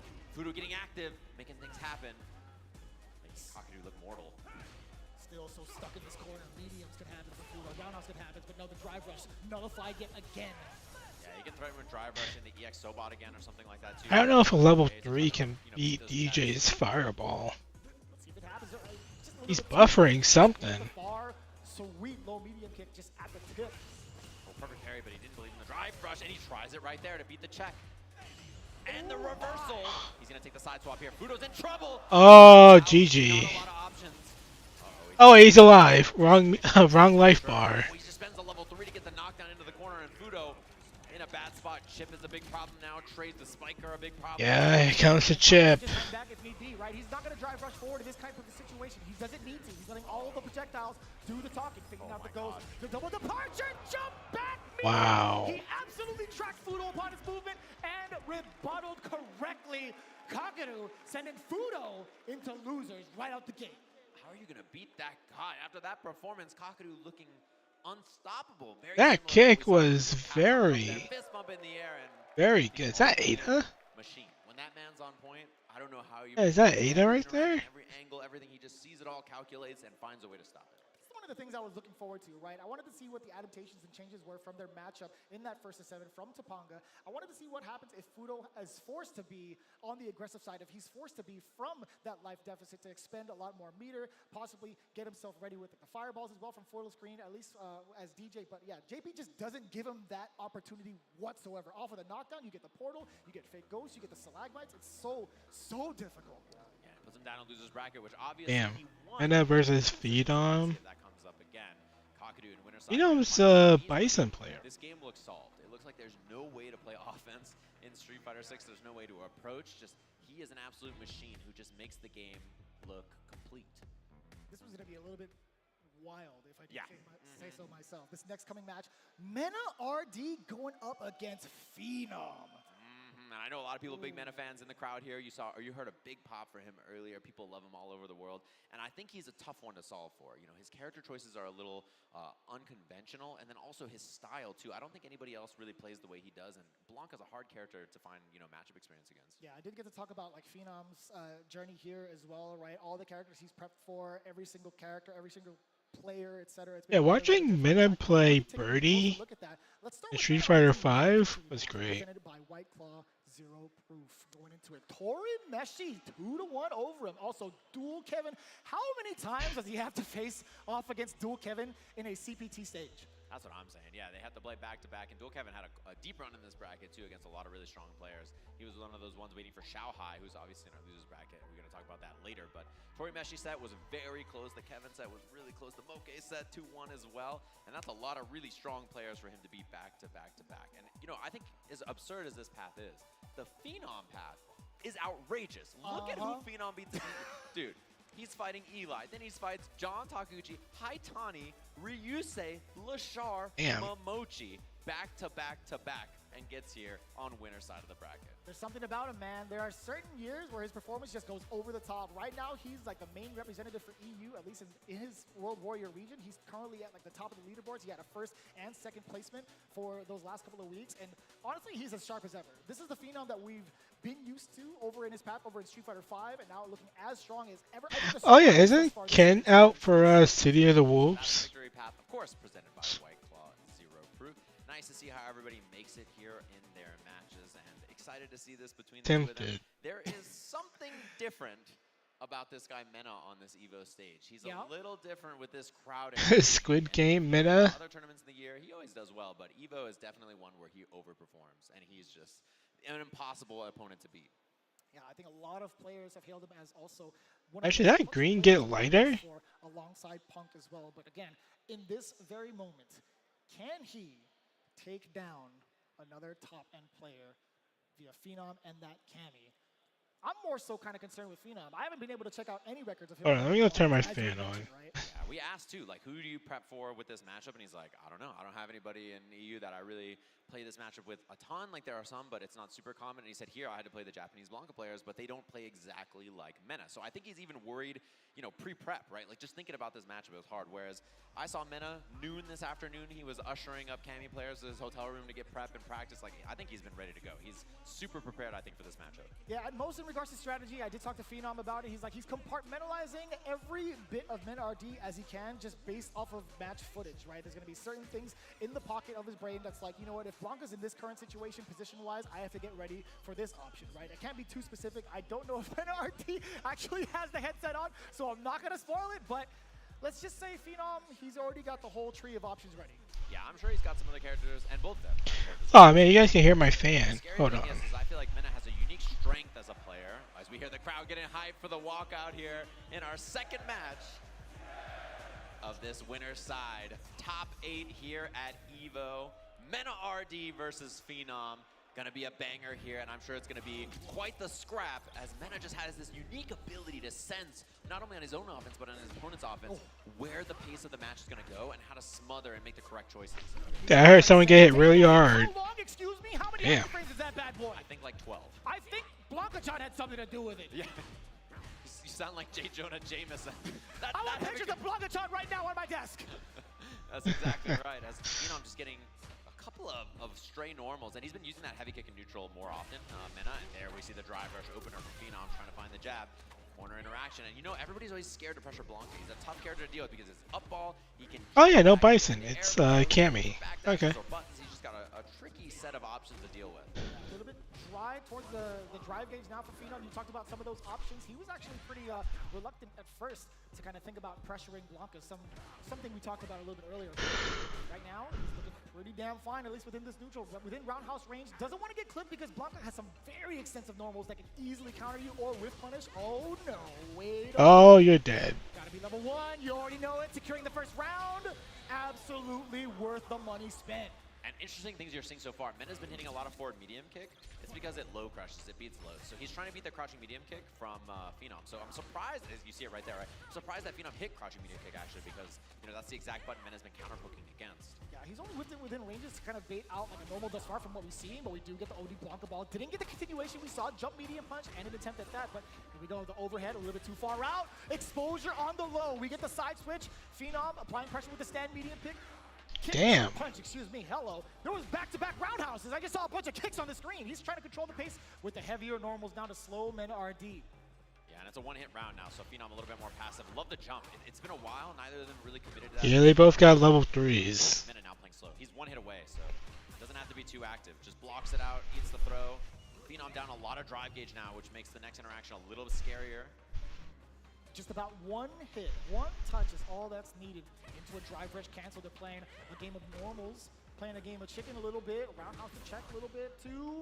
The throw comes in from NRD. This is the first opening. We got the lightning beast. We don't need the level 3. Let's play a little game. How long can you play defense against the Blanca ball? Burnout is in effect. An attempt at the overhead. Phenom snipes it out immediately with a crouching jab to secure. That's a crazy Once he challenge. secured the burnout, I think Phenom was basically like, okay, now it's time for you to go for some new option here as we jump into this second game.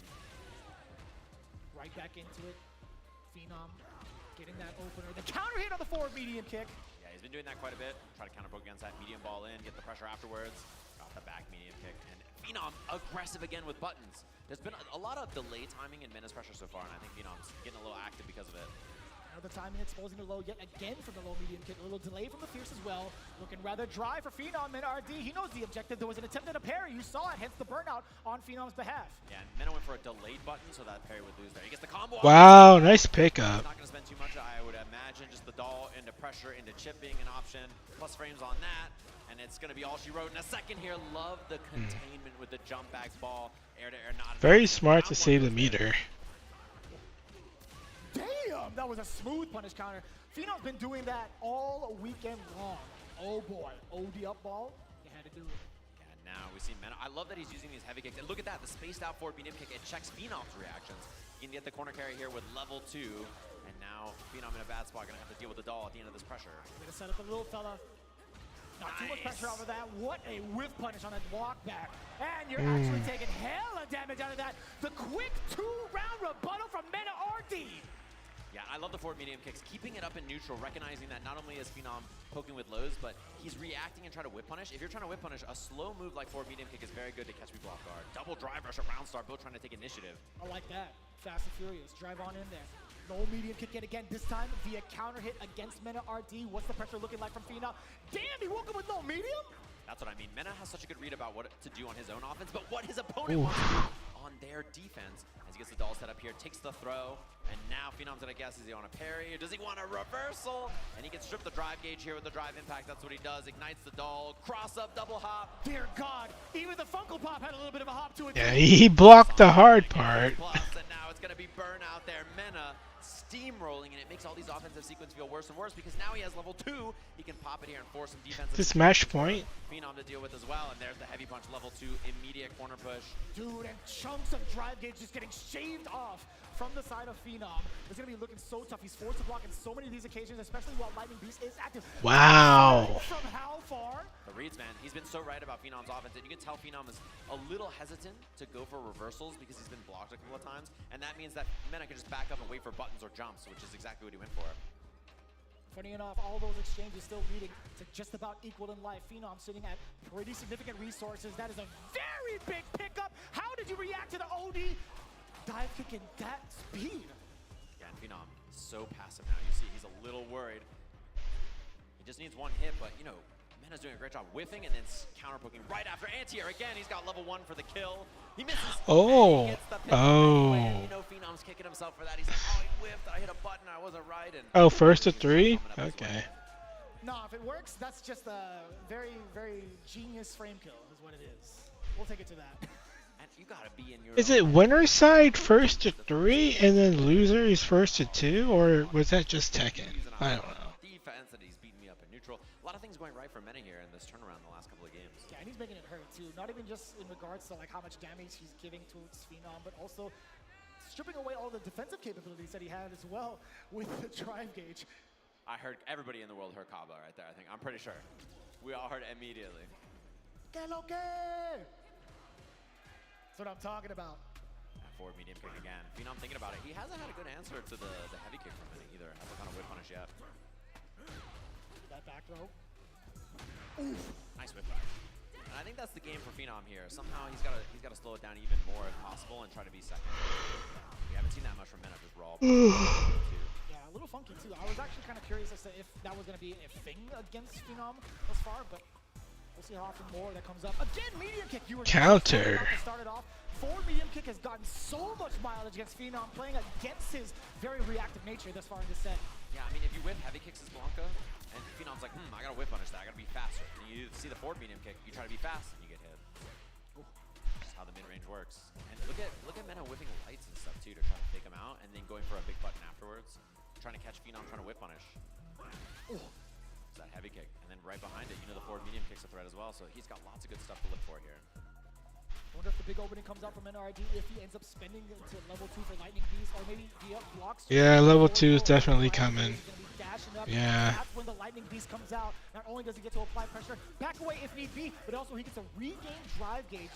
That's a counter. Wow. That's the extension, and that's the up ball. That was a counter hit? You sure? I love that he baited. Damn. Right? He hasn't gone for a lot of baits so far, and then immediately he goes for the Blanca ball. Double drive rush at the round start again. And look at the passive play from Phenom on Mena's offense. He's so worried about reversals, just like that, right? He's worried about jump back ball.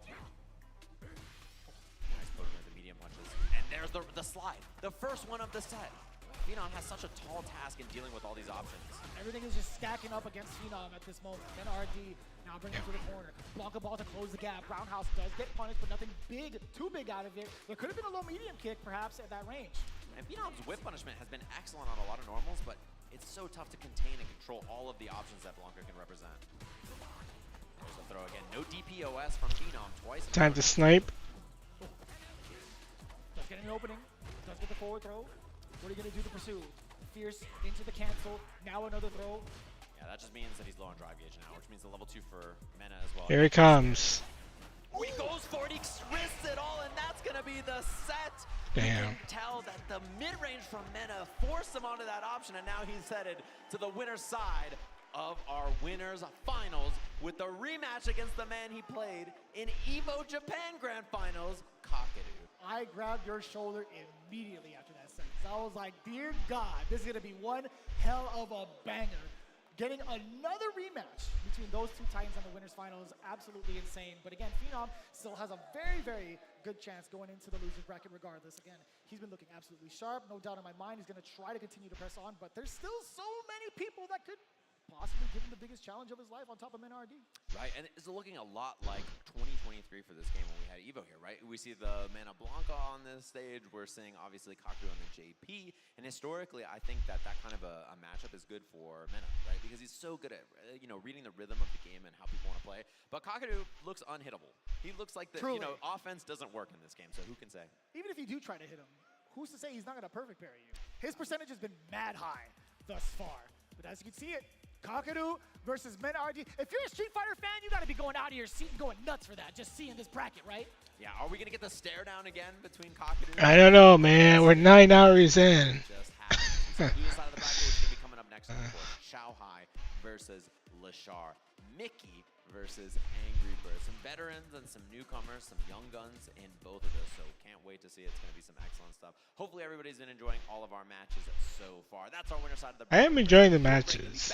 With loser side of Street Fighter 6 Top 8 here at Evolution 2025 in just a little bit.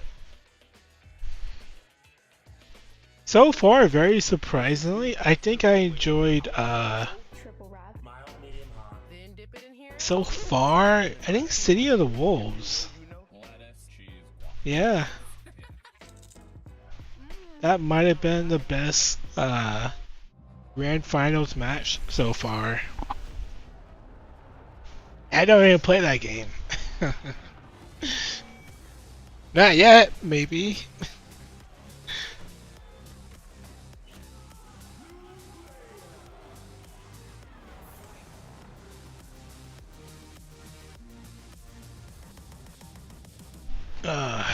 a minute and 35 seconds.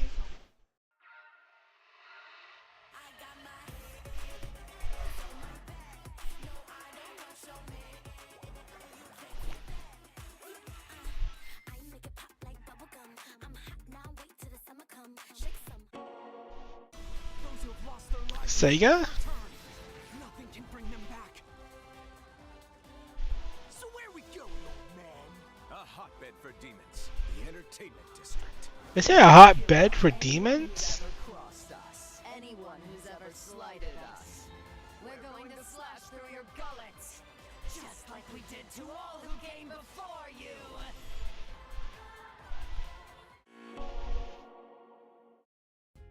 Sunglasses in the day, blue light glasses for the gaming at night. Zenny's got affordable eyewear for everyone. Vibe and style while protecting your eyes. Cool. Hey, Zenny, sponsor me.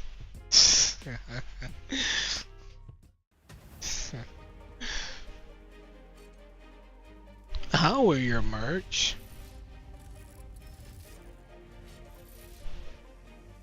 Granted, I've been hit up for like different companies to like wear their stuff. So that is very sketchy.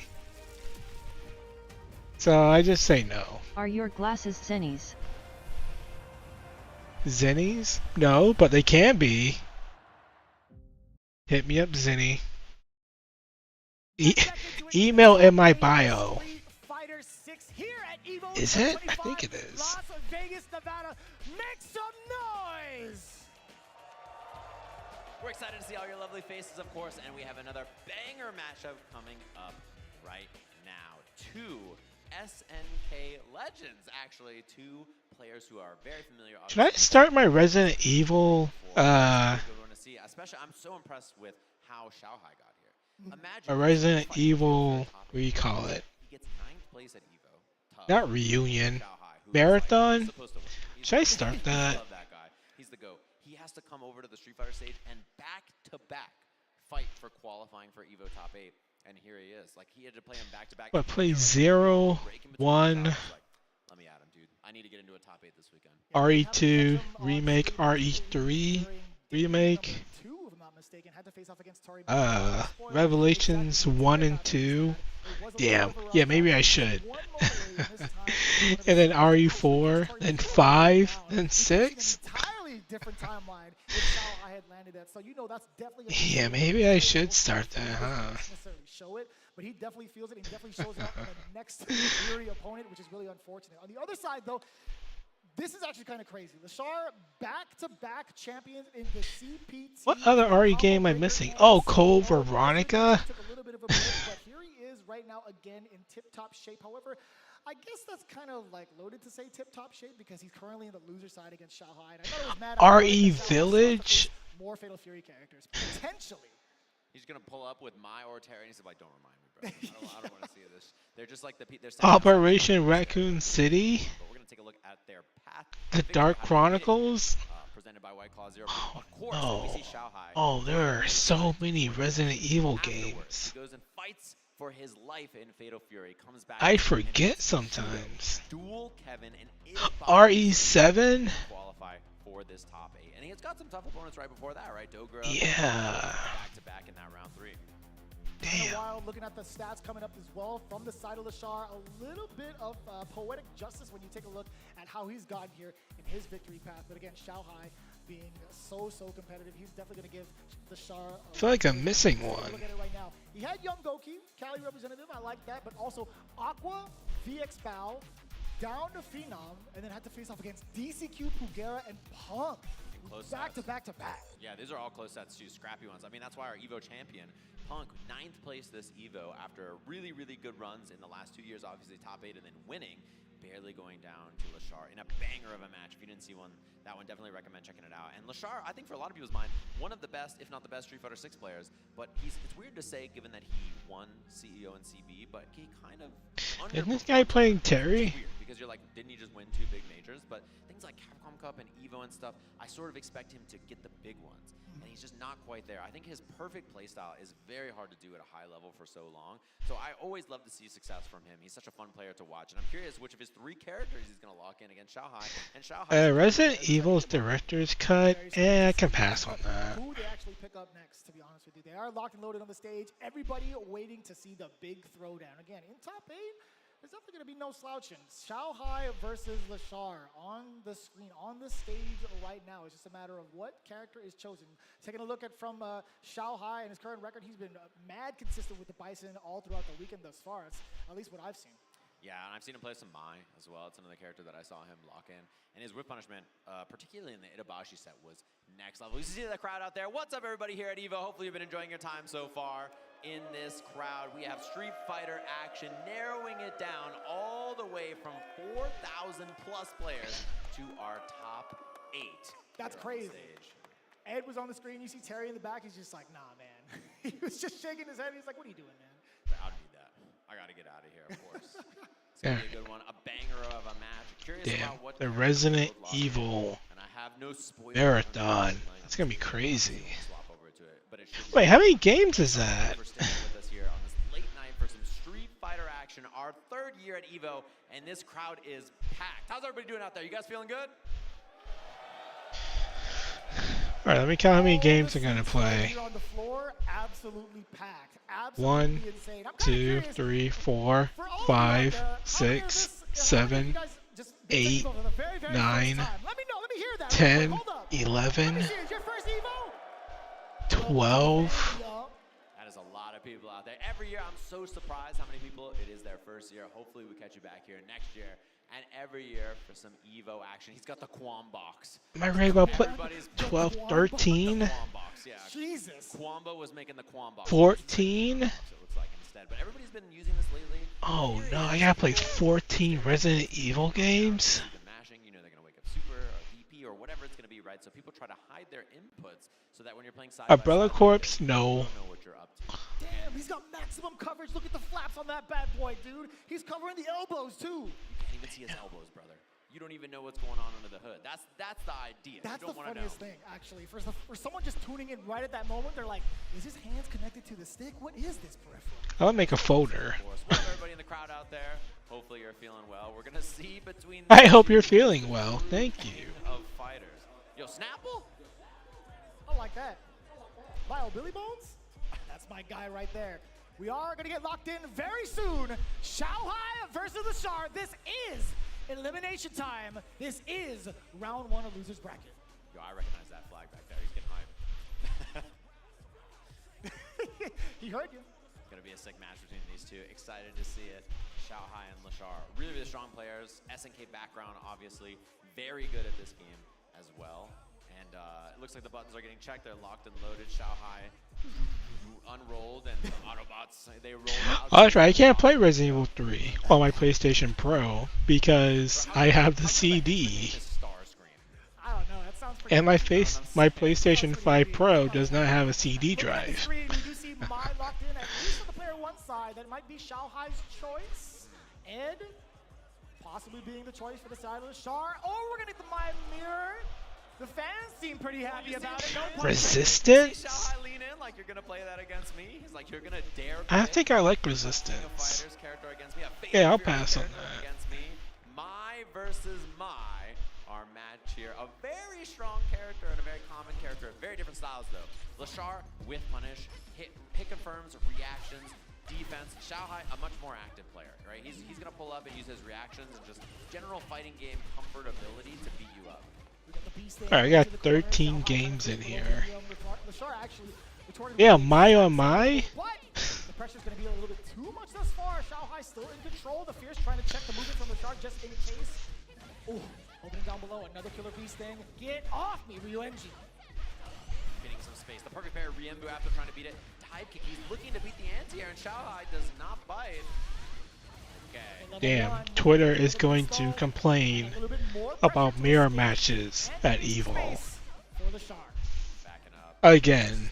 Xiaohai giving a little bit of space now that he has this life lead here.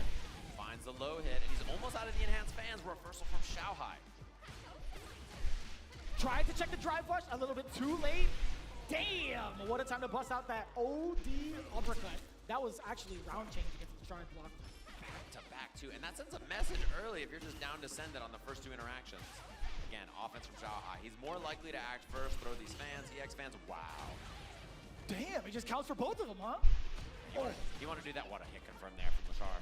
He wants to do that there because he was worried about the fan, I think, was the idea. A Nice lot of fan. fans. Just enough space to get that punish counter. Now, level 1 yet again. Kaguya no Mai. Correctly, and he challenges. He's still gonna be so locked down. What a time to throw that low medium kick. Actually, a counter hit against the Shar. Still got a lot of life left. Trying to knock on the door with the lights instead. Rewarded with a back throw from Xiaohai. And a forward throw now. Drive rushes in for another one. He's 1 bait away from killing here. I mean, he's got lots of meter critical art on deck. And Lashar trying to block it out and be safe. This relentless presser from Xiaohai here. Back throw into the corner, 1 guess away. Oh, what a delay. And still gets the throw. Just enough, Lashar. Still keeping the pressure on. With These 2 girls are throwing each other. Look at that round star charge fan. Xiaohai, no fear. Lashar playing so passive by comparison. It's already 12 a.m. Damn. That's a perfect whiff punish within that range. To be fair, medium punch goes mad far. Yeah. Oh, what a throw bait. This is going to be huge damage. Level 2 at the end of this should be enough. Look at that, the 2-tap from Xiaohai Wow. in Arcane 1. He gave him a fair warning. He looked right at him right before the game started. It's like, are you sure you want to lock this in, buddy boy? Where I come from, no one beats me in this. Back to character select. Lashar having a think. Buttons correct. Ed? Oh. The old Ed, huh? He might have to, specifically for this matchup. With how passive he's been playing, I think the flickers actually might be Damn, able to Ed, how many jackets are you wearing? at least slow down the pace to prevent him from getting cornered so easily. Yeah. That's one thing about this matchup is that Ed's fireballs, his projectiles and flickers mean that you can't throw fans for free, but he just pulls up and catches them low. Normally, Lashar is the king of getting a lot from a little, but so far he hasn't really been able to make that a factor. Xiaohai just kind of being aggressive and picking him apart. You know what? Let me go make a thumbnail. I already made 1 thumbnail. I guess I'll make a thumbnail for the VOD, right? Only being able to do ODDP, but it's not active until Yeah, no offense to Street Fighter. I mean, like an instant escape option. Yeah, Xiaohai, he's doing a lot, and Lashar is not having a good time slowing him down so far. game looks great and fun. But Xiaohai just pulls up, too ready, too prepared, too offensive. Lashar not being able to match this pace and slow the game down. Right, and I love the pace that Xiaohai is setting, absolutely, right? This is the first time we've actually seen, okay, Lashar locked down a little bit, but up until this point, we do find success with the flicker for the first time. Check the chin. Drive rush pressure looking in, and that semi-medium punch not plus, so Lashar just blocks after, which means Xiaohai takes his turn to get out of the corner. Beautiful. DP Ender, he did not go for the EX Blitz and a level 2 combo or anything. Didn't need to spend it, he felt like it. Now instead, we gotta deal with fan pressure in the corner. He's given plus on block, cancels into projectiles, and he jabs out. He does not bite. Oh, expensive. That was very expensive from Lashar. Shin Dream. We get the single bounce. We're going corner to corner. Look at the damage on that. Trade on that, and he gets the counter hit pickup stand like crouching light kick. Medium DP is Lashar. He may have been gone for a bit, but he didn't forget how to dream. What? That's what he does. Level 3 early, and that's gonna be a bad one for Lashar. He's not gonna have access to a lot of drive gauge here, so he's gonna have to make a tough decision about how to get out of this spot. Goes to burn out immediately with the fierce. A little delay on that, actually, on the held down button. Tech throw. He built That's so much meter. meter. He has so much bar. Look at that. Lashar now all kinds of offense. He's got drive gauge to work with. Xiaohai not a lot. Misses the whip punish. Oh, that could have been punish counter. It would have been way worse. Instead, now Lashar on the prowl. He's got meter to work with. Drive gauge advantage. The life bar is gonna be tough. He escapes. Kill rushes away. 1-2, drive rush on in there. A little bit of an earlier fierce than intended, or at least than expected, I should say. He's gonna keep holding these flickers because he has level 3 to cancel into. So he's waiting for Xiaohai to go for a drive impact. Just about the range where he can't really throw these fans. It's so difficult. Lashar, you know he's on the prowl. OD version, that's a lot safer. Oh, the delayed front throw from Lashar. You saw him block real quick right before him. Flickers and flickers. The DP is ready in time. 1 guess away. Drive rushes in. He can make this happen. Lashar's more than capable. He went for the big read, and Xiaohai blocks it out correctly. So long on that, he doesn't bite. And this is He what I mean, doesn't from bite. Lashar. It doesn't even take a second to think. It's like PTSD from Street Fighter 5. Yeah, the ending walker. Yeah, dude. The very last second trying to catch a button with the OD uppercut from Lashar. High risk, very, very high risk. Yeah, and it could have been the round. Instead, Xiaohai now all kinds of advantage. And you could just feel that this entire set, he has too much kind of presence on the screen. You can tell Lashar just not matching the way he's controlling space. Carry on the fans, Lashar mistiming his own jump in anticipation for the fans. Yeah, the weird looking juggle. Longer forward throw. Nothing there from Lashar on defense, just blocking it out. To the side from Lashar. Damn, the fans still putting in work even in the corner at that range.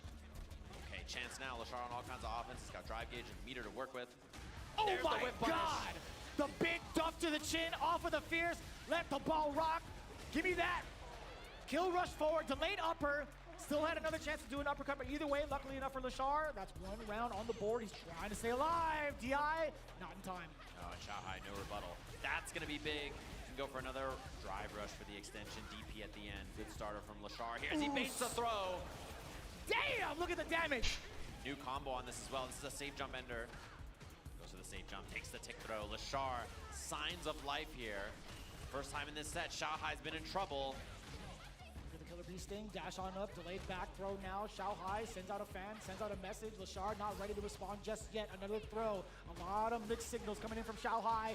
And the overhead to delay it ever so slightly in case a wake-up button came out. And the throw bait right back after. That's kind of dangerous right now for Lashar where he's at. The big opener off the counter hit. He stays alive, 2-1. Huge win there. Lashar fighting back. And you know, something about him normally is I feel like when he goes down in sets like this, it kind of just looks like, well, you know, Lashar might not be on it today. He's not on a heater, right? But fighting back and playing that round really well. I like that he got more active. He was playing the game more. He's not just playing passive. He's trying to be active. The field goal is good. Lashar actually calling out the fans correctly this time. He tried DI in that previous round, just a little bit too late. Yeah, and I like the DI attempt. He went for a harder combo there, missed the charge flicker. What happens when you play 3 characters and you're, you know, juggling all 3 of them? It's difficult to get every hit confirm, every situational combo correct. Surely. Big jump. And the corner carry as well. Being able to cover that jump, at least with a jab, it's totally fine. At least for Lashar, I should say. Now he gets control. He gets that forward throw, and wow. Xiaohai just immediately responding with an OD uppercut, not feeling the pressure from Lashar. Wow. Anti-air crushing medium kick too. And Lashar, he can get single hit confirm into OD blitz in a level 2 here, which is big, and he sees the drive rush. What's the confirm here? Damn. Oh, he missed. Huge drop. He's got level 2 for the kill. Oh my, the heartbreaker from Lashar. And now set point for Xiaohai. This might be a little bit of a problem. All that meter gone too. That was the winner from Lashar, but again, his head's not as sharp. He hasn't been playing this character as much. Just a couple of the lights. Ryu Wenbu can get a punish counter, bring her back down to earth for the side switch, the big exchange. No. Doesn't get a trade combo there either. Has the corner, no whip punish. He's having trouble here. There's the EX fan, backs it up. Passive play. Charge flicker doesn't reach the hurt box of Mai there though. Trying to figure it out. Xiaohai now trying to get antsy with that jump. Lashar still ready with the anti-air. Xiaohai trying to that approach again. What a combo there. The situational awareness from Lashar. Jump back jab for the anti-air just in case there's a dive kick. We're seeing a lot more of the spark fireball option coming in from Lashar, right? To suppress Xiaohai from even trying to go for the fans more often in that range. Damn! Superman punch to the grill! We force burnout here as well. Instead takes the throw. Xiaohai in a bad spot. Oh, missed there. Missed there from Lashar. And now a chance. He backdashes and he gets the punish. Staying alive. Was that an attempt at a spark for a meaty spark? Not sure. Oh, I thought it was a flicker, so it was a light kick. Possibly, possibly. Man. Oh, and the punish. Xiaohai gets the corner here. He just takes the level 1. Getting the resources here. And what a sweep, too. Oh, yes. You most definitely take that in for Xiaohai. Wow, the whip punish. EX Ryumbu hit confirmed. Didn't go for anything after, though. Now putting himself into the corner of Xiaohai with that jump. Lashar, how do you keep Xiaohai contained? You got buffed fans, too, to worry about. Bro, he double perfect parried that, too. Oh, and the hit confirmed. The delay cancel. He's trying to Shin Dream on the Evo stage, and he hits it. Dash forward, heavy punch. Wow. Dash for the ender. One guess away, and Lashar is correct. He ties up the set 2 Nice. apiece. The crowd absolutely involved, absolutely erupting for that finish coming in from Lashar. I love everybody coming together to see the Shin Dream bounces. You guys are doing a phenomenal job. Huge improvement from last year. You guys are doing great. I like that. We all seen it so many times now. We're used to this Ed combo. We're like, all right, another day in the office. Final game between these two here. Loser side of Evolution. Loser's going to be going home in 7th place. There's a reversal. Lashar getting active. I love that. You can call out punish counter, trying to get the flicker to nullify that fan, but not in time. Actually, a little too close for comfort. Xiaohai overhead successfully blocked from Lashar. How do you get out? Fears to check the movement. He's fighting out with the whip punish. Xiaohai spacing excellent there, and he's going to get the level 1. Low drive gauge for Lashar as well, and now he's going to be on burnout on the next hit. And there's the EXDP. Just anything to keep himself alive. Oh no! So tough. In there. Yeah, how do you see that one? There's just colors everywhere. Tough to see. Xiaohai once again on set point. Very deep uppercut. Lashar, killer rushing through, does get the forward throw. A lot of corner push and knockdown on this. Doesn't go for the drive rush, but Xiaohai, excellent position here in the corner, and it's not in time. Opportunity here, double dash. He's gonna strip some drive gauge here with the level 1. Lashar's gotta make some tough decisions on defense, and he's wrong, but he's apparently alive. Xiaohai with the mistake, but tough spot. How does he survive? Chip is imminent. If Lashar continues to back away, he does get an opportunity for the flicker counter hit. Nothing behind it that's super big just yet. But that's the one we were looking for, baby. We were talking about the level 3. This is the critical art, but more importantly, he's out of burnout and he's in control. And he steals a burnout from Xiaohai, who's got to deal with Ed with no drive gauge. Ooh. The reaction of the young man himself. Yeah. Xiaohai eliminating Lashar in a 3-2 nail biter, just like that. You can't be upset at that. You genuinely cannot be upset at that. To try it in that exact moment, Xiaohai, he was just too ready. He's too prepared. He's a young man in nickname and in reaction time. Ladies and gentlemen, can we all make some noise for our first eliminated player here, Lashar?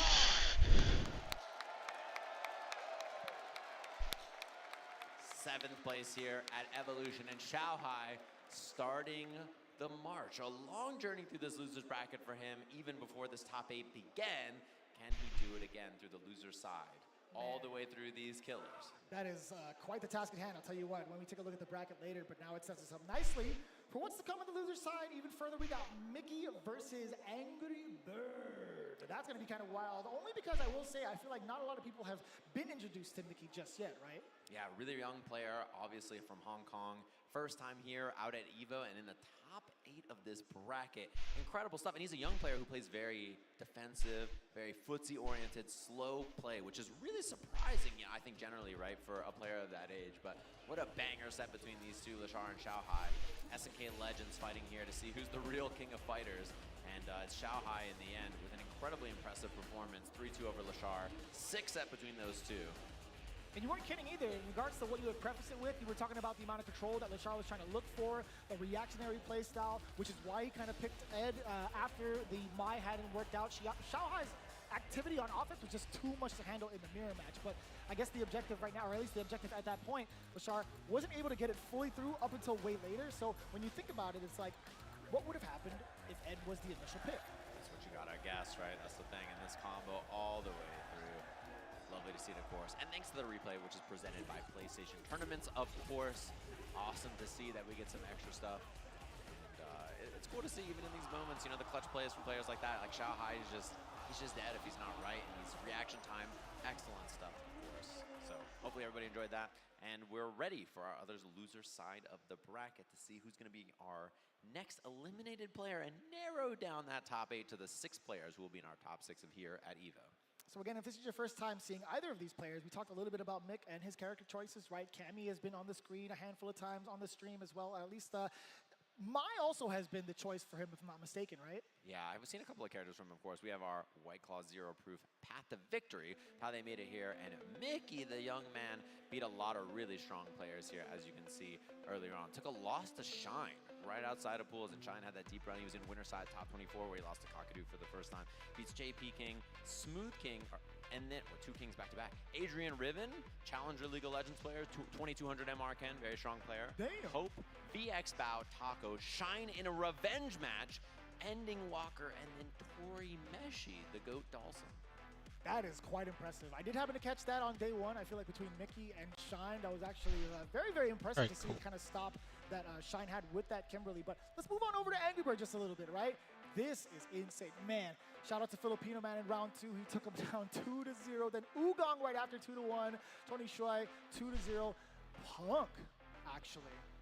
Beats him there, yeah. And then he had those matches, Moke, Yamaguchi, Momochi. 3 of Japan's finest, back to back to back. I'm still floored that we had that in the top 96 between Angry Bird and Punk. Yeah, 2 EVO champions fighting that early in the bracket. But there's something different about Angry Bird at EVO. You know, his results throughout the year, he says that this kind of a format where he just fights all day long and he has to qualify from out of pools to top 8, that second day of EVO, that's where he thrives. He's like, I play well in that day and I need to fight all day that day. If I've got that spark, that fire in me, I can do it. When it's split up over 3 days and top 24s in the third day, it's harder for me here as we're jumping in to loser's side of the bracket here. Mickey and Angry Bird. Guys, go look at my thumbnail on YouTube. Let me know how it That is looks. actually a wild statistic to hear, I'll tell you what. Yeah, one of those 2 years. It took me like 3 matches to make it. Oh, Akuma. About him 2 years ago when CPT just started. Really strong player. And in the top 8 of an event like EVO up against the veteran, an EVO champion, who's found the light punch and light kick buttons on his controller. Yeah. Mapped out or not, he's still going to go into it, right? No macros for him. I'll tell you what, Mickey trying to come back from that onslaught of throws. And this is actually a great start, or a great rebuttal, I should say. Oh, the what a reaction. That was, oh no, the opposite, you're right, actually. That makes a lot more sense. I was about to say, like, there's no way. There's absolutely no way that was real reaction. I mean, he's young enough to do it, though. Definitely can. Angry Bird, look at that. The way he plays, I'm always so impressed. He's such an aggressive player. He's so consistently confident in his own decisions. And that's one thing I really like about him. He doesn't take time. He's like, I know the correct thing as we see hooligan action. You get a couple of jabs on the way out as well. Angry Bird delaying the throw after the drive rush. Charged fireball to get himself in as well. Mickey not looking too bad though. I mean, he's kept his drive gauge pretty stable. A couple of parries on the way in. Yeah, I like that. Uppercut to track the Demon right now. Flip him a little bit off the hooligan. Oh, he didn't put the level 3, which is what he was looking for. He woke up with the raging demon, and Mickey just throws him out of it. It was actually Wait, what? Did he really? The initial spiral arrow, he was just 1 pixel away from getting that level 3. Wow, raw overhead and mid-range there from Angry Bird as well. Looking for that a couple of times so far. Yeah, just going for it once again. Test the ranges out. Yeah, forward fear is definitely one of the better normals to kind of check from way further out. We do get the forward throw. Trying to beat an anti-air there as Angry Bird. He went for the early demon flip chop, and Mickey does not bite. At that time, no anti-air because of it, so Angry Bird changing up these air approach options, trying to throw him off. Yeah, considering he's plus after that, he's able to get a strike throw mix if need be. A spin knuckle immediately after the driver should possibly check Angry Bird. The way he walks up to Angry Bird, very good at using Akuma walk speed to dance in and out of those ranges, just like that. Oh, forward fierce yet again. Charging the fireball. Forward medium kick to keep Mickey in place. You can't go airborne in front of him. He's been mad consistent. Back-to-back uppercuts against the Demon Raid from Angry Bird. Overhead does connect. A full conversion. Lights out off of that single interaction. Round 1, game 2. Going into game 2 for Angry Bird. Yeah, and that reset there really sealed the deal. I meant that he got to kill without spinning extra meter there. What a dive kick over the low medium kick from Mickey. Yeah, Mickey's been rather grounded, right? We haven't seen him. Well, let me rephrase him just a bit. We haven't seen the dive kick option as often. We've seen a lot more hooligans thus far. Right. And so far, yeah, the approach has been from Angry Bird in a lot of these interactions. He's the one getting active first. Mickey playing passive. He's the defender here in a lot of these interactions. Oh, scary. Angry Bird and burnout now. Mickey, if he gets space, it's going to be tough for Angry Bird to get this round. He does have a level 3 on deck, though, and any of these hit confirms could do it. Shaman with the drive gauge, just trying to keep the pace. Also from Angry Bird.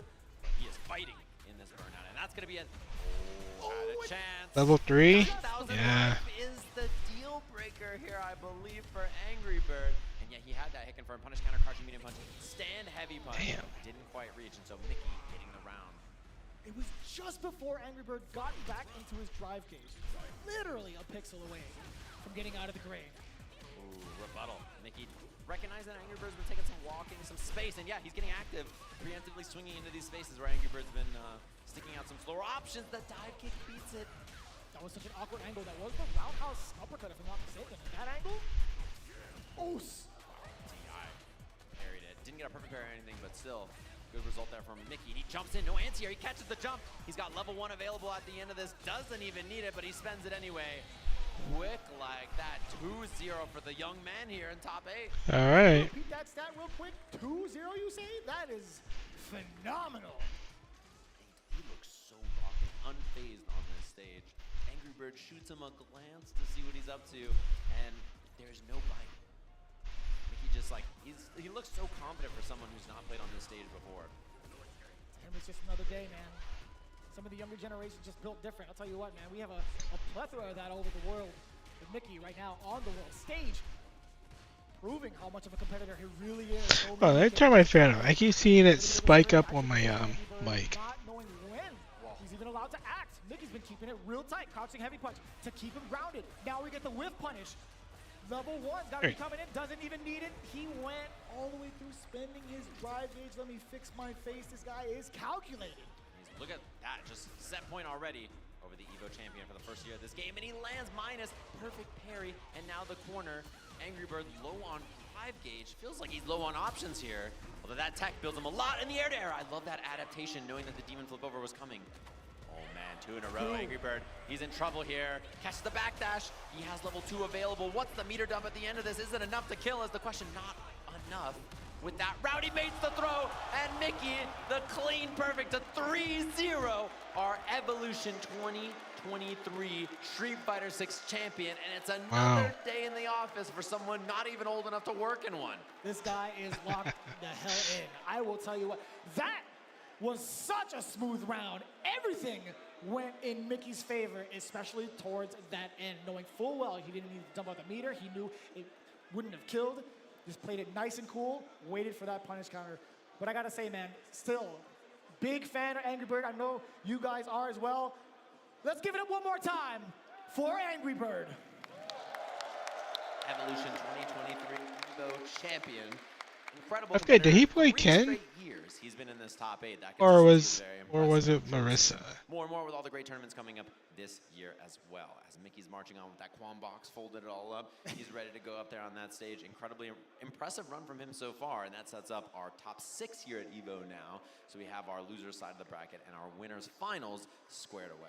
Yeah, I'm really, really excited to see it, man. It's such a heartbreaker to see some of our favorites as we've been watching them year after year after year ago, but that's just the nature of competition. Now it gives birth to even newer players, players you've never been familiar with as they progress. Honestly, Mickey, I'm a fan, man. Yeah, I'm a big fan, of course. Excellent performance from him so far. Everything I've seen from him is super, super sick so far. We have more Street Fighter action for all of you at home, of course. But there's going to be a burrito meter during the break, which I'm sure you're all very excited about. So the crowd's beginning higher here for Chipotle. If you spam emotes in the chat, you can win yourself some free food, okay? So make sure you spam those emotes in the chat. Pick your favorite one that you have from your favorite streamer and let us all know that it's going to pop up on the screen. Take a short break. We'll be back with more Street Fighter 6 Top 8 here at Evolution in just a little bit.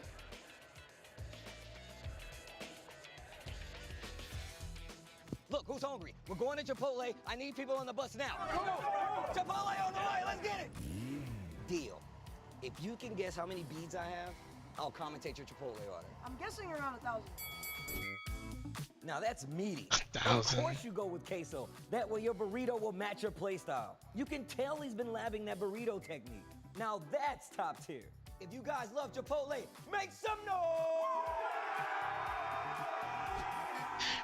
Can you still not add a thumbnail to your Twitch video while you're streaming?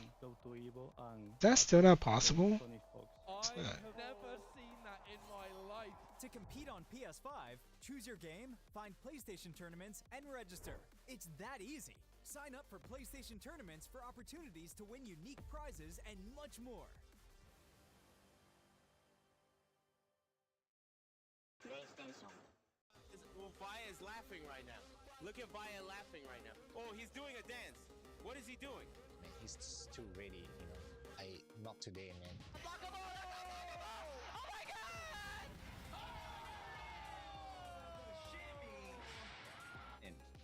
加して、でその時にまた賞金額が上がって、いや気持ちは調子良かったですね。So it's much more than just playing. It's being a part of this community.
I have to resize my freaking thumbnail.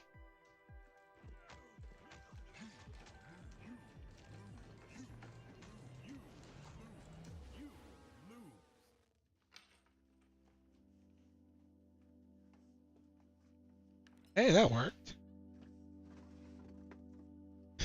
Alright. Hold on. Mushroom, BRB.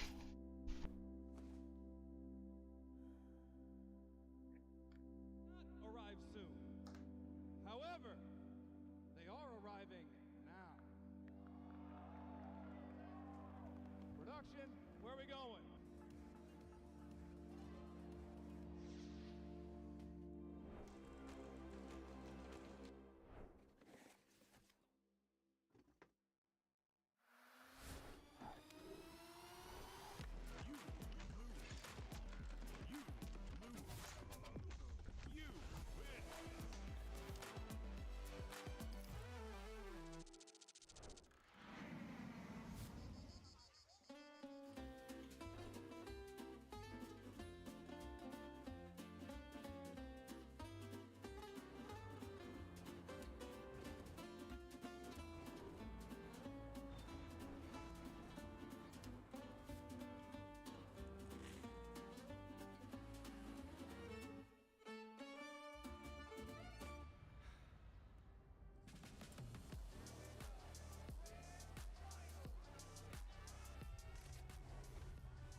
Welcome back, everybody, to Evolution 2025 here. We have a clash of titans in our winners finals, Kakadu versus Mena.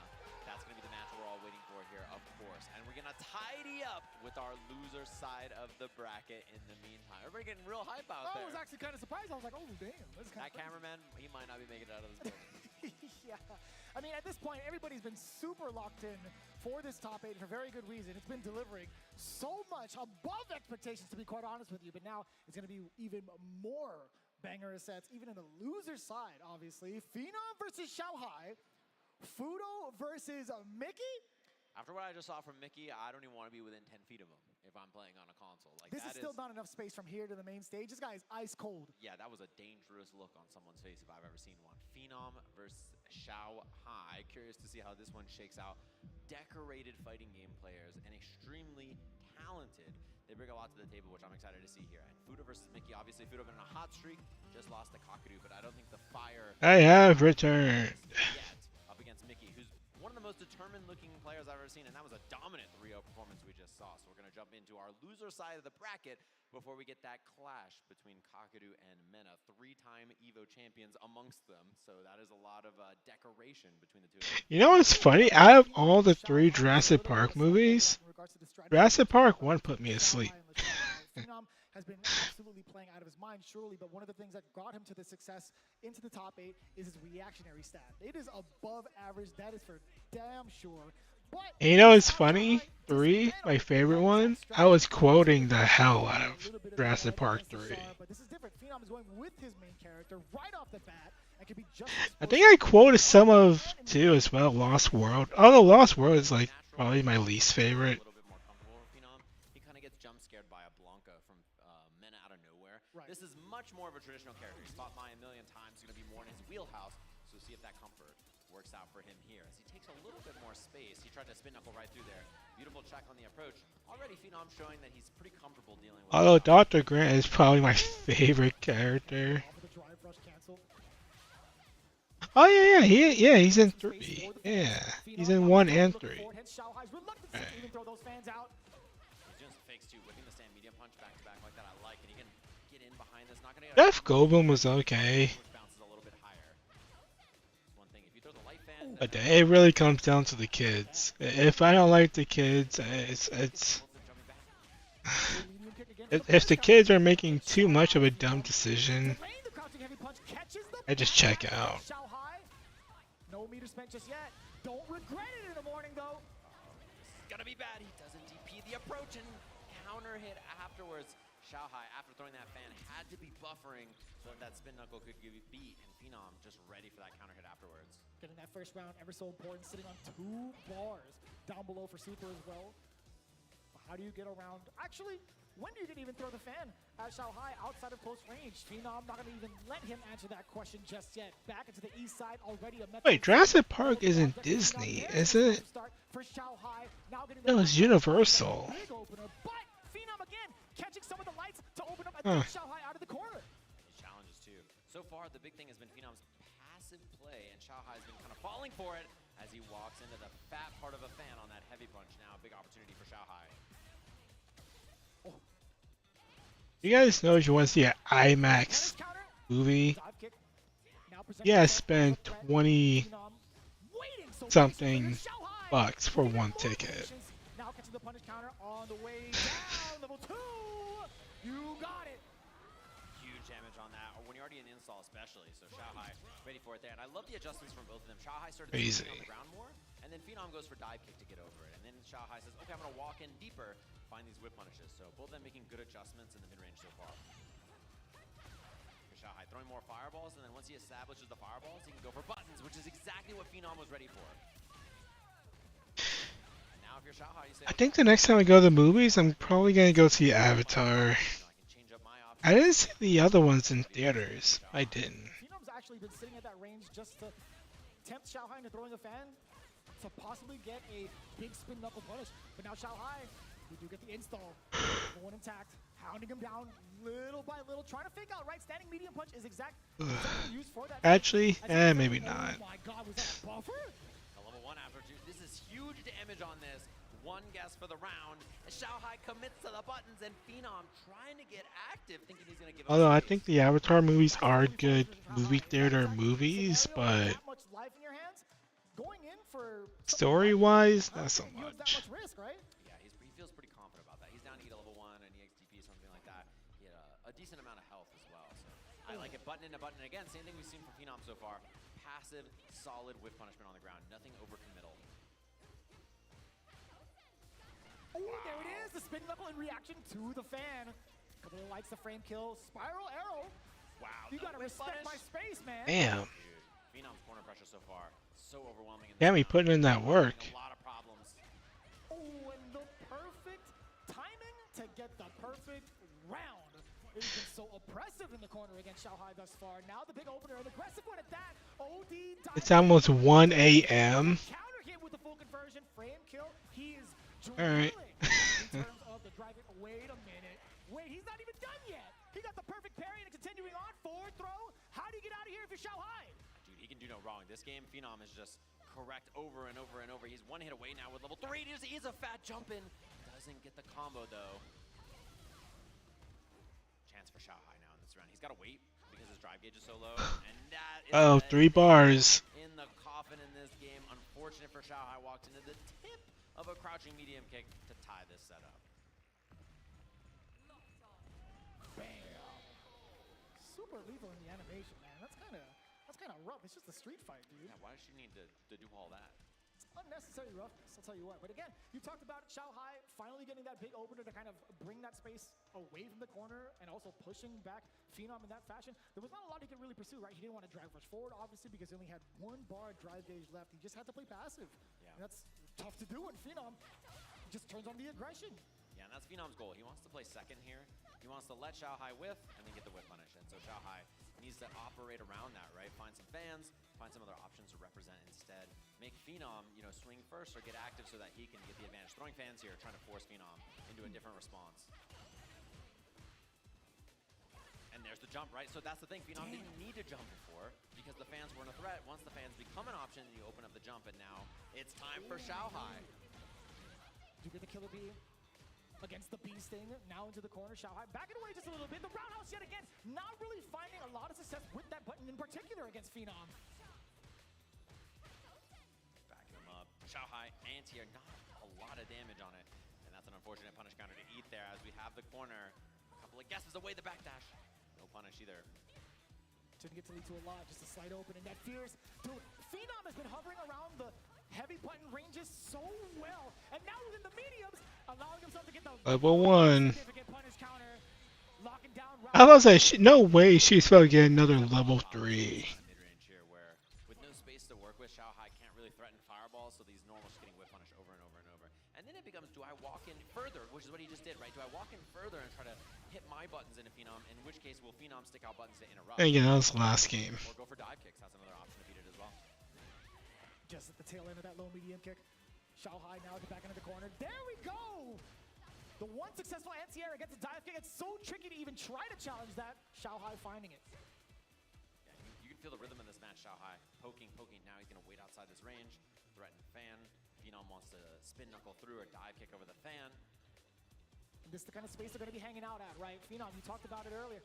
Having that reactionary stance. He was on the prowl. Does get the opener yet again. Standing medium punch to check. Immediately backing away with the roundhouse. Xiaohai is just in a tough spot within the corner.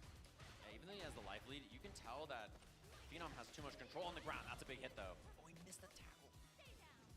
Still gets the throw afterwards, though. But now CA for Phenom, which means this could be a 2-tap or even a 1-tap. The right starter. Oh, he commits. Level 3 won't kill, so he's not going to dump the meter. One guess away here, though. What is Xiaohai going to do? He commits it all. And that's going to be just like that. Phenom up 2-1.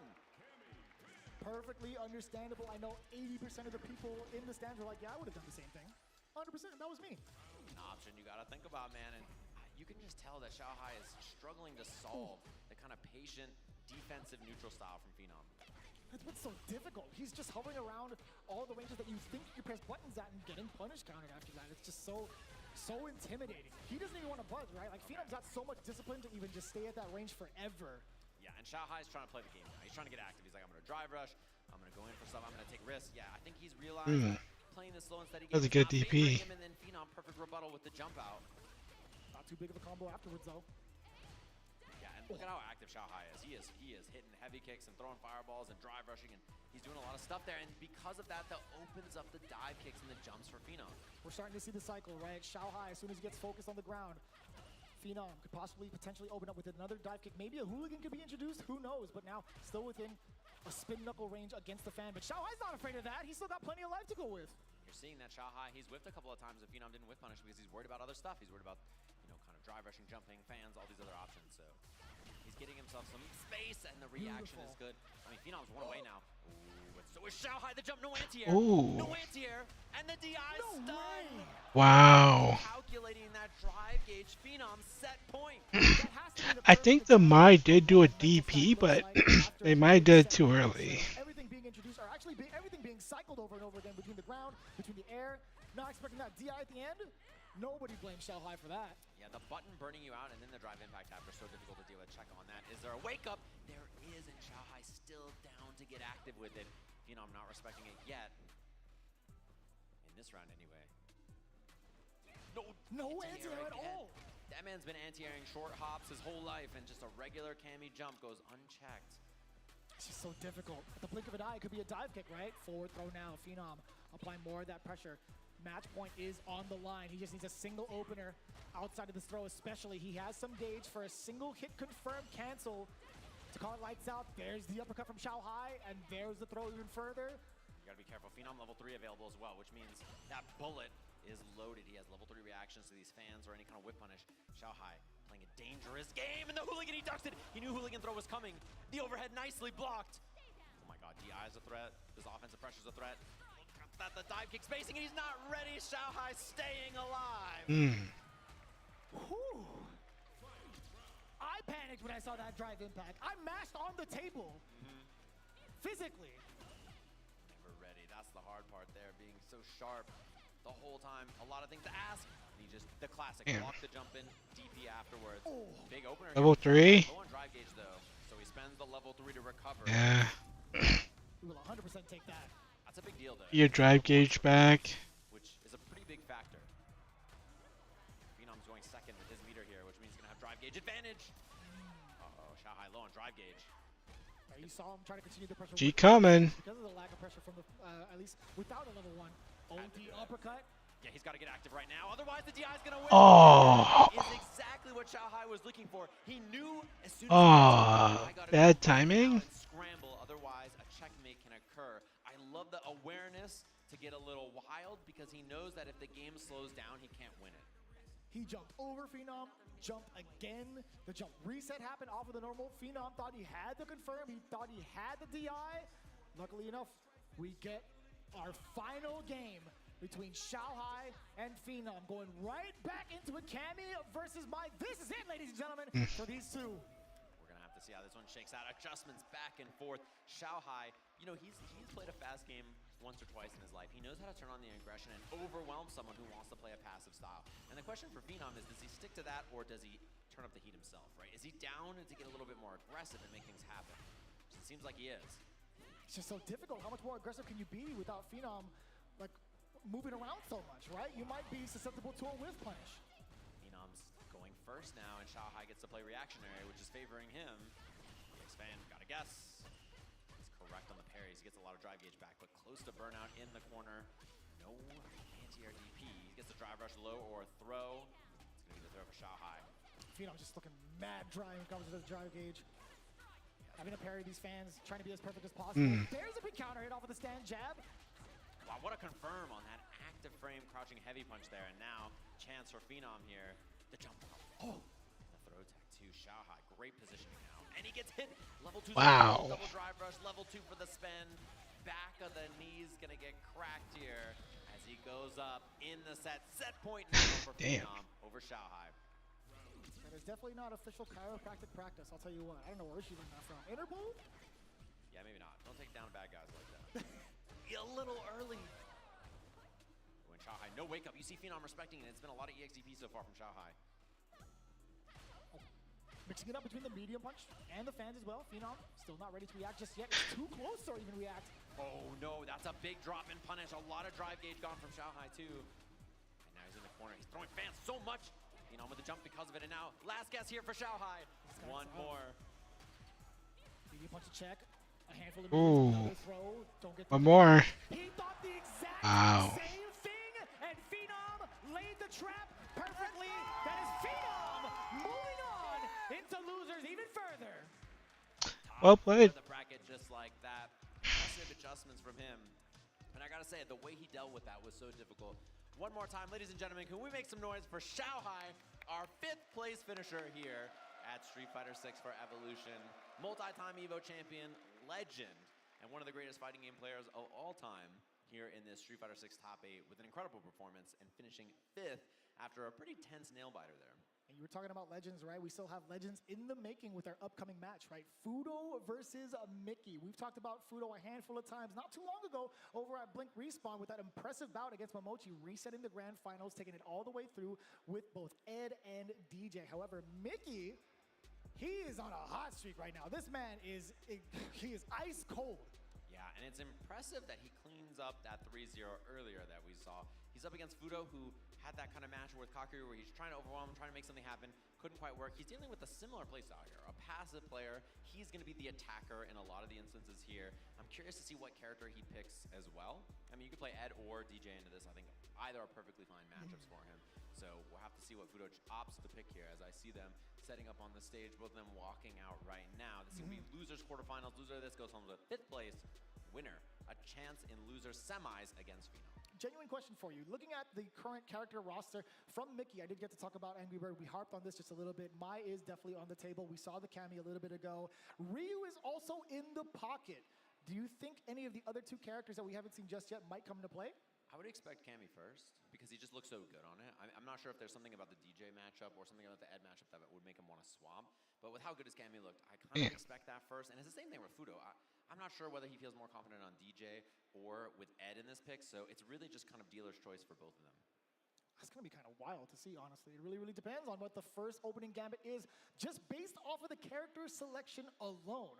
That just tells you, man, there's a lot of diversity in the characters we had in the top 8.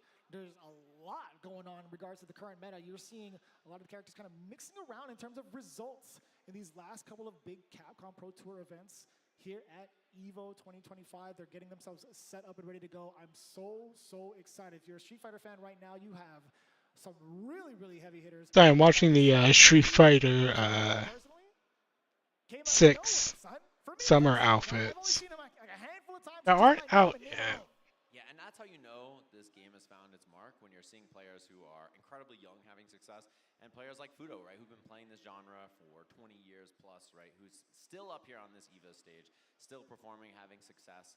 And it's going to be cool to see both of them up here, a clash of these two styles. And I think a game and a community is good when you can foster both new talent, brand new, who are interested in playing this game, who've been playing, you know, for a while himself, but is young, and players who are legacy and familiar with the game. And both of those types of styles find success in one title, showing that you can play either way from any generation and find, you know, success and wins in a game like this. I would love to see, as Fudo's kids grow older, Street Fighter 10, Mickey in Grand Finals versus one of Fudo's kids. Fudo's kid just beating him up like, this old man's got nothing on me. That's just how it That'd be kind of goes. sick, man. But no, you were talking about like the different ranges of ages, right? The different amount of players coming in from all over the world. This really is Street Fighter 6 is in a really excellent spot in regards to their characters. And that's the cool thing to see about this too, right? We see the fist bump there, locked and loaded. Couple of characters available for both of them. I do see Ed versus Cammy. The crowd getting excited. The walkout, of course. Oh, they skipped it. I'm sorry. That's my bad. Come on, man. You know what? Damn, the boos immediately? I agree. That's Boom. harsh. So we got our losers quarters here. Cammy versus Ed. And again, the big thing about Fudo's Ed, he plays this kind of range where he wants to flicker, that range, and then he does drive rush, light punch, right? So he uses drive rush and flicker together to make his neutral game really hard to solve. Wow. And that's something that's so tough to deal with. We'll see if Mickey has a response for both of those options. What a bait. That is a specific bait that Ed can do. If he does drive rush, heavy punch, into charge flicker and back kill rushes, it auto baits DI, just like that. So it's a setup you see a lot of Ed players do. Double drive rush into the kill here. Level 1 for the spin. He says, loser, and he gets the kill. Yeah? That's how he feels?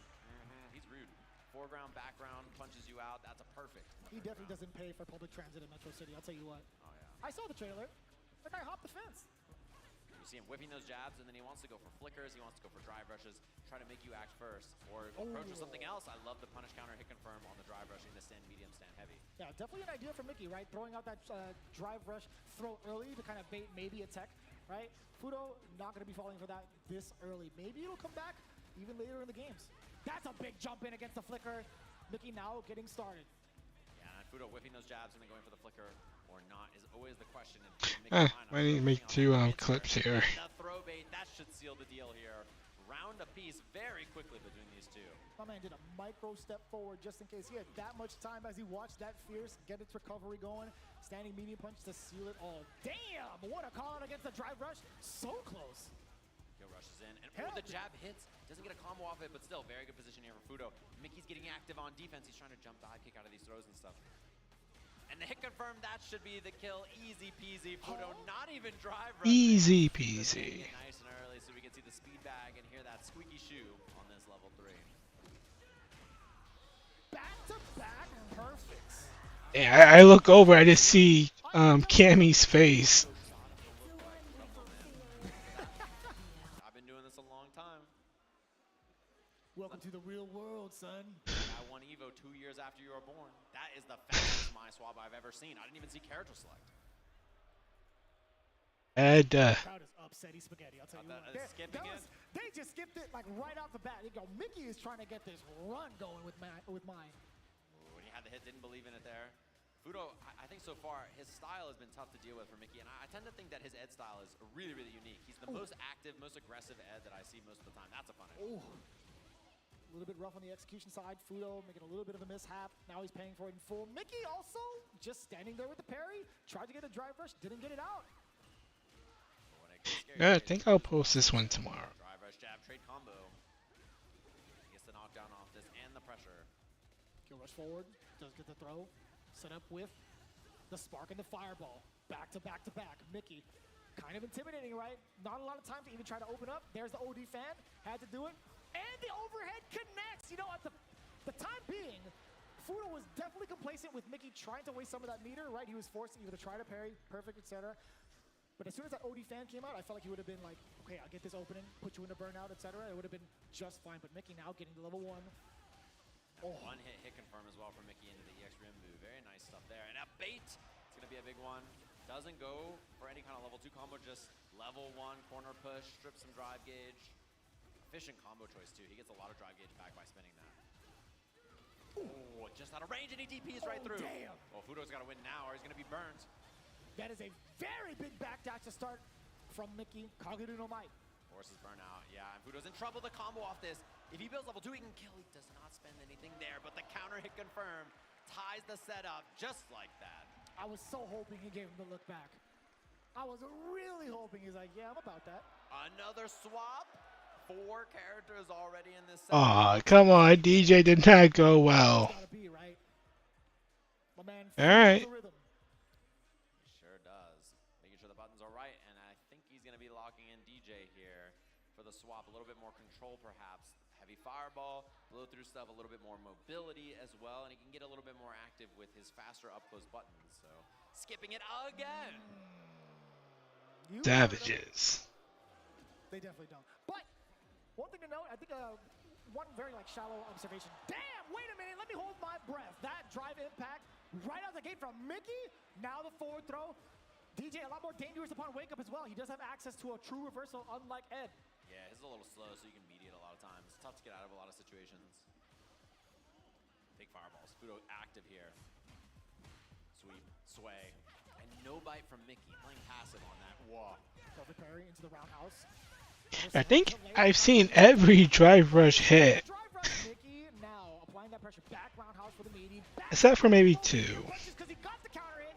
Nice and easy link off to a phenomenal start here in game 3. It's looking a lot like that Kakadu set, right? Fudo fighting a patient opponent, swapping to DJ, not having a lot of the openings go his way so far. And again, Mickey gonna dump the level 1. Now has the enhanced fans to blow through DJ's fireballs as well. Let's see what we can do off of this back throw. Drive rush forward.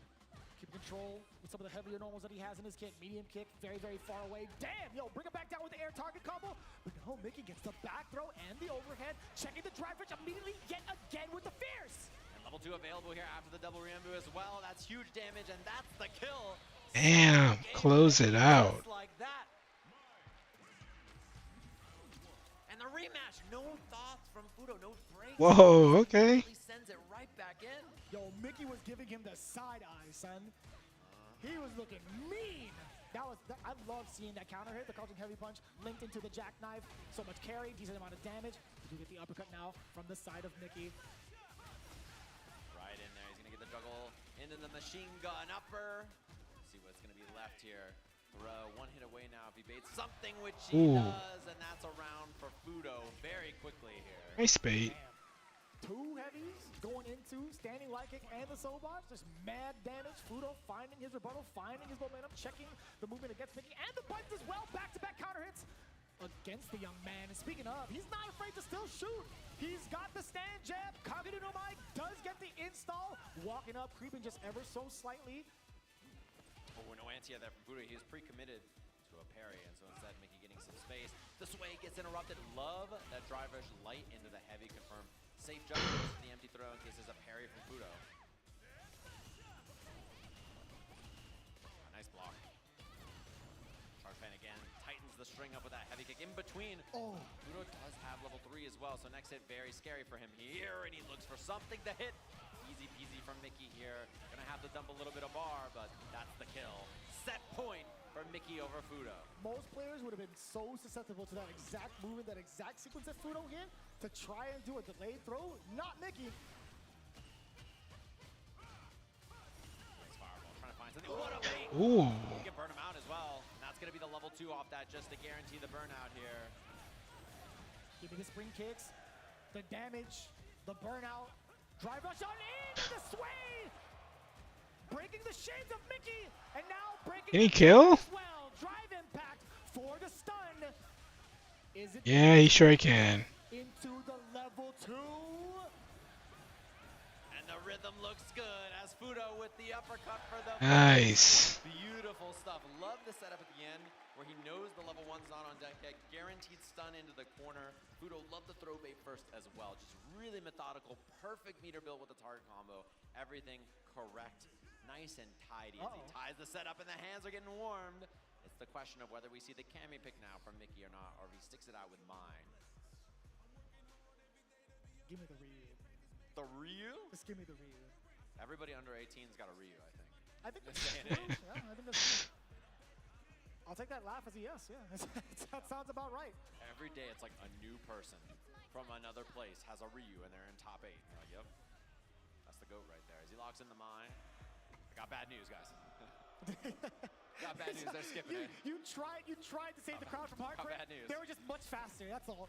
They're just trying to game, man. Oh. Oh, he couldn't get away with the sway. He tried to go in for a late sway, but didn't work out. And that's a huge bait. Medium kick, punish counter into the heavy punch. He'll do it again. Oh, you know, he's done it before. He's taken those big risks back to back just to steal the momentum away, but Fudo still, either way, out of that momentum away from Mickey, actually reducing the momentum from Mickey. Oh, he's getting active. Trying to bait a throw, does not find it. The counter hit timing looks good. Timing from Mickey. Yeah. Threading the needle yet again for back-to-back counter hits into the link, into a successful match point scenario. Oh, and the sway, he's ready for it. Beautiful call out from Mickey, gonna spend the level 1. Fudo down on drive gauge now, 2. Scary spot, those charge fans, the counter hit confirm into the DP. Fudo a couple of guesses away now. Oh my god, and a level 2 means that Mickey can close this out on 1 hit. If you could find that exact moment though, Fudo has kept it pretty tight. All starting things off with that standing medium punch from up close, dash up twice. You saw counter here on the screen. Mickey tried to press a button against that throw. The fake fireball gets the throw, no DPOS there from Mickey. Throw tech means he has full drive gauge. He reacted to the Ooh, whiff punish. Fireball, I'm pretty sure, and that still works. And he's gonna do the drive rush extension. It's not that he doesn't have the rhythm; it's that he's got the sauce. Fudo tying us up. Final game, final round between these two. EX fireball to match. Checking this way, still within range. That's so dangerous, man. With the confidence, Mickey definitely knew it. OD jackknife, talking about dangerous. Pretty risky, now getting the sweep. Oh, and no whip punish there from Fudo as well. He's committed to the fireball. Both of them low on drive gauge now. And the fireball feint! Fudo gonna get the burnout here with the level 2. Uh-oh. Beat down City. Huge turnaround. He takes the corner off of it as well. This does not look good for my. Looking rough. And he baits it. No, the jab. Very nice. Time, but now he's got no meter. So Fudo a drive impact scary. Anti-air slide didn't work. Fudo low now. Oh, she got her drive back. Fudo's gonna be in trouble here. Down drive gauge. That EX fireball is so threatening. What a bait. And he finds the low. Mickey with the kill. Well done. Just like that, the young man slaying EVO champions back to back. The run of a lifetime. Absolutely unprecedented. Mickey is on fire. And once again, ladies and gentlemen, can everybody here in EVO Las Vegas make some noise for Fudo? Wow. Fudo has been eliminated. Players in the world, a blast to watch him game as he goes down to this talented player on the stage who's now in top 4 of Evolution, his first time here. I'm about to burst on my head, bro. That is actually insane to watch, insane to even comprehend. Mickey coming out from almost nowhere, at least for a lot of the North American fans out there. Get well acquainted. This kid is going to be a legend, if not already. And just like that, there's down to 4. Over 4,000 people entered in this bracket, many of them behind us in this crowd. 4 players left. Winner's side of the bracket, we have an incredible clash of titans between Kakadu and Mena, and then in loser side, Phenom and Mickey. Damn, it's going by so quickly. That's just how exciting all the matches have been. I can't even think about what's coming up next with that winners finals. Yeah, it's going to be some good matches so far, of course. When we come back from this break, there's going to be winners finals of Evolution, of course. You got that chance to get those emotes in there to get your burrito meter filled, and we'll catch you gamers right after this break. Break time. Healthy gaming. Chipotle honey chicken brings a hint of pure honey and seared smoked peppers with fresh chicken hot off the grill. For Chipotle heat with a touch of sweet and a perfectly balanced sauce. Chipotle honey chicken takes heat and sweet to a whole new level.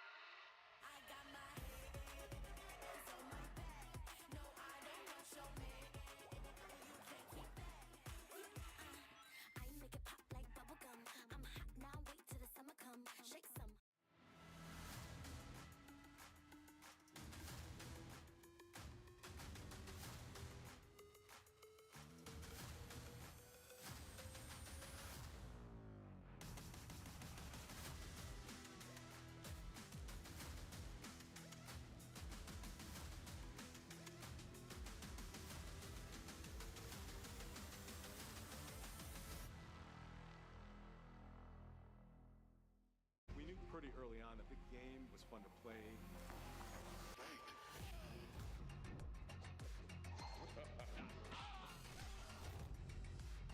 It became something that added to the mystique of Mortal Kombat.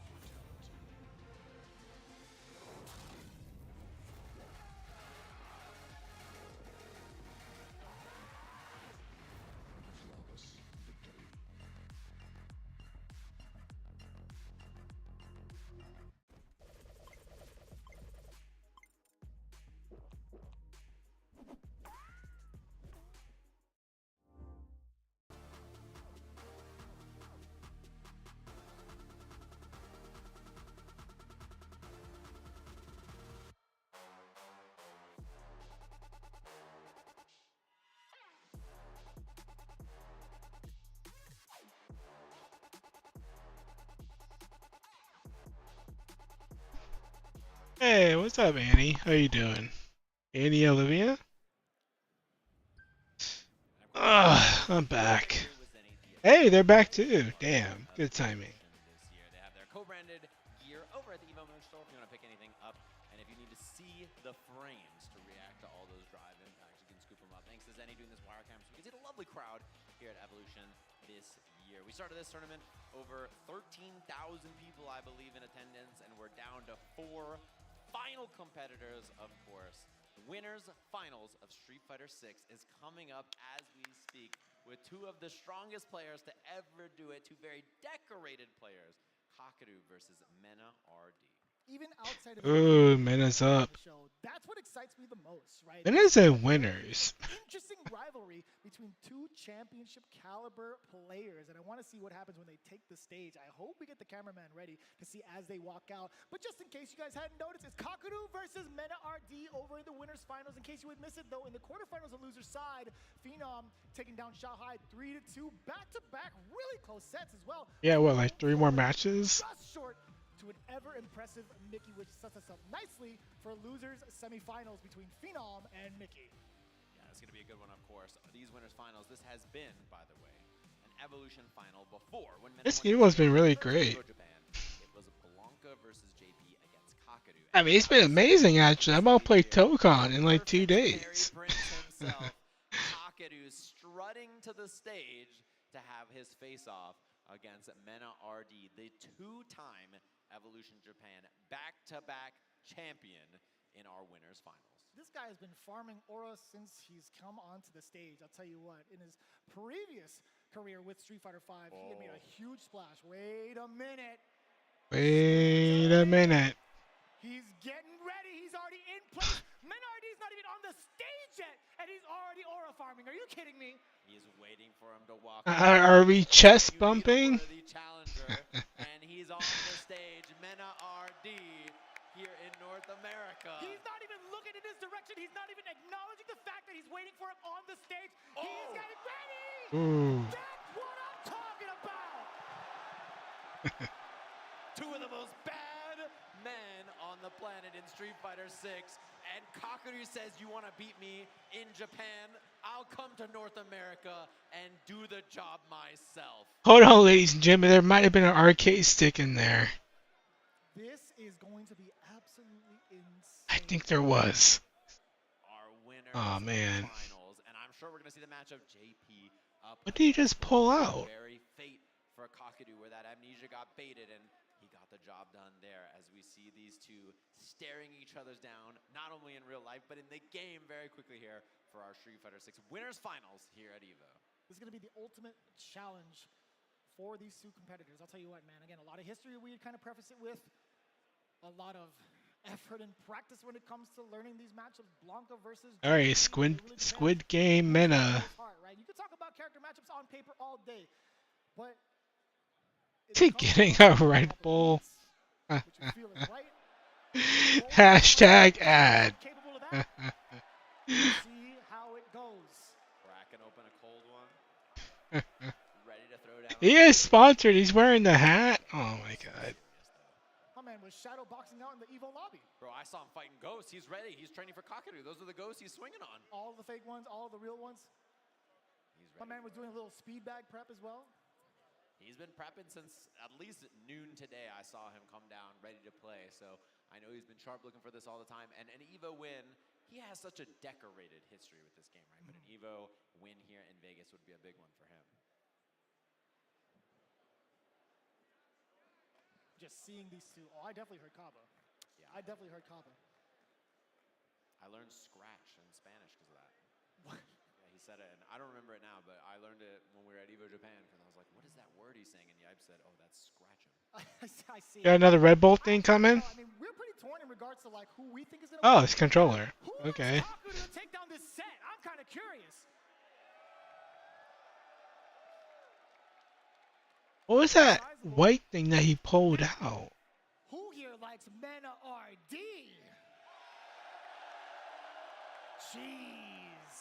The venue erupts. That's the problem with dealing with this Mena guy. They cheer for him here. They cheer for him in the Dominican Republic. They cheer for him in Japan. He goes up on the stage there. That's true. He's got fans all over the world. So no matter where you are, I think he's the hometown favorite.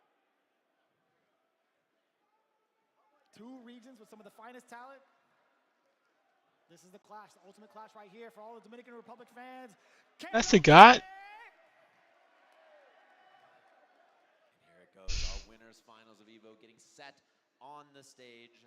Mena versus Kakeru, a repeat of an EVO finals we've had before. And we're gonna see how this starts off. I expect the character picks to not be surprising. And the big question is, how does Mena make his way in? How does he make it happen? Because he's dealing with a pretty devious foe who's capable of stuffing every approach. Here we go. Up, here we go. Finals here at EVO. Trying to look for the right space here to even try to press the button. Mena RD swinging first with that roundhouse, now punish countering with that. Damn, JP versus Blanca. Slowly encroaching on that space is Mena RD. The slide in reaction to the ghost. Bro, he's fighting those ghosts. I saw that gif on Twitter. He's fighting those ghosts. He's ready for it. Oh, the up damn. Immediately as it should be. Overhead, whip on the overhead, whip on the parry. That is beautifully done from Mena RD, capitalizing on that exact mistake. Oh, right. This is the guy who likes to parry. Oh, and again, so deceptive on the hitbox of that crouching medium punch. It's one of his better counter-poking normals to get things started and get things rocking. And again, Blanca, it's so deceptive. Crouching heavy punch is mad far. The back heavy punch also. Does this make you want to play Street Fighter UNC? It's so difficult. Not really. If I saw Ken on here, yes. But no Ken. No Ken, no play.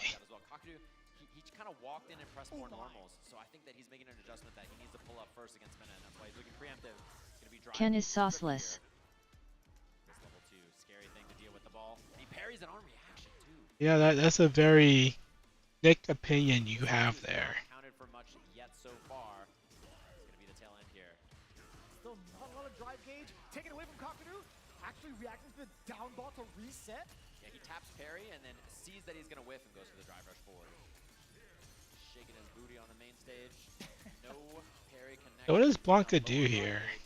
And the punish counter. Continuing on. Damn. With the spiked portal. Oh my god, that's $1 million. Damn, he's dead. If I've ever seen one. This You probably enjoy unseasoned food.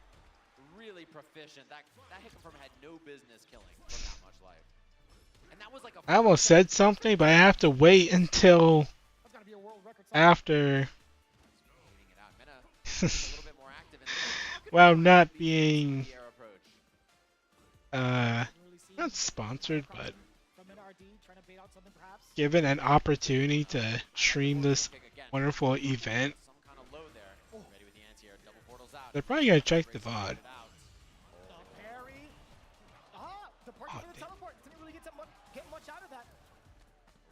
This is where Mena cooks. His offense is excellent. And he goes for the jump out. Air ball. And he hits the button after he's got level 2 available. I can't believe that was a counter hit.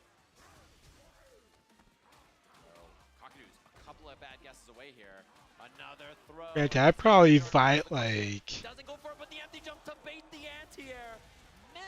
I probably broke like 5 policies already. Maybe. I hope not. If so, I'm sorry. I didn't read the whole thing. Be a little bit more active, at least in close ranges, right? I do like medium kick as a possible option to maybe poke Mena RD, but he tried to dash up, got greedy with the fierce instead. Yeah, Mena's good about putting out preemptive buttons and then surprising you with his own approach like that. The thing about him is he can just tell when it's time to go, and I think that's a unique skill that you can't really learn anywhere. You can't feel it out. You just have to know. And there's the tech throw afterwards. Corner pressure now. Kakadu got to make some guesses. Does not commit to a reversal. Man, Tokon in 2 days, huh? Actually, tomorrow. It's Monday. Damn. It's Monday. Wow, perfect parry on the departure even. And he tried to empty jump that anti-air again. I like that option, but ball gets punished by that departure he left behind. Set up the portal, hang back just a little bit. Mena RD forced to respect it. Yeah, made him jump. Rainbow ball shallow. He's just buying time in the hop forward. No response. Well, he's charging. Oh, that was. He's testing him. Yeah,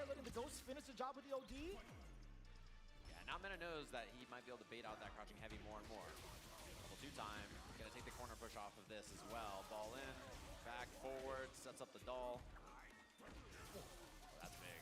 Very delayed low medium kick to on the counter hit. Oh, the delay on that, and he gets the rainbow after he just set out another doll here. Oh, Kakadu in a bad spot. The delay timing. Possibly cut the jump. Little fella, get out again. Electricity, perfect parries. Ooh. No fear for anything. Oh my god. And he still has burnout here as well. The wake up jump from Oh, he's burned down. He has a level 1 that can kill. The hop and the level 1 is not the threat to throw. It doesn't kill. And Wow. but I'm pretty sure he And he has a level 2? Damn. now Mena threatening a 2-game lead. Still trying to maintain his current positioning, right? Mena RD tried to go for that jump. Kakadu holding his ground with the crouching. Oh, Level 2 time. Yep. immediately into the low medium kick. Lightning piece yet again. Give me the back and forth. Give me little man. It's out there too. Is a striker throw. Yeah, someone call Animal Control, please. And there's another throw. This overwhelming offense from Mena does not respect Amnesia, and it has. Hey, who's playing Blanca in the movie? Jason Momoa? And Kakadu is stuck. He's got nowhere to go as Mena just dismantles him in the corner with read after read and no fear of the Amnesia. That is a real statement, Sejam. We have not seen it once out of the 2 times we've seen Kakadu on stage so far. I got a bad feeling the first time he does it. I love throw loops. What an airball. Hype. On that. No Amnesia again. Don't we all? Wow, he had a heavy kick after blocking that light too. Ooh. Dude, Kakadu he's not playing the video game. Hype train incoming? He's having some real problems here. He baits the I don't hear. Rainbow. No, he sweep first, jump back, reignite the doll here, up ball. pressure he's got to deal with. He baits the Amnesia, and it's all coming up. Mena RD as he's trying to lock his place in winner side grand finals. You are a devious man, brother. I'll tell you what. I had to face you and shake your hand on that one. What a call out. Both from Sage. Oh, oh, there we go. Does get punished. The real question is the next knockdown, does he do it again? A question haunting both their minds, I'm sure. Drive rush into the roundhouse. Wow, who gave this man a level 2 again? In the first game? Oh no, never mind. Second round. Look how scared he has to be of a fucking throw LMAO. Jumping out of the corner is Kakeru getting a punish counter. Off the jump out. No combo from Kakeru though. It's a big one. Air ball. But he went for the parry expecting a rebuttal. And out of burnout. Into wait a minute. Aww. He's fine. The low tap into the heavy punch as Kakeru stays alive here. Had me a little bit nervous. I'm like, wait, is that spike gonna be coming out? Since he whipped that roundhouse, that jump roundhouse at that? Double spike down below. That's a lot of drive gauge for Yeah, JB has to avoid a certain situation. Threshold for a drive rush. Cancel off a normal, that is for sure. He's doing his best to avoid it. That's a big whip punish. Kakeru taking the corner off this. He has level 2, level 3. He has no answer against Blanca's pressure. This creates so much of it off of that portal. Oh, big whip. Neutral jump. Great Ooh. the forward medium. Kakeru, you gotta spend it. He's not burned out. He gained another bar. Yeah. One more chance. The slide. Oh my god. Oh, it's over. Nah, it's over. The mix is gonna be coming soon. Lightning Beast still active. Oh, he baits it. Oh. He's a couple of hits away. Mena with a chance. Tries to bait something. Kakeru does not bite. But Mena might. Oh my god, plus frames. Forward hitting bunch of space. Down he goes for the hop. He committed. Kakeru, the drop. What a chance now for Mena. He goes for the command grab. The punish counter for the kill. He's right all along as he marches to winner side grand finals here at EVO. Someone has to beat this guy twice. The man of pure heart. One of the That's crazy. in the fighting game business. And you saw when Kakeru played earlier on this stage, it looked like you couldn't play the game. And he fights Mena, and he can do no right. He's just struggling to make any part of the screen look like it's his. And instead, Mena just marching him down. Squid Game Mena. Overwhelming, and there's just so He's top many tier. play the normal kind of JP game we see him establish against world-class players all the time. Absolutely insane too. Just the range. That's what Mena's doing right now. He's playing Squid Game. I genuinely almost threw him. And he's winning. I grabbed the headset. I'm like, he was 1 out of range. 2, he got the command grab. Like, who even anticipates that? Yeah, and the lack of amnesia, right? He just didn't go for it the whole time. And that mind game, that one thing you got to worry about the whole time, the first time he goes for it, it gets baited. It's a heartbreaker, and it sends Kakeru down to loser's bracket. He's going to be fighting the winner of 2 hungry players down in our loser semis. Phenom, who had that loss earlier to Mena as well, and Mickey, who's just defeating EVO champions back to put himself in top 4 of EVO. Damn. Mickey has been living in the loser bracket. Storyline, right? Phenom, we haven't really been able to see him get into a very, very, I want to say like high placing event just yet outside of like the World Warrior Series. Mickey coming up in his very, very first offline event, it being EVO as well, just within top 4. This is going to be so intense. Then they have to face off against Kakeru? Are you serious? And how is he doing? How is Kakeru feeling after that loss we just saw? Is he going to rebound very quickly here, be full power again, ready for the next competitor, or is that just haunting in his mind and going to be a problem? That's the question we have to ask ourselves when we get to that losers finals. Yeah, it's going to be pretty hard to call right now. But Phenom versus Mickey, this one's going to be a blast for sure. Is it going to be the Cammy mirror match, actually? Phenom and Mickey? Could be. It depends on whether Mickey wants to run that as well, right? Whether he's comfortable in the mirror, he wants to play mindset or something like that. And the thing we have to wonder too is who's going to be the aggressor. They've been so passive so far, both of them, right? Not being very committal. So it could just be a standoff between them two, or one of them might turn on the heat. As aggressive as both of those characters are, we've seen that exact play style throughout the entirety of our top 8 from both of them thus far. So we'll see. I want to honestly say that if Phenom, being the current veteran that he is, right, he's got a little bit more mileage around the world in terms of the competition, but I wonder Damn. if he truly will be the aggressor, but we have a little bit of time to kind of consider that. I saw a drop kick. Of course, that burrito meter's up there for all of you at home to try to get it. We're going to take a short break, get something squared away, and be back with Okay, that's too much.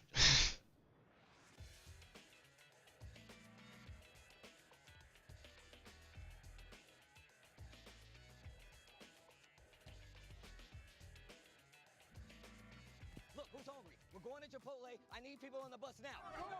Chipotle on the way. Let's get it. Deal.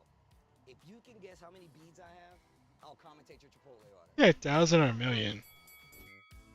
Now that's meaty. Of course you go with queso. That way your burrito will match your play style. You can tell he's been labbing that burrito technique. Now that's top tier. If you guys love Chipotle, make some noise!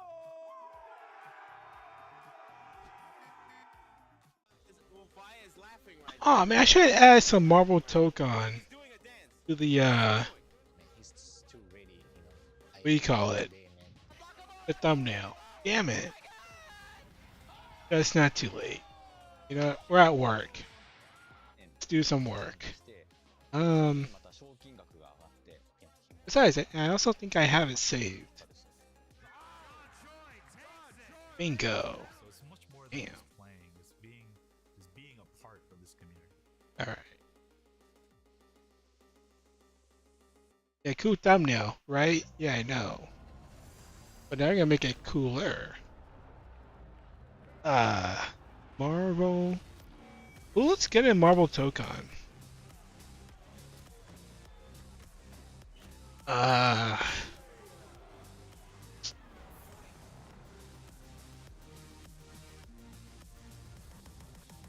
Who is the biggest ore farmer? Doom. God damn it. Yes, Doom. I would say who is the biggest ore farmer in Marble Tokon? It's definitely Doom. Yipes. So, you understand me. Engagement. I'm just always thirsty for a drink, especially for this White Claw Zero Proof. Yeah, but Oh, is the White Doom in here? The White Cloak Doom? The Moon Knight Doom? Let's see.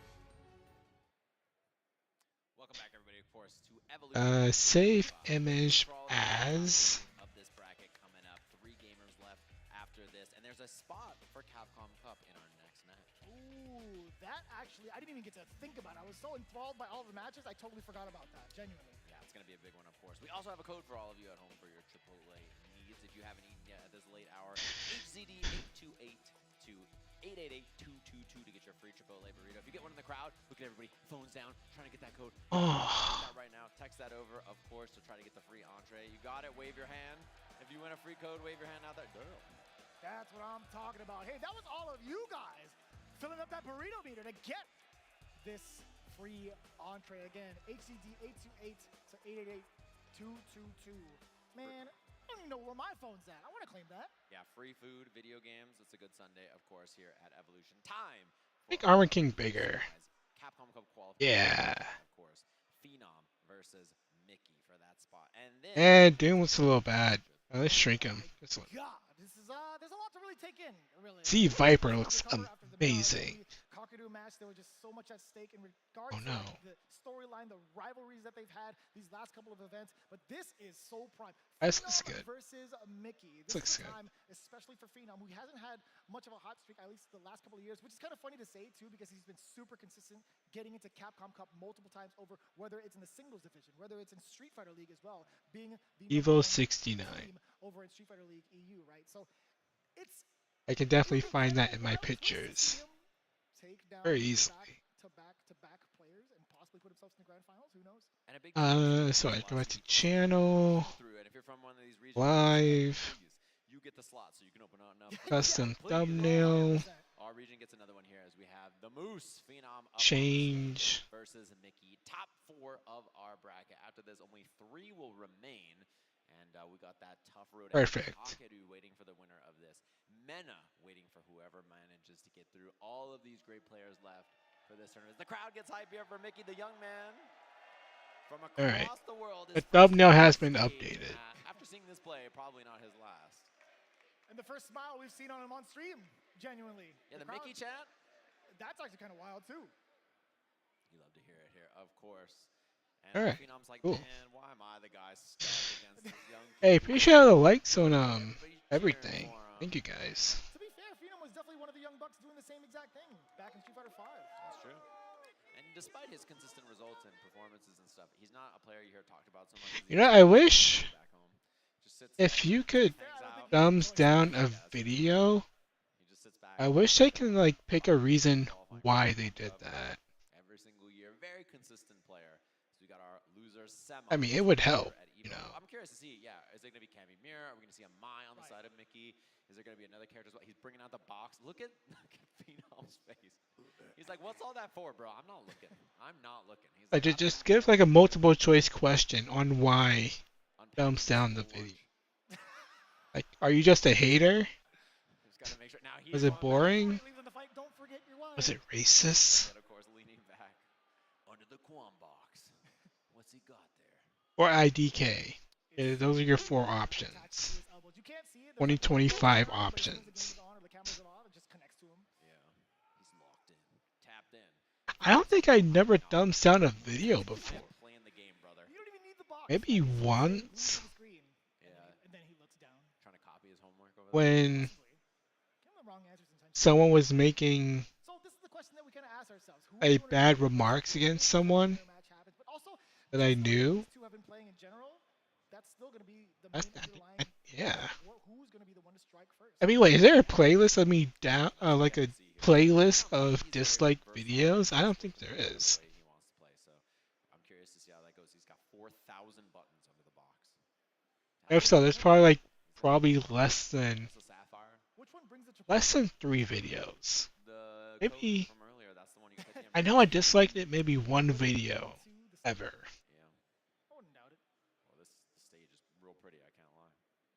Ever. That look, why is he giving him that look? Why is he at that angle? He's so far away. I think That's like the perfect. Is that Spider-Man? Yeah. Where's Phenom's box? Yo, Phenom needs a box ASAP. Yeah, that is Spider-Man. Where's the Metal Gear Solid box? I need that real quick. Oh. The choice is there. So there was a little bit of a tease too. So Guys, it's 1:44 in the morning. Nice. Mai was the first selection from I wonder if I'm streaming today or Monday. Oh, we definitely will. Are they fighting for the color? Better yet, I wonder if I'm getting an invitation to the Tokon beta.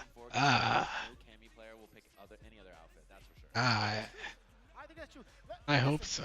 When it does come out, claim your color first. That's a real thing in the FGC. That's a real thing in fighting games. You have to claim your color. Yeah, I think after the Marvel Tokon, I'll start the Resident Evil marathon. I'm not gonna play it straight through. Unless that's what marathon means. I don't care. But yeah, I got 13. I got 14 Resident Evil games to play. 14. Damn. That's crazy. Still trying to test the waters against Mickey. Yeah, see what he's got going on here. Phenom so passive with the whip punish from Mickey there. Toe tapping him. It's gonna be a lot of footsies, little single hits and hit confirms. Patient play between the two of them. All the stuff everybody on Twitter says they love. Pretty high success rate thus far for the low medium kick from Yeah, there's chicks fighting in my corner. We all love it when it's footsies. Oh, it's 2 camis. No side swap or anything, but Oh, they now laugh. there's a back throw. Mickey working on this drive gate shoot. No drivers cancel because he didn't want to get burnt out. Should be the time to drive for Mickey. One hit away now. Oh! No way. Phenom Damn. absolutely ready for it. You gotta take a risk that early. Nobody blames him for that one. Thought he was that old. He tried to sneak it by him. Phenom that buffering that jab really helps. It gives you the slowdown to get the cancel, which makes it a lot easier. Wow, delay timing on that. Catching Phenom with delayed tech or buttons. Now Mickey with the corner here, front throw. Oh, what a bait. And he walks back, double rush, the perfect. Mickey with all kinds of offense there, making it happen. And Phenom worked so hard for that first round, and then just got beat up right after. That's right. I forget that you can walk back and block at the same time. Drops the combo. Huge drop. He would have the corner, offense, everything. Now instead, Phenom with a chance. I forgot that is new to Street Fighter. No hands here, but he does get the check after the dive kick. Back-to-back clearances. Chunks of damage on the drive gauge, by the way. And hit on the crossover. That might have been intentional from the side of Mickey. Yeah, now he's got the corner instead because of it. Level 2. Level 3s are about to get spent. Not even a back medium punch from Phenom. Now he's in trouble. No hands here again. You're definitely within range. Oh, no level 3. One hit game. Both of them locked and loaded on meter here. One crouching medium kick could be the deal. Oh, Phenom didn't fight. He had the counter hit. No confirm. The wake of DI. Oh my god. Whoa. He walked all the way in. The surprise. No shot. He was treading such dangerous waters. But he was Oh, and burned out. Hooligan command grab. Damn. I mean, you only have one choice. The dive kick, and Phenom was looking for the check on the approach as well. Game 1, Mickey just like that. And we get a rematch very quickly from the side of Phenom. Harassing. And then you see the tap parry. He thought Phenom would hit the heavy kick back. Auto measuring coming in from the side of Mickey. No big conversion off of the OD dive kick. And now spinning around with the roundhouse. Rebuttaling with a dive kick of his own. Well spaced. Very, very deep. That spacing was absurd.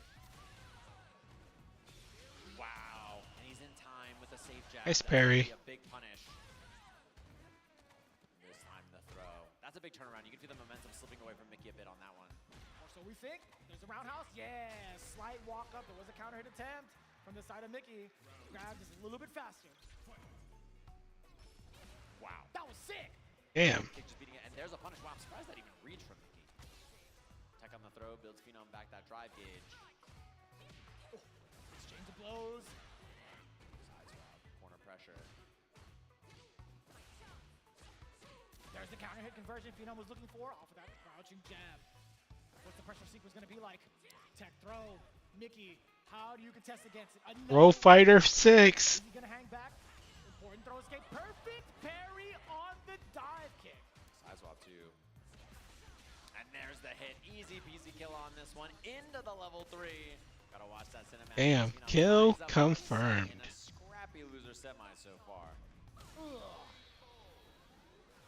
It's been so difficult to even try to gauge what the other person is going to go for, right? Mickey setting the precedence with a lot of medium kicks in that particular game. Roundhouse as well. Phenom not budging at all off of some of these tactics, but now he's the one to kind of initiate with his own medium kick. The dive kick does connect. A couple of lights to get that link. Oh, a little too far with the counter here. Confirm off the jab. So Phenom just backs it up. Wow, that was ambiguous. 3 out of 4? Hello? Mix. Heavies back to back. Dude, so much damage on the drive gauge. Phenom also can't get a single hit conversion. No drive rush cancel on the board for him. Mickey, now is the time for him to rock. Yeah, I like the throw too. Just there's a tap parry on a wake up. Although Phenom's out of there with the dive kick on a wake up. Whoa. Sick. He's one hit away. Mickey just blocks and needs to throw. He needs one more solid hit to clean this one up. And the DI. No one's home with the super cancel. So round on the board for Mickey. Had no other choice. Was already in the stands with a crouching medium punch. Had no time to parry at all, obviously. The super, just not gonna happen. Mickey now with the throw. No DPS there from Phenom as well, so that's a sign for Mickey. Ooh. Bro, he is beating up Phenom's drive gauge, and there's a tap parry because of it. Another throw. Phenom. Just setting the pace. Low medium kick exposure. Yet again. Throw. Simple stuff from Phenom on offense. Oh, missed time. Burns himself out as well. That's expensive, and I love the reset. Beautiful. Uh-oh, Phenom in trouble. Out of the reset. He doesn't spend a level 3 either.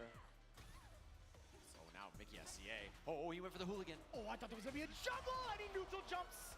Reading the throw against... Level 3's on deck. And the way Phenom played that in burnout. Look at the confidence on the walk-up dive kick as well. Oh, and he finds the hit. Back heavy kick for the confirm. spot for Mickey now. A lot of tick throws. He saw Mickey do a parry on double jab earlier, so I think that's maybe in his mind. Blocks it correctly. Another throw. Jeez. Phenom playing it nice and cool. Had to go for the OD uppercut. He backs it up. He's got time on the board, 76 seconds. Although, this is a chance for Mickey now. Whoever spends level 3 first is going to be forcing burnout. He's just attacking the drive gauge. That's totally fine. He has CA to back it too. He gets a single opener. Oh my god. Nice. Burnout has occurred. You thought you could get a DI. Phenom with the back throw and rebuttal. Is he going to use the estate to back away? No, he's trying to press the issue. Oh, you can chip him out. From Mickey. Phenom now. Never mind. It's over. What a jump. Another one, he's not anti-airing. He recognized a third one. Why not take advantage? The veteran's mindset. He just sees the weakness and he attacks it 4 times in a row. Using the nerves? Come on. Command grab Daigo like how many times? 5 or 6 times in a row? He'll keep going to the well if you're not reacting. Why you gotta bring that one up, huh? Sorry, Daigo. That's an old wound. I'm so sorry. Nah, but it's right. I mean, when Phenom saw it, he's like, okay, it's time. You're not ready for it. I'm gonna do it back to back to back. Oof. I can't go this far. I'm just gonna be backing away a little bit. Okay. Trying to hit a straight with that sweep. What a hick from a little shadow on the conversion from Mickey. Ooh. Oh, no whiff punish. Send the big signal with the roundhouse. Carry deep dive kick. Oh, this is a new game. I didn't even realize. Finally getting the dive kick to pay off to avoid the throw, and guess what? He's rewarded with the round. You know why they keep switching back to the players? I'm not seeing them restart. So I'm like, oh, wait a minute, this is a new match. Oof. Yet again, reading the throw against Phenom. Well, laid back throw, and he gets counter hit thrown for it, and Phenom's first again. Still going to that well, huh? Yeah, he's gonna keep throwing him, I think. Yeah, I mean, he just recognized it's time. There it is. Another throw attempt. Mickey out of there. 1 hit round though. They both have so much meter. Nice whip punish, and he should be able to kill without any resources here. Set point to Phenom. What an advantageous state to be in. Having 3 bars. Starting things off here. Very aggressive throw yet again is the answer. Mickey backing away ever so slightly. Oh man. He's done so many throws. This shimmy about to hit. You could feel. You think so? Yeah, you could feel that that's the option that Phenom wants to look for late in the game. What a reaction on the drive rush. Good call out. There it is. Another throw. Mickey tried to attempt with the button this time. You saw it. Yeah, I think he's got to attack. The drive gauge is a little. Damn. You can feel the threat. Spend that money. Another throw from Phenom. He's turning Camley into a grappler before our very eyes. There's the anti-air. Went for the hooligan, the delay on it. And now it's his turn to mix. Jump back. My. Scary. And an air-to-air looks good. He has the extension off of this. Lots of drive gauge to cook with. He has the level 1 at the end for the kill. The DP is tired of his tricks, tying up the set. That was a great combo. He was calculated all the way through as soon as he got that hit. And this has been the big question now. How is he going to switch up? It is Spider-Man. So effective with Phenom. Yeah, and Phenom, you know, he's going back to the well. He's being tricky. Stuff that he's done a million times before. Instead, we'll have to see if he can go back to the well, be a little solid here, and get the job done against Mickey. Is it a throw or not? Is the guy? He's done so many. And there's a jab into the throw first. Mickey was holding up, I think, to try to get out of it.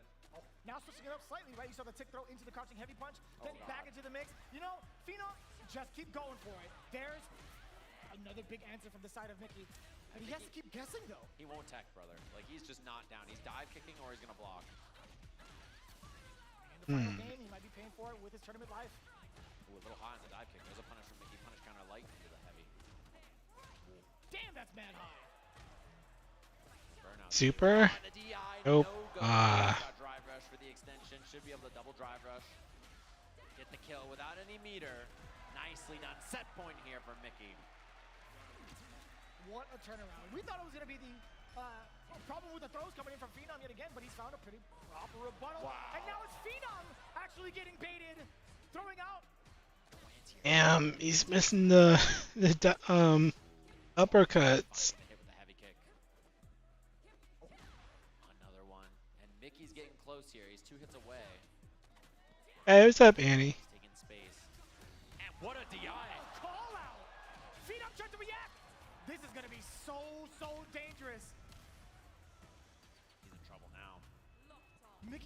full life. Pretty healthy on the drive gauge. No way. Oh, he's fighting back. Because it would have killed him. He's gonna burn himself out soon. The dive kick, not punish. Another dive kick. And a throw. Phenom can't do a drive rush cancel unless it kills. He wants to save his meter. He's got the drive. No anti-air. Oh my god. Drive rush is in. There's another throw. He's got level 3 though. Single hit territory for Phenom. Oh my god, Burns. No anti-air. No anti-air again. Phenom just blocking it out. The air there, and it's Wow. moving on in this You chilling? Nice. Same here. Chilling, watching the last few matches of EVO. for a potential EVO championship. That young man gets the dub on stage, and he's got nowhere to go because we have our losers finals and then grand finals here to see if he can make it all the way. The crowd absolutely erupting and already onto the stage. Kakaru is trying to get a piece of that action. He just wants to go back into the seat against Mena RD. He doesn't give a damn about anything else. Bro, he spawned like a Pokemon trainer. He just walked at him. He just do. He just like appeared, ran on the stage, and was just like, "I'm challenging you." Whew. That's gonna be a good one here, of course. And man, if you're Mickey, Oh, JP versus Mai or Yami? now he has to chase, right? He's dealing with Kakadu. Wait, is that the JP player? I forgot. Very curious about this one. And Kakadu, how is his mind palace? How is he feeling after that loss earlier? Is he gonna recompose and be okay, or is it gonna be a harsh loss that really sets the tone for this loser finals match for him? Kind of difficult to gauge right now, but I'll tell you what, going up against opponent, Mickey, he's got to be feeling. You stream any game? Just the games that I like. Pretty much.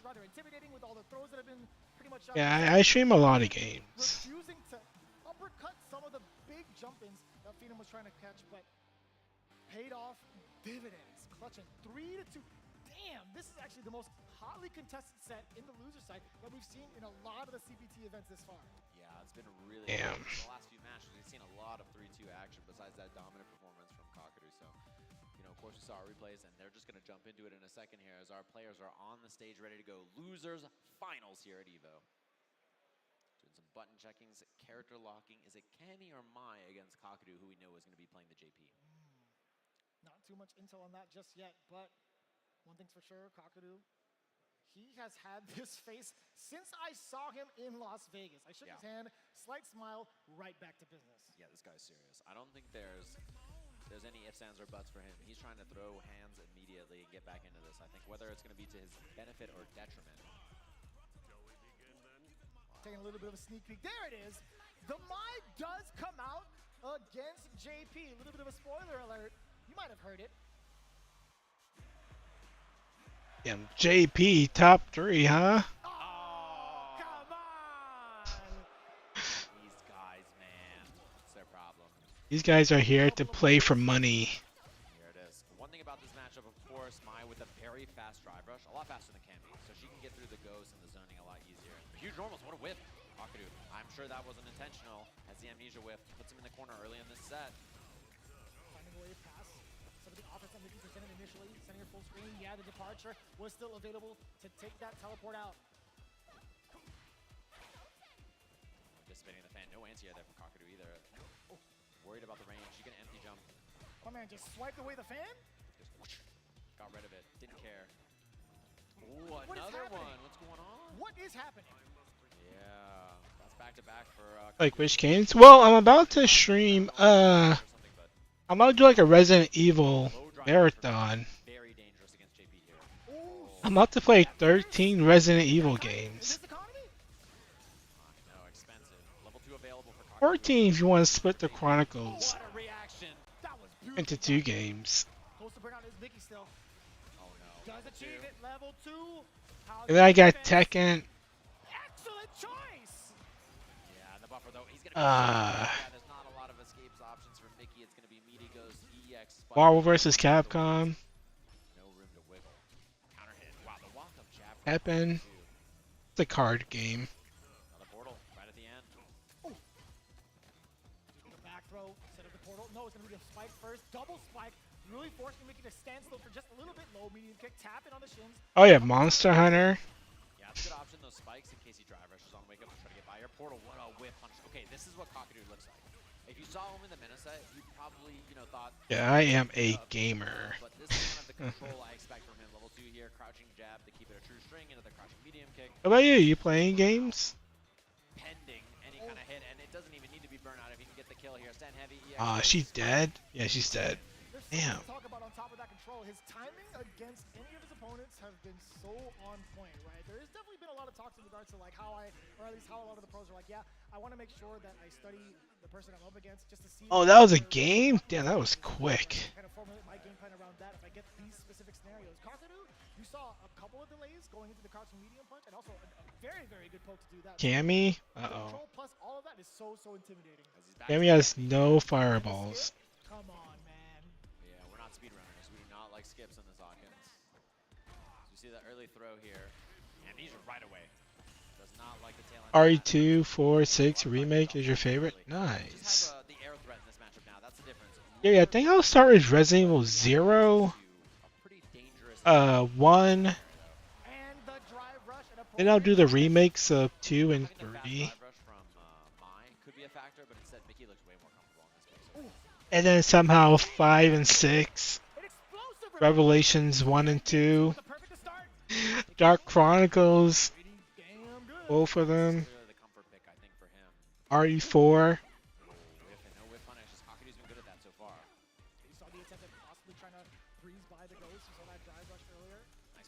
Village.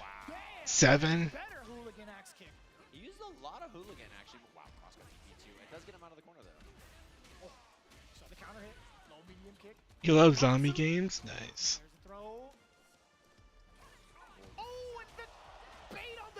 Ooh, he's dead. Damn. Oh, that broke my back. Mickey, 2 rounds straight. That was mad quick. Yeah, that was a lot tougher for Kakadu there. I think the air approach so threatening, and then also Mickey just walking in and I think I like zombie games, but honestly, since it's Capcom, Mai's such a popular character, I'm sure Kakadu was more prepped. yeah, I like a lot of Capcom games. At least 95%, maybe 99% of Capcom games, love them. But Mickey is cornering Kakadu without hitting him. He's just pushing him to the corner with Visual graphical art, sadly not. I like it though, I like art. I just never put any skill into it.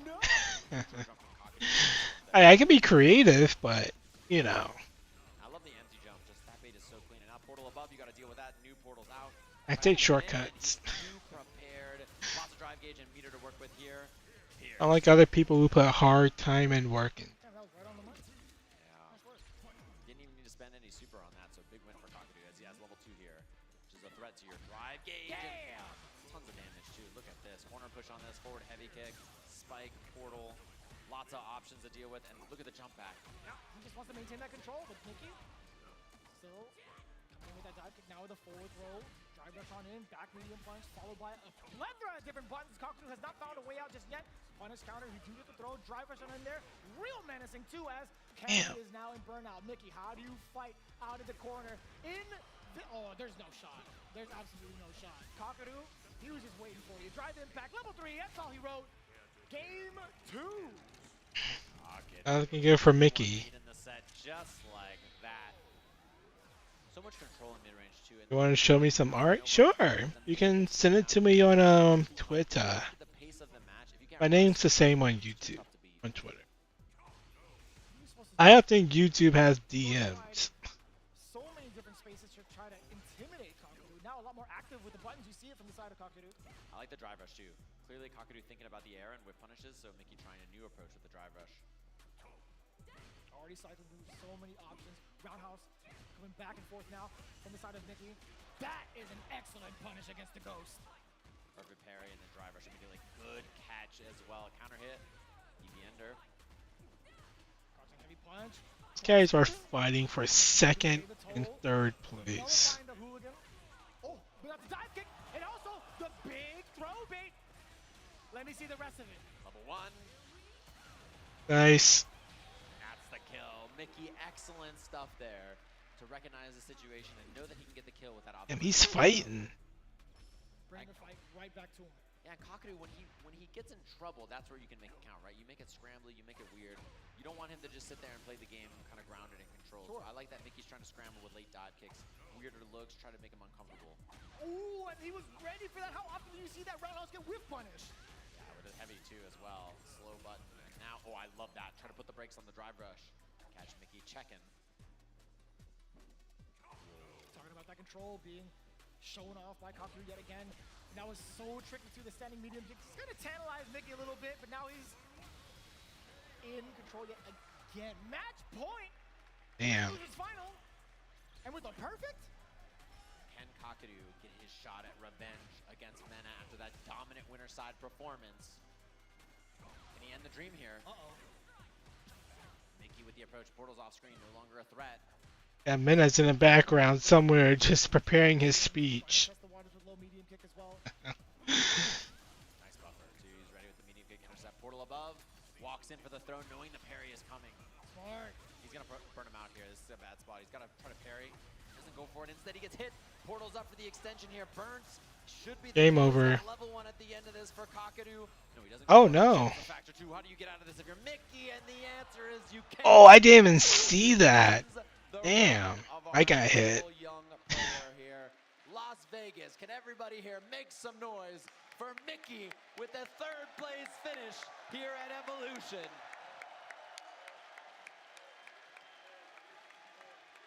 Well done. Not over yet for Mickey. I'll tell you what, there's so much potential to go in the rest of the CPT. Mickey with an explosive debut here at Evolution. The crowd on their feet for this young man, absolutely well deserved. And I've got great news for everybody at home. If you're a Mickey fan, you will be seeing him at Capcom Cup. He's also qualified. Oh, wow. For his 3rd place finish. So even if it's a long flight home, he's got a pretty important event to look forward to early next year. As we get our rematch in our grand finals between. All right, rematch. Look at the replays between them and see the control that Kakadu had here. Really just so difficult to get in on. And this is the opposite of the Mena set, where Mena had so much confidence, so much space.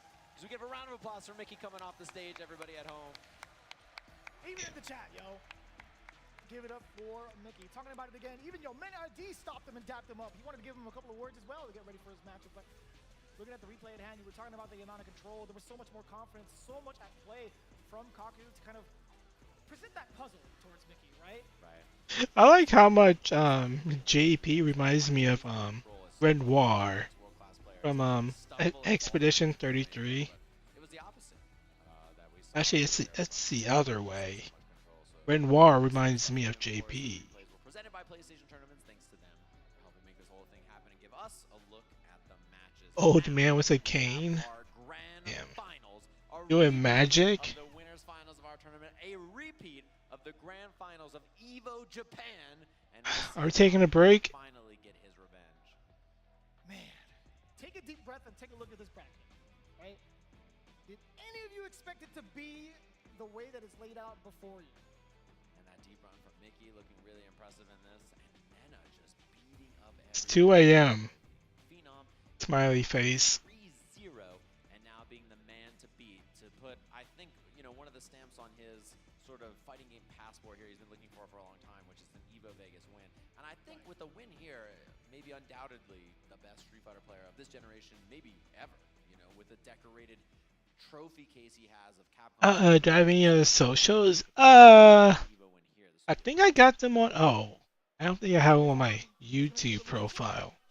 But yeah, I have TikTok,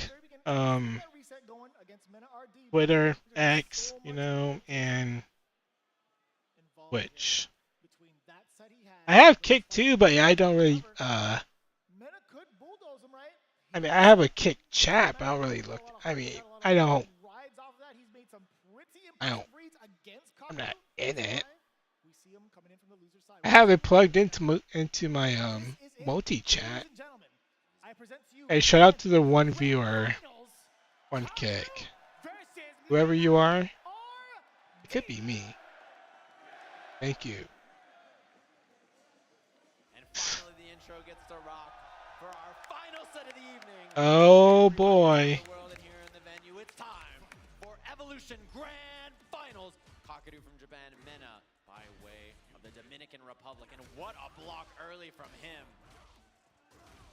Very big call out against Kakadu. My Instagram's personal, but my Discord, I don't know my Discord off the bat, but I think it is Brutan111. It should be the same.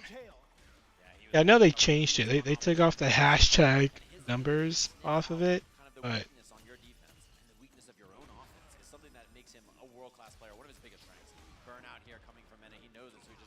yeah, Mena's burned out already.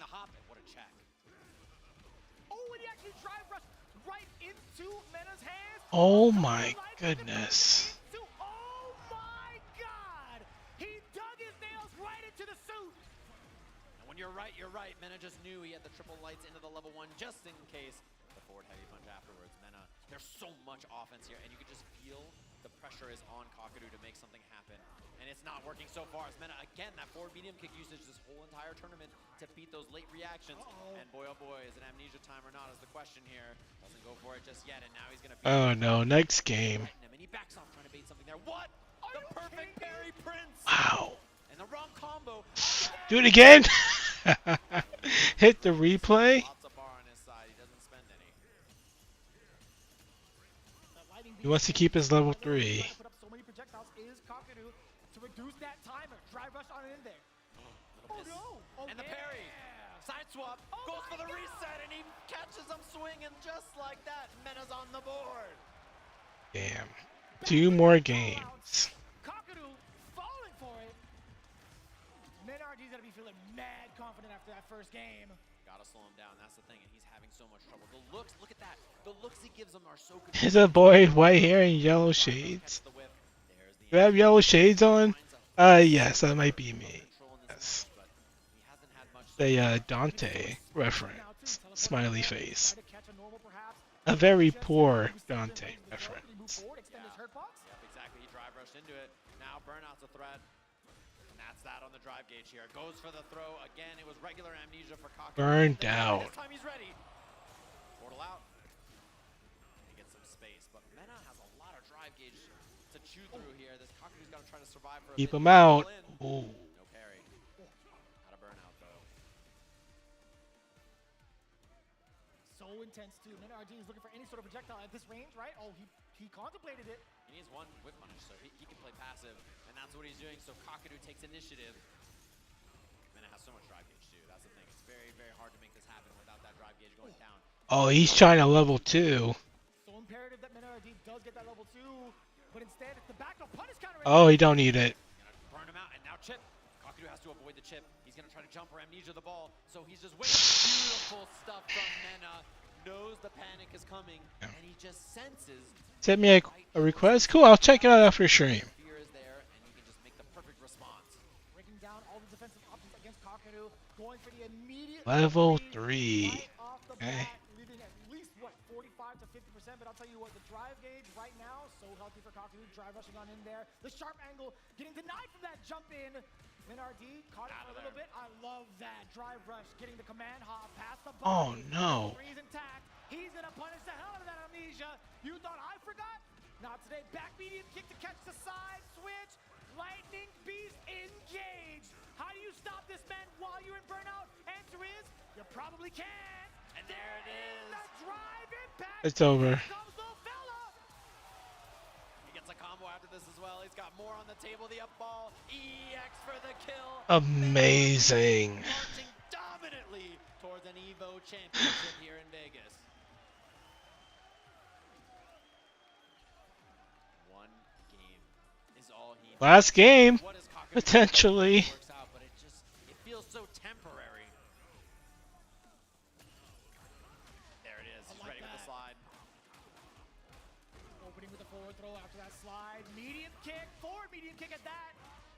Getting the big opener against Kakadu. Bring him back to the corner. Drive rush on in there. Apply even more pressure. The lightning. The throws. Damn. Kakadu, no answers inside. He has plot armor. NRD is reading him like a book. He's looking at And he has a level 2. Oh no. Evo Japan and Evo Vegas back-to-back championship potentially here for Mena and Kakadu. No answers. The Capcom Cup champion just looking lost in the lights. And he just can't make a right choice here on defense. It feels like Mena just always knows. There's an amnesia that works. But nothing out of it just yet. Okay, the forward heavy kick looks good. Not too bad, a little bit of damage. Jump back, medium kick. No way! Was that One hit away. One hit away indeed.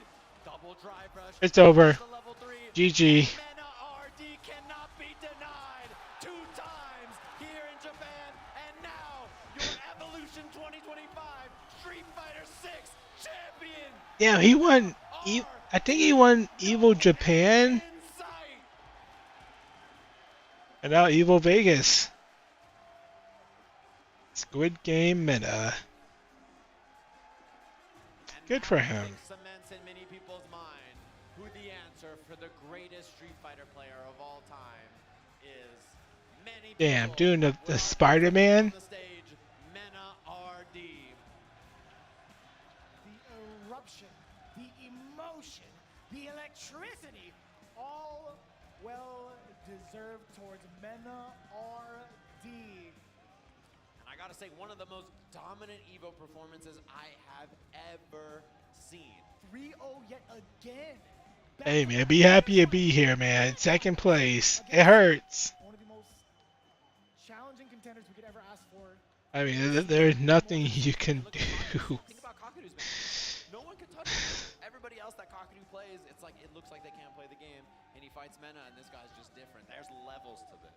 There's a difference, right, in how people are, and that just shows you how it is. You see the emotion getting to Mena on the stage. He's had a lot of big wins in his life, but I'm sure this is one he's been thinking about for a long time. As he gets his Evo Vegas trophy. That man's getting $1,000 for a minute that he has a Red Bull in his hands. And still sunk in that chair, of course, is our second place finisher, Kakadu. What an incredible performance from that guy. Capcom Cup champion. You can be the greatest player in the world 6 months ago. And then What is that shirt that Vicious is wearing? a player as good as him. It really doesn't feel fair that he loses.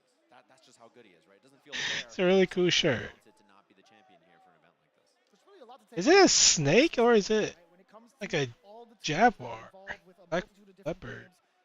Being at the World Championship for Evo is just I think it's a snake. different. We talked about Snake this skin? different pro players. They're like, yeah, sure, Capcom Cup is cool. SK World Championships are really cool, but Evo Your username is Annie Olivia 1? Okay, cool. I'll take a look. Alright, damn. 11 hours and 11 minutes? open bracket, a lot of Damn, 11. Damn, I should have ended it, like, at that time. Would have been perfect. easily cements them as Alright, I don't think I'm getting any more announcements. If I do, damn. Sucks to be me. But, thank you, Evo, for letting me, co-stream, or, get permission to stream Evo. Appreciate it. Had a great time. I made plenty of content. Can't wait to do it again. Anyway, I'm gonna call it here, guys. I'll catch you guys hopefully tomorrow if I wake up at a decent time and do